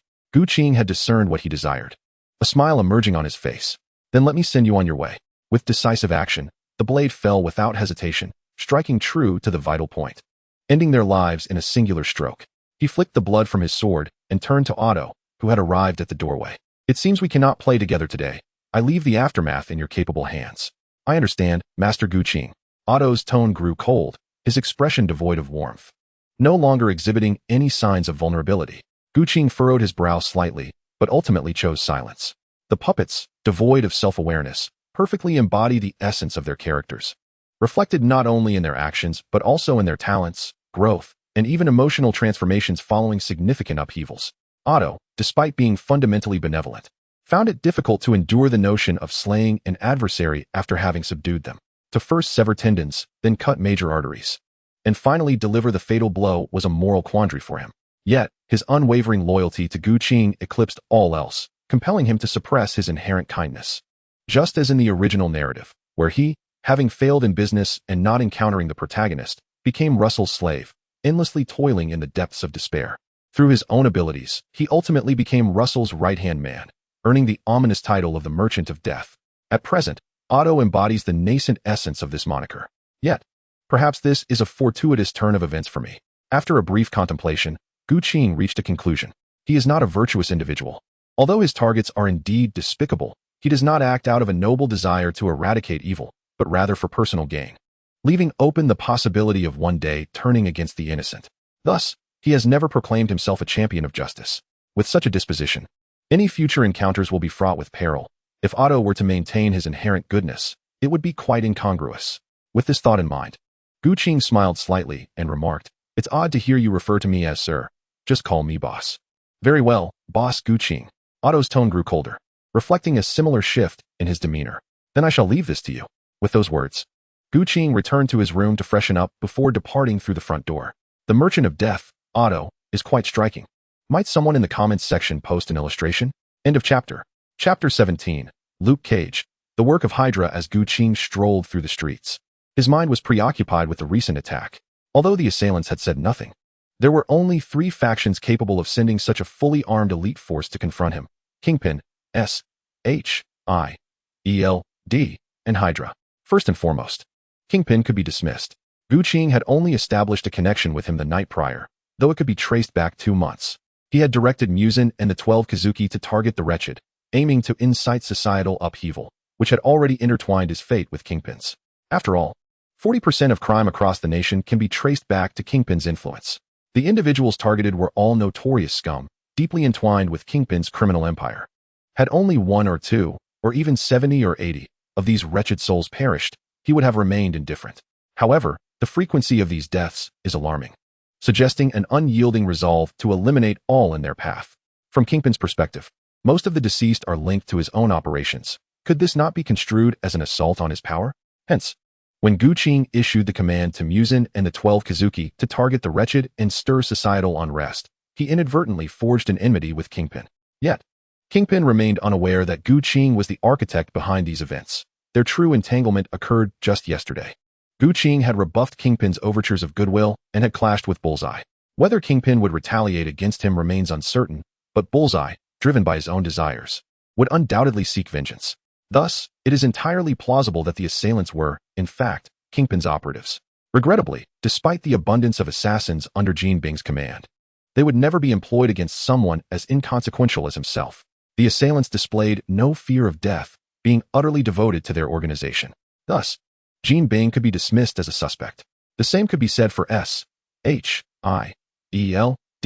Guqing had collaborated with them on 3 occasions, and given his prior knowledge from cinematic portrayals, he was somewhat acquainted with their operations. Although last night's conversation had been somewhat unpleasant and he had revealed information that piqued their interest, it was merely an exploration, not an attempt on his life. The modus operandi of these individuals was entirely at odds with that of S.H.I.E.L.D. Thus they could be readily excluded. With both Jean Bing and S.H.I.E.L.D. ruled out, only Hydra remained. Guqing had no direct connections with Hydra. However, their infiltration of S.H.I.E.L.D. was well underway, and even if it was not yet complete, they had likely penetrated a significant portion of it. To liaise with S.H.I.E.L.D. was tantamount to engaging with Hydra. His previous collaborations with S.H.I.E.L.D. S.H.I.E.L.D. had been relatively smooth. Though they had exposed his extensive network of information, Hydra had not taken much notice at that time.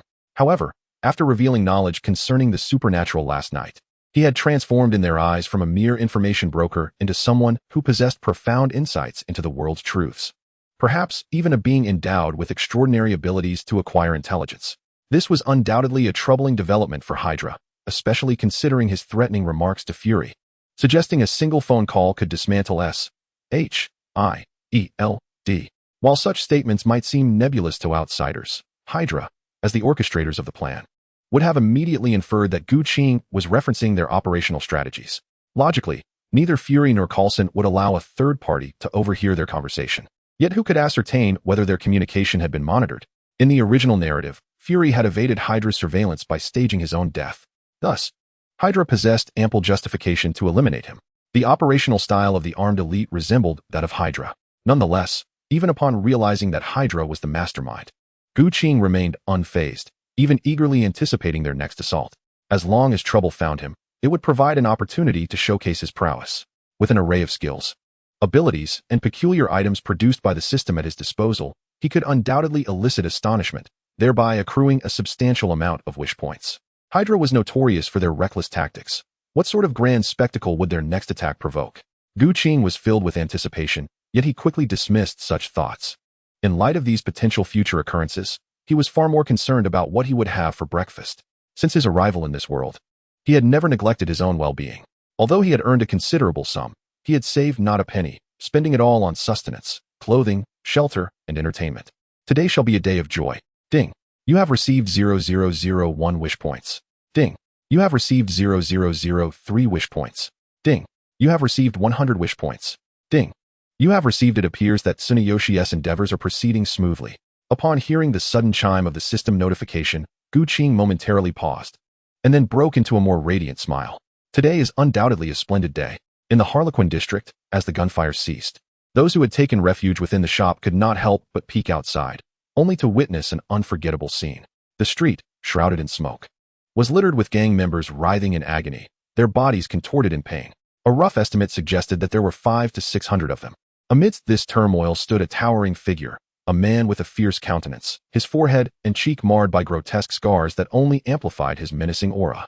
He clutched guns in both hands, his suit jacket draped over his shoulders, casting a haughty gaze upon the men beneath his feet. You wretches! Living under the dominion of the Vongala is already a tremendous honor, yet you dare to resist. His voice, though not loud, resonated with clarity, reaching the ears of everyone on the street. One by one, they widened their eyes in disbelief. What is happening? Could this man have single-handedly dispatched 500 to 600 fully armed gangsters? Even Rambo could not accomplish such a feat. It was utterly absurd.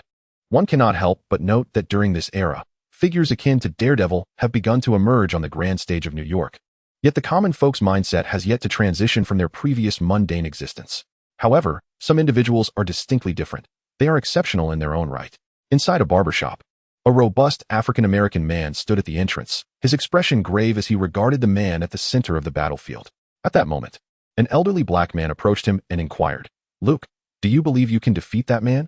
"I can," Luke replied with unwavering conviction. "While I may not possess the ability to single-handedly take down 500 to 600 fully armed gangsters like he does, his fire bullets cannot breach my defenses. This is a matter of power restraint. Due to an experimental accident, Luke Cage had acquired immense strength and invulnerability. Although there exists a limit to what he can endure. Based on the performance exhibited in the recent battle, it appeared that the seemingly infinite fire bullets, which were far more powerful than standard ammunition, still could not penetrate his defenses. Should they engage in combat, he would be at an undeniable advantage." The elderly man nodded in reassurance and advised, "Even so, it is best that you refrain from intervening in the gang conflict. I only act on behalf of the weak, who are like myself." End of chapter 18. The bravado of the wind. Spare me. Spare me, pleaded the man beneath his foot, known by the moniker Water Belly Snake, Cornell Stokes. "Are you jesting with me?" The armed man, his face twisted with displeasure, raised his right hand, aiming the pistol at the forehead of the water snake. "You chose destruction, and now you opt for surrender. I am not so accommodating. Please, spare me. Go to hell." The man's handgun ignited, flames erupting, particularly at the muzzle, as an orange glow expanded outward, seemingly on the brink of explosion. At that moment, a steady voice resonated, "Cease this." From the opposite end of the street, Hundreds of individuals appeared unexpectedly. Leading them was Tsuneyoshi Sawada, with his orange hair and eyes, cloaked in a mantle, followed closely by the remaining members of the Vongala family. They had not instantaneously materialized. Rather, they had manipulated perceptions through Mukuro Rokudo's illusions, rendering them imperceptible to others. This was done to prevent the enemy from circumventing them and causing trouble for their allies. After all, nothing could compare to the shock of one man standing alone against many. Whether to exhibit their strength for the impending domination of the American underground society or to astonish and awe others, confronting the adversary head-on was the optimal strategy. Casting a discontented glance at Tsuneyoshi, the man snorted in annoyance, holstered his weapon, and silently rejoined the ranks of the Vongala family. He was the adopted son of the 9th, leader of the Vongala's assassination unit, the Barriera, and a candidate for the 10th. Adhering to a philosophy of absolute strength and ruthless methods to establish dominance, discontent with the 10th's conciliatory policies, driven by ambition to usurp his position. Yet, despite his grievances with Tsuneyoshi and ideological differences, these were internal family conflicts. In the face of an external foe, their opinions aligned. After all, setting aside external factors, he held a profound respect for Tsuneyoshi's capabilities as a leader.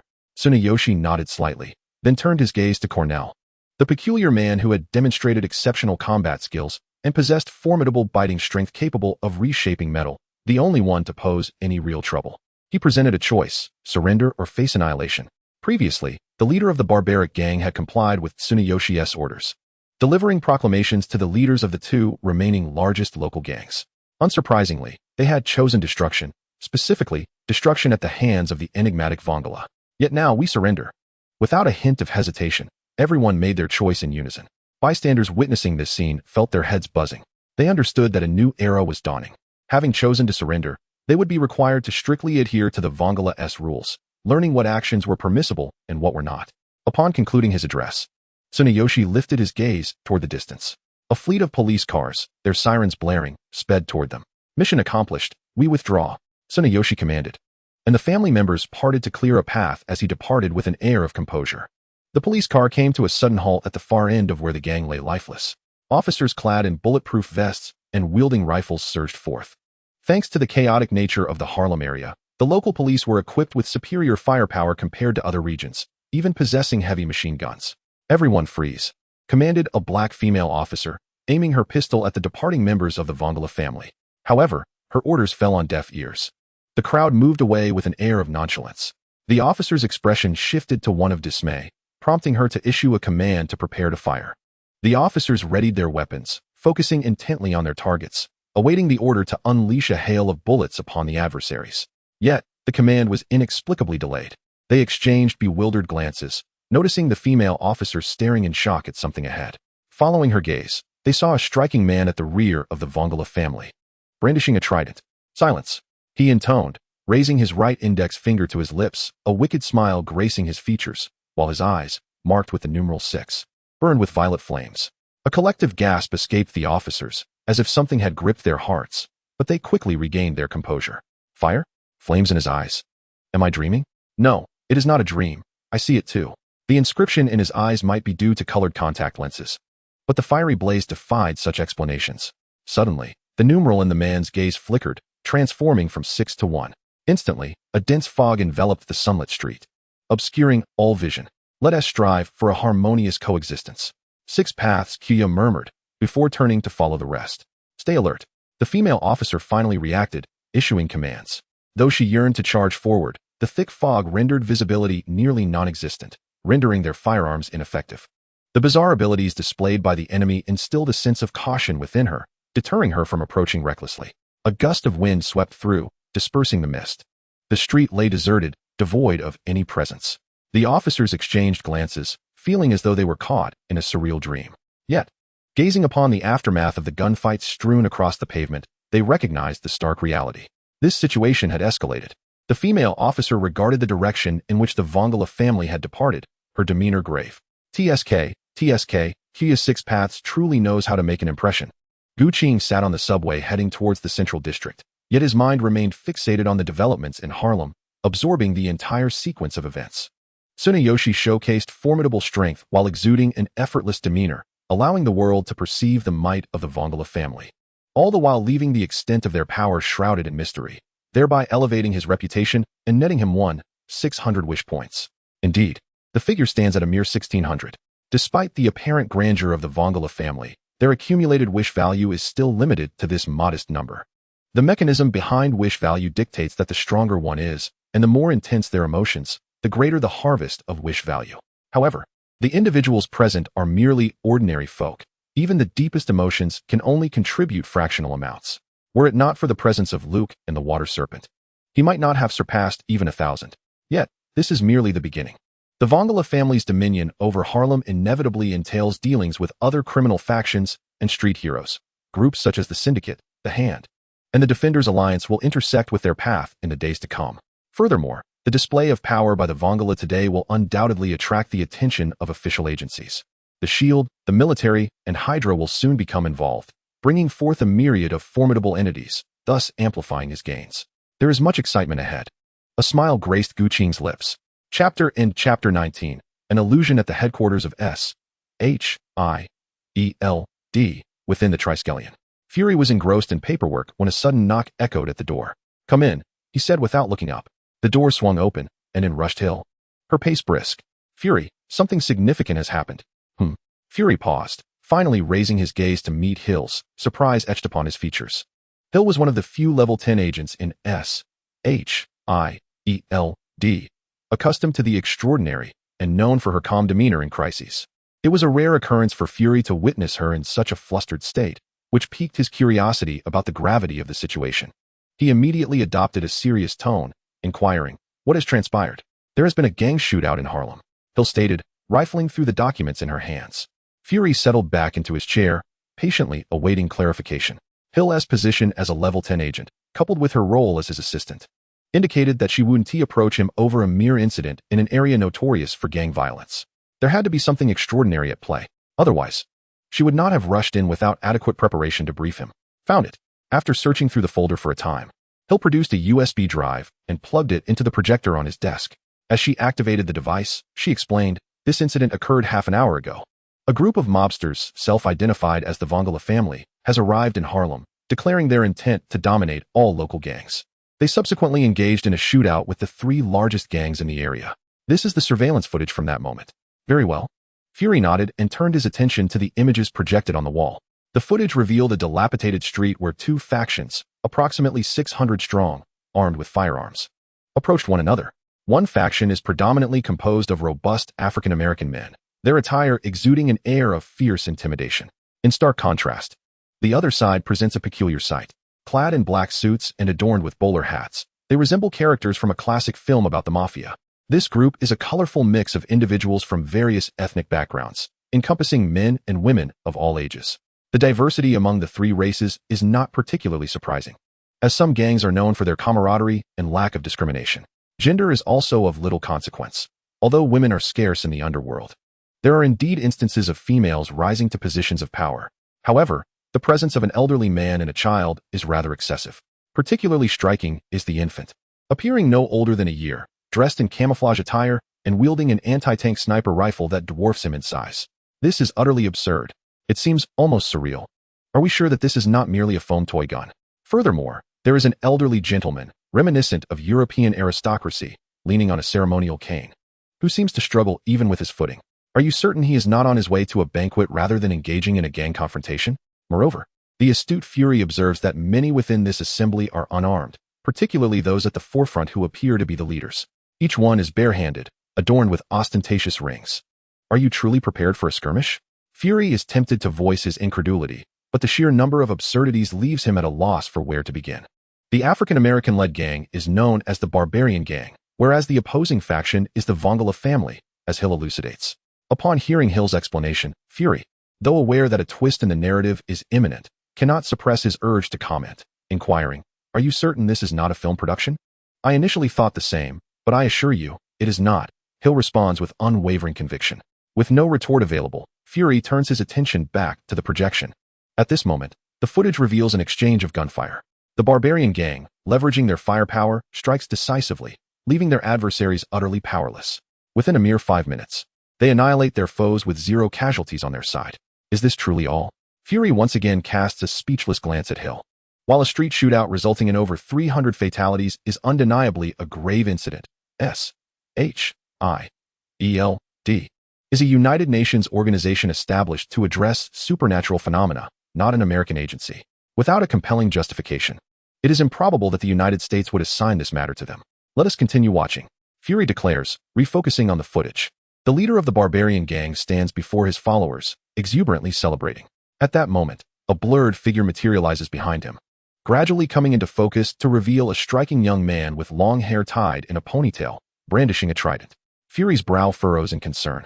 He seizes the remote control, rewinding the footage to before the gunfight, and searches among the Vongala family members for the young man with the trident. In the second row, they walked alongside 6 others. Ahead of them was a young man draped in a black cloak, his demeanor composed, with fiery orange hair and eyes, exuding an aura of leadership. Perched upon his shoulder was an infant clad in a black suit. Could there possibly be at least 8 individuals of his ilk?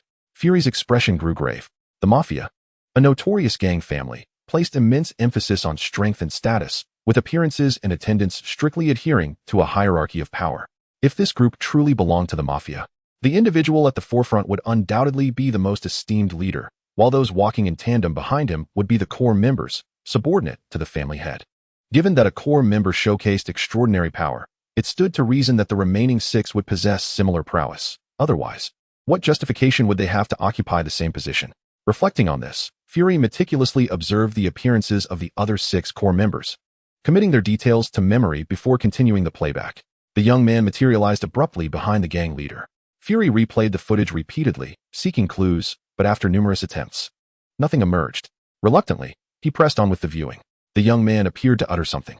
However, as the surveillance footage bore no sound, and neither Fury nor Hill comprehended lip reading, they remained oblivious to the young man's words. Yet, the gang leader heard him and decisively turned, firing a barrage of bullets. In an instant, the enigmatic youth dissipated like mist. The gang members standing behind suffered devastating casualties. The gang leader, flustered, was caught off guard as the alluring young man reappeared behind him, offering a verbal warning. This time, however, the captivating figure did not vanish into thin air. Instead, as the gang leader spun around, he rapidly thrust a trident into the leader's shoulder, pinning him violently to the ground. Simultaneously, the corpses of the fallen members of the Vongala family began to fade, materializing behind each of the barbaric gang members, their weapons aimed at vital points. The situation had reversed in an instant. Could it be that they were all extraordinary beings? Fury stood up abruptly. Disbelief etched across his face as he witnessed the scene unfold. It was the young man's supernatural ability, an illusion. Hill explained at that moment. How do you know? Fury inquired. The chapter concludes here. Add a bookmark for convenient reading. Chapter 20. Firepower comparable to an army. Continuing to watch, despite his eagerness for answers, Fury, as an agent, maintained his patience and continued to observe the footage. At this point, the surveillance displayed the barbaric gang leader vociferously questioning something, to which the young man responded with a couple of remarks. Although unable to decipher lip movements, Fury inferred from the gang leader's expressions and the preceding events what was being said. What on earth is happening? What have you done? The alluring youth replied, an illusion. Due to the brevity of the words and the initial hints provided by Hill, Fury surmised the meaning behind the tone, yet he found it utterly implausible. His eyes widened in disbelief, and his breath quickened. Indeed, illusions can deceive the senses, but they were reviewing surveillance footage. Can illusions mislead not just human perception, but also electronic devices? Was he mistaken in interpreting the lip movements, or was the young man deceiving him? If neither were the case, and if the young man's illusion truly could manipulate electronic devices, how could they subdue him? The S.H.I.E.L.D. organization was established to address supernatural phenomena on Earth, prioritizing contact with any extraordinary beings, objects, or occurrences, subsequently attempting to absorb, control, contain, or even obliterate them. This young man was affiliated with the Mafia, inherently a force of malevolence. If he harbored even more nefarious deeds, he would certainly need to be contained or eradicated. However, S.H.I.E.L.D. currently lacked a significant number of super soldiers, and none specifically trained to counter illusions. Historically, they relied on equipment to tackle extraordinary events or individuals. Yet, considering this individual could deceive even inanimate electronic devices, it was improbable that their other gear would fare any better. Thus, how were they to confront this youth? At present, Hill analyzed 3 potential scenarios. The young man was lying, and it was not an illusion. The young man was truthful, but his illusions could not influence electronic devices. Only the audience before them, or the young man, was honest, and his illusions could indeed affect even lifeless objects. Alternatively, they might have misinterpreted the lip movements. And it was not an illusion at all. In essence, these scenarios suggested a hypothetical enemy, advocating for a long-range sniper approach. Indeed, that individual was not invincible. Upon hearing Hill-'s analysis and suggestion, Fury swiftly regained his composure. He returned to the director's chair, leaning back thoughtfully, declaring, "Summon the think tank. Analyze his expressions and subtle movements to discern his character, and from his exhibited abilities, identify his weaknesses. Additionally, I require complete files on these individuals." At this, Hill could not suppress a wry smile. They had no such files. "What?" Fury exclaimed, gazing incredulously at Hill. "What do you mean there are no files?" "I had already researched their information prior to our arrival," Hill explained. "Yet, no matter what methods I employed, I could uncover not a trace of information. They are akin to Gu Qing, with no past to trace and no records available, as if they materialized out of thin air." Once again, Fury's expression grew grave. Hill remained unaware of the ghostly matters at hand, thus failing to grasp the gravity of the situation. The inability to find any semblance of a past for over 300 individuals was, in itself, an exceedingly serious issue. Even if the opposing force wielded immense power to alter records, they could not possibly eliminate everyone who had interacted with them in the past. They could not erase all traces of their former lives. Yet, this group had achieved precisely that. There was a complete absence of news. As if he had materialized out of thin air. Gu Qing shared a commonality with those specters. They might possess some knowledge that could be leveraged. After a moment of contemplation, Fry reached a resolution in his mind, yet he refrained from voicing it. The chapter remains unfinished. Proceed to the next page to continue reading. He had already dispatched someone to probe Gu Qing and would act based on the outcomes of that inquiry. Similarly, he had instructed Coulson to investigate those specters. Once the results of the investigation were obtained, further actions would be determined. With his plans solidified, Fry resumed watching the subsequent footage. The Vongala had subdued the savage gang. Following some directives from their leader, the gang members dispersed, leaving only those from the Vongala family behind to await further instructions. An hour later, another group, approximately 600 strong and armed, approached menacingly under the leadership of two individuals. A core member of the Vongala, with silver hair, exchanged a few words with the leader before stepping forward, evidently prepared to confront the impending threat. Indeed, these core members exhibited extraordinary abilities.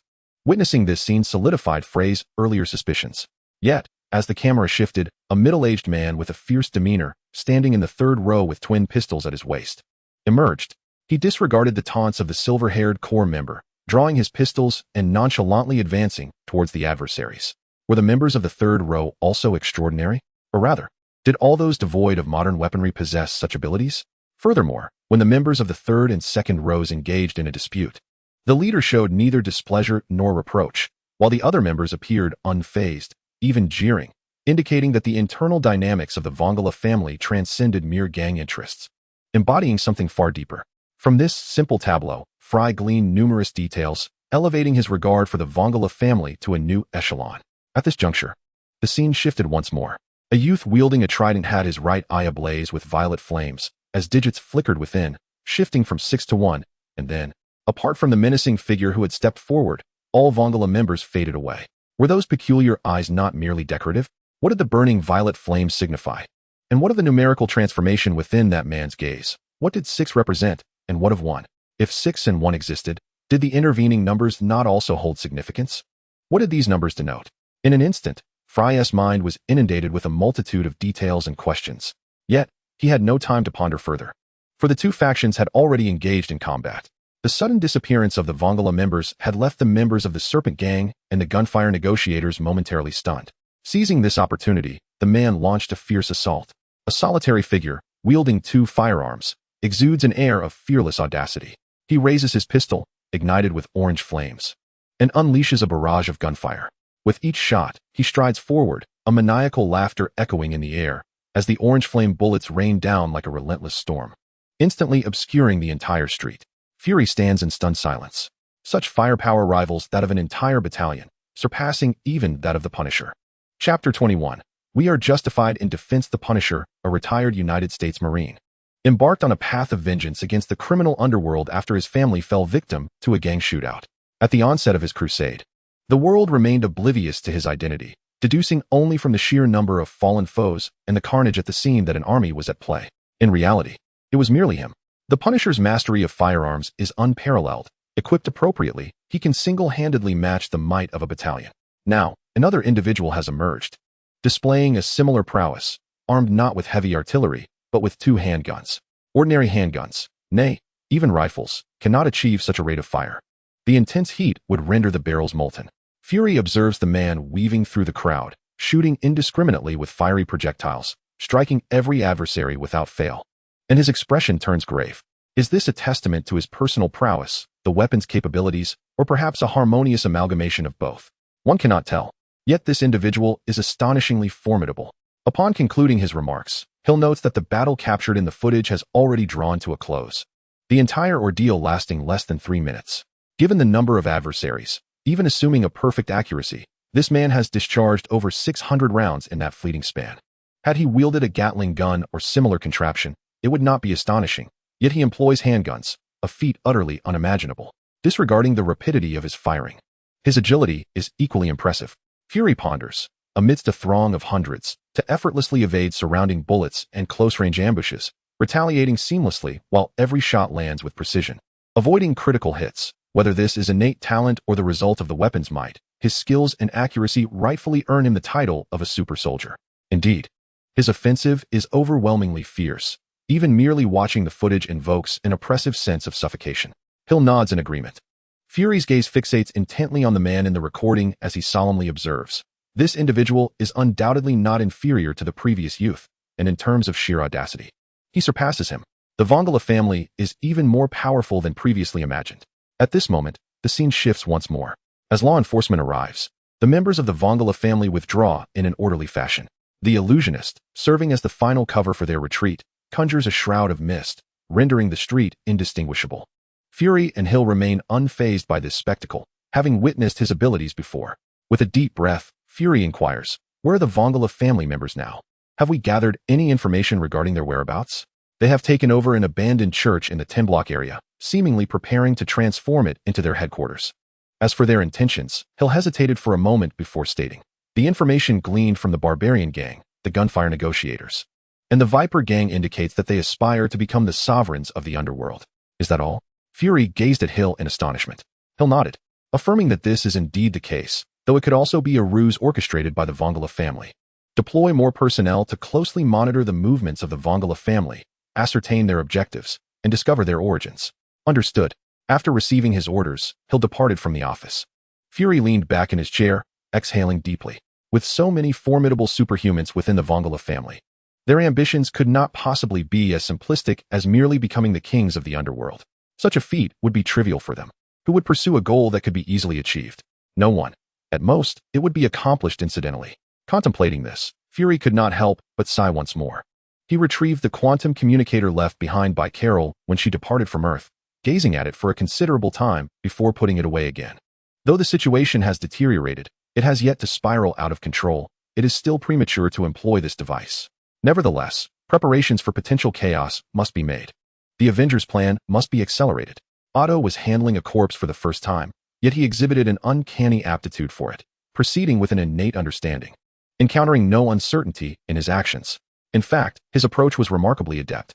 He utilized earth-based magic to excavate a grave, bury the remains, and then summoned a multitude of scavengers from the soil to consume the remains. Throughout the entire process, his mind remained as tranquil as a still lake, undisturbed by the slightest turbulence. Next, he merely needed to cleanse the blood from his body. Otto glanced at the blood on his sleeves and hands, preparing to return indoors for cleaning. Hey, you've killed someone, haven't you? A voice from behind halted Otto in his tracks. In this underground setting, the stench of blood is thick. You've killed more than one, haven't you? The voice echoed again, laced with fury. Otto turned to find the speaker, a man clad in a red bodysuit, half of his head obscured. I did not kill anyone, Otto replied, producing a white silk handkerchief to wipe the blood from his hands, speaking calmly. I am merely disposing of a body. Then you are an accomplice?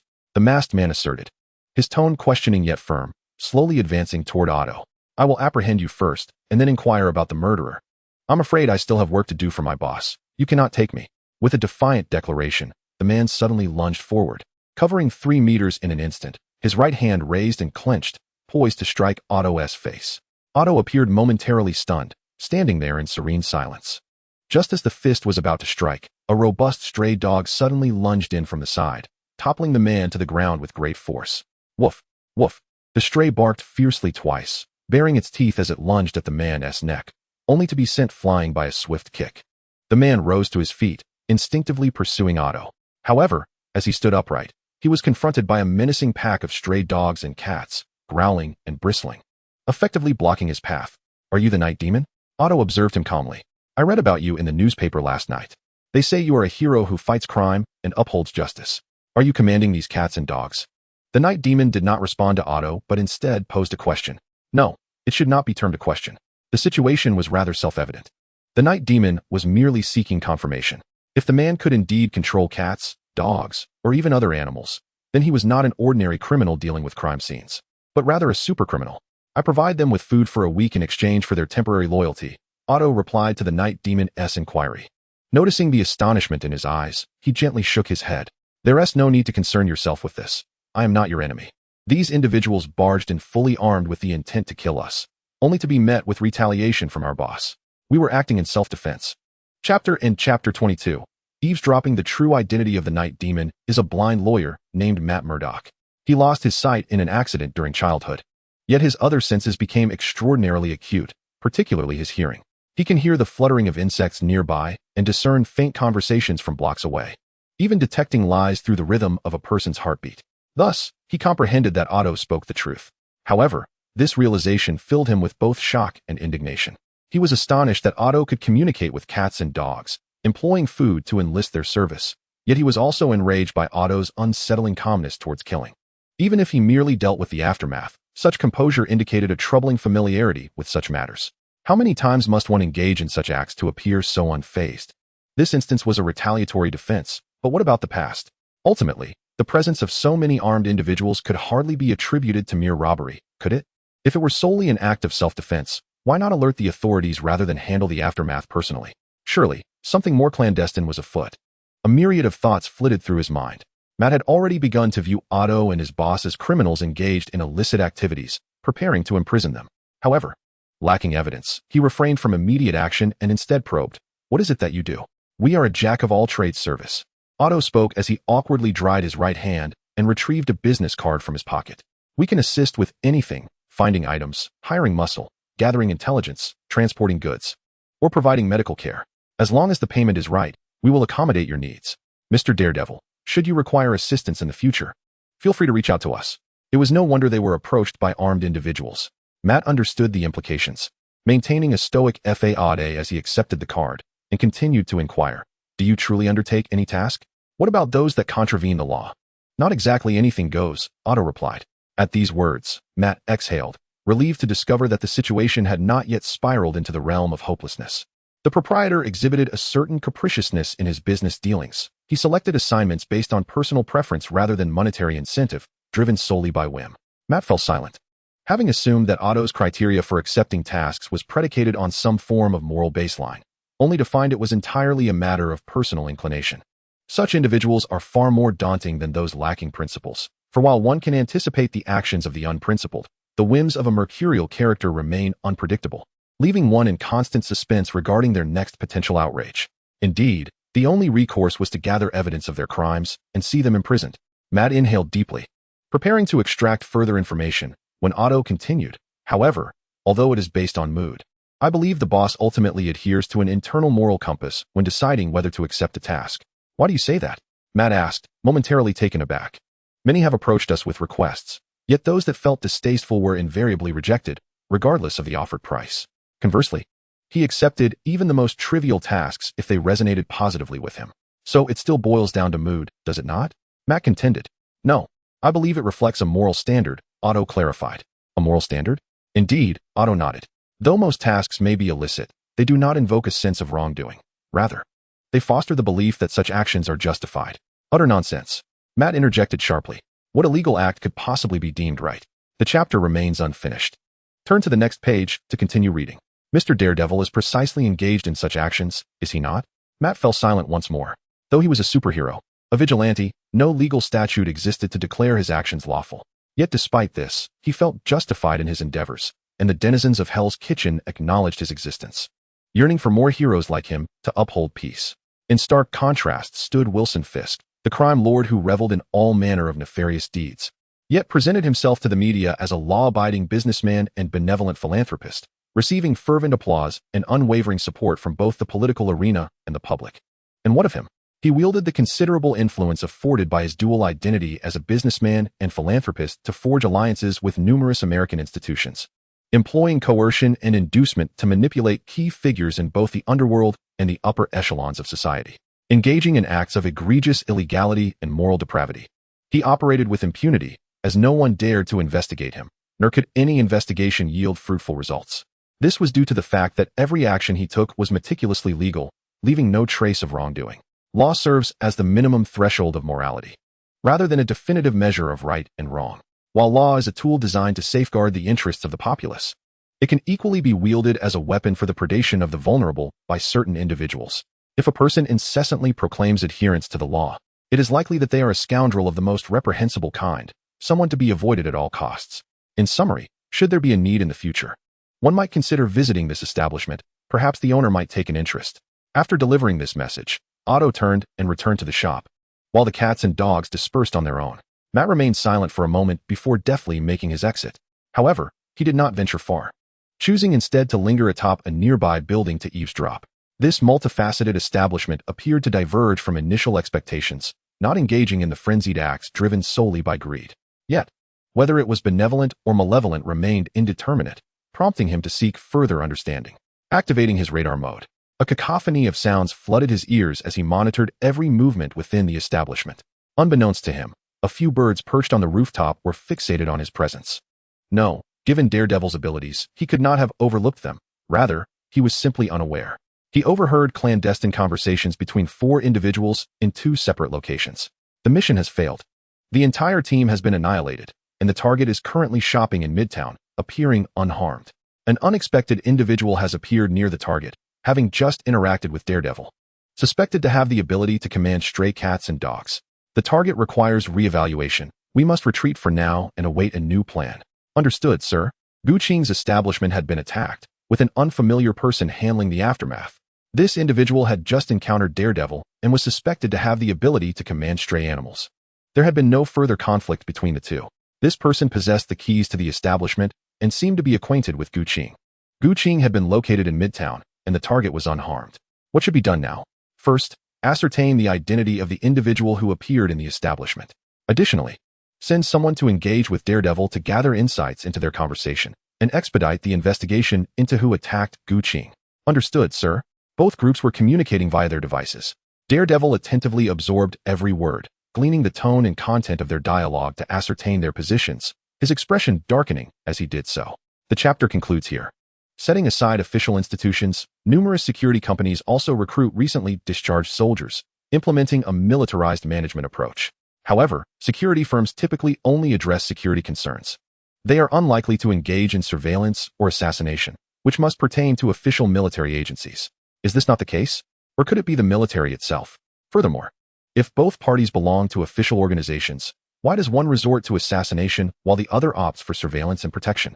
Is it possible that there exists a discord between the two departments, leading them to pursue independent actions? What then has that particular boss done to warrant the attention of 2 official military entities, both monitoring and threatening assassination? No, the line of thought has strayed from the beginning. Matt pressed his temples gently, seeking relief from the headache induced by deep contemplation. After a moment, feeling the pain subside slightly, he resumed his ruminations. If these are indeed official organizations, why resort to assassination within one's own country? Shouldn't they issue an arrest warrant and make a direct apprehension instead? There is something amiss with these 2 organizations. Matt lifted his gaze towards the direction of the 2 entities conducting surveillance, hesitated for a moment, and then sprang into action, darting towards the organization that had initiated the assassination. The group lurking in the shadows was preparing to make contact with him. Thus, he need not worry about their escape. Instead, it was the organization that launched the assassination that posed a greater concern. If he did not clarify matters here, the trail would soon grow cold. On another front, while Daredevil investigated the suspicions surrounding the agency, the presence of the Vongala family suddenly emerged, and the ensuing impact of their domination over the Harlem gang began to unfold. S.H.I.E.L.D. and the military subsequently received pertinent information and took a series of actions concerning the Vongala. In turn, the gangs of Hell's Kitchen also caught wind of the developments. In the conference room of Midtown United Corporation, Jean addressed the gathered gang leaders, saying, "Gentlemen, I trust you are all aware of the news regarding the unification of the Harlem gangs?" He surveyed the room, observing the composed demeanor of the gangsters, and continued, "Have any of you heard of the Vongala family before?" "No, never heard of them. I only operate in Hell's Kitchen and am unfamiliar with the situation over there." "Perhaps they are associated with the rattlesnake." The gang leaders murmured amongst themselves, none having encountered the name of the Vongala family. Jean felt a twinge of perplexity.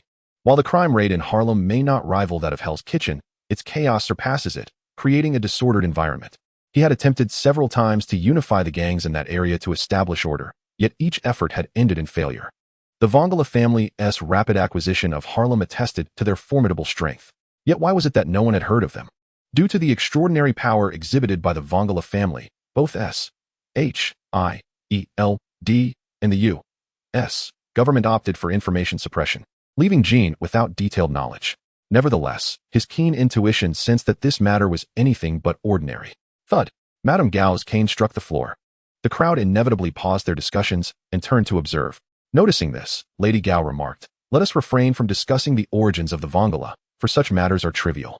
Since they have already established dominance over the Harlem gang, we must send representatives to engage with them regarding business matters."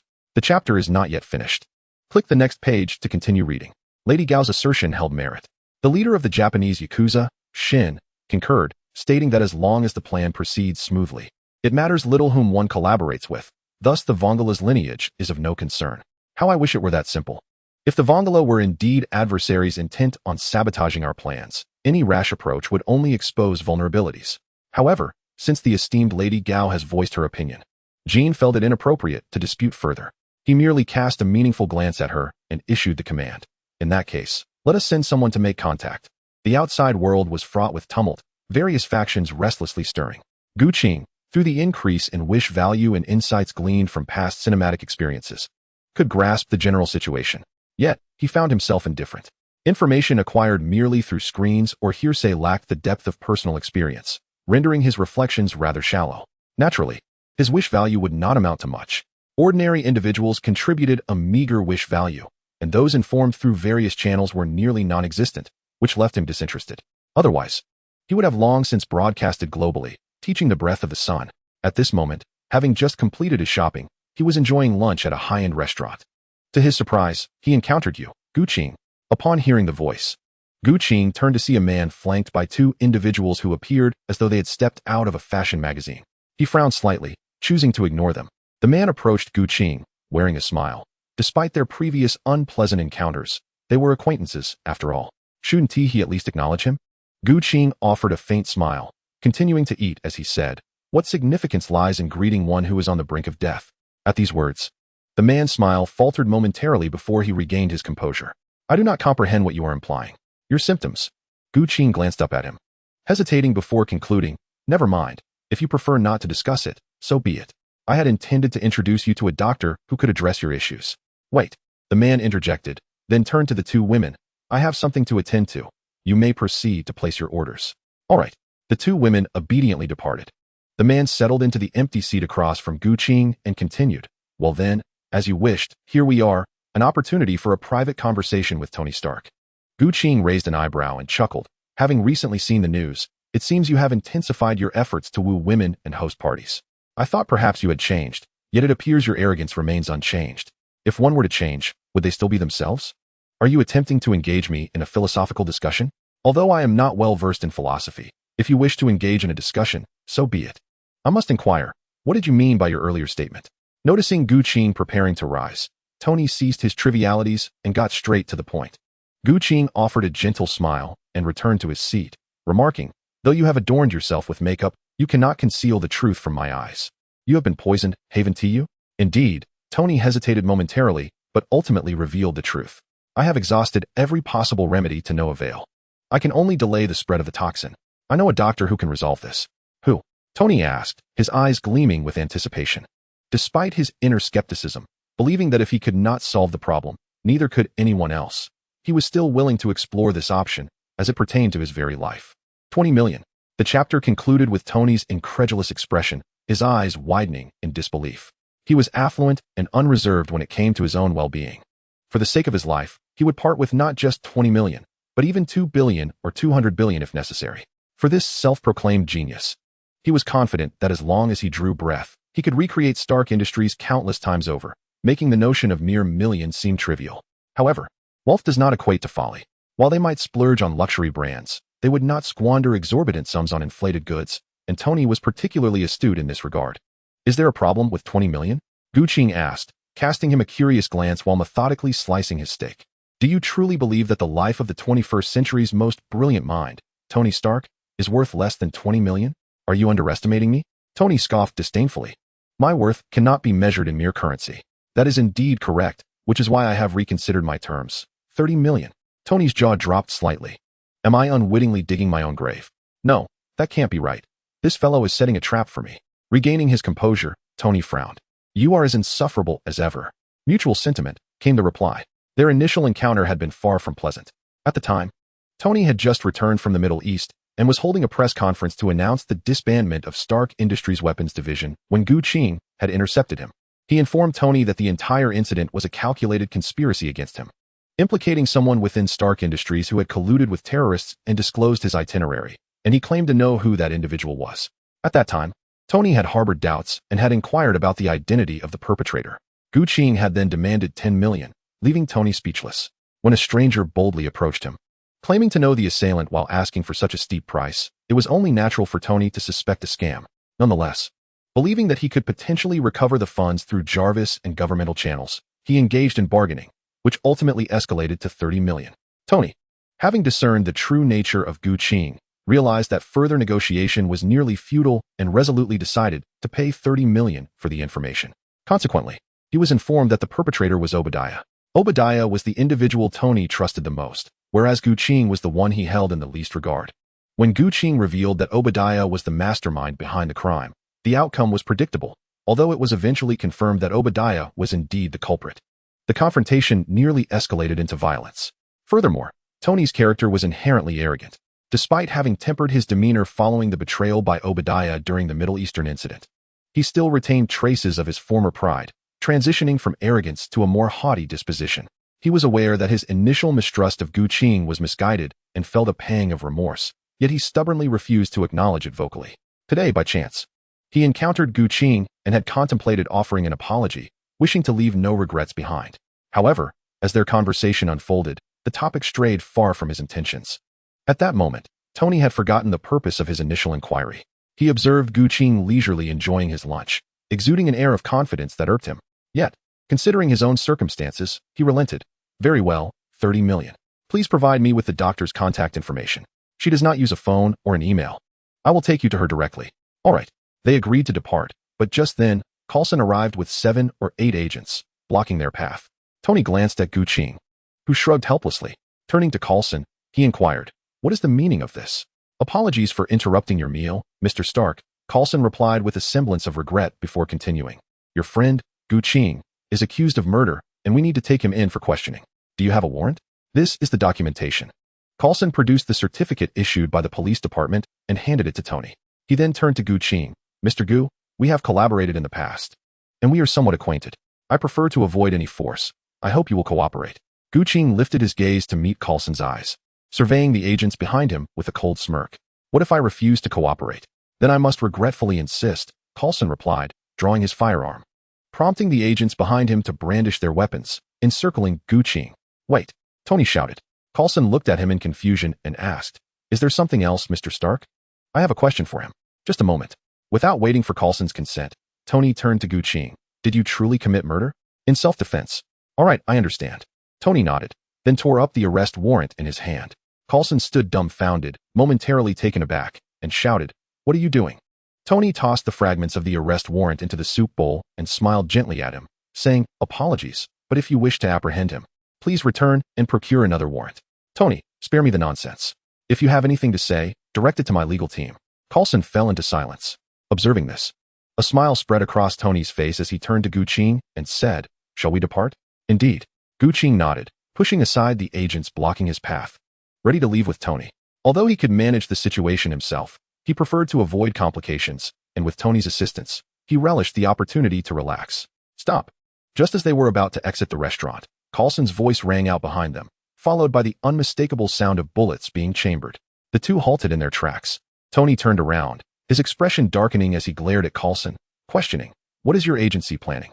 Are you intending to harm me and my friends?" "We are merely executing our duties, Mr. Stark. If you feel your rights have been infringed, you may have your legal team file a complaint against us in court." Coulson's demeanor remained calm, his tone resolute, showing no signs of retreat.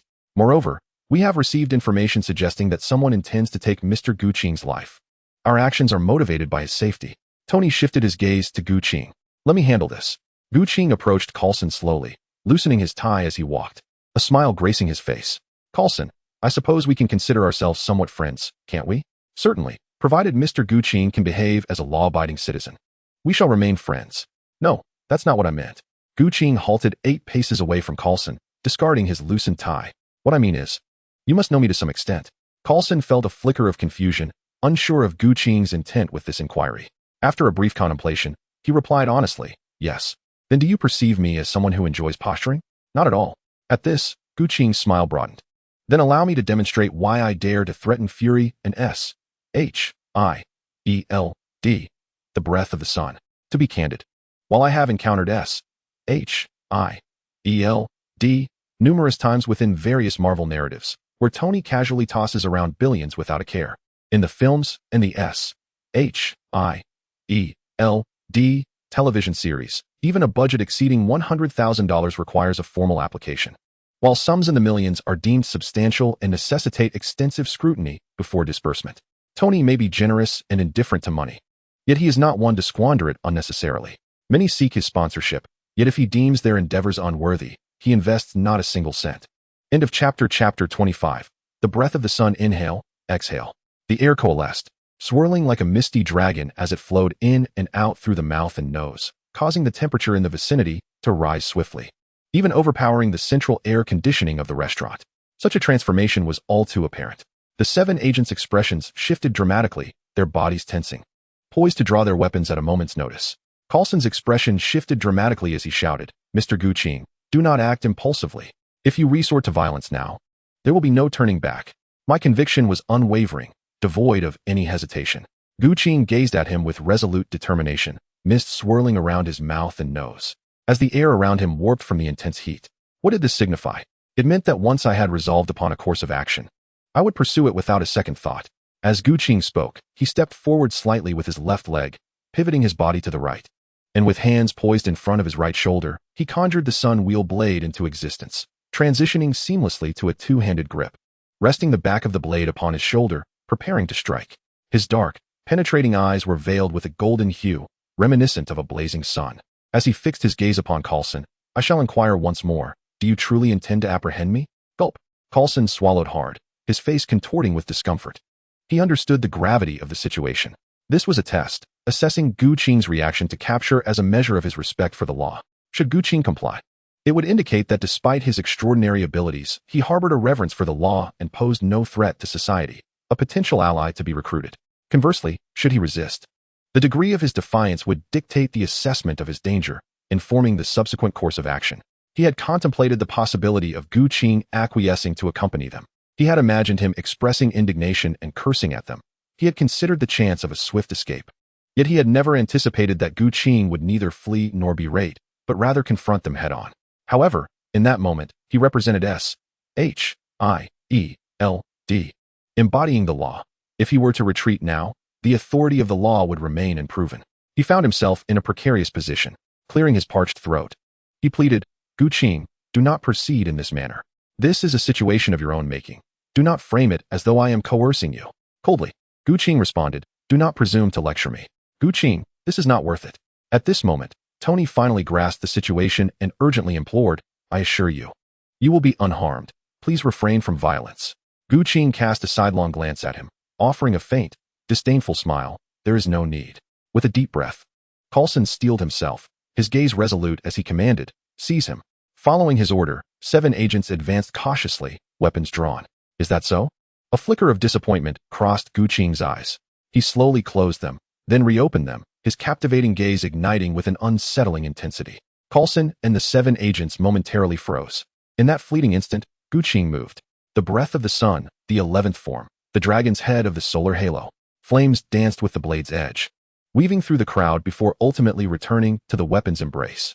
Those standing behind, including Tony, could only witness Gu Qing's form flicker and vanish, accompanied by a searing wave of heat, reappearing behind Coulson, unleashing a fiery blast that sent nearby tables and Coulson's team flying. Is this for real? Tony's eyes widened in astonishment. The speed reached a level so swift that it left one scarcely able to react. The explosive effect rendered by a cold weapon striking a miniature missile head truly provoked existential doubt. The distant onlookers, indulging in their curiosity, were left in awe. Ding. You have obtained 001 wish points. Ding. You have obtained 001 wish points. Ding. You have obtained 001 wish points. Ding. You have obtained 10 wish points. This chapter is not yet finished. Click the next page to continue reading. Ding. You have obtained 200 wish points. Ding. You have obtained 700 wish points. Upon hearing the notifications in his mind, Gu Qing maintained an unperturbed demeanor. He rose gracefully, and with a flick of his right hand, the blade vanished into thin air. This elegant display garnered gasps of admiration, and the notifications in his mind multiplied accordingly. Do not compel me. Gu Qing coldly regarded Coulson, who lay on the ground clutching his chest wound, and spoke slowly. You may issue a manhunt for me, or summon the police or military to apprehend me. But should you truly pursue such actions, I shall have no choice but to live as a genuine fugitive. Having said this, he cast a final glance at Coulson before turning to depart. Come, Tony, let us see a doctor. Oh right. Watching the two retreat, Coulson struggled to sit up. He gritted his teeth against the pain, seized his phone, and dialed Fury's number. Fury, things have taken a turn for the worse. The two men journeyed to the doctor in Tony's vehicle. During the ride, Tony inquired, how did you manage to wield a cold weapon with the effect of a hot one? What, do you wish to learn? No. Merely a touch of curiosity. Ah well, that delves into quantum mechanics, which is rather difficult to articulate verbally. If you prefer not to share, that is perfectly fine. I must admit, you were rather impressive just now. Though it pales in comparison to my iron armor, it could certainly charm some superficial women. I have even more impressive techniques. Would you care to learn? Would you actually teach this? 100 million. Are you truly willing to instruct? Observing Gu Qing's earnest expression, Tony's eyes widened. Such an unscientific yet immensely potent skill. Was it not a closely guarded secret? That is how they depict it in novels. I am only responsible for teaching. Whether you can learn is entirely up to you. I knew it wouldn't be so simple, Tony remarked with a knowing pout. Gu Qing smiled, offering no further explanation. Not everyone can adapt to the breathing technique. One must possess substantial physical prowess to endure it. The Demon Slayer Corps subjects its recruits to rigorous physical and mental conditioning, and only upon meeting these criteria are they further instructed in the breathing techniques. As for the breath of the sun, even among those in the Demon Slayer Corps who employ breathing techniques, only a scant few can master it. Even if one were to master it, they would still be unable to wield the formidable prowess of the founder of the sun-breathing, Kigoku Yuruchi. No, it would be an understatement to say one could even reach the level of Kigoku Yuruchi.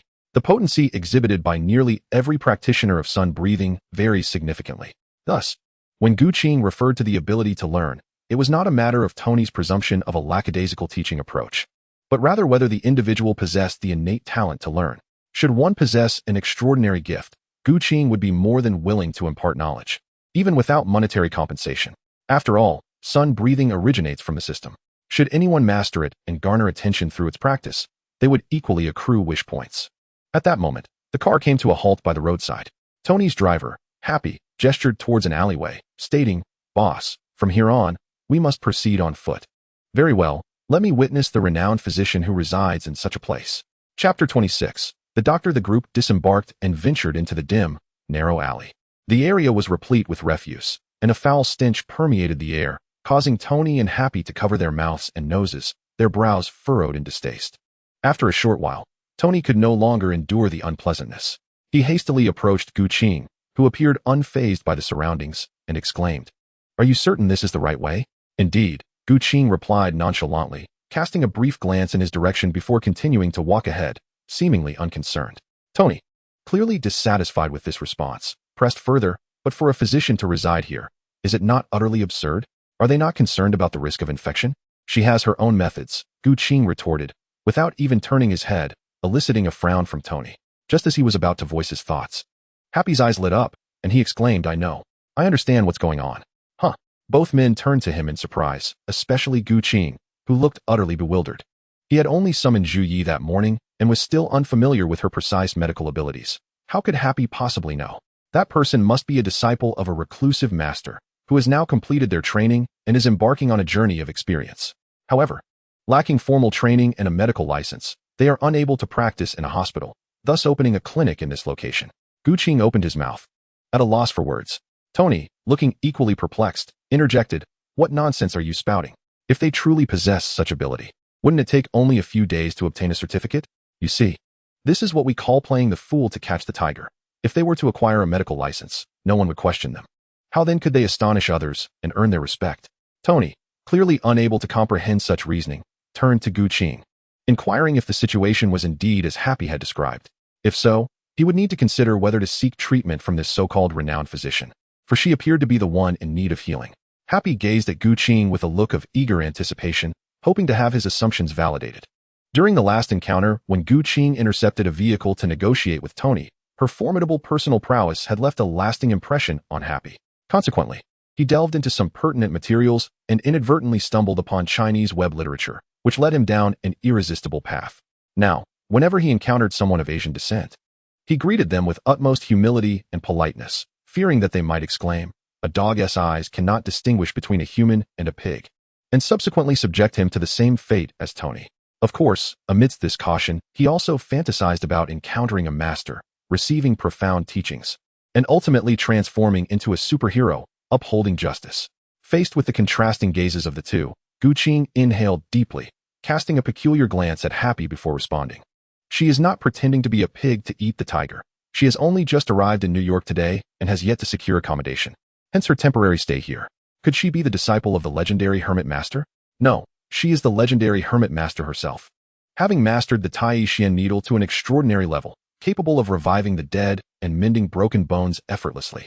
Wow, that's incredible. Does she still accept disciples? That I cannot ascertain. Please be sure to speak highly of me. Ah, certainly, certainly. Observing their light-hearted banter, one might think it genuine. Yet Tony felt a twitch at the corner of his eye. He had recently gleaned through Jarvis the meanings of pretending to be a pig to eat the tiger and Tai-Xian needle, and he realized that Gu Qing was merely jesting. However, Happy had become too immersed in the role. There was no saving him now. Should I consider replacing my driver? The alley grew increasingly narrow and secluded. Yet, the more remote it became, the fewer people there were, and the litter diminished. Although still cramped and aged, the stench from outside had dissipated. At last, they arrived. Gu Qing halted before a rusted security door. Tony and Happy stood behind, surveying the surrounding buildings, a dilapidated apartment complex from the 1970s, 8 stories high, with an exterior staircase rusting away, uncertain if it was still in use. The walls bore numerous cracks, instilling a sense of trepidation about potential collapse at any moment. Just then, the door swung open. A woman appeared at the entrance, smiling as she regarded them. "May I ask whom you are looking for?" Tony and Happy were rendered speechless at the sight. The woman wore a vividly colored kimono, her hair elegantly styled in a bun, complemented by exquisite facial features and fair skin, exuding an aura of grace and refinement. However, their astonishment did not stem from her beauty. After all, as the owner of Stark Industries and his driver, they had encountered countless women. While the woman was indeed stunning, her beauty alone did not account for their astonishment. What truly left them aghast was that she was drenched in blood. Not just a trace, but extensively so. The kimono, her face, both were saturated with blood, creating a stark contrast against her pale complexion, rendering her appearance eerily captivating. Noticing the expressions of the two men, the hostess revealed a hint of regret on her face and gently remarked, "I apologize. I just completed an autopsy and have not yet had the chance to clean up before attending to you. I hope you can forgive any shortcomings." "Not at all," Tony responded, quickly gesturing that it was of no concern. What if the doctor had blood on her? Was it unusual to have blood? "Please, come in. I just acquired this place today. It still contains remnants of the previous owner's belongings, and it may appear somewhat disordered." "Not a problem." The group followed the hostess inside, only to discover the extent of the disorder she had mentioned. Bottles were carelessly discarded, ashtrays overflowed with cigarette butts, and the lingering aroma of leftover food filled the air, while the couch was piled high with unwashed clothes, creating an atmosphere akin to that of a garbage heap. This left Tony doubting the doctor's ability to cure him. Although one should not judge by appearances, he found it hard to believe that someone residing in such a place could resolve the toxins that plagued him. "The operating room is inside," the hostess said as she led them further in, introducing herself. "My name is Shuji, and I am an unlicensed doctor. You are here to treat this gentleman, correct? Has he informed you of his condition? Tony paused momentarily before pointing at Guqing and asking, is that true? The severity of his poisoning is quite apparent. If I couldn't discern that, I wouldn't be in the business of healing, Shuji replied, shaking her head. Her voice remained soft and soothing, evoking a sense of warmth. Hearing this filled Tony with renewed hope. Upon reaching the operating room, they entered a dimly lit small room where Shuji, seemingly unfazed, switched on the lights, revealing the environment. Tony and Happy couldn't suppress a gasp, utterly astonished once again. The room was not large, approximately 40 square meters, yet it felt expansive. In the center lay a bed, presumably an operating table, stained dark red with blood. Remnants of flesh and other materials still visible. What left Tony and Happy in shock was not just the eerie appearance of the bloodied bed, but the sight of numerous transparent jars lining the walls, each containing a different human organ, eyes, brain, heart, lungs. Upon cursory examination, they seemed to constitute the parts of a complete human being. Having just completed the autopsy, the sight triggered a chilling realization in both Tony and Happy, recalling Shuji's earlier words as they felt a shiver run down their spines. Looking at Shuji, she no longer appeared as an extraordinary beauty but rather as a ghoul clad in human skin. Please do not mind the blood. I have just finished the dissection and have not had the opportunity to clean up, Shuji said softly. Her gentle voice jolted Tony and Happy back to reality, dispelling their wild imaginings. They gazed at Shy, still the gentle and virtuous woman, yet her beauty was rendered otherworldly by the blood that adorned her. Looking around, the atmosphere remained terrifyingly oppressive, yet the sensation of being trapped in a horror film faded away. They exchanged glances, finding a hint of perplexity in each other's eyes. Could it be that they were simply too timid? What was amiss? Noticing their prolonged silence, Guqing could not help but inquire. No problem, Tony instinctively replied. But immediately after, he reconsidered and corrected himself. No, there is indeed a problem. If I decide to undergo treatment later, it absolutely cannot be here. It must be in a facility that is both well-equipped and pristine. I probably won't need tools, though. After Shai spoke, she noticed Tony's confusion and promptly clarified, Mr. Tony's condition is quite unique. A fragment of metal is lodged in your heart, necessitating a device in your chest to prevent it from penetrating further. Yet, that very device continuously generates toxins that erode your body. To resolve this issue, either the fragment must be removed, or the device must be improved to cease toxin production. Otherwise, even if the poison is countered, the body will continue to suffer. Tony stared, dumbfounded, at Shai. His mouth agape for a moment before incredulously asking, How do you know about my condition? Tony, is this true? Happy gazed at him in disbelief upon hearing his acknowledgement. I'll explain later, Tony responded with a glance at him before turning back to Shai. How do you know my situation? I have never disclosed my health status to anyone. Other than the deceased Ethan, it is impossible for anyone else to be aware. How do you know so much? Ethan was the one who had installed the electromagnet in Tony's chest in the Middle East, saving his life. However, he had perished while escaping from a terrorist hideout, leaving no opportunity to inform anyone else, and Tony had never mentioned his condition to anyone. Therefore, it seemed impossible for anyone to know. As Tony fixed his intense gaze on her, Shai smiled gently and replied, by scent and sound. The metallic tang of rust permeates your blood. The sound of your blood colliding with the metal fragments resonates within your veins, and your blood has been corroded by some element, producing an indescribable stench that even scavengers would hesitate to taste. Ding. You have obtained 100 wish points. Ding. You have obtained 360 wish points. The chapter is not complete. Click the next page to continue reading. 1-2. Add a bookmark for convenient reading. Tony's mouth fell open in disbelief as he regarded Shai. He had never encountered anyone so extraordinary, capable of perceiving such an abundance of information through mere senses. Wait, what? Stench. Suddenly recalling something, Tony raised his arm to his nose, inhaling deeply, then pulled down his collar to continue sniffing. Moments later, he stared at Shai, questioning, Why can't I smell any stench? Are you pulling my leg? If you think so, then so be it. Zhu Shi gently shook her head, dismissing him as she entered the room to fetch water, immersing herself in the task of cleaning. Tony, aware that his abrasive words had displeased her, conceded, All right. It seems I was overly suspicious. Do you have a solution to my predicament? Yes, but it's quite challenging, she replied. In what way is it difficult? Tony inquired. The fragment lodged in your heart has penetrated deeply. If we delve any further, it could result in cardiac arrest. Extracting it even slightly risks rupturing your blood vessels, leading to severe hemorrhaging and death within mere seconds.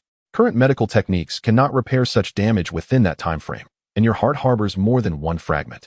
I am well aware of my own body. I don't need you to elaborate. Just tell me what must be done, Tony retorted, irritation creeping into his voice. This issue had plagued him for far too long, and he refrained from confiding in those around him, fearing their concern, while he bore the constant threat of death alone. Living in a state of perpetual anxiety, he had reached his limit. Zhu Shi glanced at him before returning to her task, wiping down the surgical table. I previously mentioned that we could modify the device in your chest to alter this situation, but I am not well versed in advanced technology. And you clearly lack the ability to do so as well. Thus, we must resort to medical intervention to remove the fragments. However, even I cannot repair multiple ruptured blood vessels within seconds. Conventional methods simply will not suffice. Conventional methods? Tony noted the choice of her words, raising an eyebrow. If conventional means are ineffective, then perhaps unconventional methods would suffice? Precisely. Zhu Shi stood, tossing the towel into the basin, and turned to meet Tony's gaze directly. Do you possess a reason to want to survive, even if it means no longer being human? Not human anymore. Tony and Happy stared at Zhu Shi, perplexed.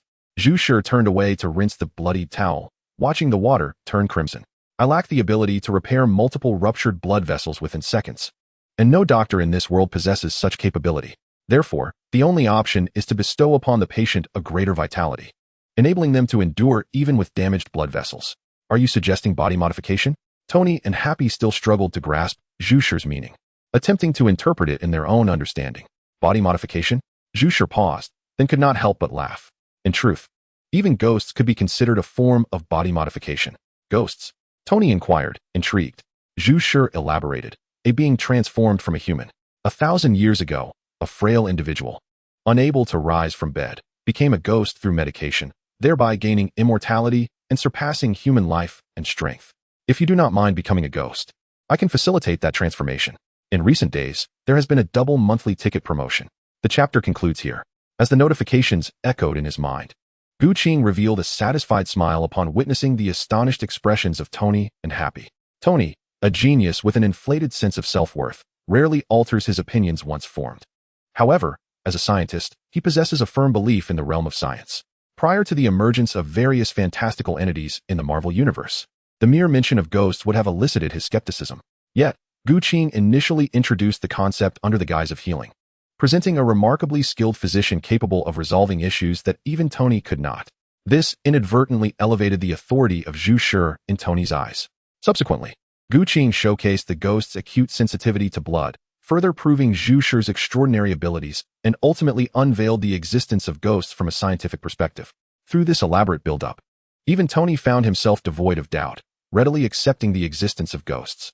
After all, while it is challenging to believe in the supernatural, the notion of a modified being, simply known as a ghost, is far less implausible.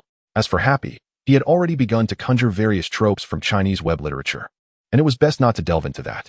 However, true to his character, Tony quickly regained his composure and grasped the underlying implication of Zhu Shi's words.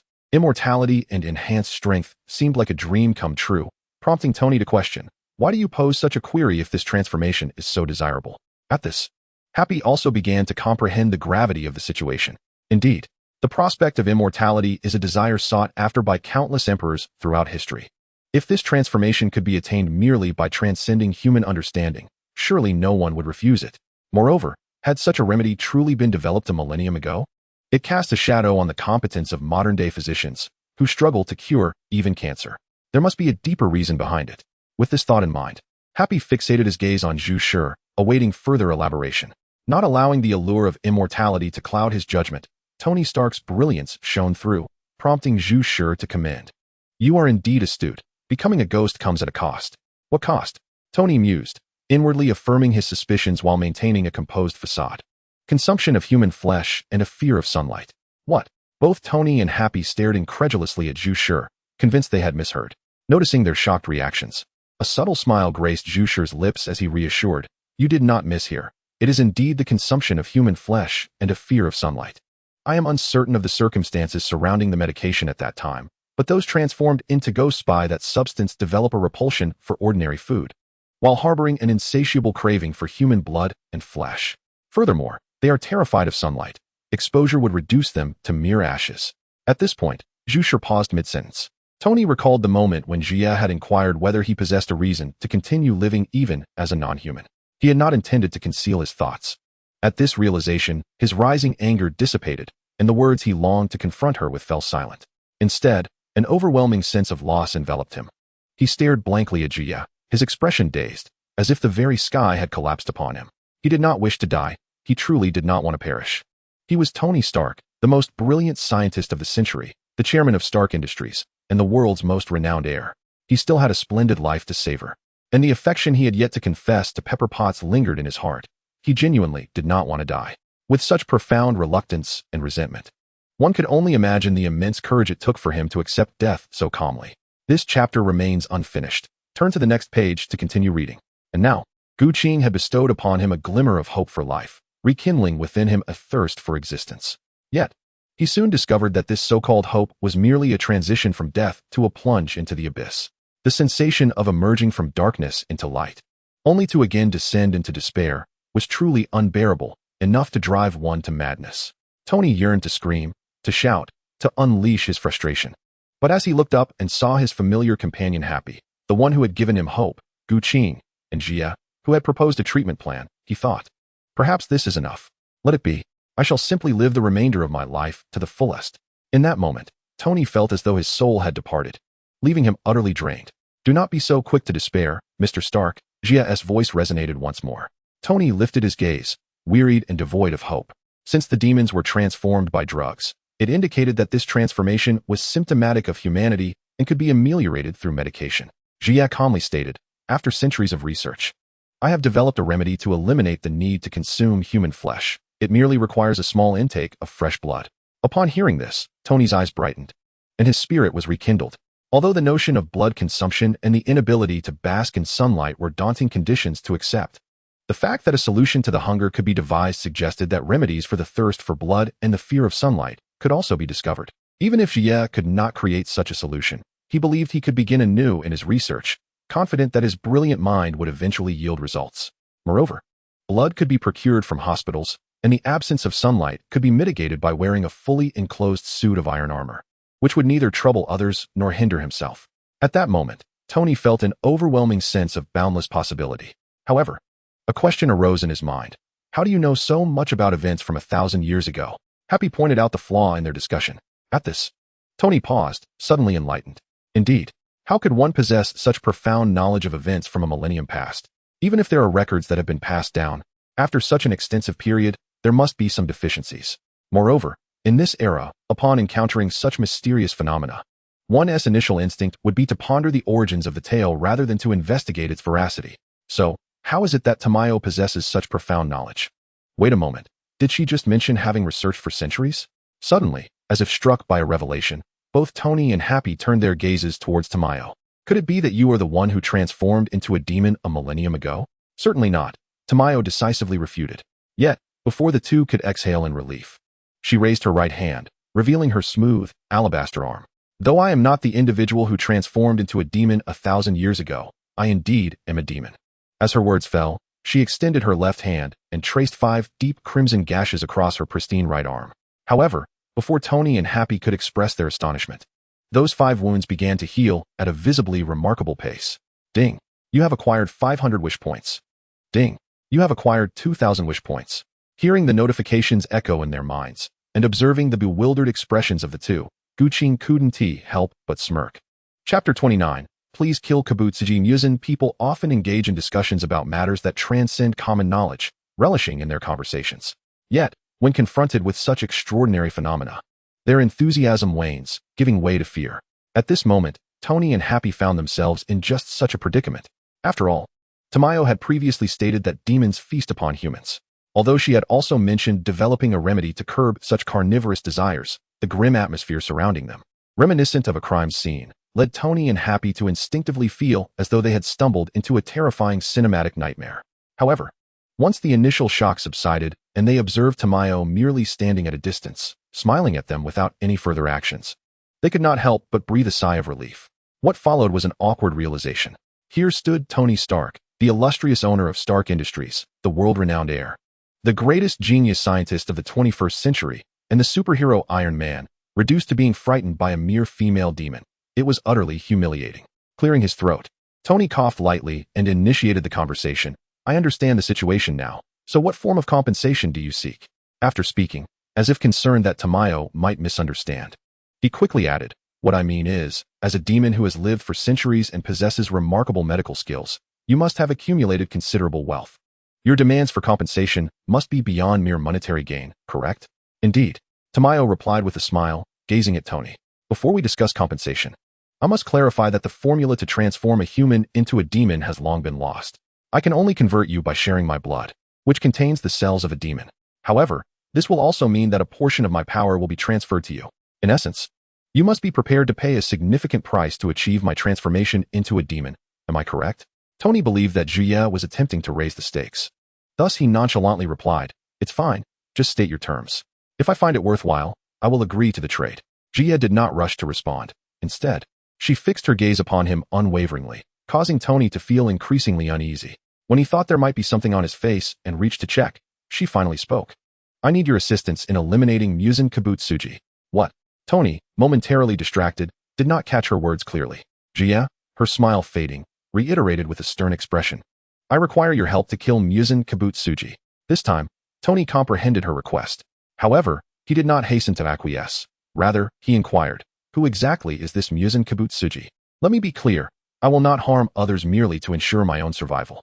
If that individual is not a truly heinous villain, then there is no need to discuss further." "You need not worry about that," Jie replied, her smile returning. "I am well aware of your character, which is precisely why I make this request." Hearing this, Tony glanced at Gu Qing. "Don't look at me like that," Gu Qing said innocently, shrugging and pouting. "I merely observe who has needs and engage in transactions accordingly. This is entirely beyond my concern." "Very well." Taking a deep breath, Tony temporarily accepted Gu Qing's perspective, then turned back to Jie. "Now, tell me, who is this Musen Kibutsuji?" Jie's expression grew grave, her voice heavy with significance. "He is the one who became a demon through drugs a millennium ago." Ding. You have gained 230 wish points. The chapter was not yet complete. Click the next page to continue reading. 1-2. Add to bookmarks for convenient reading. Ding. You have gained 600 wish points. Happy's mouth fell open, clearly astonished to find this millennia-old figure connected to himself and others. Tony maintained a stoic facade, seemingly indifferent. Yet, the system's notifications indicated that he was not as composed as he appeared. Although he was human, he was undeniably a scoundrel. During the treatment, as the effects had yet to manifest, he maliciously speculated that the well-intentioned doctor was deceiving him, leading to the doctor's demise. This was also the reason why becoming a demon came with the flaws of cannibalism and a fear of sunlight. The entire treatment process was incomplete. Ding. You have gained 300 wish points. Ding. You have gained 700 wish points. Jie's subsequent revelations stirred tumultuous emotions within Tony and Happy, leaving them uncertain whether to feel enlightened by the truth behind the demon's flaws or regretful over the consequences of those shortcomings. After all, if such flaws did not exist, the drug that transformed humans into demons would undoubtedly be the key to evolution. Regardless of the implications, Gu Qing remained unconcerned, as long as he accrued wish points. That was sufficient for him. Simultaneously, he felt satisfied with the gradual build-up and revelation of truths as a means to reap rewards. Indeed, the direct manifestation of the ghost's formidable power may evoke the most profound sensory shock, thereby reaping the highest possible value of wishes. However, what follows after such a harvest? Once one has witnessed such a level of astonishment, their perception broadens, making it exceedingly difficult to elicit a reaction from experiences of lesser magnitude. It is akin to achieving a grand harvest, after which further collection becomes unfeasible unless one presents something even more potent and extravagant. Should one's wish value fail to ensure the continuous summoning of stronger and more extravagant dolls or items, a significant growth gap may easily emerge. Therefore, seizing every opportunity for harvest, adopting a steady and gradual approach, and repeatedly reaping the benefits is the true path. Kibutsuji Musen is characterized by his volatile temperament and ruthless demeanor. After becoming a demon, he spiraled out of control, regarding himself as a superior being and viewing humanity solely as sustenance. Simultaneously, he harbors a morbid obsession with immortality, exhibiting extreme cowardice and a profound fear of death, particularly averse to any mention of his ill health or impending demise. In his quest for eternal life, he has persistently sought methods to overcome a demon's aversion to sunlight. Ultimately, he discovered in his physician's notes a herb known as Blue Beyond that could remedy this affliction. However, this herb is undocumented in the world, known solely to the physician who possesses knowledge of its location or cultivation methods. In pursuit of Blue Beyond, Musen has utilized his own blood to create a multitude of demons to assist in the search. This process has persisted to this day, resulting in countless individuals transformed into demons and many others consumed by them, with no sign of cessation even now. Ding. You have acquired 500 wish points. Ding. You have acquired 2,000 wish points. Upon hearing Tamayo's explanation, Tony and Happy experienced a tumultuous array of emotions, unable to find tranquility. The notion of a 1,000-year-old demon king, a cannibalistic demon race, and the elusive blue beyond, as narrated by Tamayo, seemed akin to a fantastical tale, almost unbelievable. Yet, the presence of Tamayo as a demon compelled their belief. However, Tony was not easily deceived. He discerned several inconsistencies in Tamayo's account. Chapter end. Wait a moment. Tony pondered for a moment before raising his hand to speak. You mentioned earlier that you do not know what the potion to transform humans into demons is, implying that you too are a demon created by Muzan? Indeed. Then how do you intend to confront Muzan? Upon saying this, fearing that Tamayo might not grasp his meaning, he swiftly added, what I mean is, does Muzan not have control over the demons he creates? This was the crux of Tony's confusion. Muzan's extensive creation of demons was aimed at locating the blue beyond, but if the demons he conjured were uncontrollable, how could he ensure they would obey his commands in the search? Thus, the demons he fashioned must undoubtedly be under his control, incapable of defying his will. Otherwise, there are bound to be numerous individuals who feign submission while secretly defying authority. It is also possible for a demon to reach the azure shore and be consumed privately. However, if one's will is so thoroughly controlled, how could Tamayo find someone to confront Muzan? Moreover, if a demon is subject to the control of the one who created it, would one transformed into a demon by Tamayo also fall under her dominion? This is not a topic that is difficult to broach. Although Tony did not elaborate on his concerns, both Tamayo and Gu Qing, being astute individuals, understood the essence of his inquiry and thus proceeded to explain. All of this is thanks to that man. But to discuss that man, we must mention the Demon Slayer Core. Ding. You have received 20 wish points. Ding. You have received 100 wish points. The Demon Slayer Core? Tony exchanged glances with Happy, both confirming through their expressions that they had never encountered this term before, and then turned back to Tamayo. What is that? Demons feed on humans, posing a severe threat to human existence. Thus, it is only natural for a human organization dedicated to hunting demons to arise. Humanity has never been a passive species. I wholeheartedly agree. Tony's assertion is based on sound reasoning. A few months prior, when he was kidnapped by terrorists in the Middle East, he found himself in the enemy's lair, unarmed and without external assistance, save for the aid of a single ally. Even so, he did not abandon his resistance. For him, while the situation was nearly one of despair, it was not truly hopeless. It was precisely this significant personal experience that led him to believe that as long as there is a glimmer of hope, one will not surrender. So, this Demon Slayer Corps is an organization of humans dedicated to hunting demons? Happy inquired eagerly. Indeed, Tamayo nodded. The Demon Slayer Corps initially formed in response to the rampant chaos caused by demons. As a group of individuals who had suffered losses due to demons banded together to hunt them. Later, they received sponsorship from the prestigious family of Tsujikuni, evolving into an organization aimed at exterminating the demon king Muzan. It seems that the wealthy of that era were not so bad after all. Tony mused aloud. The affluent of this age are predominantly capitalists, and the hearts of capitalists are often dark. They would rather burn their wealth for amusement than extend a helping hand to those in impoverished regions, let alone invest in an organization that serves all of humanity like the Tsujikuni family did. Not so bad. Tamayo appeared to recall something, a smile gracing her features. The heads of the Tsujikuni lineage have indeed been commendable, yet their formation of the Demon Slayer Corps was not as noble as one might imagine. Although their actions are certainly deserving of the term great, were they perhaps coveting the power of demons or the gift of immortality? Happy speculated, drawing parallels to the narratives found in light novels. It is not so simplistic. Jushi gently shook her head in denial, offering no further explanation. Instead, she returned to the subject at hand, continuing her discourse on the Demon Slayer Corps.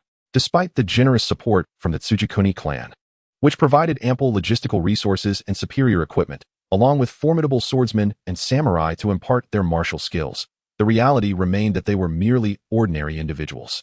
The prospect of hunting down a demon king was daunting. Even confronting a standard demon posed a significant challenge. Tony and Happy nodded in agreement. If every demon possessed the regenerative abilities exhibited by Jushi, relying solely on the ancient weaponry of the past would render victory unattainable, especially considering that demons wielded strength beyond that of mere mortals. Although they had not abandoned hope, their efforts yielded little success until the emergence of a certain individual 400 years ago.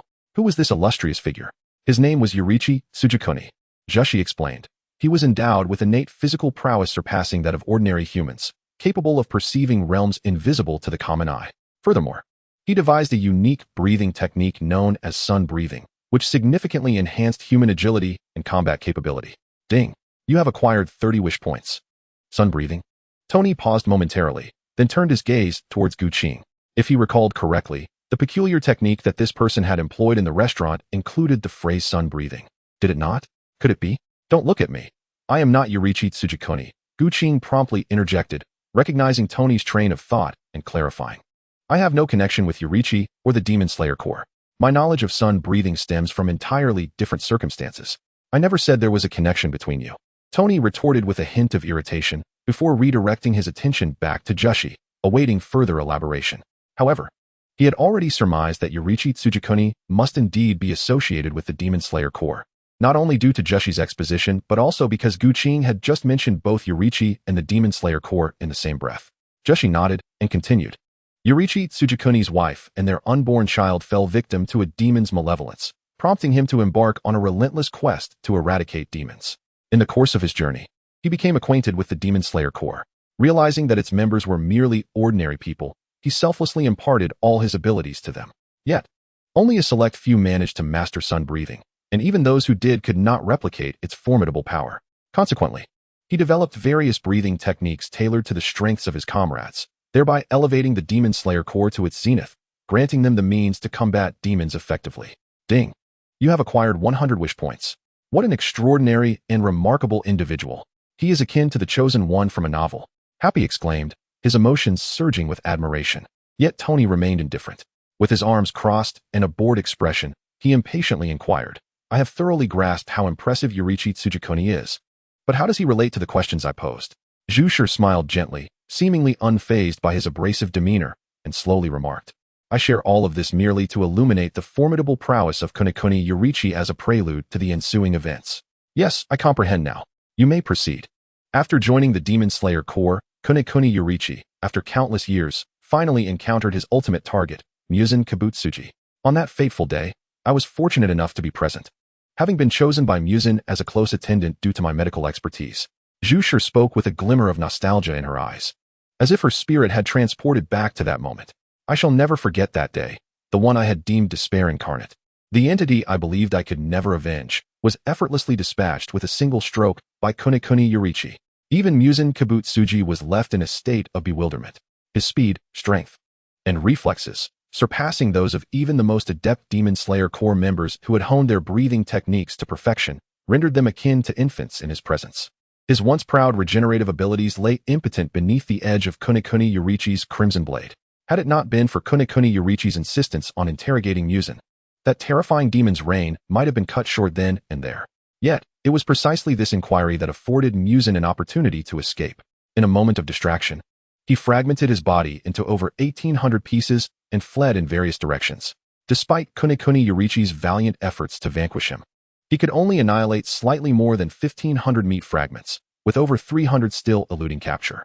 Muzan, using the remaining fragments of his body, concealed himself to regenerate, daring not to reveal himself until Kunekuni Yorichi's demise. During Muzan's recovery from this severe setback, I successfully developed a remedy to liberate myself from his control. Ding! You have acquired 300 prayer points. Ding! You have acquired 3,000 prayer points. Happy was left in a state of shock, while Tony slightly parted his lips in astonishment. Although he had gleaned from Zhu Shi that demons possessed powers and vitality beyond human comprehension, his understanding of their extraordinary strength remained shallow, aside from witnessing Zhu Shi's healing abilities. While he acknowledged their might, he lacked a concrete concept of what that entailed. Therefore, his initial feelings towards demons and the Demon Slayer Corps were quite muted, for he was Iron Man. To him, their extraordinary capabilities seemed merely a notch above the ordinary, eliciting no significant reaction. It was not until he learned that Kunekuni Yorichi was the progenitor of the sun-breathing technique, and that subsequent scholars have been unable to replicate his formidable prowess, that a vague understanding began to take shape within him. Recently, he had witnessed Guqing wielding the sun-breathing technique, with just a single move. It revealed a speed that transcended human visual perception and a power akin to that of a large grenade. The power exhibited here pales in comparison to that of Kunekuzushi Yuichi. Although one cannot fully fathom the extent of Kunekuzushi's might, a vague impression has begun to take shape. As the narrative reaches its climax, marked by Kunikuzuchi's instantaneous obliteration of over 1,500 grotesque bodies. His emotions oscillate dramatically, embodying a myriad of sentiments. This encapsulates the allure of storytelling. It is akin to the disinterest one feels towards an ant by the roadside. Yet, should a tale be spun with the ant as the protagonist, evoking a heart-stopping narrative, it would undoubtedly captivate an audience and elicit empathy. The disparity between demons and the Demon Slayer core, when compared to Tony, may not reflect the gulf between an ant and a human, yet it certainly does not reach a level that incites significant reaction. At most, initial astonishment gives way to the scientific curiosity of observation and deduction. As for someone as formidable as Ancient One, who has traversed countless dimensions and multiverses over centuries, what manner of events or beings has she not encountered? Were it not for the summoning that brought Muzan and his ilk to this realm, she would hardly cast them a glance. However, even someone of Ancient One's stature, upon hearing Muzan's tale of suspicion that led him to slay a doctor, thus missing the chance to become a perfect being, could not help but express a moment of reflection. Mr. Tony, I have elucidated the reasons. Do you have any further inquiries? Noticing Tony lost in contemplation, unable to regain his focus, Tamayo felt compelled to inquire. Tony snapped back to reality, first casting a knowing glance at Guqing, before turning to the woman before him. After a moment of deliberation, he posed a final question. Once I transform into a demon, will I be subjected to your control? Though he harbored numerous questions, all seemed trivial beneath the weight of this inquiry. Perhaps, from the very beginning, the other party sought merely to dominate him, weaving a web of deceit with their tales. It was evident that the others, upon hearing Tony's question, surmised his doubts. Is this true? Happy gazed at Tamayo in disbelief, his eyes brimming with hope. He wished for this to be false, that it was not a scheme devised to ensnare Tony. Whether driven by his penchant for fantastical narratives or a desire for Tony's terminally afflicted body to find relief, his motivations were clear. In response to Happy's probing, Guqing merely offered a gentle smile, opting for silence. As the intermediary who brought Tony to seek the doctor, he bore considerable suspicion. Anything he might say now would likely incite further doubt, thus he chose to remain mute. Meanwhile, Tamayo gazed intently at Tony, perceiving the unwavering resolve in his eyes to seek the truth. If a satisfactory answer could not be provided here, it was evident that this matter would not conclude easily. Indeed, who in this world could tolerate being ensnared by a hidden agenda? Moreover, this individual is one of the wealthiest magnates in the world, a brilliant scientist, and a superhero, even though he is on the brink of death. Yet, in order to ensure the safety and peace of those he leaves behind, he would eliminate any threats without hesitation. Indeed, after a moment of contemplation, S.H.I.E.L.D slowly nodded in acknowledgement. Once I transform into a demon using my blood, I will have the power to control your life and death at will, and even read your thoughts from a proximity. This capability is shared by Muzan and the demons he has created, albeit with even greater potency. I see. Tony exhaled deeply, his tone tinged with melancholy. However, he quickly regained his composure, resolutely gazing at S.H.I.E.L.D. In light of your honesty, I shall regard this as the price of treatment rather than a trap you have set. Thus, let us part ways. With that, he turned and walked away. Wait. Hearing the call from behind, Tony paused, but did not turn back, merely waiting for the continuation of the conversation.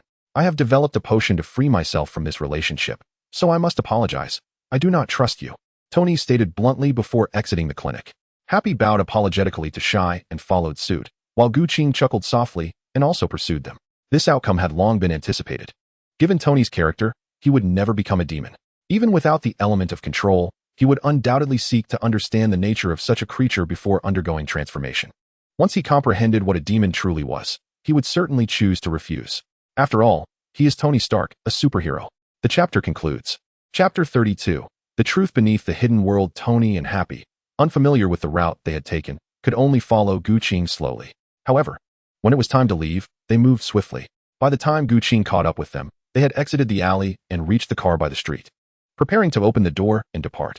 Hold on, Guqing called out, stepping in front of the vehicle and extending his right hand. What about my reward? You still want a reward? Happy glared, his eyes fierce. You nearly turned Tony into a puppet under someone else's control, and you still wish to. Enough, Happy. Tony raised his hand to stop his loyal driver and bodyguard. Although the situation has turned out this way, he did indeed introduce me to a doctor capable of curing me. I simply chose not to undergo treatment. He performed his duty admirably. But, there's no but about it. A deal is a deal. Even if you were deceived, you can only blame your own carelessness. No one forced you into this. Hey, are you implying that I deliberately deceived you? Guqing crossed his arms, his expression clearly displeased. Who knows what the truth is? Tony shrugged and then settled into the passenger seat, poking his head out to say, I've already instructed Jarvis to transfer the money to you. Just keep an eye on your bank notifications. Guqing did not bother to check, but graciously stepped aside. Despite the somewhat robed demeanor of this young master, his qualities as a superhero were commendable. If you come across any information that could remedy my condition, please reach out to me. My contact details are in the bank notification. Certainly. Farewell then. Tony waved to Guqing, as Happy, who had slipped into the driver's seat during their conversation, started the car and drove off. Guqing stood by the roadside, watching Tony's vehicle vanish from sight before retracting his gaze, a smile gracing his face. Although Tony had neither accepted Zhu Shi's proposal to transform into a ghost nor healed his body, it bore no significance to Guqing. His objective was the wish value. Nothing more. Tony's choices and outcomes held no relevance for him. His only concern was the wish value. This time, merely from Zhu Shi, he had amassed 11,240 wish values, and when including the gains from the restaurant and the Pengli family, as well as Otto, the total exceeded 14,000. And this was just the bounty from a single morning. It far surpassed nearly a year's worth of gains in the past, coming close to rivaling the 2 months of turmoil caused by Muzan and the 12 Kizuki. Moreover, the wish value was just the tip of the iceberg. The true treasure lay in the rewards that would emerge once the incident began to unfold. Guqing gazed at the street where Tony's vehicle had disappeared, unable to suppress the joy on his face. Tony was a pivotal element in Fury's Avengers initiative. Both S.H.I.E.L.D. and Fury had consistently monitored him. Upon discovering the existence of ghosts, Tony would undoubtedly investigate whether to ascertain if Zhu Shi had intentionally ensnared him to vanquish evil as a hero, or to seek hope for survival. His inquiries would be tracked by S.H.I.E.L.D., and the intelligence would inevitably reach Hydra. Coupled with the Tide organization, which had been lurking in the shadows, eager to expose S.H.I.E.L.D., the existence of ghosts would gradually come to light for the public. This chapter is not yet complete. Click the next page to continue reading. 1-2. Add a bookmark for convenient reading. Naturally, S.H.I.E.L.D. would strive to suppress such information, and whether the Tide organization could unveil these hidden entities remained uncertain. However, it mattered little. Guqing would be willing to lend them a hand when necessary. I am increasingly eager to witness the forthcoming developments. Guqing stifled the urge to laugh heartily and turned towards the convenience store. On the return journey, Happy, driving the car, asked indignantly, Tony, I don't quite understand. We gained nothing from this trip, so why give that Guqing money? No, there were indeed gains. Tony rested his right knee on the car window, lightly grasping his chin with his right hand. Upon hearing Happy's inquiry, he cast a sidelong glance at him before returning his gaze to the road ahead. If that Zhu Shi intended to set a trap for me, at least I am now aware of the existence of such a dangerous individual fixated on me. If not, it still provides me with a glimmer of hope. Hope? Happy looked over, perplexed. Focus on driving. Oh right. Once Happy resumed his attention on the road, Tony continued, although I harbor doubts about Zhu Shi, I can conduct my own research. The ghost's extraordinary healing abilities could indeed address my physical condition. Indeed, there is nothing in this world that can confound you. You know me well. After exchanging a jest with Happy, Tony delved further into his thoughts. The reason I distrust Zhu Shi is due to the numerous ambiguities in her statements. Consider this, a ghost clan that has survived for millennia and an organization dedicated to hunting ghosts. Despite their clandestine operations, it is implausible that no information has ever surfaced. Perhaps the matter is so astonishing that it has become mythologized. Happy remarked as he maneuvered the steering wheel. That makes sense, Tony nodded, continuing to ponder. Yet, there should be more substantial clues. With so many of them and the ghosts coexisting in this world, traces of their existence must remain. A meticulous search would surely yield some leads. At this juncture, he raised his right hand towards the smartwatch on his wrist. JARVIS. Initiate a global search for clues regarding ghosts in the Demon Slayer Corps. Sir, I have found over 136,000 entries, all pertaining to legends and cinematic works from Japan. Automatically filter out fictional tales and cinematic information. Sir, filtering has been completed. The smartwatch projected a table densely populated with various clues. The information encompassed vampires, mummies, ghosts, and reapers, pointing to an array of legendary beings. While most were fabrications, many bore authenticity. For example, several companies were registered, with dates spanning from the 15th century to the present, each registering approximately every century, yet the registrant's name remained unchanged. This information was exceedingly clandestine. Without a sophisticated program like JARVIS, it would have been utterly unattainable. Additionally, There were properties that had been in existence for over 200 years, with their corporate identity remaining unaltered throughout. Some even belonged to government entities. Moreover, many individuals reported sightings of a fiery skeleton knight racing wildly on a motorcycle through the streets at night. Chuckling, Tony mused. The hidden truths of this world are far more plentiful than one might imagine. Chapter completed. Chapter 33. Action initially. The intention was merely to search for information related to demons and the Demon Slayer core. However, unexpectedly, a plethora of disarrayed data was uncovered. This information was exceedingly clandestine and absurd. Had it not been for the knowledge of the supernatural entity known as demon, Tony would have dismissed it as the antics of eccentric individuals, glancing over it without further concern. But now he believed. Thus, he embarked on an extensive investigation, categorizing all the information, delving deeper into its implications, seeking evidence, and validating its authenticity. Ultimately, he obtained some credible leads. The Hand, the True World, the Vampire Empire, Blade, and Ghost Rider. These entities defy the ordinary and possess the potential to remedy his physical condition. However, the material available online was scant. Aside from the certainty that transformation into a vampire could entirely alleviate palladium poisoning, the other possibilities necessitated thorough investigation. Yet, what distinction lay between becoming a vampire and transforming into a demon? Had he desired to embrace vampirism, he could have easily acquiesced to Tamayo's proposal and become a demon long ago. Nevertheless, despite the lack of a definitive solution, Tony did uncover information pertinent to demons. The previous night, the police had responded to a case involving a family in a wealthy enclave of Greenwich Village who had fallen victim to an assault by Blade.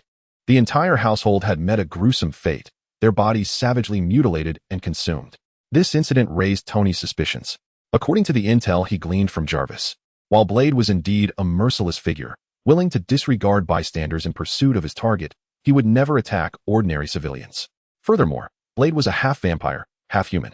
Not only did he abstain from drinking blood, but even if he did, he would not engage in the cannibalistic consumption of human remains. Therefore, the true perpetrator of the assault on that family must be someone else, with Blade likely having charged in to hunt down the real assailant, ultimately bearing the blame. So, who was the actual culprit? Having recently learned about demons through Tamayo, the impression lingered vividly in his mind. Thus, upon reading in the case files that the bodies had been devoured, his first thought was of demons. Jarvis, please contact the New York Police Department. I wish to delve deeper into the details of this case. Tony commanded. The information available online was insufficient. He needed to gather more insights through the police department.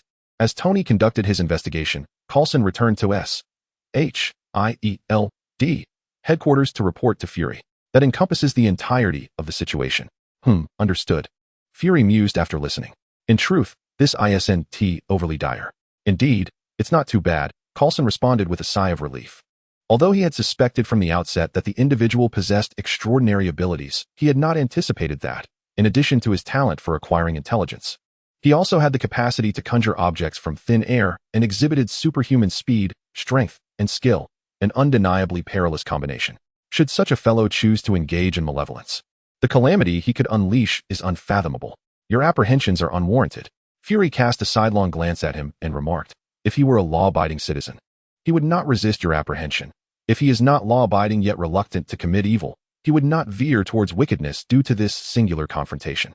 Moreover, he is aware that our intent in this arrest is fundamentally protective. Should he indeed be a nefarious individual, he would pursue villainy regardless of this provocation. Though the logic is sound, the moment he drew his blade, a chill of dread coursed through me. As he spoke, Coulson unfastened his coat, revealing a body swathed in bandages, a long crimson gash running from his left shoulder to his right abdomen. In an instant, he had inflicted such a deep wound upon all 8 agents, including myself, standing in various positions. I genuinely feared that such a caliber of individual might be driven to the dark side. Yet, it appears your concerns were misplaced. Indeed, he had shown restraint. The wound, though significant, was superficial, merely a surface injury. I comprehend now. We must elevate that individual's dossier to a higher classification, marking him as a subject to be avoided. The chapter remains unfinished. Please turn to the next page to continue reading. Understood. After Coulson acknowledged the directive, Fury shifted the topic and inquired, and what of Tony? Where has he accompanied Gu Qing? All I know is that he drove to Hell's Kitchen, where he lingered at the intersection of 10th and 50 streets for quite a while, before following Gu Qing into an alley. The specifics remain unknown. Have Natasha investigate their whereabouts. Understood. Is there a new character in his establishment? Have you verified his identity? Not yet. Coulson shook his head with a wry smile, stating that thus far, they had only ascertained through Daredevil that he goes by Otto Suin. His origins, arrival time, and family situation remain entirely elusive, akin to Gu Qing, who is suspected to be a phantom, much like the Pengal family. Fury inhaled deeply, then exhaled slowly, pondering the connection between the two. After a considerable pause, he continued, "We must capture one of them for interrogation. Have we traced the whereabouts of the 14 suspected phantoms?" "Yes," Coulson replied thoughtfully. "Through surveillance footage and on-site tracking. We have pinpointed the locations of 6 individuals, one of whom encountered the Blade Master last night. And the outcome? Unknown." Coulson gently shook his head. They fought in a villa in Greenwich Village. No one witnessed the event, but nearby residents saw him break through the wall during his escape. Thus, he was defeated? A solemn expression surfaced on Fury's face. Though the Blade Master may not be well known, he is no secret within S.H.I.E.L.D. His formidable prowess is well established. However, even the formidable warrior, possessing the shared virtues of both vampires and humans, could only flee upon striking a wall. How terrifying must the enemy be? It is highly probable. After speaking, Coulson felt a weight in his heart. If even an extraordinary being like the Blade could only escape, could they, mere mortals, truly confront the adversary? And if they could, at what cost in lives? "Contact Blade. I need intelligence on our enemy." "Understood. Also, have Hill come to my office." "Very well." Before long, Hill arrived at the office. "Director Fury, did you need something?" she inquired. "What news from the Vongala family?" Fury asked directly. "They are still renovating the abandoned church in Harlem. Send someone to engage with them. If possible, attempt to ally with them." "Acknowledged." As Hill departed, Fury took out the quantum communicator that Carol had entrusted to him, examining it thoughtfully. After a prolonged silence, he sighed. "Let us hope matters have not deteriorated to the point of requiring this device." End of chapter 34. Destruction and Submission in the Harlem District. Amid the ruins of an abandoned cathedral, once a Catholic church, neglect had rendered it dilapidated due to historical reasons. Yet, with the arrival of the Vongala family, a transformation began. Though they were part of the mafia, this group possessed craftsmanship rivaling that of elite architects and builders. More astonishingly, a child named Wilde ingeniously utilized the steel from the church's basement to construct a remarkable machine capable of efficiently recycling waste and converting it into raw materials. Family members then donned the guise of laborers, dismantling and reconstructing the cathedral. In just one morning, the outline of a villa garden began to emerge. Such infrastructural prowess left even the most skilled builders in awe. James Wesley, sent to negotiate collaboration with the Vongala family, stood speechless at the sight. With such talents, why engage in mafia activities? Establish a construction company and bid on government buildings or projects for world-renowned tycoons. Wouldn't that yield greater profit than gang endeavors? However, despite his desire to voice such thoughts, Wesley recalled Kingpin's instructions and raised his hands in greeting as he approached the Vongala family. Members of the Vongala family soon noticed him. A man with silver hair stepped forward. "This is now the headquarters of the Vongala family. State your name, outsider." Upon hearing the peculiar declaration from the silver-haired individual, Wesley felt a foreboding sensation arise within him. This journey would undoubtedly not proceed smoothly. Unconsciously, the corners of his mouth twitched slightly. Yet, burdened by the tasks assigned by Jean, he steeled himself and approached with determination. "I am James Wesley, the general manager of Midtown United, here to discuss collaborative matters on behalf of the esteemed bosses of Hell's Kitchen. I am Yamamoto Tsuyoshi, the right-hand man of the 10th. You may speak to me regarding any collaboration." The silver-haired youth proudly gestured to his chest with a thumbs up. Right-hand man? At such a tender age? Wesley paused momentarily, taken aback, then quickly regained his composure, scrutinizing Yamamoto's youthful visage. He appeared to be merely in his mid-20s, and his earlier tone had been rather assertive, fitting for someone of that age. This indicated that he was not merely youthful in appearance, but genuinely young. This realization left Wesley perplexed. How could the right-hand man of the head of the Vongala family be such a young lad? How had they managed to seize control of Harlem? Did they rely solely on brute force? It seemed absurd. The gangsters and drug lords of Harlem numbered in the thousands, fiercely bold, even daring to exchange fire with armed police on the streets. Their might was sufficient to instigate a small-scale war, far beyond what mere gang power could conquer. Even the Shimon family would struggle. It was evident that cunning strategies were essential. However, the question lingered. How could such a hot-headed youth devise a plan to unify Harlem?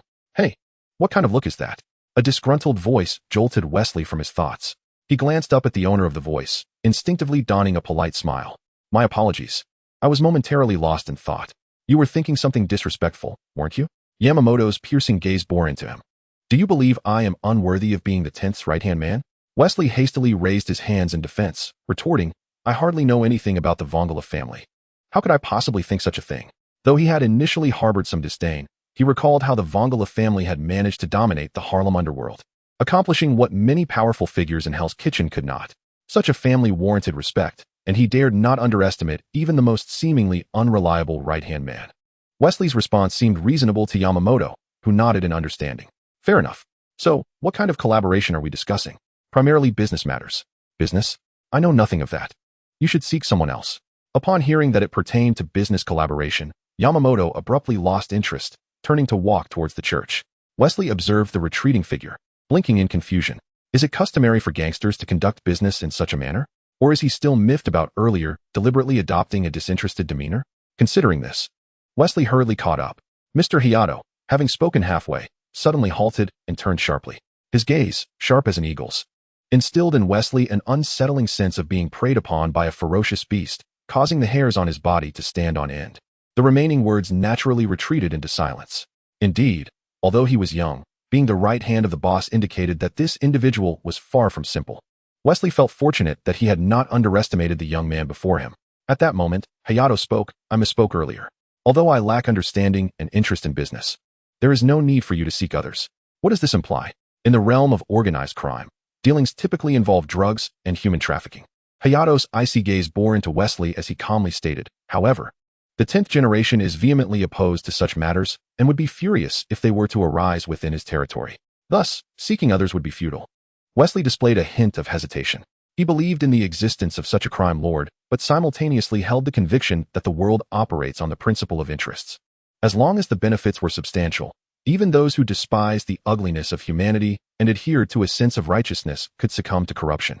He longed to converse with the head of the Vongala family, but, upon encountering Hayato's deathly stare, he instinctively swallowed the request. Refraining from voicing his desire to meet the 10th was indeed a wise decision. Otherwise, he would find it impossible to return today. It seemed Hayato had seen through his thoughts, snorting coldly. The 10th has a ruthless enforcer who eliminates any violations of family rules. If you mention such cooperation during your meeting with him, you will undoubtedly face dire consequences. So that is the case. Upon hearing Hayato's words, Wesley felt a sense of relief. As long as the opposing boss did not wish to kill him, there remained room for negotiation. Mr. Hayato, we genuinely seek cooperation. You must. You are unable to comprehend my words, are you? Hayato interrupted Wesley once more, responding with unreserved disdain. Leave. Go back and inform your boss that the Vongala family's ambition encompasses the entire underground world of America. You have only two choices, destruction or submission. The night had turned into day as I penned 2 chapters before sleep. End of chapter. Chapter 35. Hayato's hawk eyes unifying all gangs across America? What a ridiculous notion. Wesley found Hayato's words absurd, even incredulous that he would utter such a statement. After all, he was the right hand of the Vongala. Surely he should possess at least a modicum of common sense. Across the 50 states of America, there are 251 cities with populations exceeding 100,000 and 50 cities surpassing 1 million, not to mention countless small towns and rural areas. Organized crime is prevalent in these regions. If all the gangs across the United States were to unify, their power would be staggering. It is likely that even the election of a president would become a trivial matter. Such a scenario is one that the White House would never permit. Even Gene, the self-proclaimed emperor of the underground world in America, does not truly command the respect of all gang leaders. Rather, he maintains their reverence through a web of interests and intimidation. Yet, despite his influence, many factions disregard him, and some even oppose him. Now, the right-hand man of the leader who has unified the Harlem gangs has audaciously proclaimed a desire to unify all American gangs, leaving many bewildered. Is this fellow jesting? Or has he been a charlatan all along? Wesley pondered as he regarded the silver-haired youth before him. However, the earnestness etched on the young man's face suggested he was not jesting. If he were indeed a fraud, the members of the Vongala family stationed nearby would not remain indifferent to such claims. Thus, either this individual is genuinely misguided, or this entire affair is a deliberate ploy orchestrated by the leader of the Vongala family. The motives behind such a scheme could range from ambitions concerning the Hell's Kitchen territory to a desire for monopolization. There are myriad possibilities. Nonetheless, regardless of the reasoning, lingering in this situation could prove perilous. Wesley took a deep breath, nodded, and replied, "Very well, since you have stated it thus, I shall convey your message to the leaders of Hell's Kitchen." With that, he turned and departed. Yamamoto watched Wesley's silhouette as he boarded his vehicle, following its departure until it vanished from sight, before shifting his gaze towards the distant urban landscape. Initially, He sought attention, which was inconsequential. But now that he had garnered it, and the address of the family headquarters had circulated, he could not allow surveillance to persist. Yamamoto ambled slowly, as if strolling, towards a derelict building on the outskirts of town. Standing below, he cast a faint smile upward. Despite having been given ample opportunity to escape, the occupant remained, seemingly brimming with confidence. Moments prior, 10 minutes back in time, Clinton Francis Barton, S.H.I.E.L.D. agent, had been tasked by Director Fury to monitor the movements of the Vongala family. Due to the extraordinary power displayed by the Vongala, he chose to surveil from a distance of 3 kilometers, taking refuge in a half-finished building to avoid any unfortunate encounters. Though the distance was considerable, his keen eyesight allowed him to observe everything with clarity. However, to his surprise, he was soon detected. Yamamoto made no effort to conceal his approach, striding boldly along the main road, and Barton spotted him from afar. What to do? Barton found himself at a loss for a moment. Although Fury allowed him to make independent judgments in emergencies, he was acutely aware of what this group of extraordinary individuals represented. Should they engage and provoke an unnecessary conflict, the consequences could be dire. Barton glanced at the silver-haired youth approaching slowly, roughly estimating the time of his arrival before dialing Fury on his phone. What is it? The call connected swiftly, and Fury's steady voice resonated on the other end. Barton succinctly reported the current situation, then patiently awaited orders. Fury did not keep him waiting long, quickly making a decision. Test him, assess his strength, and determine how to proceed. But remember, under no circumstances must your identity be revealed. Understood.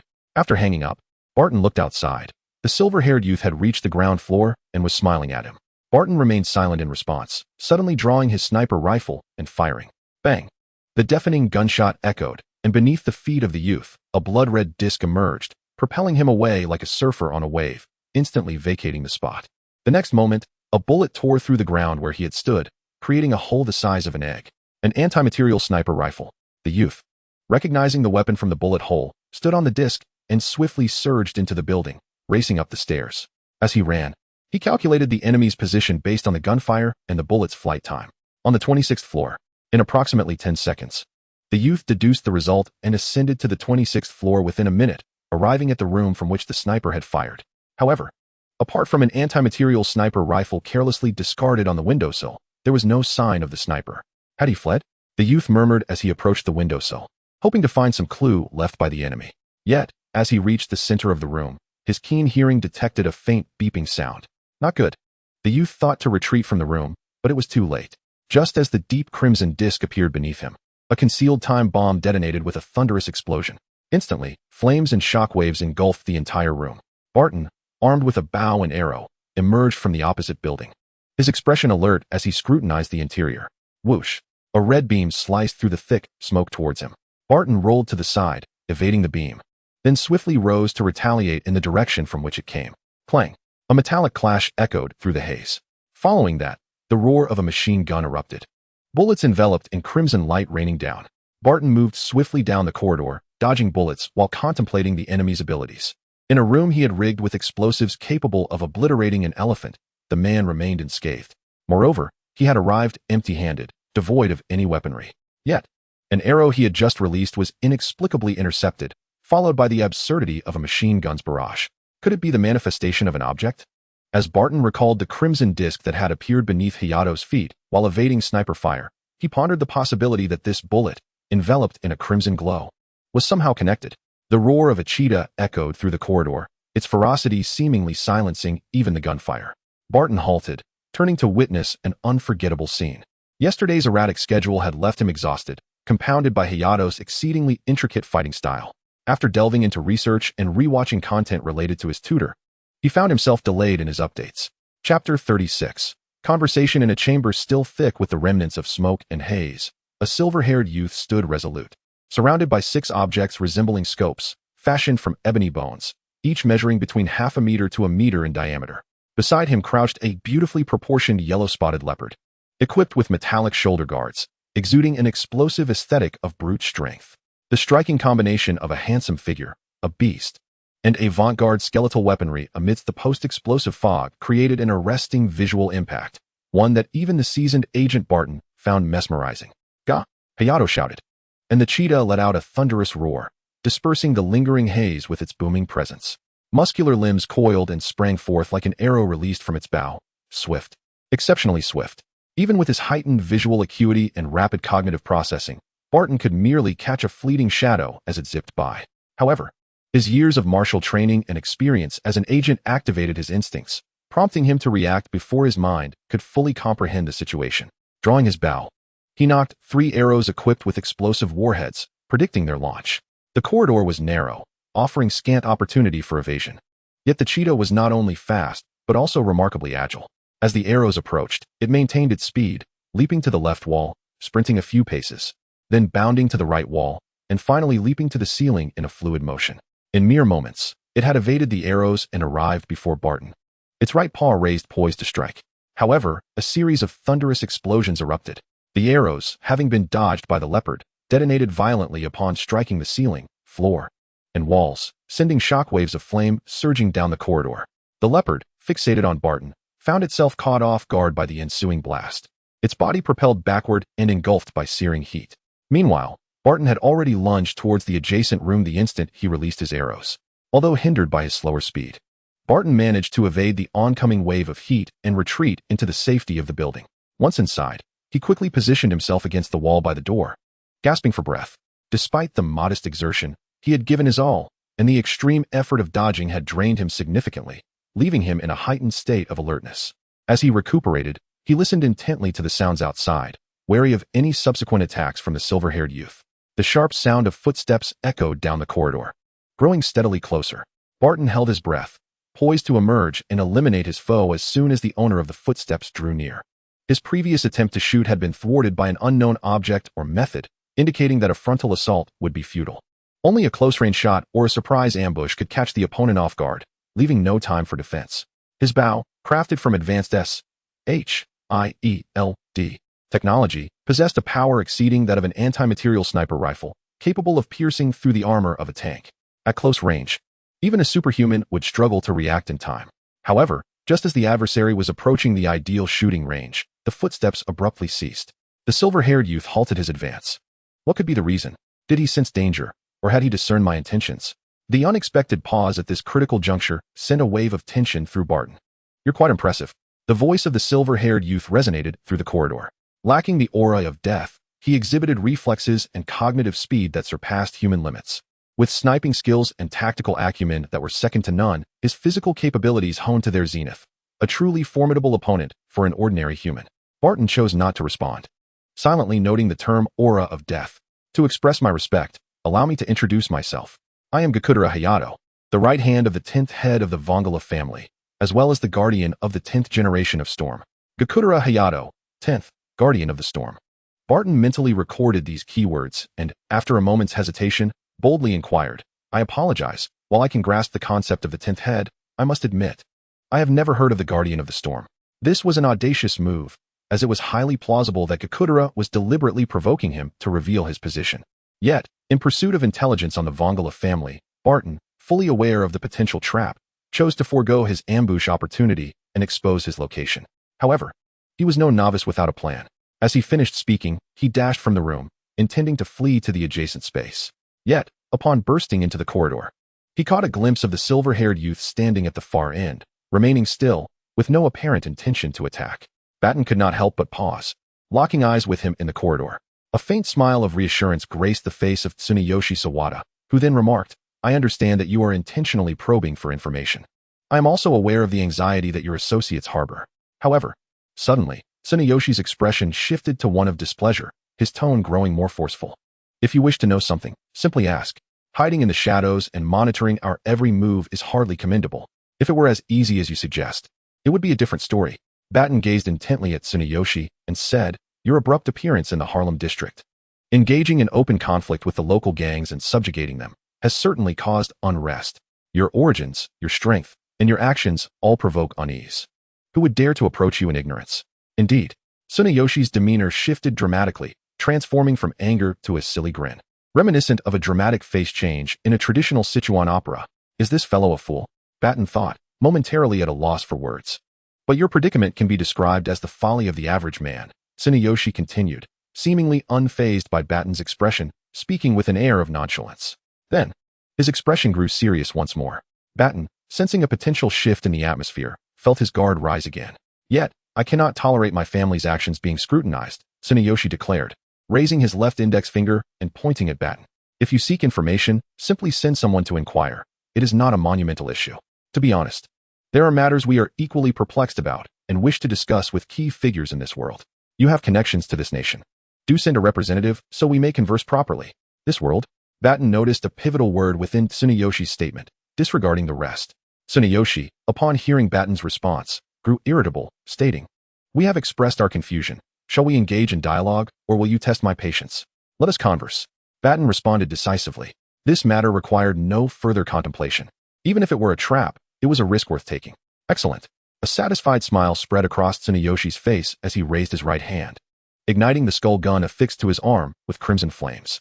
Now, let us resume our previous battle, Inferno Arrow. Batten hesitated momentarily before rolling aside. Boom. The deep crimson arrow whizzed past him, leaving a fist-sized hole in the wall behind. What do you mean by that? Batten sprang to his feet and demanded. You called for negotiation, yet now you initiate a fight. What is your true intention? Is that difficult to comprehend? Tsuneyoshi replied, a somewhat arrogant smile gracing his features as he ran his fingers through his hair. Negotiation is negotiation, and fighting is fighting. These two are not mutually exclusive. How can they not be? Batten gazed at Tsuneyoshi in astonishment. However, Gakudera Hayato felt a profound disappointment at Batten's reaction, letting out a deep sigh. It seems you are merely a simple thug. Batten furrowed his brow, remaining silent. Observing this, Gakudera sighed again, stating, although we wish to avoid unnecessary conflict, we understand that weakness is indeed the original sin. Were it not for the power that instills fear, it would not be just you lurking in the shadows, but rather an entire force sweeping through. Gakudera did not articulate his thoughts directly, yet Batten grasped his intent. He was not seeking to assert dominance, but rather to flex the muscles of the power behind him, establishing a framework for future interactions between their factions. I understand.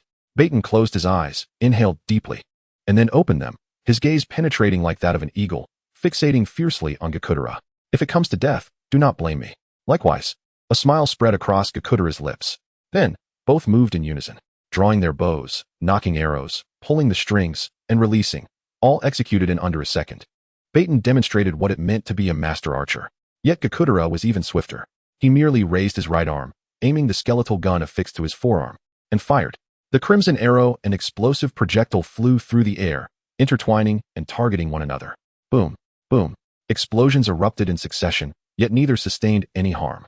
Batten tilted his body to evade the incoming crimson arrow, while Gakudera employed a weapon resembling a scope, constructed from black bones, to shield himself.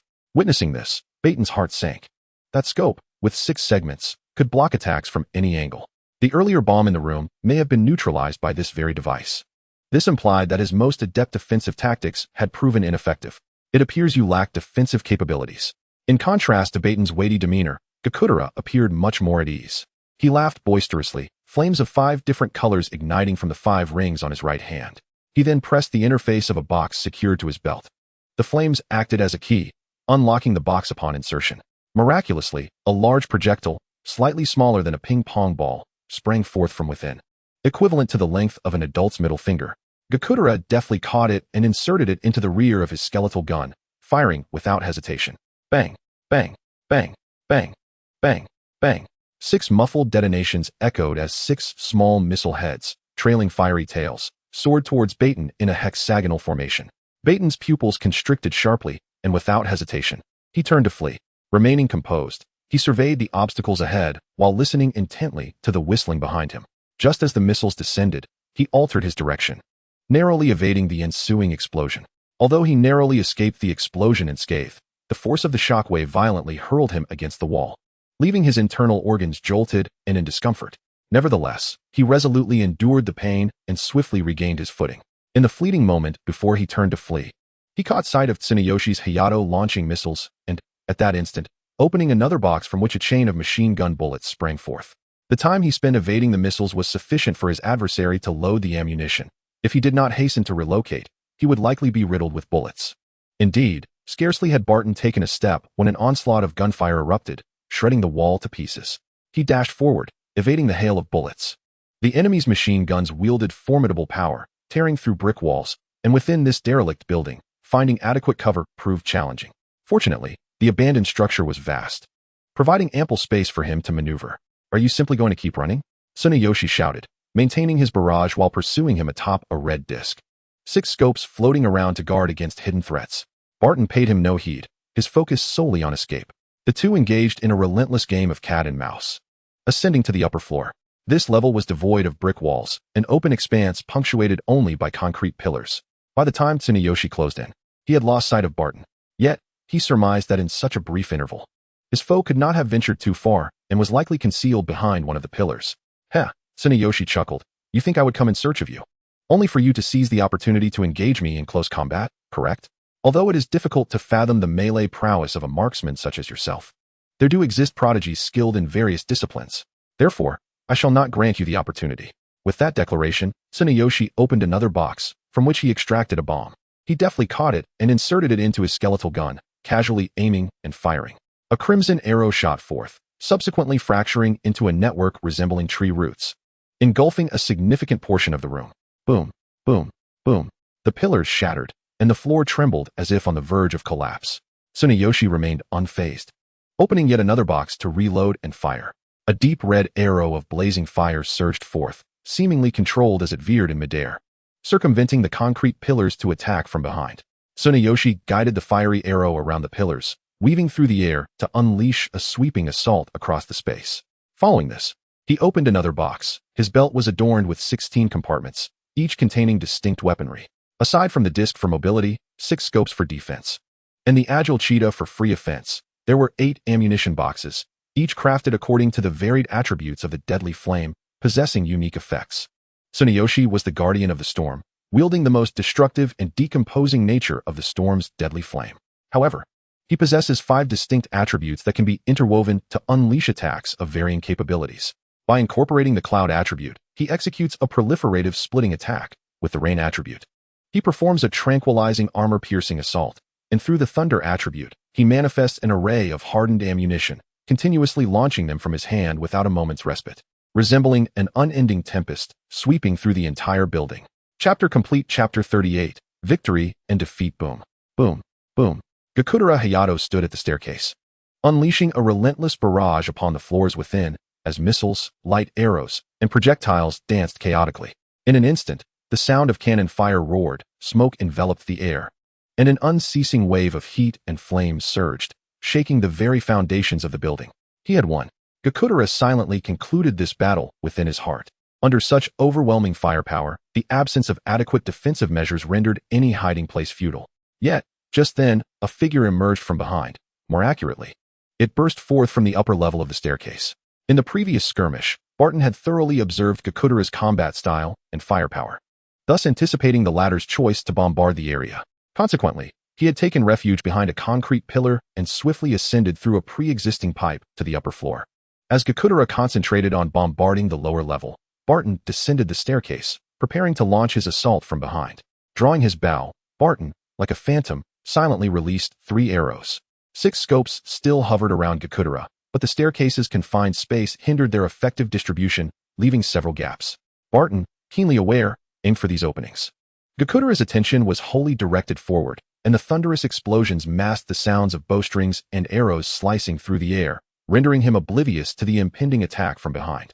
Just as the arrows pierced through the defensive gaps, a thunderous roar reverberated. Immediately, a shadow darted forth. The previously swept-away leopard, flung by the explosion, leaped from below. Bypassing the scopes, it is essential to note that while resembling scopes, they were not true optics. They lacked lenses and had ample space in the center, allowing the crouching leopard to pass through effortlessly. Upon breaching the scopes, the leopard tackled Gakudera to the ground, absorbing the 3 arrows in place of its master. Fortunately, Barton had no intention of killing. Thus, he had only fired standard armor-piercing arrows, which lacked explosive effects, merely piercing the leopard's shoulder, waist, and thigh. Is this real? Witnessing the leopard emerge unscathed and rescue Gakudera, Barton's pupils widened slightly.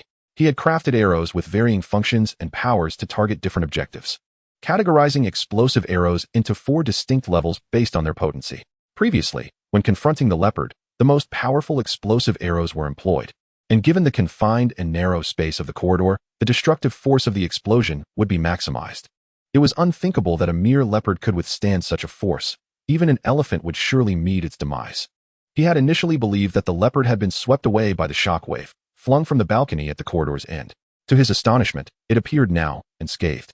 In contrast to Barton's surprise, Tsunayoshi was filled with sorrow and anger, sorrow for Gakudera, who had shielded him from harm, and anger at his own inadequacy, which had compelled Gakudera to bear the brunt of the assault. Although Gakudera was a manufactured weapon, often rebellious and contrary, their years of fighting together had forged a tacit understanding and a unique bond. I apologize for my misjudgment, which has led to your current plight. Tsunayoshi clenched his fists, his expression resolute. But there shall not be a next time. You should rest well. Gakudera displayed a human-like expression of comfort before transforming into a deep crimson flame and returning to his box. Tsunayoshi rose, his gaze unwavering as he looked at Barton. I underestimated you. Not only are you an exceptional marksman, but also a tactical genius. As the right hand of the 10th, to make such a blunder is truly disgraceful. Barton remained silent, merely observing him. Taking a deep breath, Tsunayoshi summoned a red disc beneath his feet and glided deeper into the building. Let us continue our battle. With those words, he melded into the thick smoke and fog. Blind combat, indeed. Barton inhaled deeply, proceeding with calm resolve into the haze. The previous barrage unleashed by Tsunayoshi had left the interior shrouded in smoke, the ground riddled with craters. Without keen senses, navigating safely within would be impossible. Yet, Barton was unconcerned. His senses were sharper than most. Though he lacked the radar-like hearing of Daredevil, detecting enemies in such an environment was still effortless. Fighting in these conditions favored him. However, since his adversary had chosen to engage here, it indicated their proficiency in this realm, whether through similarly acute senses or other means. Thus, Barton remained vigilant, treading lightly and moving slowly. Suddenly, a fiery arrow shot forth from the thick fog, multiplying mid-flight into a root-like net that encompassed a 3-meter radius. Anticipating this, Barton swiftly darted behind a nearby concrete pillar. With a deafening roar, the pillar trembled violently. Barton pivoted and dashed out, drawing his bow to unleash an arrow towards the origin of the attack. As the arrow whizzed through the air, Tsunayoshi emerged from the right side of the fog, sliding forth, raising his skull gun, and unleashing a barrage towards Barton. As Barton had just released the string, he had no time to adjust his posture to evade the impending strike. He could only curl his body as much as possible to avoid critical hits. Bang, bang, bang. The fiery arrows struck him repeatedly, akin to a series of heavy blows, sending him hurtling through the air. As Barton landed, he struggled to rise, enduring the pain. But before he could regain his footing, Yubari Hayato arrived first, planting a foot firmly on his chest and forcing him back to the ground. Simultaneously, he raised his skeletal gun, aiming at Barton's head. Faced with the ominous barrel above him, Barton paused and relinquished his resistance. I have lost, he conceded. Hearing this, Yubari Hayato sighed in relief as he holstered his skeletal gun and helped Barton to his feet, exclaiming, You are formidable. I nearly faced defeat. To lose is to lose. Regardless of the margin, the distance between victory and defeat remains the same. However, despite pondering this, Barton did not dwell on the matter but inquired, What brings you to this position?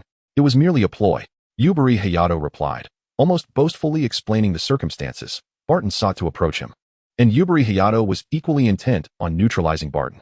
Although Barton lacked Yubari's defensive capabilities, his peak human physicality, speed, and reflexes that transcended human limits made it exceedingly difficult to land a hit. Thus, an approach through close quarters or unexpected ambush was essential. He then employed the strategy he had anticipated Barton would use against him, hiding behind a pillar and waiting for the opponent to draw near before striking. To divert Barton's attention, he first attacked with a curved light arrow, causing Barton to misjudge his position and seize the opportunity to counterattack during Barton's retaliation, securing victory in one decisive blow. So that was it. Upon hearing Yubari Hayato's explanation, Barton grasped where he had faltered, feeling a twinge of regret. Yet, this sentiment quickly dissipated. He turned to Hayato and asked, So what about the matter of our conversation? You may send someone at any time. Yubari replied. Then I shall return to report on the mission status. Take care, no need to see me off. After the skirmish, an unusual bond seemed to form between the two. Chapter 39, The Silent Fruit. Ding. You have received 100 wish points. Ding. You have received 100 wish points. After waiting for a while and no longer hearing the notification chimes in his mind, Guqin could not help but sigh. Hawkeye? You are a member of the Avengers. How could you provide only this meager amount of wish points? At this moment, he had already returned to the convenience store. Through the system's connection to the doll, he had witnessed the entire battle between Hawkeye and Yubari Hayato. Although he grumbled about the paltry wish points from Hawkeye, he could understand the reasoning. The two were evenly matched in strength and fighting style, and thus their emotional responses during the battle were minimally influenced by factors outside of combat. In fact, had it not been for the miraculous display of the box weapon, he might not have even garnered 200 wish points. Indeed, it seems that weaving a narrative to evoke empathy is the way to go. Guqing sighed.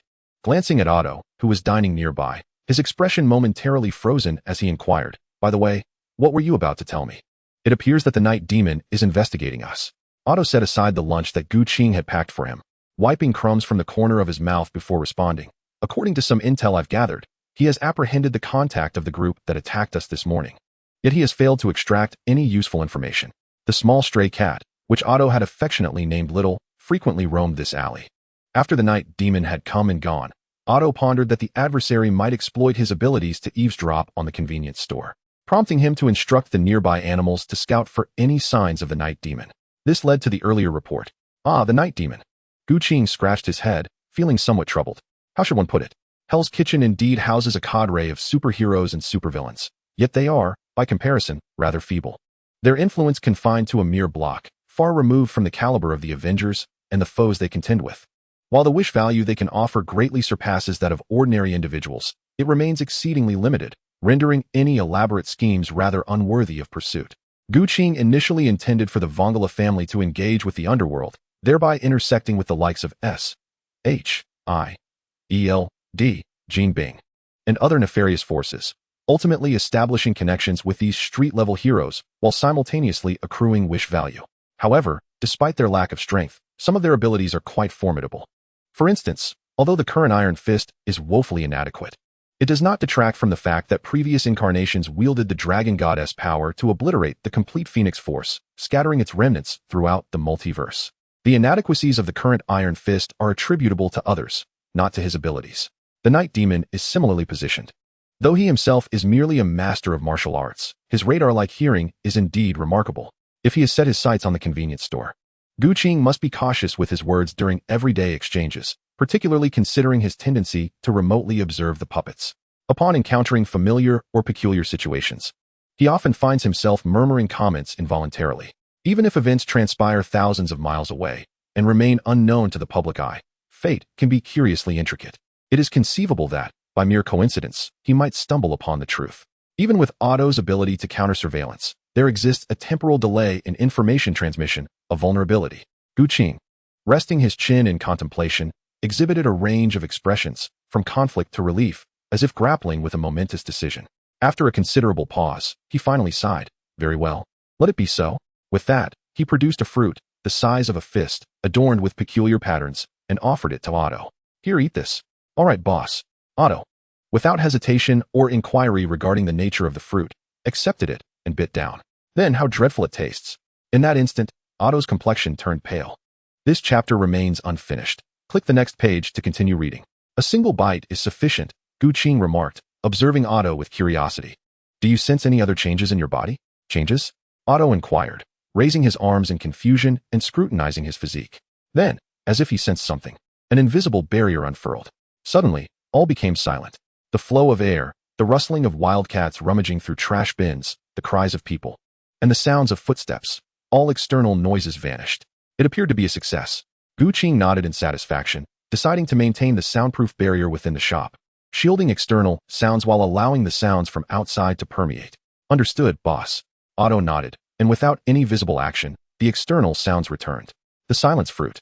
This devil fruit from the world of One Piece transforms the user into a mute while bestowing peculiar abilities.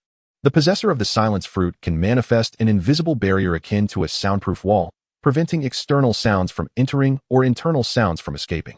Most importantly, this ability incurs minimal physical exertion. Even if activated for 24 hours straight, it would impose no burden, a perfect counter to the abilities of the Night Devil. This was one of the two useful items Guqing had drawn previously. Now, there was no need to worry about that fellow. Guqing nodded contentedly and began to experiment with it. In the conference room at the top of the Midtown United Company, the gang leaders from Hell's Kitchen had gathered, the atmosphere thick with tension. Did he truly say that?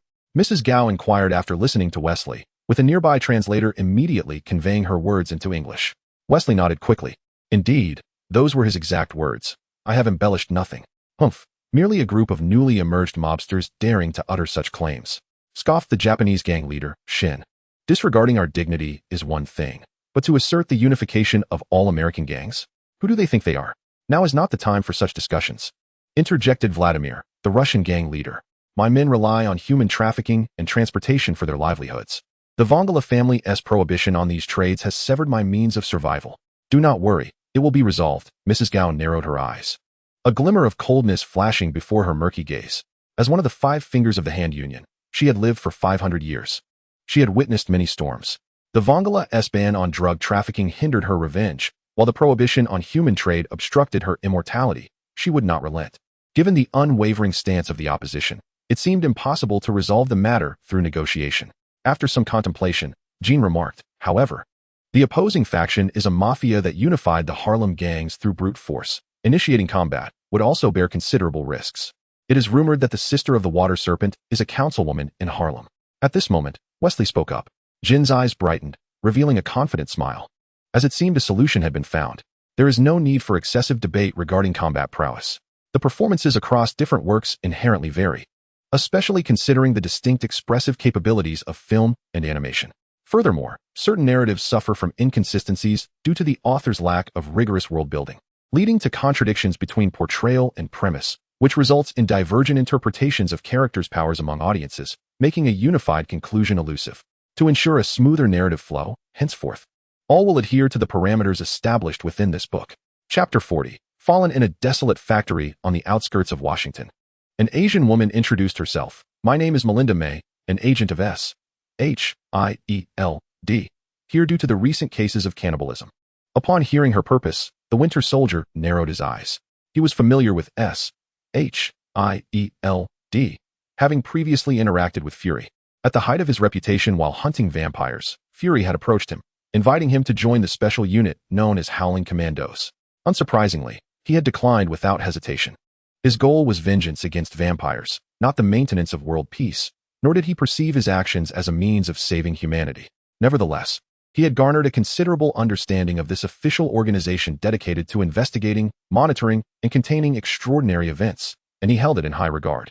After a moment of silence, the Winter Soldier advised, I suggest you refrain from provoking that creature. Although Melinda merely mentioned her investigation into the cannibalism cases, he surmised through the news that the entity he encountered last night was likely the perpetrator of those incidents, and he speculated that S.H.I.E.L.D had come to inquire about it. Out of goodwill, he offered this precautionary counsel before divulging any intelligence. He held a favorable opinion of this organization that dared to step into the extraordinary world under the guise of ordinary citizens to protect the world. This kind gesture also confirmed S.H.I.E.L.D's hypothesis regarding the Winter Soldier's encounter at the villa the previous night, causing Melinda's expression to grow more solemn. Could you elaborate on the specifics? She inquired. Recalling the confrontation with the creature from the previous night, the Winter Soldier remained silent for a moment before responding. It was a being akin to a spider. Although it possessed a human form, its skin was pallid, adorned with spider-like patterns, and it could launch resilient and sharp webs much like a spider. Additionally, its physical capabilities were formidable. Strength, speed, and neural reflexes rivaled my own. And its skin was so tough that a blade could not inflict wounds upon it. Its regenerative abilities far surpassed those of a vampire, allowing it to recover from a piercing injury in nearly a second. To be honest, had that creature been in its right mind, I doubt I would have escaped unscathed. Is it truly that powerful? Melinda's eyes flickered with disbelief. Though it was extraordinary, it was still a corporeal entity in human form. Could it truly achieve such feats? Stronger than I have stated. The Blade Warrior inhaled deeply and remarked, if you wish to confront that individual, it is prudent to first identify his vulnerabilities before taking any action. Upon hearing this, May could not help but sigh. I am merely a subordinate. The specifics of our actions are contingent upon the decisions made by our superiors. If those in command choose to recklessly sacrifice numerous agents for a hasty undertaking, there is little I can do. She had originally retreated to a secondary position, engaging in administrative duties. Yet she was still summoned by Fury to liaise with the Blade Warrior. Although this demonstrated her superior's trust in her, she sincerely wished to avoid such a life. I can only wish you good fortune. The Blade Warrior shrugged, indicating his helplessness. And you? May inquired, looking at the Blade Warrior. After encountering such a being, do you intend to steer clear of him in the future, or do you plan to devise a means to confront him? Is that even a question? A cold smile spread across the Blade Warrior's face. May nodded in understanding and continued. Fury has instructed me to inform you that there may be at least 13 others like him, and he is currently orchestrating an operation against those specters. Your assistance may be required. Specters? The Blade Warrior pondered May's revelation, saying, "It appears you have gathered a considerable amount of information about those entities. We are not idle. We have already identified some of their weaknesses. Will you join us when the time comes? If it is merely a temporary collaboration, that is acceptable. Then we shall be in touch." Indeed, at the S.H.I.E.L.D. headquarters in the Triskelion building, having recounted the entire situation, Barton fell silent, patiently awaiting Fury's response. Fury rested his right hand on the desk while thoughtfully stroking his chin with his left. After a considerable pause, he finally addressed Barton. "I comprehend the particulars. I will arrange matters concerning the negotiations. If there is nothing further, I shall take my leave. Thank you for your hard work, Agent Barton." Barton nodded, refraining from further comment, and exited the office. After watching him depart, Fury turned to Hill and instructed, "Prepare for my meeting with the 10th leader of the Vongala family tomorrow." "Isn't that rather dangerous?" Hill remarked. "None of us can ascertain whether their so-called negotiations are genuine or a trap." "It cannot be a trap," Fury asserted confidently. "Aside from the insane, human behavior, regardless of strength, adheres to certain patterns. We have overcomplicated the situation. Moreover, even if it is a trap, so what? Behind S.H.I.E.L.D. stands the United Nations Security Council. If the director were lost, we could simply appoint another. It is hardly a matter of great significance." Hill was left speechless. As time slowly passed, the clock's hands soon reached midnight. "Is 15,000 wish points worth it?" Guqing glanced at the data on the system panel. Pondering for a moment before deciding to proceed with the lottery, he resolved to test the waters with 5,000 wish points, aiming to draw items. Currently, there aren't many prominent figures from Marvel making their appearance, so the dolls that attract attention and generate wish points are temporarily sufficient. Thus, Guqing opted to draw directly for items. As the wish points were deducted, a series of system notifications echoed in his mind. Ding. You have obtained Blue Dye's hair gel. Ding. You have obtained Orange's glasses. Ding. You have obtained Naruto's goggles. Ding. You have obtained. The majority of the drawn items, as expected, were worthless. However, this time, most of the items were those used by certain celebrities, which held considerable collectible value for devoted fans. Yet, drawing from past lottery experiences, Guqing remained unperturbed. As long as he drew enough, something worthwhile would eventually emerge. Unfortunately, this time he miscalculated. After 50 draws, he found not a single valuable item. Everything was a dud. Could it be that his previous luck had run out, and he had transformed from a fortunate soul into a jinx? Watching the pile of useless items in the system space, Guqing felt a twitch at the corner of his mouth. No, it was merely 50 draws, which didn't signify much. Previously, even after 100 draws, he had only acquired the sun-breathing technique and swordsmanship mastery. Unfazed by misfortune, Guqing resolved to continue drawing. Suddenly, the system's notification resonated in his mind. Ding. Your level 1-star Dolphio has perished. He had appointed 2 moderators to manage book reviews, intending to check the reviews weekly while focusing on writing. One of these moderators was an old reader who had followed him since his first unsuccessful book, while the other was a prominent figure from a neighboring writing group, recruited for assistance, ensuring that there would be no arbitrary bans or silencing. End of this chapter. Add to bookmarks for easier reading. Chapter 41. Ghost Rider dead? Is it really dead? Upon hearing the notification in his mind, Guqing was momentarily stunned, his gaze flickering with disbelief. It wasn't that he considered Fuyue's strength to be unrivaled, but rather that he shared a connection with the doll, allowing him to sense its condition. When a significant change occurs near a doll, even without active perception, he could feel it instantly. Yet, until the system message arrived, he had sensed no disturbance. As if everything had been fine just a moment ago, only to suddenly face demise. In other words, Fuyue had been eliminated before it could react. Its formidable regenerative abilities rendered ineffective. Only under such circumstances would Guqing remain completely unaware. However, who in the Marvel Universe could achieve such a feat? Guqing felt puzzled. Thus far, the number of formidable beings in Marvel was limited, yet there were still several capable of swiftly eliminating Fuyue. For instance, the Hulk, or the likes of Ancient One, or the advanced mages from Kamartaj, or even the powerful entities within the Inhumans. Even Asgard has discovered the existence of an otherworldly species, and it is not beyond the realm of possibility for them to dispatch warriors for extermination. However, those capable of swiftly annihilating a foe before they can react, like the formidable Fuyue, are indeed few and far between. First among them is the Ancient One. She undoubtedly possesses that capability. Yet, it is improbable that she would abandon the sanctum for such trivial matters, as she must remain vigilant against other lords of the multiverse. Who else could it be? Thor? Loki? Odin is certainly out of the question. Like the Ancient One, he would never personally involve himself in such minor affairs. Beyond these figures, who else remains? Perhaps a powerful inhuman lurking in the shadows? If the assailant wields mental powers, it is conceivable that they could launch a surprise attack that would leave Fuyue no time to react. Yet, it is equally possible that none of these scenarios are true. The Marvel Universe serves as a crossroads within the cosmos, and the intricacies of its reality are far more complex than depicted in the films. In truth, cinema is but a representation of a fragment of this world, not its entirety. For instance, prior to Gu Qing's traversal, Marvel had plans to produce several films that would delve into cosmic deities and multiversal lords. If those films have yet to be made, can it be asserted that the content they intend to portray does not exist? If it were merely a film, perhaps that would hold true. However, Gu Qing finds himself in the realm of reality, thus he cannot ascertain the identity of the perpetrator. System examined Fuyue's memories prior to his demise. After a moment's contemplation, Gu Qing resolved to delve into Fuyue's final experiences. Instantly, Fuyue's memories unfolded in his mind like a film reel. On a pitch-black night, Fuyue departed from his concealed lair, venturing into the world in search of prey. Soon enough, he encountered a group of ruffians outside a bar who were attempting to incapacitate young women with drugs, intending to take them into the woods for their own amusement. A grin spread across his face as he approached them with deliberate calm. "Mind your own business." The thugs noticed him and one of them shouted, attempting to intimidate the uninvited guest. Yet, what he received in response was Fuyue's swift assault. The chapter is not yet finished. Click the next page to continue reading. With no reliance on blood magic, Fuyue appeared behind the shouting thug with an alacritousness that left the man no time to react.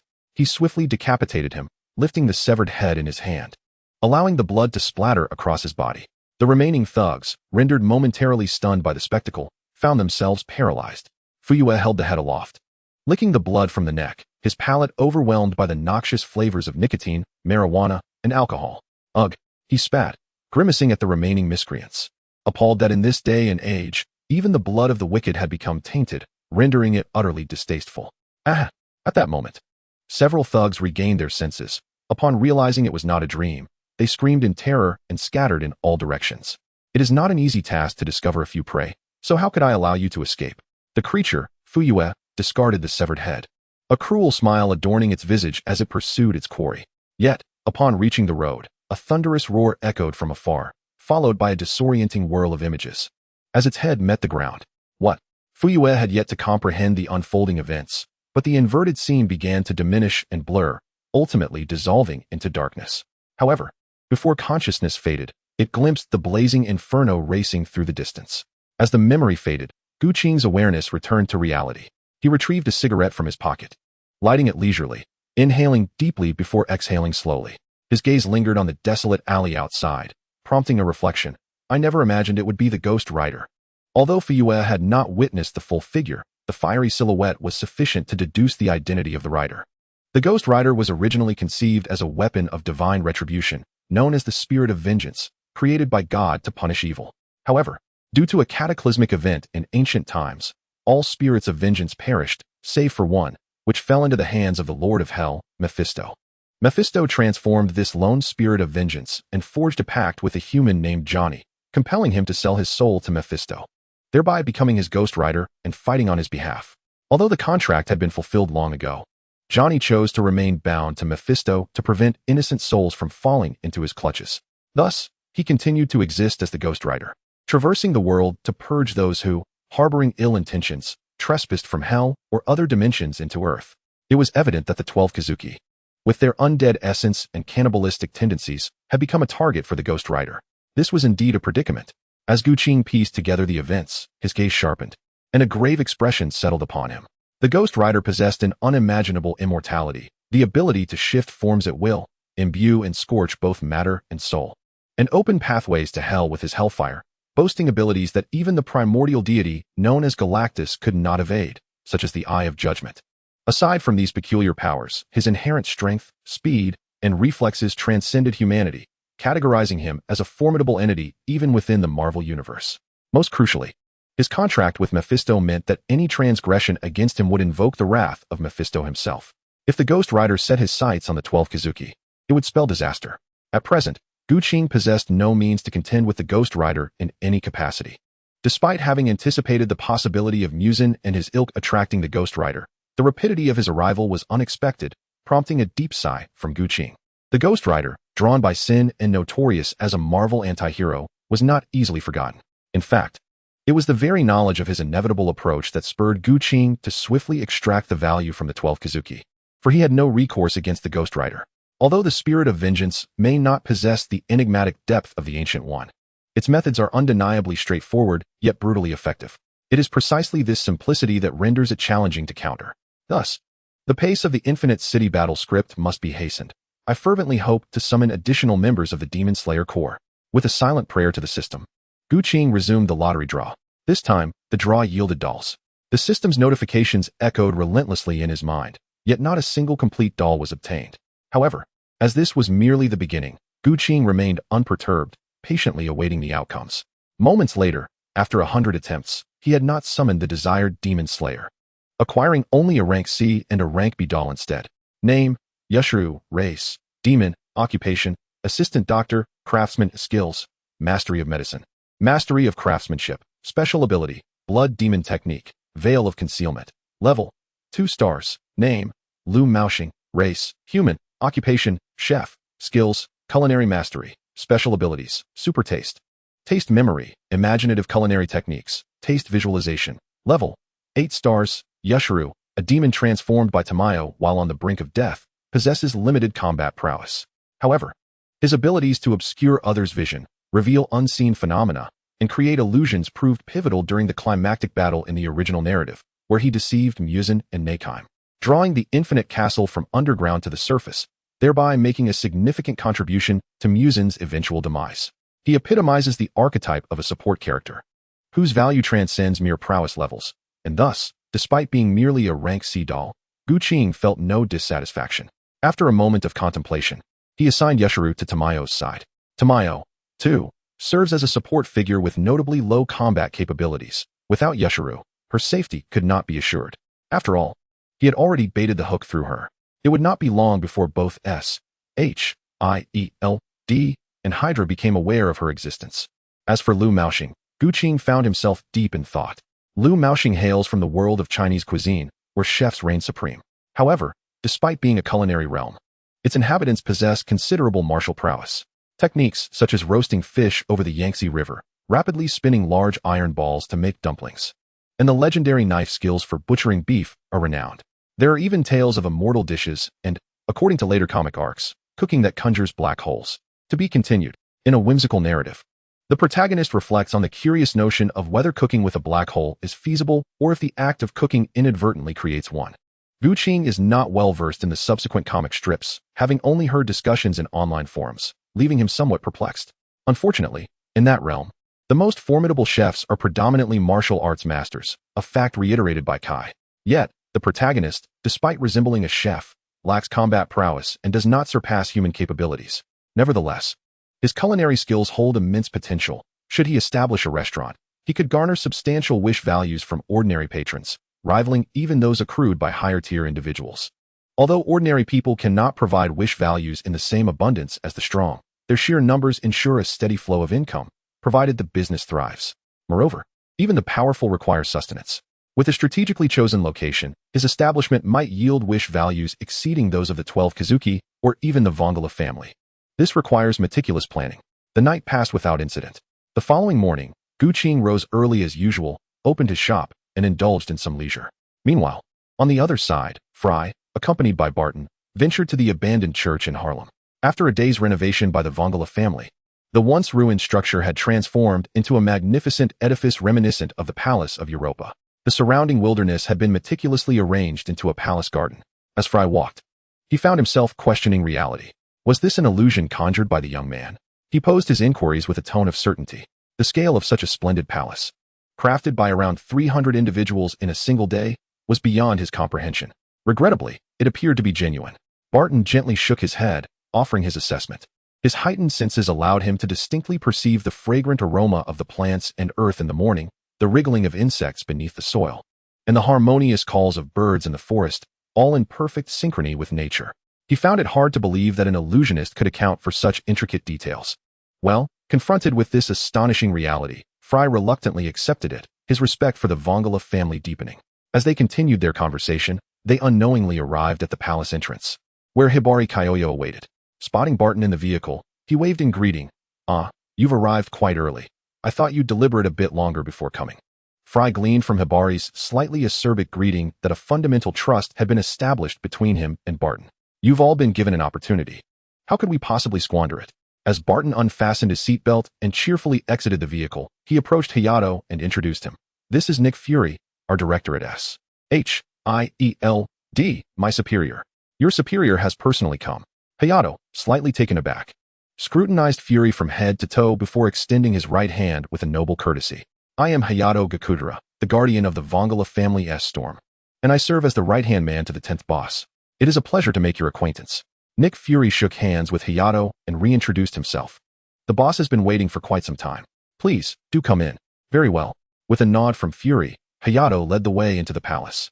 Fury exchanged a glance with Barton before following behind.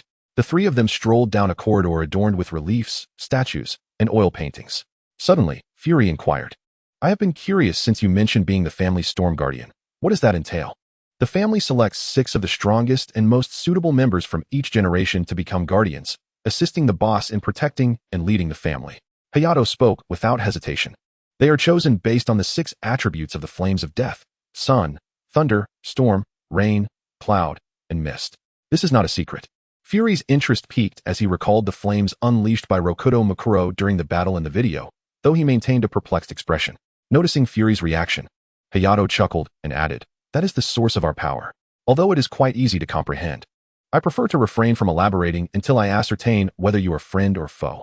In response, Fury promptly stated, I come with good intentions. Yet good intentions alone are insufficient, Hayato remarked. Regrettably, some decisions are often influenced by factors beyond personal intent, such as position and circumstance, which play a crucial role in decision-making. However, as long as both parties harbor goodwill, there is always a possibility for a peaceful resolution. Fury did not contest Hayato's words. Instead, he wholeheartedly agreed and offered an alternate perspective. Hayato expressed his profound agreement. Despite the fact that Fury's assertions were not entirely accurate, the 10th boss detested conflict and bloodshed, and as the right-hand man to the 10th boss, he too wished to avoid such occurrences. As the trio continued their conversation, they swiftly traversed the corridor and arrived at a spacious room filled with Italian flair. The opulent red carpet, exquisite hardwood furniture, dazzling crystal chandeliers, and luxurious stained glass made Fury momentarily believe he had entered the villa of an esteemed European noble, utterly failing to conceive that this was the headquarters of the mafia. Even more absurdly, all these furnishings were crafted from the remnants of a dilapidated church within a single day. However, this notion lingered in Fury's mind for no longer than a fleeting second before he cast it aside, focusing intently on the center of the room. Beside the coffee table, 5 individuals are seated on a sofa. At the center is a young man clad in a black suit, draped in a cloak, with orange hair and eyes, exuding a sunny demeanor and a composed expression. Perched upon his thigh is an infant, seemingly around 1 year old, adorned in a 19th-century-styled black suit and hat, with a small green lizard crawling on his hand. To his left and right sit a man and a woman.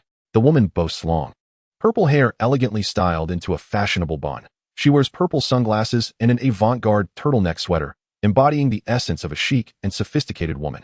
The man, a youth of approximately 15, possesses curly black hair and an attractive visage, yet his expression betrays a sense of lethargy. He is dressed in casual formal wear, emanating an aura of nonchalance. Standing behind the sofa, on either side, are 2 young men clad in black suits, both bearing Asian features. One has tousled black hair, bright eyes, and a warm, elder brotherly smile. The other has white, tousled hair, sharp eyes, yet a friendly demeanor. Despite their position in the background, they lean against the sofa's backrest, engaging in cheerful banter with those seated, suggesting that they are not mere attendants. Fury recognizes these individuals from the surveillance footage. They are members of the Vongala family, present in Harlem, positioned at the forefront and second row. From the prior dialogue with Gakudera Hayato, he surmises they are the leader and 6 guardians of the Vongala. The close relationship between the leader and his aides indicates that the Vongala family is not a typical mafia organization sustained by fear and greed. Witnessing this scene strengthens Fury's earlier conjecture while observing the surveillance footage. The 10th, he has arrived. At that moment, Gakudera Hayato enters, greeting those present. The atmosphere shifts as the room's occupants turn their attention to him, their joviality dissipating, replaced by solemn expressions. The orange-haired youth, referred to as the 10th by Gakudera, rises and extends his right hand towards Fury, introducing himself. Welcome to the Vongala headquarters. I am Tsuneyoshi Sawada, the 10th leader of the Vongala family. Nick Fury. Fury's introduction is succinct, almost suggesting that elaboration might be perilous. After a brief handshake, they take their seats on either side of the coffee table. Suna introduces Fury to his companions. This is our Mist Guardian, Kuriko Skull, our Lightning Guardian, Lumbo, our Sun Guardian, Gakudera Hayato, and our Rain Guardian, Yamamoto Takashi. At this juncture, Suna pauses and continues. Aside from our Cloud Guardian, Hibari Kyoya, and our Mist Guardian, Mukuro Rokudo, who are uninterested in such matters and thus did not attend, all other high-ranking members of the Vongala family are present. Please feel free to express any proposals you may have. How is it that there are 2 Mist Guardians? After Barton finished his inquiry, he pointed at the infant perched on Gakudera's lap and continued, moreover, is it appropriate to have an infant present at such a significant meeting? Why am I not suitable for this role? The infant lifted his head, revealing an adorable visage, and with an unexpectedly youthful voice proclaimed audaciously, I am the world's foremost assassin, Reborn, the mentor of the 10th boss of the Vongala. Wait, the baby is speaking. Fury and Barton gaped in astonishment, unable to believe their eyes as they gazed at Reborn. Initially, they found the sight of the baby dressed as a killer from the last century jarring. But now he spoke fluent English like a bizarre anomaly. This was utterly absurd. At this age, shouldn't he be in the babbling stage? What expressions are you making? Do you look down on me? Reborn's tone was irritable, as a lizard resting on his hand shimmered and transformed into a handgun, which he grasped firmly. Instantly, Fury and Barton's expressions became even more animated, as if they were witnessing a divine apparition. Why would they feel nervous about a baby pointing a handgun? After all, Reborn was undeniably adorable. It seemed that I have been underestimated. Reborn appeared genuinely miffed, his chubby cheeks puffed up in indignation. Gakudera gently cradled him in his arms and softly said, Reborn, please calm down. Well, since you've said that, I shall spare them this time, he concluded. And like a true infant, he fell asleep in Gakudera's embrace, bubbles forming at his nostrils, expanding and contracting with his breath. Gakudera smiled knowingly, then looked towards Fury and Barton, saying, Kuriko and Mukuro are somewhat special. They cannot be viewed in isolation. As he spoke, he glanced at Kuriko, who, understanding the cue, slightly lowered his sunglasses, revealing mismatched eyes, one purple and one red. The crimson eye bore the Chinese character for 6. Upon seeing this eye, Fury involuntarily envisioned the figure of Mukuro, his pupils narrowing in response. Well then, the introductions are complete. Let us proceed to the matter at hand. Chapter 44, the conference indeed. Fury nodded, placing his hands on the armrests of the sofa, crossing them over his chest, and attentively listening. Although he harbored numerous questions, such as the nature of the death flames, the significance of the various guardians, the situation with this infant, and the identity of the dual-wielding individual, he understood that the current foundation of trust was merely built on mutual intentions for cooperation, and it was unlikely they would divulge such profound secrets casually. In fact, probing too hastily could raise suspicions and jeopardize the fragile trust they had painstakingly established. I am aware of your curiosity, and we too seek to understand certain circumstances, Gakudera said, fixing a serious gaze upon Fury. However, before we officially exchange information, I wish to ascertain one matter. Can you, or the faction you represent, genuinely speak for this nation? Fury blinked in confusion. He turned to Barton, who also appeared bewildered, and then looked back at Tsunayoshi. I do not comprehend the meaning behind your inquiry, he remarked. It is rather straightforward. I wish to avoid concluding our discussions only to be besieged by various troublesome organizations, Tsunayoshi replied. Understanding dawned upon Fury, who then responded earnestly, my organization S.H.I.E.L.D. is affiliated with the United Nations and holds absolute authority in matters of supernatural events. While we cannot represent this nation, I assure you that as long as you adhere to the laws of this country, no department will trouble you. I see. Tsunayoshi chuckled softly. However, we are the Mafia. Adhering to the law is simply impossible. Fury fell silent. Faced with such candidness from Tsunayoshi, he found himself at a loss for words. From his perspective, engaging in unlawful activities was entirely unacceptable, yet to respond directly at this juncture would undoubtedly jeopardize the hard-won opportunity for negotiation. The atmosphere grew tense as he struggled to find an appropriate response. Ha ha ha, don't be so tense.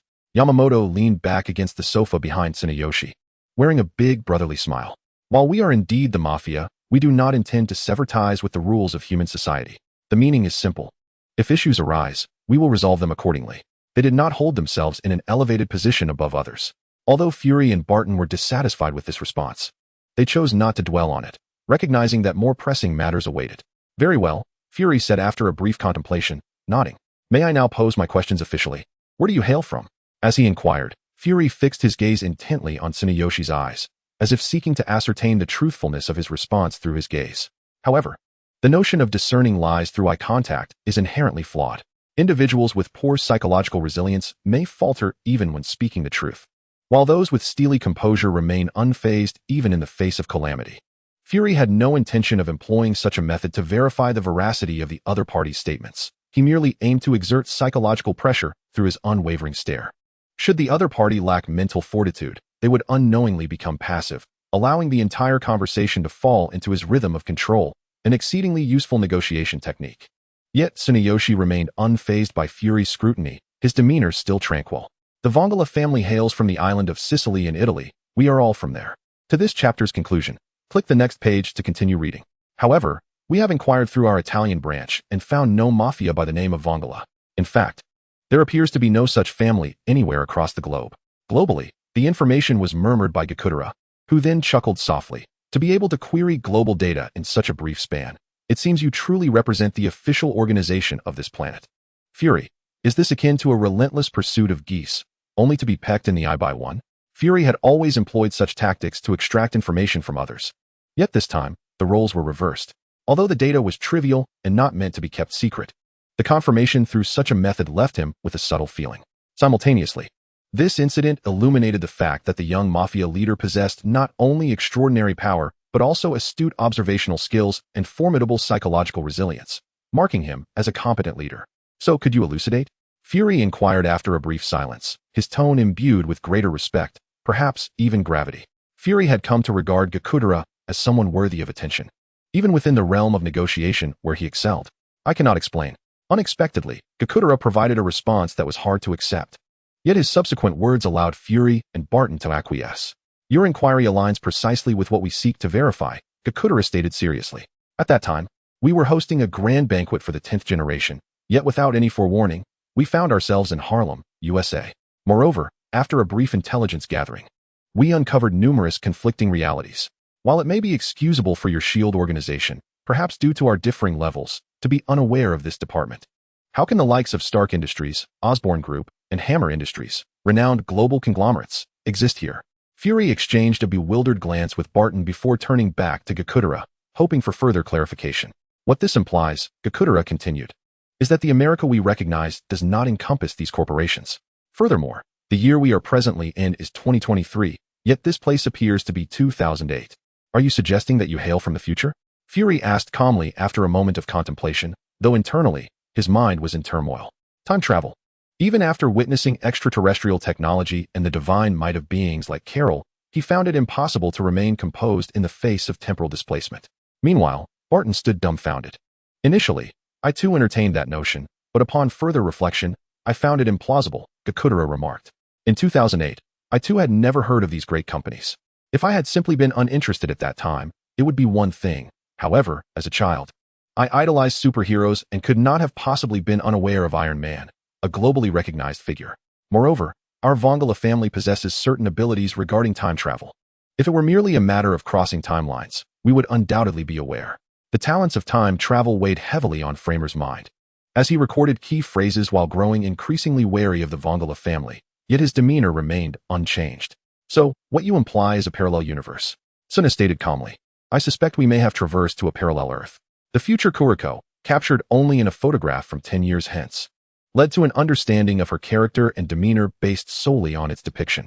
In that image, Kuriko appeared as a stylish, self-assured woman, standing tall and exuding confidence. A stark contrast to her timid adolescent self. Chapter 45. The Army, Parallel Universe. Fry maintained a tranquil exterior, yet within, tumultuous waves surged. The concept of a parallel universe, long proposed by scientists, posits that throughout one's life, myriad choices lead to a butterfly effect, resulting in divergent futures. However, an individual can only make a single choice, thus yielding but one future. Some scientists argue otherwise, suggesting that time bifurcates when choices are made, allowing all possibilities to unfold simultaneously. Given the infinite nature of existence and choices, countless seemingly similar universes may coexist. Yet, this remains a conjecture. The existence of parallel universes has yet to be substantiated by current human technology. Now, with Tsuna asserting his arrival from a parallel universe, how could Fry maintain his composure? He could not ascertain the veracity of such claims, but the sudden appearance of numerous Vongala members in Harlem, with no trace of their prior existence, indicated that they likely did not inhabit this Earth before. Should the reality of parallel universes be confirmed, along with the origins of the Vongala family, Earth would face threats not only from extraterrestrial beings, but also from visitors of alternate worlds. After all, even if the Vongala were indeed from a parallel realm, they were still, in essence, ordinary Earthlings. Yet, if they were to encounter something akin to a biochemical crisis, it would be no laughing matter. Suddenly, Fry recalled Gu Qing and those enigmatic figures, whose pasts were equally elusive. Particularly Gu Qing, who had appeared abruptly on Manhattan's commercial street, witnessed by many passers-by. Could they also be from a parallel universe? Contemplating this, Fry inquired, Mr. Tsuna, do you know a man named Gu Qing? Gu Qing? Tsuna's expression shifted to one of confusion, as he pondered briefly before gently shaking his head. I'm afraid I have no recollection. He then turned to Kuriko and the others, asking, what about you? Kuriko shook her head lightly. By the name, he seems to be Chinese. But the only Chinese individuals I know are Mr. Feng and a Pai. Me too. Likewise, I also know the owner of the dumpling shop. Upon witnessing this, Gakudera turned to Fry and gently shook his head, indicating his unfamiliarity. Fry, fixated on his eyes, found them as placid as a still lake, devoid of any ripples, rendering any discernible emotion impossible. Unfazed, he continued his inquiry. And what are the specters? Those entities that feast upon humanity, possessing immortality and strength that transcends the ordinary. Does your world harbor such beings? In the myths of my homeland, there are tales of such creatures, yet I have never encountered any in reality. At this juncture, Gakudera's expression shifted, and he asked, Mr. Fry, does your question imply that this world indeed has such beings? Previously, there were none, but now there have emerged a dozen or so entities that might be classified as ghosts. Could it be that Mr. Fry suspects they are beings from parallel universes? Initially, I thought they were merely experimental creatures spawned by a nefarious organization, but after hearing your words, I have begun to entertain a different notion. Is that so? Yet, in our world, we have not encountered such phenomena, at least not as of yet. Fry nodded gloomily, his lack of satisfactory answers casting a shadow over his mood. Nevertheless, he did not lose sight of his purpose, redirecting his gaze back to Gakudera. I have gleaned ample information regarding your backgrounds. While these cannot be substantiated, their veracity is inconsequential. What truly matters is the power you possess. As he spoke, Frey's gaze traversed between Gakudera and the Guardians, observing their serene demeanor devoid of any extreme reactions before he continued.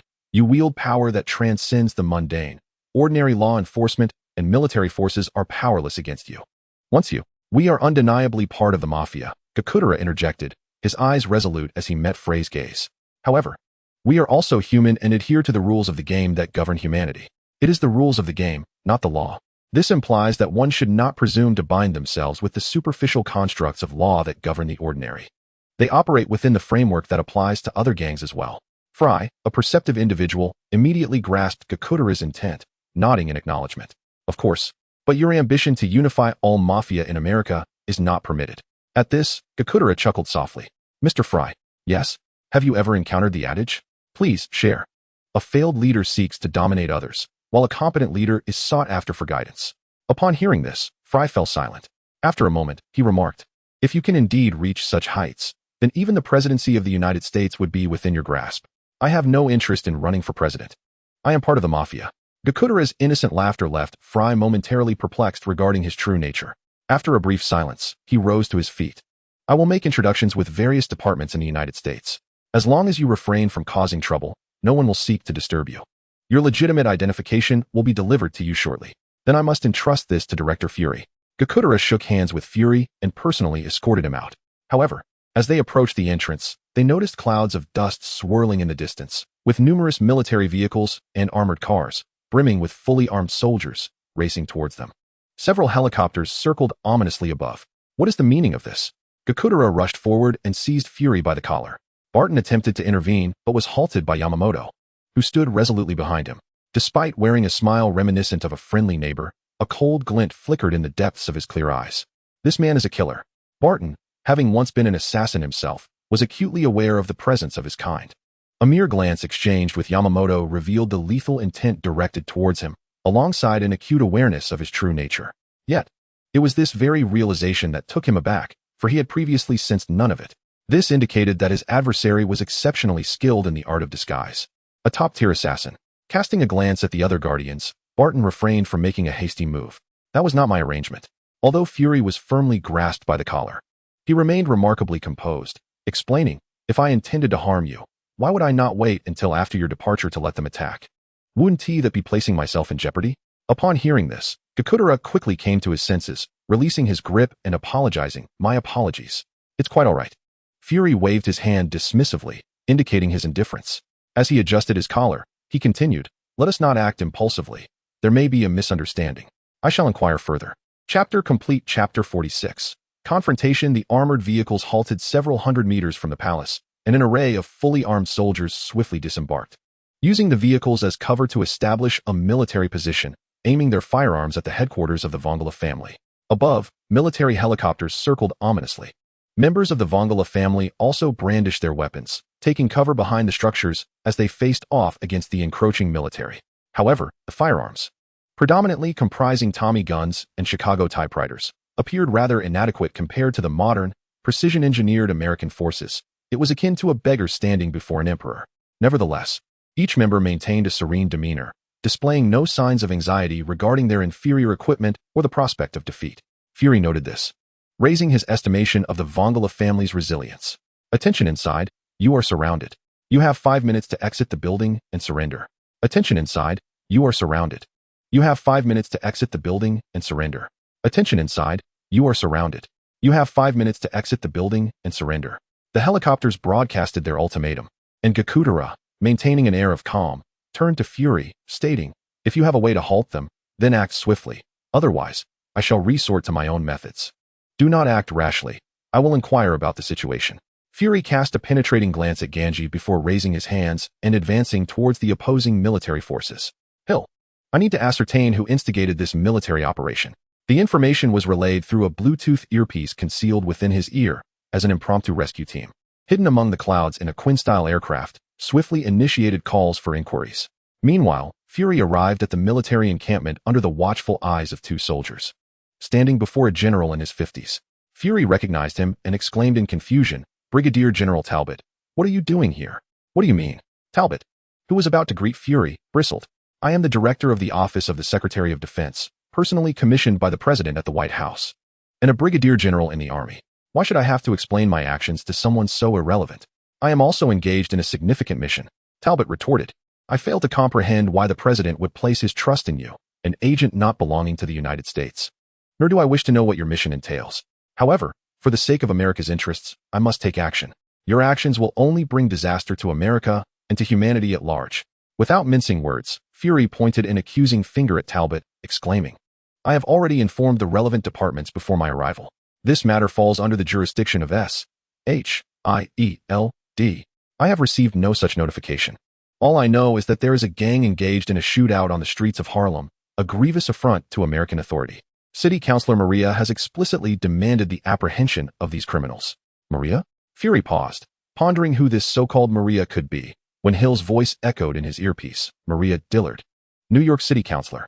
Her cousin, Cornell Stockton, is the leader of the Harlem Serpent Gang, secretly trafficking arms and using the proceeds from the gang to support Maria's campaign for councilor." In an instant, Fury grasped the entire situation. The Valon family had descended upon Harlem, dominating the local gangs and severely obstructing the interests of Cornell and Maria. Thus, she utilized her position as a counselor to strike against the Valon family. What a scoundrel! Fury seethed internally, wanting to exclaim in frustration. To become a counselor, one must possess both insight and intellect. Maria could not possibly be unaware of the implications of the Valon family's displayed power. Yet she proceeded regardless. This indicated a complete disregard for the consequences of her actions, prioritizing her own interests above all else. However, Fury was acutely aware that the situation had reached a critical juncture. He needed to maintain composure. Should anger cloud his judgment, a conflict between the U.S. military and the Valon family would be inevitable, shattering the delicate rapport he had painstakingly negotiated. Taking a deep breath, he instructed Hill, "Immediately notify the Department of Defense to halt this military operation and also contact Maria." "Understood," came Hill's response from the other end. With a slight exhale of relief, Fury then heard Talbot's disdainful voice. "With only 2 minutes remaining, if you cannot persuade Maria, I will command the military to open fire." Talbot wore a comfortable smile, seemingly reveling in the notion that Fury would falter. "Do you understand? If I falter, you are doomed," Fury retorted, visibly displeased. Talbot dismissed his irritation as mere grumbling. chuckling even more joyously as he displayed his watch, indicating there was a minute and a half left. "Damn it," Fury exclaimed, about to unleash a tirade at Talbot when Hill's voice crackled through his earpiece. The Defense Department's call went unanswered, but they managed to reach Maria. Fury's heart sank, realizing that this situation was no longer merely about Maria exploiting her power. The White House or the military must also be involved, likely due to the extraordinary capabilities exhibited by the Vongala family. For years, the United States had been striving to replicate the miracle of Captain America, aiming to create super soldiers. They had been providing substantial research funding to the Osborn Group annually, and the military had been researching super soldier serum, with the hulking green creature earlier this year being a product of a military experiment gone awry. Thus, the possibility of halting this military operation through the military had vanished. 1 minute remaining. Fury gazed at the smug Talbot, took a deep breath, and ordered, "Transfer the call immediately." The signal beeped twice before an unfamiliar woman's voice responded. "Hello, Ms. Maria. I am the director of S.H.I.E.L.D. S.H.I.E.L.D. The voice interrupted before Fury could continue. "I'm sorry. I have not heard of this department. If you are an official entity, please apply through the proper channels, and my assistant will arrange the schedule." With that, the call ended. Fury's expression shifted to disbelief. An impulse to track the woman down and deliver a thorough reprimand surged within him. "Fury, time is up," Talbot said, pointing to his watch with a smile. Fury's demeanor changed abruptly, and he hastily pleaded, "Talbot, do not act foolishly. You will die. Please escort our director Fury to the back for arrest." Talbot ignored Fury's warning, commanding his removal. With a serious expression, he turned to the Vongala family. Noting none had surrendered. "Well, that was expected. Open fire." Boom, boom, boom. Chapter 47. The peculiar war missiles soared, cannons roared, and modern artillery shrouded the palace in chaos. At the entrance, Barton instinctively sought cover, but upon seeing the Vongala family standing calmly, seemingly indifferent to the onslaught, his eyes widened in realization. Could it be that they dismissed even such a saturated assault? However, this notion was swiftly negated as the artillery struck, reducing the palace to ruins, with members of the Vongala family screaming as they were either blasted away or buried beneath the rubble. The sheer audacity of these individuals is infuriating. Batten felt an overwhelming urge to unleash a torrent of curses. Yet the gravity of the situation compelled him to prioritize saving lives over venting his frustrations. Instinctively grasping Yamamoto's arm, he urged him to find a place to take cover. However, Yamamoto remained motionless. "What on earth are you doing? Do you wish to perish?" Batten exclaimed in anger, only to find Yamamoto adopting an unexpectedly calm demeanor akin to a reassuring older brother, smiling as he said, "Fear not. This is merely a world constructed by Kurum." "A constructed world?" Batten turned his gaze towards Kurum, the mature and striking guardian of the mist, who had inexplicably removed her sunglasses, revealing the number 5 in her right eye. Recalling the intel provided by Fury before the surveillance mission, enlightenment dawned upon him. It was all an illusion. Yet, was it truly an illusion? Batten gazed outside, where a cacophony of artillery fire raged, flames and explosive shockwaves wreaking havoc as the opulent palace crumbled piece by piece. The heat, the gentle breeze, and the shrapnel that struck him felt all too real. Was this genuinely an illusion? Continuing to survey the battlefield, he witnessed countless individuals engulfed in the explosions, each emitting agonized cries. Wait a moment. How could they still scream after being so close to such a violent detonation? A hint of discord tugged at Batten's mind. Given his understanding of modern weaponry, such close-range explosive impacts would likely claim lives before any cries of anguish could escape. While survivor bias existed, it was exceedingly rare. Yet here, nearly everyone caught in the blast seemed capable of screaming before rolling on the ground in their final moments. It seems Kurum lacks a proper understanding of such weaponry. Batten mused internally. "I apologize for the misunderstanding earlier." Batten was jolted back to reality by the voice, looking up in bewilderment at Yamamoto, unsure why he was suddenly offering an apology. "I deeply regret the earlier misapprehension." "What?" Batten was taken aback as he witnessed Yamamoto bowing at a 90-degree angle. "What is this madness? Is this man not a member of the Mafia? How can he be so polite? Are you still angry?" Yamamoto inquired, observing Batten's lack of response. "If you remain upset, then I must stop." "I'm not angry at all," Batten interrupted him, though uncertain of what Yamamoto might do if not halted, and whether his apology was sincere. The urgency of the situation outside rendered such concerns trivial. The advancing army was of paramount importance. "Really? That's splendid." Yamamoto scratched the back of his head and laughed heartily, causing Batten to question, "Is this person truly an assassin?" No, the chilling aura from before could not have been feigned. This individual is likely a treacherous character cloaked in a fade of smiles. Do not be deceived by appearances and let your guard down. Kuromu, dispel Barton's illusion, lest he inadvertently become a casualty. Yamamoto called out to the frontmost Mist Guardian. Kuromu cast a fleeting glance from the corner of his eye. Instantly, the scene before him transformed, returning to tranquility. No missiles, no artillery fire. Only the distant American forces appeared to enact a theatrical performance, executing the general's commands in a series of illusory maneuvers with their equipment and weaponry. This display struck Barton as absurd. Yet, simultaneously, he was struck with astonishment at the prowess of the Vongala family. He had presumed the other Guardians were of the same caliber as Kakudara Hayato, even if extraordinary. They were not drastically beyond reason. However, Kuroma's actions fundamentally altered his perception.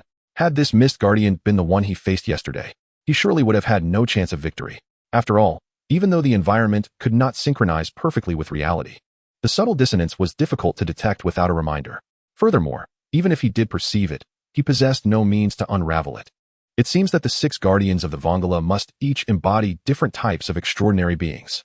Barton recalled Gakudara mentioning the 6 attributes of the Flame of Death, and, combining this with the 6 Guardians and the current circumstances, he effortlessly reached this conclusion. However, one matter puzzled him. No matter how potent an illusion, it remained an illusion. Why had Yamamoto previously warned that failure to dispel it could lead to unintended harm? Could it be that illusions could inflict real damage? As this thought emerged, Barton heard distant screams from the army. Alarmed, he quickly looked up. Within the ranks, countless individuals were frantically running as if engulfed in flames, or rolling on the ground in agony, their cries diminishing until they fell utterly silent. Meanwhile, 3 helicopters careened through the sky, spiraling downward before crashing with a thunderous explosion. Silence, silence, silence. Gazing at the battlefield devoid of smoke and fog, Barton felt an absurdity beyond measure.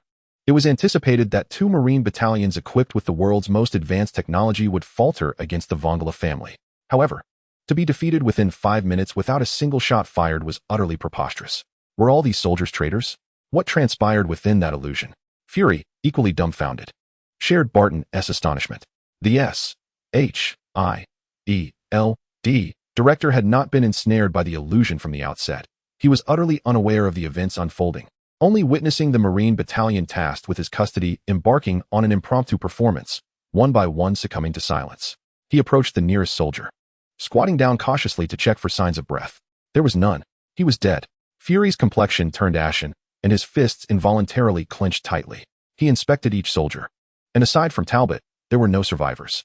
What perplexed him was that the corpses were exceedingly hot, as if scorched by fire, releasing a foul odor of charred flesh. Ah, how peculiar these fellows are. Gongji approached with the members of the Vongala family, and Gakudara Hayato, gazing at the multitude of lifeless bodies, smirked and remarked sarcastically. Surrounding our family with weapons and demanding our surrender, yet upon our emergence, we find ourselves in this predicament. The chapter concluded as everyone turned their attention towards the sound. Noticing Barton with his head bowed and fists clenched, cracking audibly, Gakudara fell silent, observing him with a contemplative demeanor, as did the others. Although Barton's expression remained hidden, they could all sense his fury, and anger rooted in respect for the deceased. Such sentiments deserve reverence, even if the target of that anger is oneself. Just as Barton was on the verge of an outburst, a hand landed gently on his shoulder from behind. Frere? Barton turned to see the familiar bald figure, his mouth slightly agape in astonishment. Frere said nothing but merely shook his head, guiding him behind him to confront Gongji and his 6 guardians. After a brief pause, he exhaled, "You have obliterated 2 Marine battalions in America. Do not expect tranquility in the future. Director Frere, you ought not to make baseless accusations." Gongji replied calmly, "We have not left our premises at any point, so how could we have wrought such devastation?" Frere was rendered speechless. Indeed, while he was aware that the Vongala family was responsible, there was no evidence at the scene indicating their involvement. "Director Frere, I have stated that the Vongala will adhere to the rules of human society and will naturally accept legal proceedings from the American judiciary. If you suspect us, feel free to file charges. Should you provide valid evidence in court, we are willing to accept the consequences of American law." Gongji then cast his gaze toward the distant figure of Brigadier General Talbot, saying, "He appears to still be alive. You should hasten to take him back for treatment. Perhaps we might uncover some useful clues." "That means there will be no clues." Frere understood all too well. The fact that they were so generous in allowing him to take back a survivor implied they had no fear of him finding evidence. And Talbot's survival could very well be a deliberate act of mercy to demonstrate their power to America. Yet, despite this awareness, Frere found himself utterly powerless. Suspended among the clouds, a Kuan-style fighter jet concealed itself, equipped with missiles capable of leveling the region, originally intended as a threat should negotiations falter, a means of ensuring a smooth escape or a mutual destruction with the enemy. However, after witnessing the complete annihilation of 2 Marine battalions without a single shot fired, he found himself devoid of confidence in the efficacy of this contingency plan. I should have aimed my weapon at Talbot or directly threatened him with missiles to withdraw the troops. At this moment, Fury felt a twinge of regret. He had indeed contemplated this course of action. The relationship between S.H.I.E.L.D. and the White House was amicable. Yet their interactions with various departments were fraught with tension, even hostility, particularly from the military and similar entities. Before the establishment of S.H.I.E.L.D., they had been the world's police, where the United States reigned supreme. Now, however, this prestige had been usurped by S.H.I.E.L.D. Though formed to avert crises concealed within the Earth and those emerging from outer space, the military perceived that such honor should rightly belong to the United States, rather than an ambiguous organization funded collectively by the United Nations. Consequently, the military had relentlessly pursued the development of super soldiers and more advanced weaponry, with annual defense budgets escalating as they never relinquished their ambition to supplant S.H.I.E.L.D. Under such circumstances, if Fury were to direct his firearm at a director from the Department of Defense, a general commissioned by the president himself, or target the military with missiles on American soil, even if provoked, it would undoubtedly spiral out of control under the machinations of those officials who were antagonistic toward S.H.I.E.L.D. Yet now, the situation had deteriorated far beyond his previous apprehensions. Had he intervened with Talbot at that moment, the worst consequence would have been his removal from the position of director of S.H.I.E.L.D. Now, however, it could potentially ignite a full-blown war between the U.S. military and the Vongala family. The mere glimpse of the Vongala family's capabilities was sufficient to inflict monumental losses upon the military, if their full might were to be unveiled. The extent of destruction was utterly incalculable. After all, the Vongala family represented not only extraordinary power, but also showcased an astonishing level of technological advancement, with hints of possible time travel, defying conventional handling. Ultimately, he had underestimated the Vongala family, believing that no matter the outcome, it could not be worse than threatening a U.S. general. Yet, the Vongala had swiftly obliterated all present, leaving the military no time to surrender. In the end, it was a lack of formidable strength. Had they been powerful enough, they would not have been so reactive. Fury inhaled deeply, his thoughts shifting from profound contemplation back to reality. He cast a meaningful glance at Tsunayoshi and remarked, "I hope the Vongala will honor the agreements made today. The Vongala family never goes back on their word. Let us hope so." With his hands plunged into his pockets, he strode toward the car, instructing as he walked, "Barton, bring General Talbot along. Hill, inform the White House, requesting S.H.I.E.L.D. to assume control of subsequent matters. Yes, the convenience store. They are all dead." Gu Qing gazed out at the bustling street, her expression tinged with melancholy. Today, he remarkably refrained from wandering aimlessly outside, choosing instead to remain at home, diligently overseeing the shop. Without distractions to divert his attention, he became acutely aware of the real-time circumstances surrounding each individual puppet, as well as the affairs concerning the Vongala. From the moment Fury arrived to initiate negotiations, through the arrival of the military, culminating in Kulam's use of illusion to commit murder, he grasped the situation instantaneously. He had the power to prevent Kulam from killing, yet he chose not to intervene, for he understood that such events were inevitable. Since the day he indulged his selfish desires, allowing Makuro and the 12 Kizuki to act freely, he recognized that this day would eventually arrive. Even if he imposed limitations on those who deserve to die, human desires are insatiable. Once he took the first step for the sake of his wishes, he would inevitably take larger steps, the second, the third, and so forth, ad infinitum. Perhaps, in the end, to reach the same heights, he would annihilate all the multiverses. The so-called limitations imposed on those deserving death were merely self-deception, a means to ease his conscience as he traversed the path of morality and law. After all, he was neither a born killer nor a sadist. He had once lived within an orderly society, unable to kill indiscriminately without a change in demeanor. Naturally, one must be prepared for death when contemplating murder. This applied to him as much as it did to the American soldiers. As the architect of rules, America perched high above, categorizing all dissenters as guilty, capable of rendering judgment at will. Thus, when the rules are shattered, who defines evil and who enacts punishment? It is, of course, the new rule makers. And only the strong have the power to establish such rules. Gu Qing took out a cigarette, lit it, inhaled slowly, and exhaled gently, his expression returning to a state of tranquility. 600 soldiers contributed 6,300 wish points, with Patton contributing 1,600 and Fury 2,100, allowing for another 100 consecutive draws. Chapter 49, Emperor Guahai Ding. You have obtained a level puppet fragment. Ding. You have obtained a level puppet fragment. Ding. You have obtained a level puppet fragment. Ding. You have obtained a level puppet fragment. The opening still consisted of a series of puppet fragments, a scenario Gu Qing had grown accustomed to, calmly smoking his cigarette. Ding. You have obtained a level puppet fragment. Ding. You have obtained a level puppet fragment. Ding.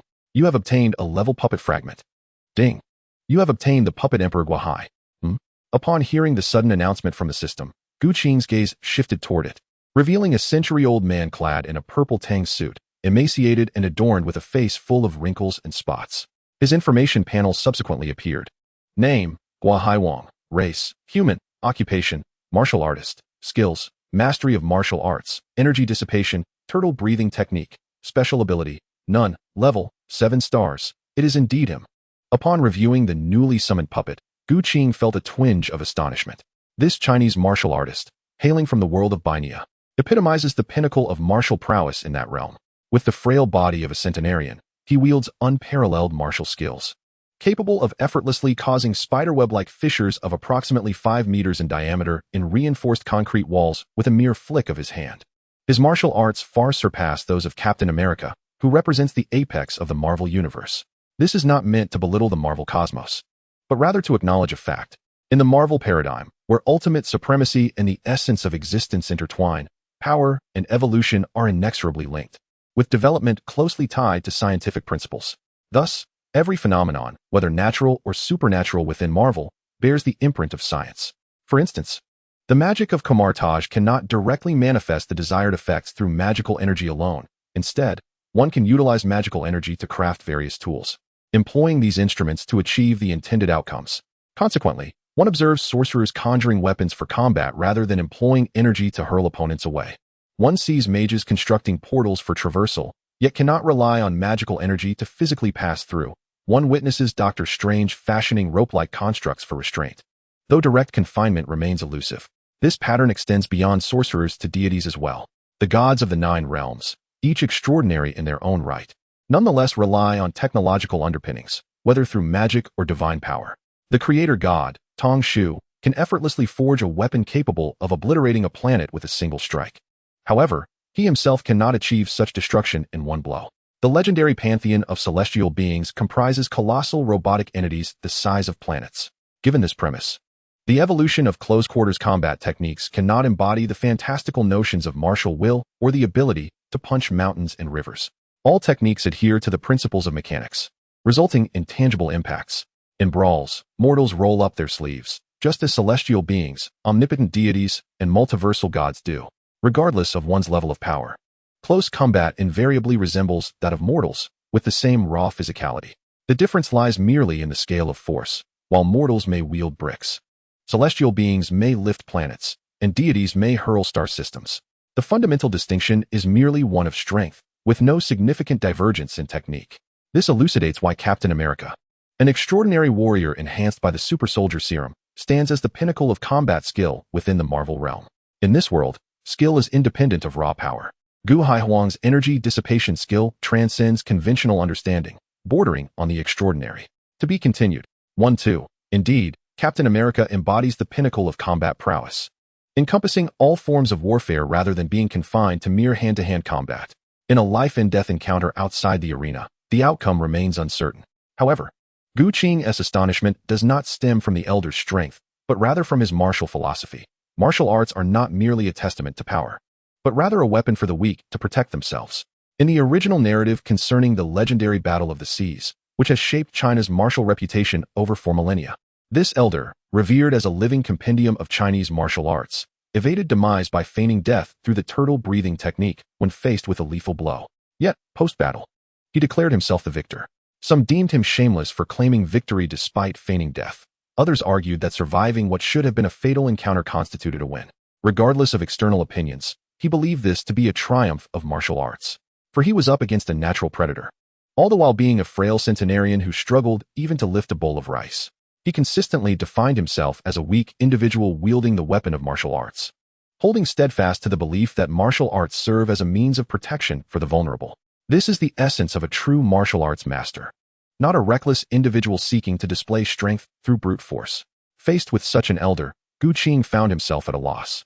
Though the elder married and fathered children at around the age of 100, and at over 130 engaged in combat with extraterrestrials, he remained, at his core, simply an old man who, despite losing, proposed a rematch in a century. Yet, his muscles had atrophied, his bones had shrunk, and even lifting a bowl felt burdensome, leaving uncertainty about how much longer he could endure. Perhaps he should establish a martial arts school to teach disciples. After a moment of contemplation, Gu Qing reached a decision. Guahai Wang, possessing mastery over all martial arts techniques spanning China's rich history, was a living tome of martial arts. Such knowledge lacked the stringent learning requirements of breathing techniques. Opening a martial arts school to gather apprentices seemed fitting. Thereafter, Gu Qing redirected his attention to the System S lottery. Regrettably, this time, his 100 draws yielded only Guahai Wang. This made Gu Qing realize how remarkably fortunate he had been to draw the Pengrel family previously. Nonetheless, with the swift accumulation of wish points, he remained optimistic, believing that with enough attempts, success was inevitable. At the headquarters of S.H.I.E.L.D. in the Triskelion building, upon returning, Fury promptly issued orders. Hill, locate professors specializing in energy research. We need to develop new weaponry. Upon realizing the implications, Hill regarded him with a serious expression, questioning whether they were to study that. Indeed, Earth requires weapons capable of defending itself. With a firm affirmation, Hill accepted the orders and proceeded with the preparations. Meanwhile, Fury began issuing directives to Barton to awaken Talbot, seeking to ascertain the nature of their encounter. I need to understand how the Pengrel family silently overcame 2 fully armed Marine battalions before we approached the White House for reinforcements. Understood. Barton hesitated momentarily before accepting the command. He was aware that the outcome was a result of illusion, yet he did not remain in the illusion until the very end. Thus, he could not ascertain the specific circumstances. After Barton departed, Fury returned to his office. A woman with deep crimson hair entered, holding a file. Natasha had just sent a message indicating that Tony and his driver were accompanying Gu Qing to Hell's Kitchen to meet someone. End of chapter 50. A visit. Whom are they meeting? Fury furrowed his brow. He could not recall anyone in Hell's Kitchen worthy of Tony's personal visit. The specifics were rather unclear, and the red-haired woman gently shook her head. The information was extracted by Natasha from Tony's driver, Happy. But Happy seemed to possess a strong sense of confidentiality and only revealed that the individual was an unlicensed doctor named Zhu Shi. A doctor? Fury's brow tightened further as he pressed for more information. Is Tony experiencing some sort of health issue? I am unsure, but considering his recent extravagant indulgences, he resembles a terminal patient who has come to terms with their fate. Terminal illness? Fury was taken aback. How could that man possibly be afflicted with a terminal condition? Although life is unpredictable and illness can befall anyone at any time, it was difficult to imagine that a mere terminal illness could defeat someone of Tony's extraordinary intellect. I do not know either, the red-haired woman shrugged, but according to psychological assessments, he is currently exhibiting such symptoms. Where is he now? I must see him. He is meeting Sheriff George at a CAF in Queens. Fury's gaze flickered, slightly puzzled. What business did he have with the New York police chief? It appeared to be regarding the case of the affluent villa in Greenwich Village. Fury narrowed his eyes. Although Tony had now become Iron Man, dedicating himself to combating terrorism and various heinous crimes, ordinary homicide cases hardly captured his attention. Unless, of course, he knew that this case was not a typical homicide. But how could he have known? The figure of Gu Qing immediately surfaced in Fury's mind, followed closely by the name Zhu Shi. Have Coulson locate Zhu Shi and ascertain the details of their conversation yesterday. I shall pursue Tony. Understood. At the headquarters of the Vongala family, in the hall. Bang. Cornell's robust frame was thrown to the ground like a mere chick. He struggled to rise, glaring furiously at Gakudera and demanding, "What do you mean by this? If you intend to not let me go, you should not have pretended to be magnanimous from the beginning. I detest capricious individuals." Gakudera responded indifferently. Cornell was momentarily taken aback, confusedly asking, "What do you mean? Your cousin used her position as a city councilor to mobilize the military against us." Ah, Cornell paused, then hurriedly explained, "It wasn't me. I did not seek her assistance." "I believe you." Gakudera silently regarded him for a moment before gently nodding. "Is it really that simple?" Gakudera's response left Cornell momentarily speechless. They were members of the mafia, not law enforcement. Their actions did not require evidence. In his situation, it was akin to being in a quagmire, neither entirely clean nor completely soiled. Unless he could present proof of his innocence, he would remain unable to explain himself. Just as he was pondering how to clear his name, Godzilla simply stated, "I believe you," and that was that. Could it truly be so? Was the leader of the Vongala genuinely so naive?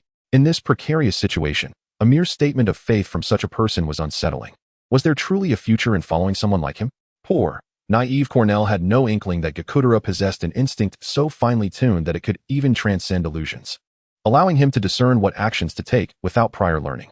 The ability to judge the veracity of words was hardly worth mentioning. Since it is not your idea, let us contact your cousin. Godzilla retrieved his phone and handed it to Cornell. If this were indeed her plan, he might spare her this time. Given Cornell's loyalty to the Vongala, but should there be a next time, she ought to prepare for the worst. Godzilla's voice remained calm, devoid of any discernible anger or joy, his expression unwavering, leaving others uncertain of his thoughts. Yet, it was precisely this inscrutability that instilled fear. All right. Cornell quickly dismissed his thoughts of Godzilla's naivete and seized the phone to call his cousin. Despite one being a mafia member and the other a city councilor, their sibling bond had not weakened due to their disparate statuses. Rather, it had grown stronger. He was not inclined to let anything happen to his dear cousin. The call connected swiftly, and Maria did not withhold any details from her brother. It was Jinbing. After hanging up, Cornell's face was aflame with fury. He had used money from arms smuggling to assist Maria's campaign for city council, and Jinbing somehow learned of this and possessed evidence. Jinbing arriving so quickly was unexpected. Godzilla couldn't help but smirk coldly. Just yesterday, he had rebuffed Jinbing's kind offer, and today, 2 battalions of elite American troops had arrived. Truly an action worthy of the title king of the underworld. If it were any ordinary gang, they would certainly struggle to withstand such an assault. Jinbing was a formidable threat that needed to be eliminated swiftly. Godzilla mused, "Go fetch Hibari and Makuro. We must take him down now. Perhaps it is too late." Just as he finished speaking, Makuro Rokudo entered with a smile. After Fran's departure, he had gone straight to Hell's Kitchen, likely having surmised from the beginning that it was Jinbing behind the chaos. How infuriating! Acting independently again, that scoundrel. Godzilla grimaced in displeasure. Such was the style of the Guardian of the Sky. Ribane adjusted his hat and continued, however, with such a statement. "It seems unlikely that we can secure Jinbing, especially considering our opponent is an exceptionally cunning individual. Is there anyone willing to assist? There might still be a chance." Godzilla's gaze swept across the group. "I shall go." Yamamoto Takashi cheerfully raised his hand. Kuroha also rose from the sofa. "I will accompany you. I can take the opportunity to visit the mall as well." "Does Lord Makuro wish to join?" "I have no interest in such matters," Makuro replied. "Then it will be the 2 of you," Godzilla mused. Come to think of it, the idea of mobilizing everyone just now was rather thoughtless. We have just eliminated 2 squads of American forces. If we deploy our entire team now, it might provoke certain sensitivities. "Then we shall go," he concluded. In the central district, within the towering edifice of the S.H.I.E.L.D. United Company, the automatic glass doors parted with a chime. A man, impeccably dressed in a suit, possessing a strikingly handsome visage and an ethereal presence, entered with ease. His extraordinary appearance left the receptionist momentarily awestruck, only regaining her composure when he bypassed the front desk and proceeded directly toward the elevator. "Sir, entry without an appointment is prohibited for upper management," she exclaimed. The man paused, casting a sidelong glance at her, and replied with an air of nonchalance, "I am not here for business. I have come to settle accounts with Jinbing." With that, he continued his unhurried advance. The receptionist, taken aback, quickly grabbed the phone to make a call. End of chapter.